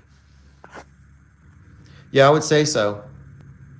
Yeah, so MSM, mainstream mediation, is just the default perspective. The woke stuff is the plus, the conspiracies, the additional stuff, deeper in the programming. Our perspective is called subtractive. We subtract from the mainstream what cannot be verified. So I say MSM minus. So our perspective is MSM minus. And you can tell by someone's opinions if they're MSM or MSM plus. The people who don't know if it's real or fake are MSM plus. They're still on the world stage. They're 1 foot on, 1 foot off. Like, I don't know if it's real or if it's fake. Okay, so you're just saying that your mind is impotent, that you're incapable of knowing. And that's a place where they want you. They want you in the fog of Psywar. They want you confused. And I'm saying that's not a valid position. Saying that you don't know doesn't mean you're open-minded when the information is there for you to know. It's practically an appeal to ignorance. Like, I don't know, so it's not known. No, it is known. We are addressing known unknowns.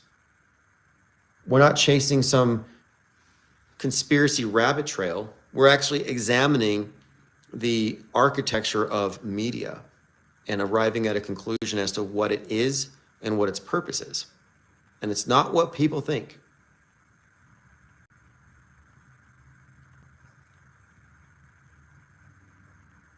Dark Ghost Wind says, so much of the terminology and memes are rooted in this weird occult Kabbalistic nonsense for people to obsess over. It seems to go over the heads of the truthers. Yeah, I would agree with that. I would say that the Trutherville is either Christian, like these self-styled Christians, which are a big part of the truther community. But then those who aren't Christian veer into the more New Age Gnostic stuff, and they embrace it without even recognizing it as such. But it's all a syncretic religion. I mean, mainstream is a religion. Mainstream mediation, the media is a church. It is a state church. And so the alternative is no less of a religion. It's like the mainstream is the Catholic to the alternative, which is the Protestant. Like they both work out of the same book, but one doesn't recognize the authority of the institutions. Layla Schmidt says, I was born awake. It's all just children playing on the playground of Earth. We're all playing our own games. Life is a playground. Could be. It could also be some kind of hellscape controlled by archons. I don't know. I get the idea, though, that you're right about this. Like you can intuitively grasp it, and you could be, quote, awake at the level, I think spiritually awake, without necessarily understanding the media fakery. And I get that. I don't dispute it. Like you don't have to know the news is fake. It could just not be relevant to your life. You could just recognize it as a product of the world deceptions and just dismiss it altogether if you chose to. That's how I used to live. Before I ever looked at fake news, I was already looking at synchronicity and events in my life that seemed to suggest a cybernetic feedback loop between my consciousness and my experiences, to where I was saying, okay, mainstream science does not explain my experiences. So the model I've been given is false. So it's not about shape. It's not about NASA and shape of the world. It's about what this place actually is. And I don't think you can limit your definition to, yeah, it's a big rock falling through space. Like there's more nuance to it. There's something about us and our relationship with it that needs to be included in our model. Unless your model is going to be reductionist and it's only going to assume that we're evolved apes with big egos, contemplating the meaninglessness of the universe and coping by trying to invent meaning where there is none. But I have this theory that the universe is made of meaning. It's made of information. And it's perceived into existence, more or less, from our perspective. There's some kind of a special place we have in the grand scheme of things. Is it a game? I'm more manichaeistic. I think it's more of a war. You know, just like there's a media war for the control of our minds, I think there's a bigger war for the control of our souls. And I think most people are in the gray. They're not really on a side. But I think at the vanguard of each, you've got those who are operating from a place of light and those who are operating from the purely material side. And I think there's this constant struggle between the two. And I don't think it ever ends. And that's just my opinion, but that's just from my own experiences. I'm not saying it's absolutely true, but that's the feeling that I get. And when people say God, I'm always like, which God are you talking about? Because there are some days where I wonder if the various gods of mainstream religion are just syncretic Frankenstein creations by the state to get people to obey government. You know, like maybe the gods of the various religions are all just man-made constructs and have nothing to do with the source of everything, which is a very Gnostic way of looking at things. But I think it's likely. I think it's likely. I don't trust any of these institutions to be just pure and here for our benefit. But I like a lot of the biblical imagery and the myths and these ways to try to explain things. I think there's a lot of value in it from all different religious thought and philosophy. I think there's something to it.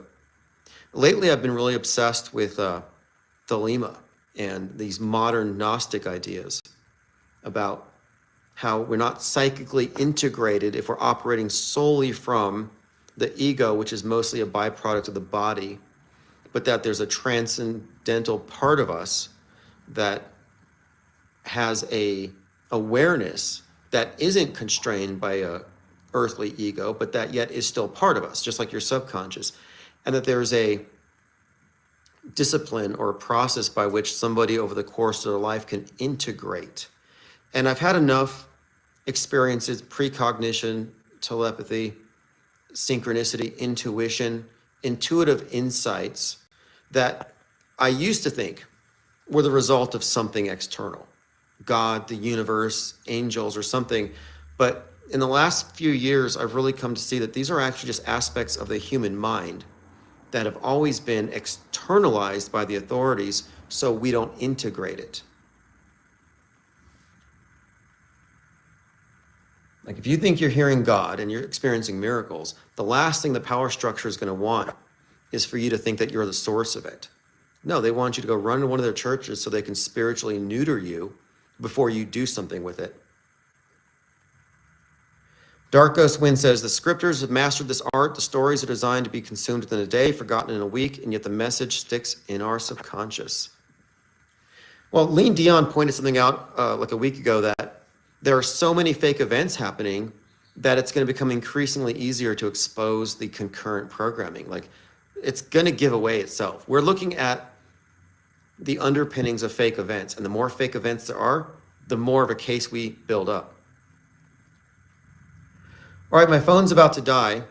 We've been live here for 104 minutes. Thank you all for joining.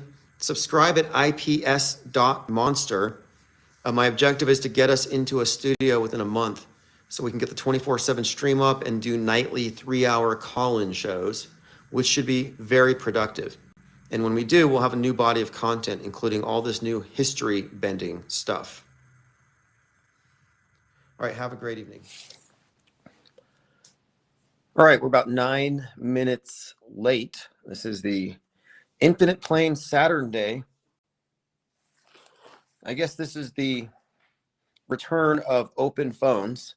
So the idea with Infinite Plane Saturn Day is reviewing the past week and talking about anything and taking calls on pretty much anything, obviously related to what we're always talking about.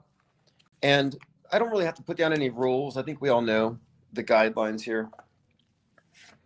You know, open phones for open minds doesn't mean that every idea is equally valid and deserving of platforming. The open mind means that we tolerate perspectives that are from outside of the closed informational system of mainstream or alternative. I would say systems, but it's a duopoly. It's actually one and the same. Yeah, if you didn't know, Trutherville is controlled opposition. Like we were all controlled opposition at one point. To what? Well, to the mainstream. We were one side in the duopoly, aimed at each other. Some people are still there. The Plato's cave dwellers. I've been saying Plato's cave dwellers or Plato's cave syndrome is something I've encountered quite a bit because my tweet about the 9/11 coding in the UPS crash has received 500,000 impressions, which again is pretty big considering the size of my Twitter account. And it has brought in a lot of subscribers. I mean, I gained dozens of subscribers over the last few days on Twitter and on Substack. I've picked up at least 15 or 20 people on Substack. So I want to say thanks to all of you who are subscribing. You will be getting notifications when we're live.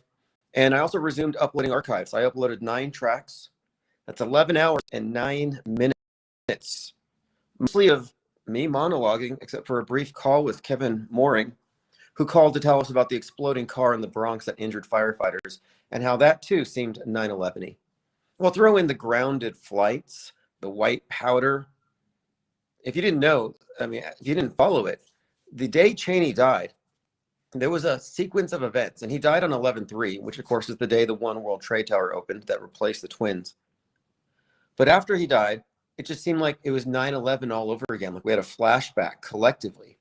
And this wasn't just a subjective thing. The flashback was in fact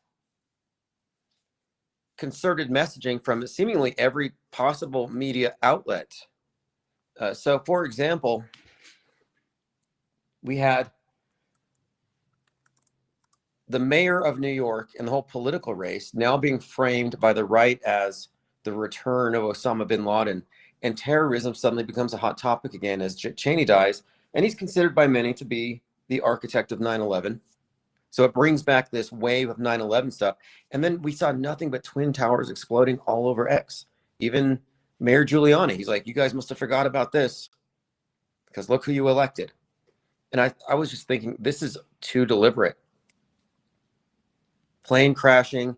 And the reason why we associated the plane crashing with 9/11 was I had noted that the flight number happened to match the number of casualties.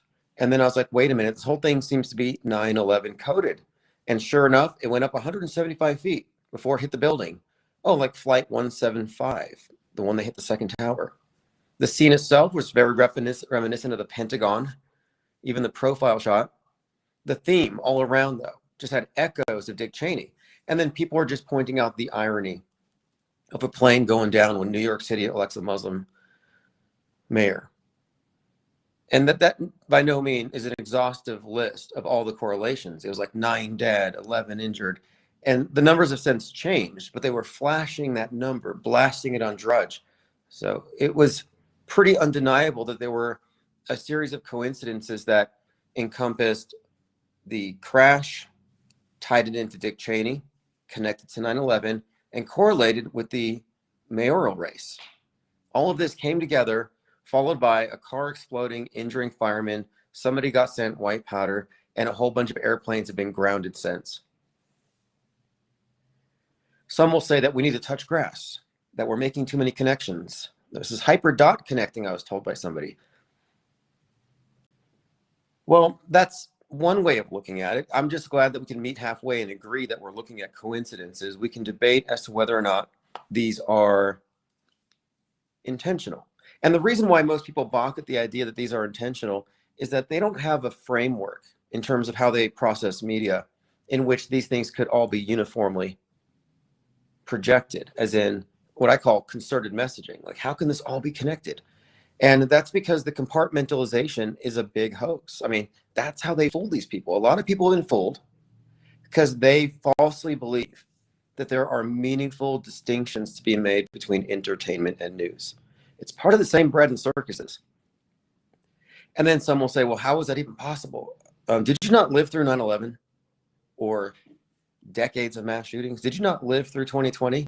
Like, have you not noticed that the media itself has been, this uniformly consistent liar? I mean, has consistently been using psyops. We're always talking about psyops, and even people who are aware of psyops are like, that can't be real. And they say that at first. They always say it right away. They're like, right away. Like, oh, how can you make that connection? It's like, do you not see subtexts in movies? I mean, this is good writing. But they say it right away. It's like, no, this can't be real. It has to be coincidences. There's no intentionality. Pay no attention to the man behind the curtain. And I'm like, just wait. They're like, oh, you're crazy for connecting the 9/11 death toll to the UPS while crashing into a building on the day Cheney dies. Oh, I'm crazy for that? I'm sorry, but that's just too ironic not to notice. Then you throw in the Muslim mayor and the exploding car, injured fireman, and all these other facets pile in. And I'm like, it seems like we kind of have a point. So now here's the difference, though, because some people are like, well, this is obviously strange. And they walk away in the fog of Psywar. Like, I'm confused. I don't know what to think. I don't know how to process this. But the people who notice it and think it's intentional are crazy. But since I don't think that, I'm not crazy, even though I can't explain it. And this is what I mean by posturing as though confusion or ambiguity is some kind of insight. It's actually not. It means that you're basically admitting that you can't figure it out, that the intellect can't do it. That's why so many lean into simulation nonsense, which is essentially an appeal to the divine. Like, I can't explain it, so there must be some kind of higher power involved. Oh, by the way, I noticed a lot of people were connecting this with a 76? They're connecting this to a flight. I think it was AA flight 191, some analogous thing. Oh, and then here's something else, because we talk about hoax indicators like predictive programming or concurrent media, like the political race that somehow tie into it, the death of Cheney. So we talk about the media ecosystem. Is there this echo chamber effect? But one of our hoax indicators are there drills. Have there been drills in a vicinity for the exact same thing? And guess what we find? Yep. At the site of the crash, there was a massive drill that involved 150 casualty simulators. We're talking people drenched in fake blood with squibs and bones sticking out. A bunch of people playing dead at an airport simulating a plane crashing. So I'm looking at that as another hoax indicator. And you can find the articles about it. So if you were quick to say we had no point, I would say you didn't have enough information to dismiss what we were suggesting here, that we're still in the discovery phase. So I wouldn't jump to judge something as not plausible if you haven't looked at the facts. That's why I really argue against the use of incredulity as opposed to skepticism. So the public is taught to be credulous, which means they automatically believe the mainstream, but they're taught to be incredulous against anything non-mainstream. And what this really means is that they aren't processing it. They're pretty much defaulting it. Thus the term auto hoaxer or auto believer. We're talking about the way that people process things. The auto hoaxer isn't automatically calling it a hoax, but they're automatically applying a assessment, a certain type of an assessment, which involves skepticism, suspending judgment. We co-opted that phrase. I just caught a mosquito. I opened my hand and it flew away. I'm sorry, but my kill rate has been pretty good. These things are psychotic. I've been dealing with them. And I just find that they're really easy to catch compared to flies. And I just caught one and I opened my hand and he got away. Dark Ghost Wind says, what was Ma'am Danny doing at age 33? Someone was asking about anagrams, by the way. That's a pretty good one. Madman. This is how the media has characterized it from the right. They made it seem like terrorism's on the way because of this. It's just xenophobia. But anyway, we just lived through a flashback of 9/11 with the plane, Cheney, the stuff in New York. The way they recall things, it just seems really interestingly like ironic, eerily coincidental. There's some intrigue here. Even if there was no intentionality, I would still say, hey, that's amazing. How ironic, how funny. God's got a sense of humor because Dick Cheney dies and then a plane falls and hits a building as New York's taken over by ISIS.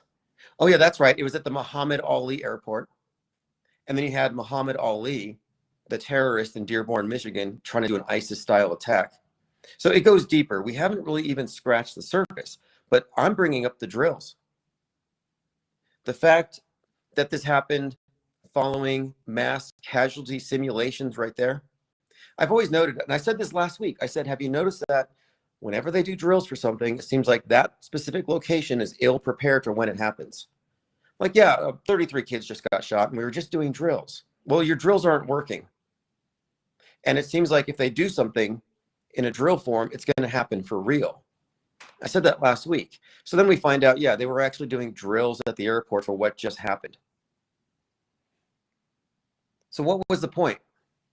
Well, there's a number of ways we could go with this. I mean, none of us know for sure, but we can kind of surmise based on what we've been shown.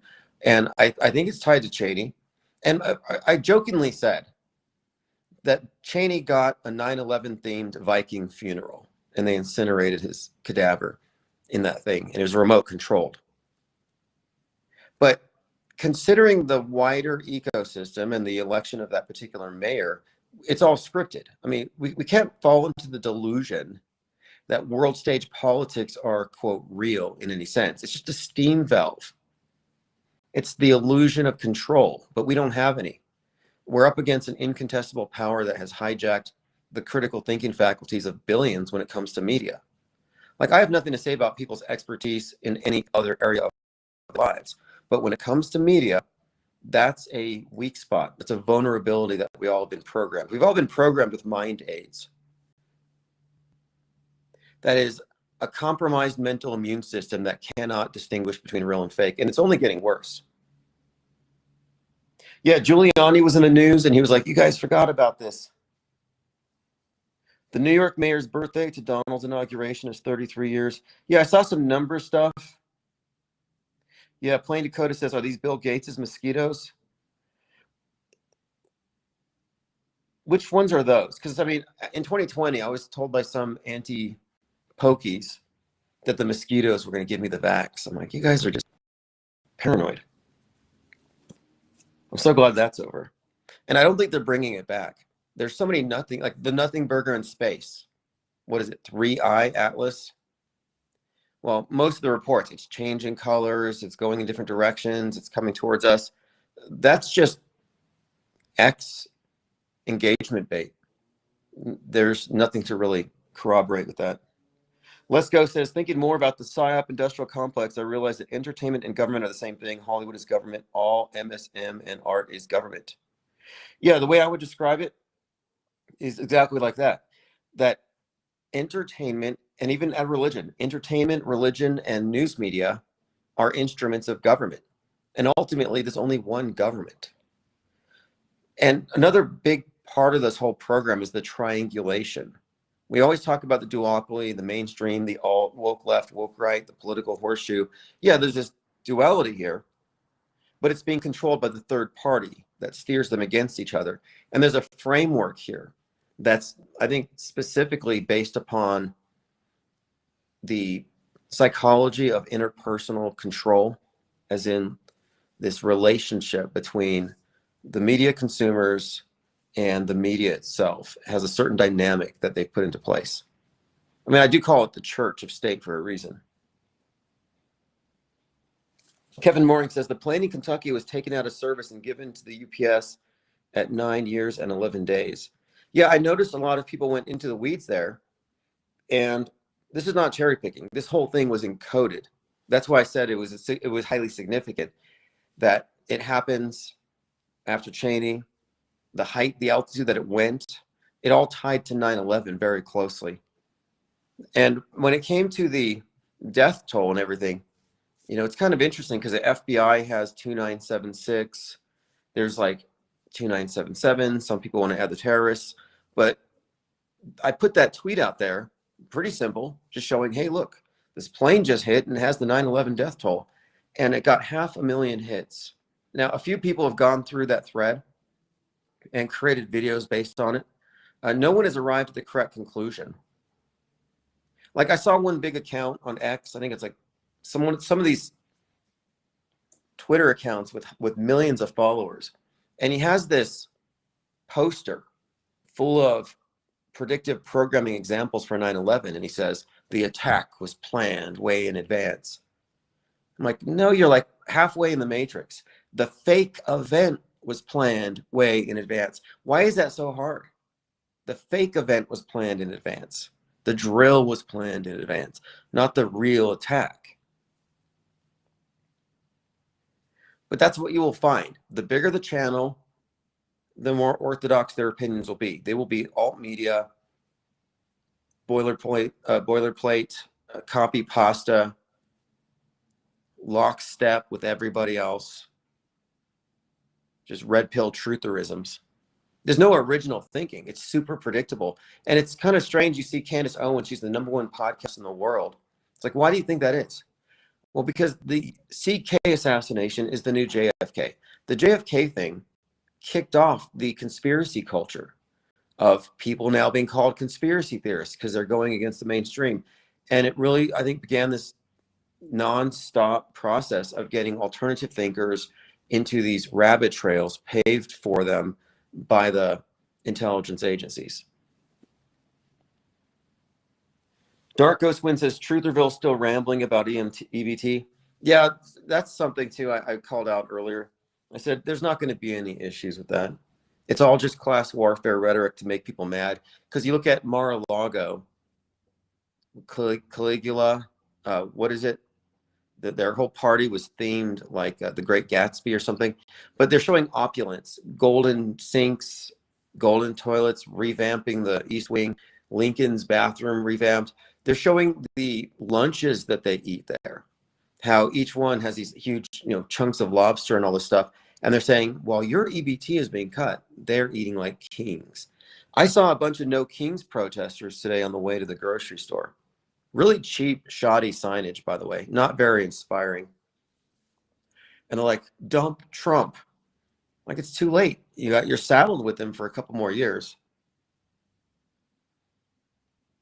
The signage is not impressive. It's like, he's a fascist. It's like, these people must have been doing this for years. It's just a cult at this point. I didn't give them a honk. You're supposed to honk your horn if you agree, I think. I just ignore it. You want to walk around with an old school analog meme, be my guest. You'll get more impressions on Twitter. Like, if they haven't noticed, apparently, the people in the street who are protesting haven't realized that their influence has waned compared to online bots. The bot armies are far more influential right now than boots on the ground. And I've been thinking about how AI agents could easily target people indirectly. You know how easy it would be if they wanted to influence you. Let's say you're spouting an opinion that the power structure doesn't like. Well, one way they could go after that is not only targeting you, because you might not buy it, you might not be influenceable by them, but they might influence people in your circle. Like, imagine AI bots swarming your spouse, getting her into an opinion antagonistic to yours. I mean, I don't think we know how exploitable this thing really is. I've really been kind of thinking through, and I think we're open to something. Dark Ghost Wind says, why are there millions of Twitter posts with people with Charlie Kirk's face deep faked onto them? Oh, I haven't seen that. Kirkianity's out of hand. And there are people who are like, I've been watching Charlie Kirk for years. He's very legitimate. I'm like, you people are sheep. Like, I knew this early on when I saw scandals hitting the different religions. It's like, these people are just fools when it comes to these authority figures in fancy costumes on platforms. There are people who cannot separate the character from the world stage, and they're trying to figure this out. He seems so legit. Well, just because you agreed with them doesn't mean he legitimately believed these things. It's very easy to LARP. I can pretend to be woke left. I can pretend to be woke right. I've studied these characters on the fringes enough to where I know their talking points. I used to listen to far left podcasts, and then I'd contrast them going far right. That's why I was already familiar with Candace Owens, Charlie Kirk, Nick Fuentes, and all these others, because I've been trying to really pin down what their point of views are. And if you listen to enough, you can kind of see how they're guardrailed. You can see the difference between Laura Loomer, who has been characterized as a crazy conspiracy theorist, and Candace Owens, who has also been characterized as a crazy conspiracy theorist. From an outside perspective, they might seem like the same, but they're actually not. They're diametrically opposed in something very significant. We see these various characters out there who are playing roles, but they're so good at it that people get fooled. It's like, okay, Charlie Kirk was a construct. The script for his assassination would necessarily have been produced prior to the first occurrence of the predictive programming or the commercial. You see the commercial for the future movie. I mean, these predictive programming instances are in fact tantamount to commercials. It's product placement. And what we have pointed out, and we started this with the History Benders series, and I'm going to continue this, is that if you go to a particular event and then you do a diagram and just connect, well, how many common denominators are there between each of these instances of predictive programming? And you trace those back, and the earliest instance should give you an idea of when abouts the thing was scripted and scheduled. So imagine 1997, there's a script for the Charlie Kirk event. And like, yeah, in 2025, we're going to do this.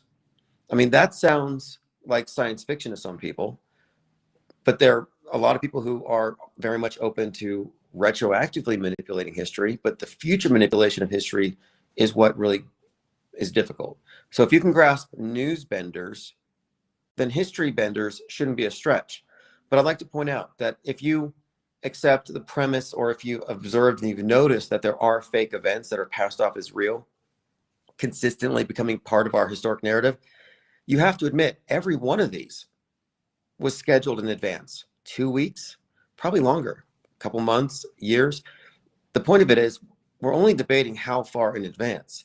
And our research and observations have already determined with, I would say it would necessarily be true that many of these events are decades in the planning, specifically 9/11. But this Charlie Kirk thing's no different. So what if Newsbenders isn't just 5 years in advance, but it's 33 in advance or something? Like, that's not difficult to make the case for when you look at this model appropriately, which is the world stage as a construct, just like history is a construct, but the world stage is the now as accepted by the consensus and as broadcast back to us. And again, when we look at it from an outsider perspective, knowing that the entire infrastructure of it has been distorted by systemic fakery for a long time. Kevin Mooring says, Candace being promoted by CIA money.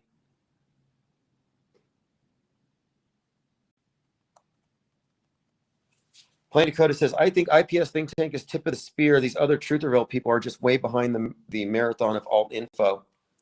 Yeah, that's absolutely true. And we might as well accept it. So what we have brought to the table here is we've taken these conversations that have been going in circles for years, and we investigated them, we tested them, and we ruled out a lot of things. We realized the alternative thinkers, the so-called truthers, have been given a bad operating system. You know, real or false flag, which is a variant of real. And the red pills always existed within the political horseshoe as a subset of what is termed the woke right.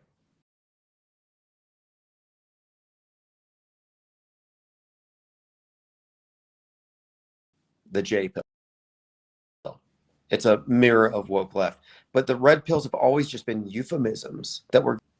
So a lot of people are still chasing a whodunit, or they still think that they're the vanguard of the resistance, that they're fighting the info war. Like, if you're fighting the info war, you're part of the problem. You should be a conscientious objector. But yes, most of them are far behind. And I'm not trying to build bridges. I'm not trying to wake people up. I'm like, let's go wake them up. It's like, no. What we need to do is take note of these intransigent death clingers, guardrail clingers, fence squatters, because we want the division between Trutherville alternative media and the off-world stage perspective to be very pronounced. We're creating this third branch of media. We already have. That's what this think tank is. But as we metastasize it, we want to maintain market distinction. We want this to be the alternative to the controlled opposition alternative. And we have to be very adamant about the distinctions so that we can effectively call out the controlled opposition propaganda mules, dupes, and agents for what they are. And if that's not what they are, they have every opportunity to get off that guardrail. If you're still stuck behind, they kill people in psyops, and I'm scared of chemtrails, you're going to stand out to us as this moves forward. And if you want to cling to that as though it's some kind of foundational tenet of your faith, go for it. It's important to be able to recognize when you're wrong, but also when you're right, because we are correct about these things, but we're marginalized, we're a minority, we're not even acknowledged.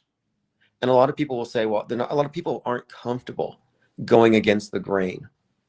Like that meme where it has some guy looking at a mob and he's like, you're all wrong. Well, that's kind of us right now, in a way, in terms of numbers, but we can't be intimidated by that. And this thing with Charlie Kirk and the subsequent conjecture over the cause of death and a lot of people arriving at the squib conclusion is very heartening, because it shows that there's a lot more of us than I thought. They just haven't been consolidated. They're still following Candace Owens. They're still eating those breadcrumbs. They're still occasionally taking red pills. And so what happens is they fall into the default pattern of thinking, if the truth comes out, it's going to come over here. It's like, no, the rabbit trails will never lead you off world stage. What's up, Mick Dirty Work? Says 55 in the chat and 9 thumbs up. Oh, by the way, we're on DLive. We're on Twitter and YouTube. We've only been live for 27 minutes. The numbers will pick up. I see it's gone up to 61. I just downloaded OBS.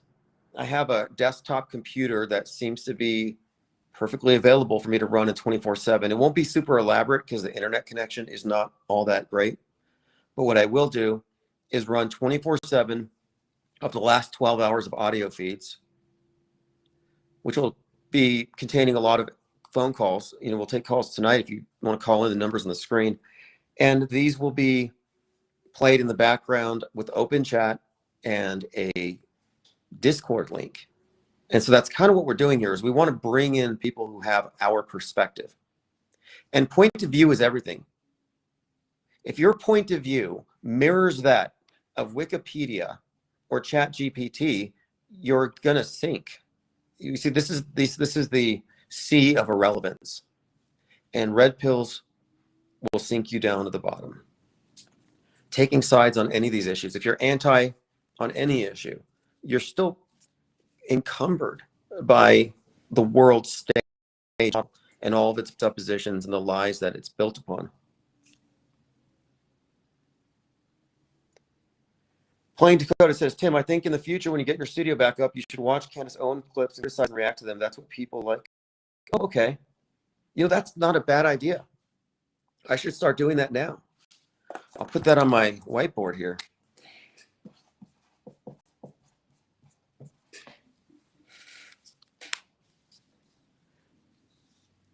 Constant Elevation says, I drove by a giant Charlie Kirk shrine today in rural Nebraska.